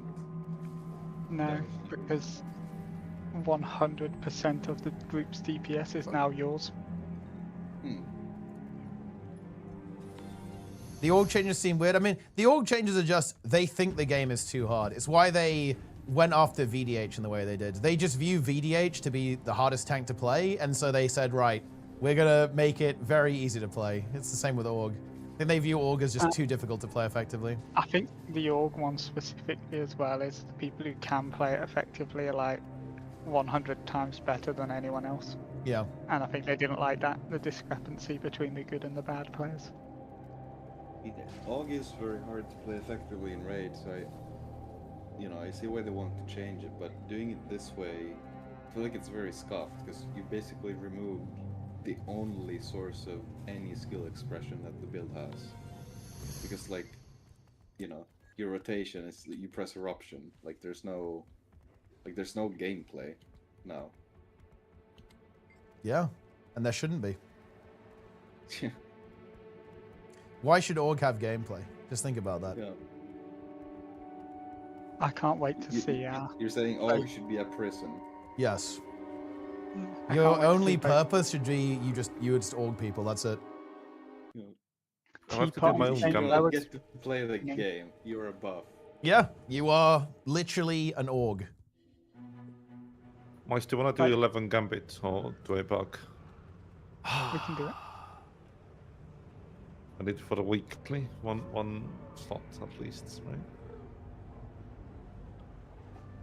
Yeah, both Teapot and Saint Row will be maining Bear next season.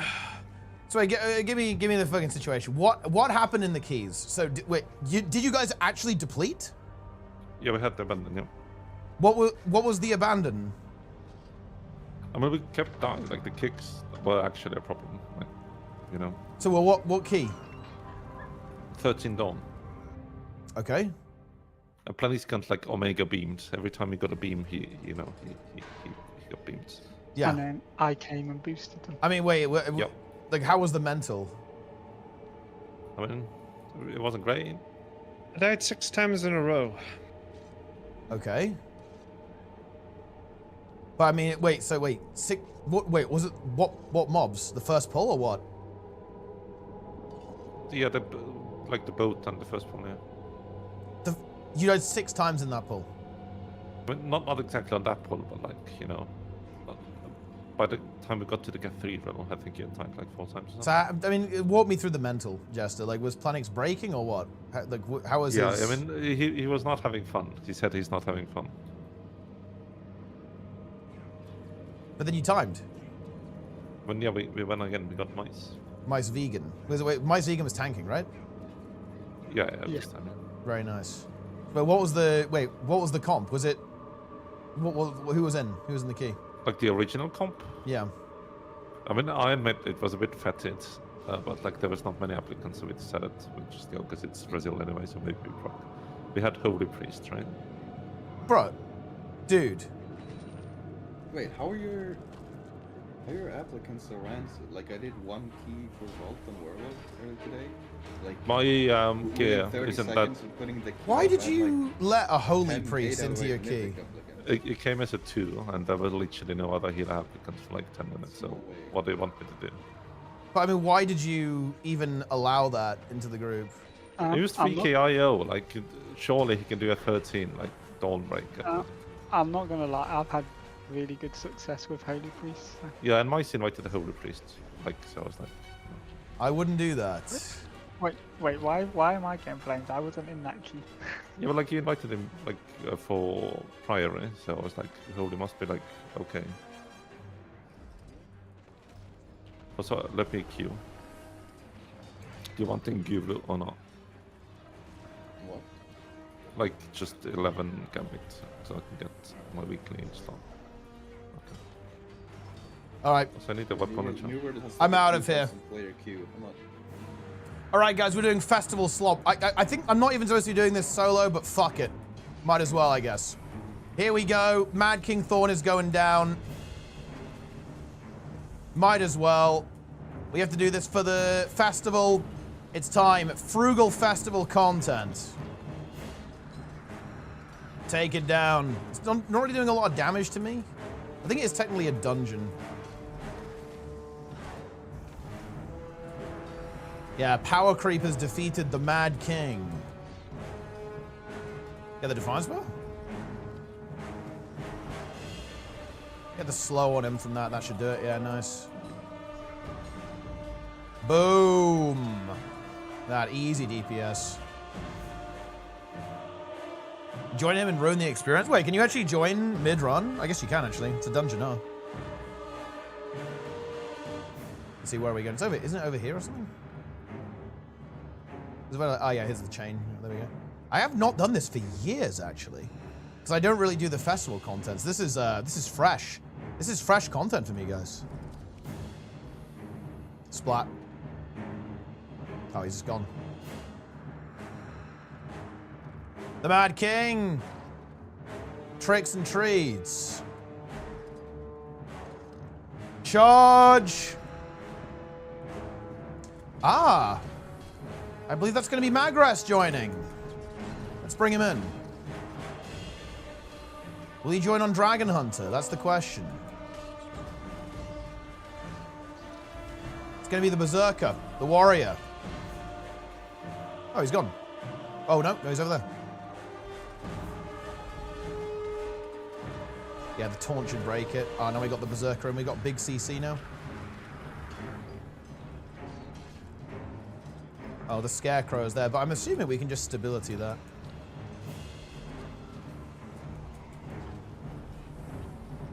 Teleports away again. We must descend into the depths. Which instance is it? It's a Ascent to Madness. Whoop.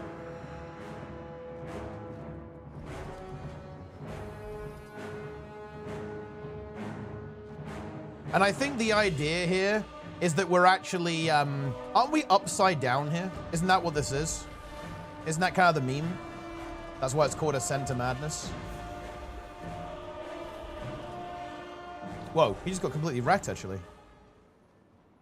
You've held back the Mad King's return for another day. Huge. Yeah, he leached. He literally leached my instance. That's crazy. Big value, big value.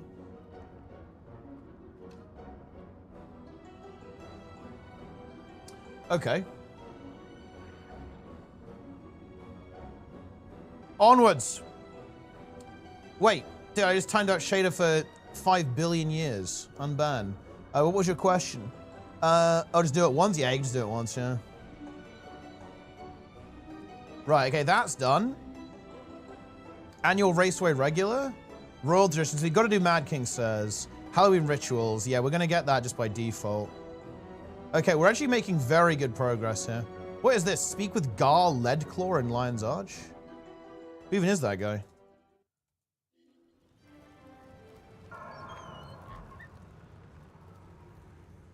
Oh, isn't this like the Wizard Gobbler guy? Oh, yeah. Yeah, it's this guy, isn't it?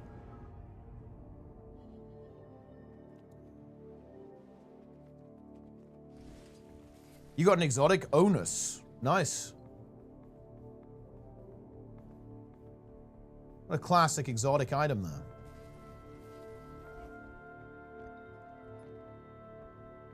Where is he? Ah, there he is. Exchanges currencies, materials, and more. What's up, bro? Oh, we could do this collection, actually. The shiniest shiny. What's going on? Ah, the Wizard's Gobbler. Wait. Did I do the wizard thing on this guy? I actually can't even remember. Wait, maybe I did.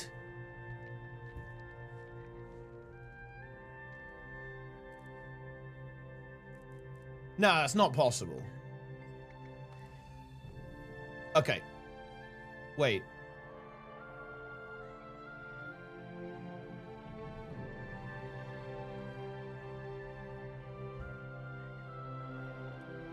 I mean, is there a reason why I wouldn't buy this? This is a pretty nifty item. I'm gonna get it. I'm getting it. 100 gold? There we go. For some reason I thought you had to do a collection to get this, but I guess that's for the book. You do the collection for the book, right? I need some more shared inventories. I still have this level 80 boost. I'm going to use that before the expansion, though. Okay, well, little bonus meme, I guess. And look at that. The wizard coins are piling up now. Very nice. Okay, Halloween rituals continues. We're actually kind of blasting through this. We're basically done. We need to do 2 more. A royal tradition, ancient grudge, Palawa Joko's minions. We need to go do this, because I'm not doing the carving. I'd rather uninstall the game than do the carving. Palawa Joko's minions. Isn't that just do Palawadon? Surely. When's Palawadon up?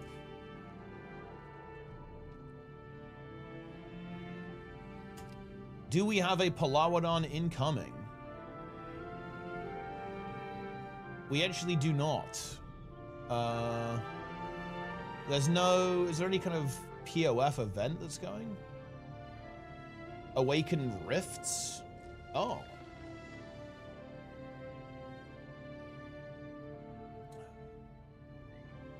Carvings? No, you don't understand. The carvings, I'd sooner uninstall the game. Like, I would mentally break. You have to know your limits. Know your weaknesses, guys. I would not mentally survive that. It would the game would snap me in half mentally. And look, I'll admit that. Like, press F gameplay is where I draw the line. It's just too much. Carvings is fast. You guys understand, it's not about the speed. I can't handle it with the F pressing. It's too much for me. Like, it will defeat me. It's the problem, it's not... The problem is very much the nature of the gameplay, not the time. Whoa. Berserker's Serpent Wrath Scepter. Huge.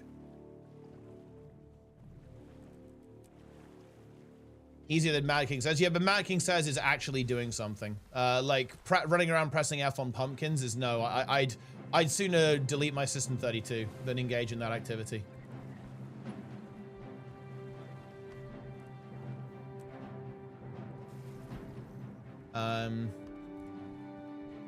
We will not be doing that.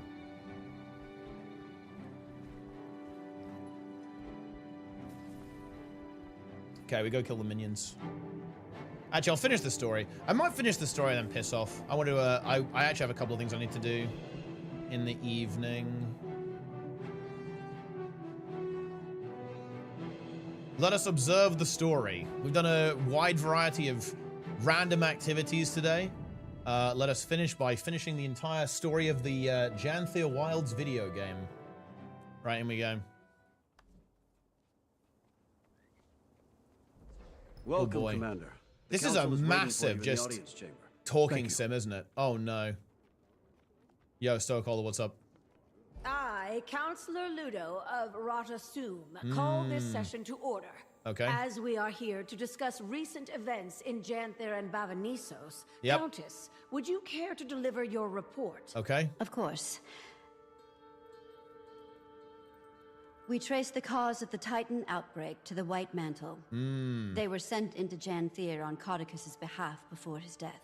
They were searching for a Mistgate in Bavanisos to give their leader Oh, it's got an voice upper acting now. hand. How crazy is that? To what end, we're still parsing out. They were all killed, but they were also successful in their mission. Hence, our little Titan This problem. is a meeting, But that actually. problem has been This is the resolved. council. The Titans are dead. All 4 of them. The council is gate here. sealed. Okay. Commander, you were a first-hand participant All right. in these Okay, events. wait. Let's give the most inappropriate confirm answer for the possible. council? Here we go. All right. Here we go. Here I we go. can testify to the Wait. Countess's report. Surely we get a choice, We were no? able to defeat the 3 initial Titans, and then a 4th. It had been living in the city since the city fell. When the White Mantle entered the ruins, it manipulated them into opening the gate. The scepter, Lagavo, played a significant role in sealing it. Livia's judgment aside. Here we go. You think carefully what you believe the Tyranid Alliance should focus on. Call the memory of a fallen friend. Remind the council of the logic of acting decisively. Oh, wait. Man, these are... None of these options are troll options. Which is actually the most inappropriate in context?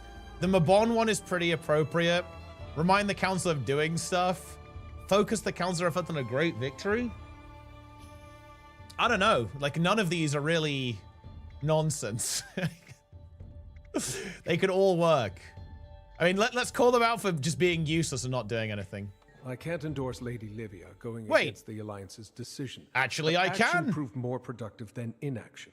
In short, the gate was sealed, the Titans were defeated, and the Scepter of Ore was lost to the mists. That did happen. Thank you both. We will be meeting throughout the coming days with the rest of the Alliance to scrutinize every detail.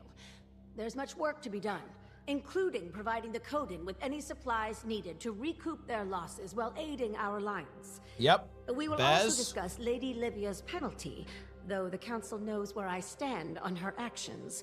It's over. Is losing my beauty routine not punishment enough? But for now, the rest of you can pat yourselves on the shoulder. Dismissed. To That was celebrate quick. your victory, we've organized a bit of a soiree that will commence later this evening. A well-earned reprieve. Collect yourselves. Mourn. Also, I'm just saying, guys, none of these people did anything. Why are we doing a celebration for all these useless Just fucks? as the Bearkin taught us.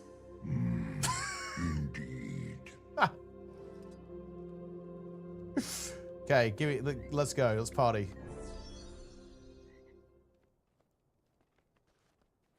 They're patting themselves on the back. They were Look at completely this crowd. useless.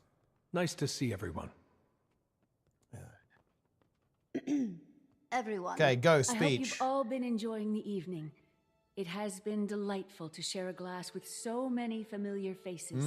We are surrounded by friends tonight, new and old. There are many bonds that are just beginning to I blossom. really like the Janther Wilds We are here theme. to celebrate our victory, but we also celebrate the Alliance and what it represents: change, productivity, healing. Any foot fetishists, Tyria. guys? There are challenging days ahead of us. We are not ignorant. As long as there is ground beneath our feet, there will be conflict. But we are more prepared to face that conflict when we care for each other. I see a couple at Now, least. Raise a glass to your neighbor. Huge Tyria win. And the brightest of futures. There we go. We beat the game. We beat the game, guys. Oh, look. Wow. Look. There we go, guys. We're slamming it. Night of storm. Huge win. Okay, wait. What's like the most troll conversations to have? There we go. Look, that's the credits, yeah? You look intense. I'm realizing that with the kind of profile the Alliance brings to Lion's Arch, Master we Mingler. could use some additional security. The Lion Guard's used to dealing with pirates and scoundrels. Yeah. We're not trained in protecting world leaders. That's Maybe true. You could speak with the Vigil. Javi's been doing a good job with them. Or Logan. I heard he's back with the Pact. Thackeray. Oh, Yes, oh. yes. Well, I'm sure the Pack's forces would suit our needs now. Take a Bro, couple steps back, like this Commander. like weird I don't want him thinking Guna we're love together. triangle they're setting up here is gonna be, it's gonna like, I'm telling you guys, it's gonna pop off in the next X-Pack, guys. I'm just saying. It's I'm gonna glad be to see your hair content. brushed, Countess. If I had to act as liaison between Livia and the Council for one more day, Yeah. I'd have no hair left to brush. Thankfully, your responsibility has been fulfilled. For now. Enjoy yourself. Call my hairdresser. You don't pay me enough to listen to that woman's banter. I'll see if Logan has some time. Oh. That would certainly be a sight. But say, did I see him? Is he here now? Dude, quit. This is actually crazy. Look, there's no other word of putting this right, but haven't you heard? Isn't Queen Jenna getting cucked by Ellen Keel? As my advisor, you are Am I supposed wrong to on this or tell me what? these things. How do I look? With those flushed cheeks? Darling. Where is he? Wait, I mean, well, we know where he is.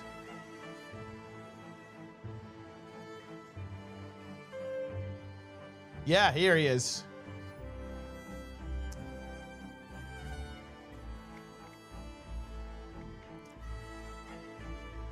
Boom. Good luck with that. Yeah, look. Bro, look. Dude, the devs who did this are actually like massive trolls. And then look, I mean, look, guys, you can draw your own conclusions here. Here we go.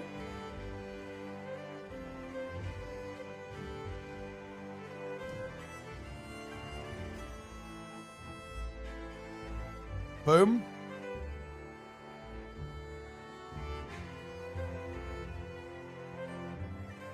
I see Roy's name. Reward design, Roy Marks, designer, God King, Roy. And look, they go in. What's going on there, guys? What's going on? I think we all know what's going on there.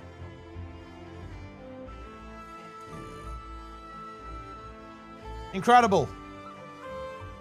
Bet Logan calls her Jenna during the act, bro. That's that. Oh no. I'd like, guys, I love a credits roll. This is honestly very cool. I'm a big fan of this. It's very, well, they did this in Guild Wars 1. I always like this. I actually wish WoW would do this. Although I guess in WoW, the credits would be annoyingly long, but yeah. I like this a lot. It's one of my favorite things to like wrap up an expansion. Yeah, I like it a lot. All right, let's piss Have a nice off. evening, Commander. Looks Yeah. like the weather's finally breaking, so enjoy it while it lasts. I will, thank you. I'll do that. Yeah, well, you got until next week, mate. There's awesomeness.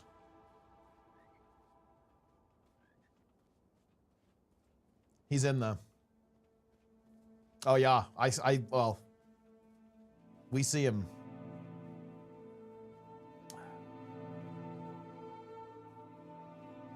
Well, there you have it. That's it.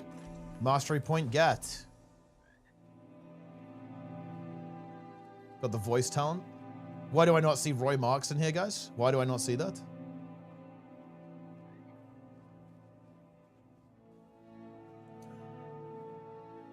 All right, get me out of here. Get the last two experts returned now? Yeah, I'd say so. Well, the hell not. Okay. All right, that's actually another 300 astral acclaim in the pocket, by the way. As you can see here, that finishes that. That's another 300 wizard coins.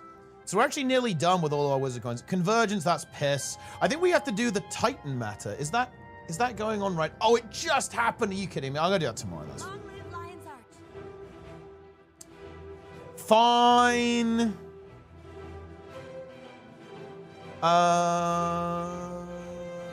Yeah, there's not really anything to do right now.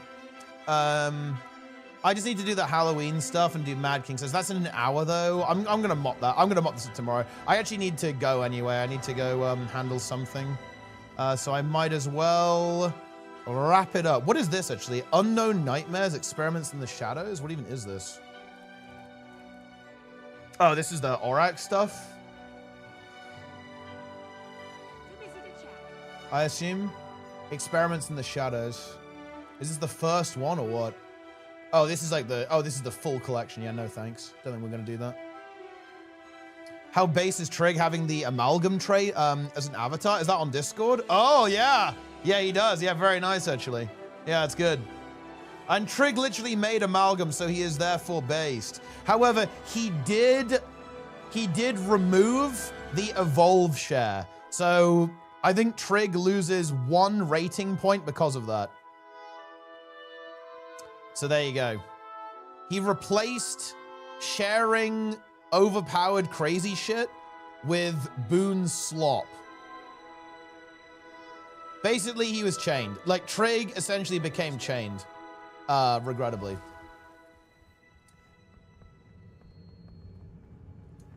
So you win some, you lose some. You do win some, you lose some, guys.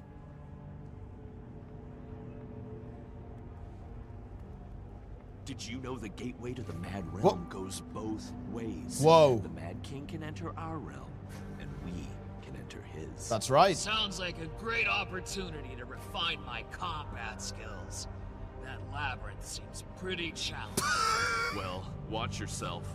I wouldn't want to get stuck in there with the Mad King for an entire year. I'm not sure about that one, but I mean, look, this Lion God is a noob. Oh, I have to tell you, what is this? Absolute scrub. Can't even handle the labyrinth, guys. The labyrinth is too challenging for the Lion God, apparently. Right, I think I'll actually wrap it up here, guys, for today. That will do for now.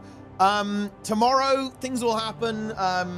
The stream might be a little bit weird because I'm going to kill the stream. I've got to sort some stuff out with the WoW Guild and explain some people. I'm not going to do that on stream.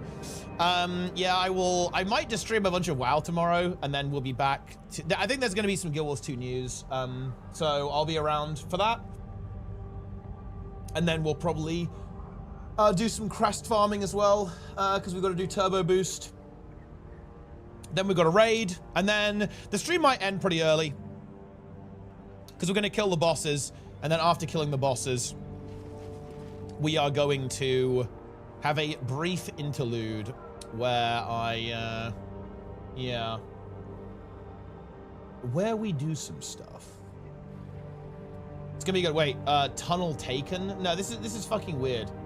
Okay, I'm not adding tunnel taken. It is a powerful emote. I would maybe add that at some point in the future. But yeah, that's going to do it for now, guys. I am getting out of here. That's right, Lara. Lara will have something interesting to say. Okay, that's it. I will see you guys tomorrow. Thanks for watching. Regular streams continue, maybe even early morning stream for the crest farming before raid tomorrow in Turbo Patch. So lots of WoW coming out, lots of Guild Wars 2. Regular streams, guys, this is it. Regular streams now until the rest of time. Get ready for it, enjoy it, love it. You know you do. Okay, that's it. I'll see you guys tomorrow, yeah? I am done. Why is my raid not working? Okay, it is now.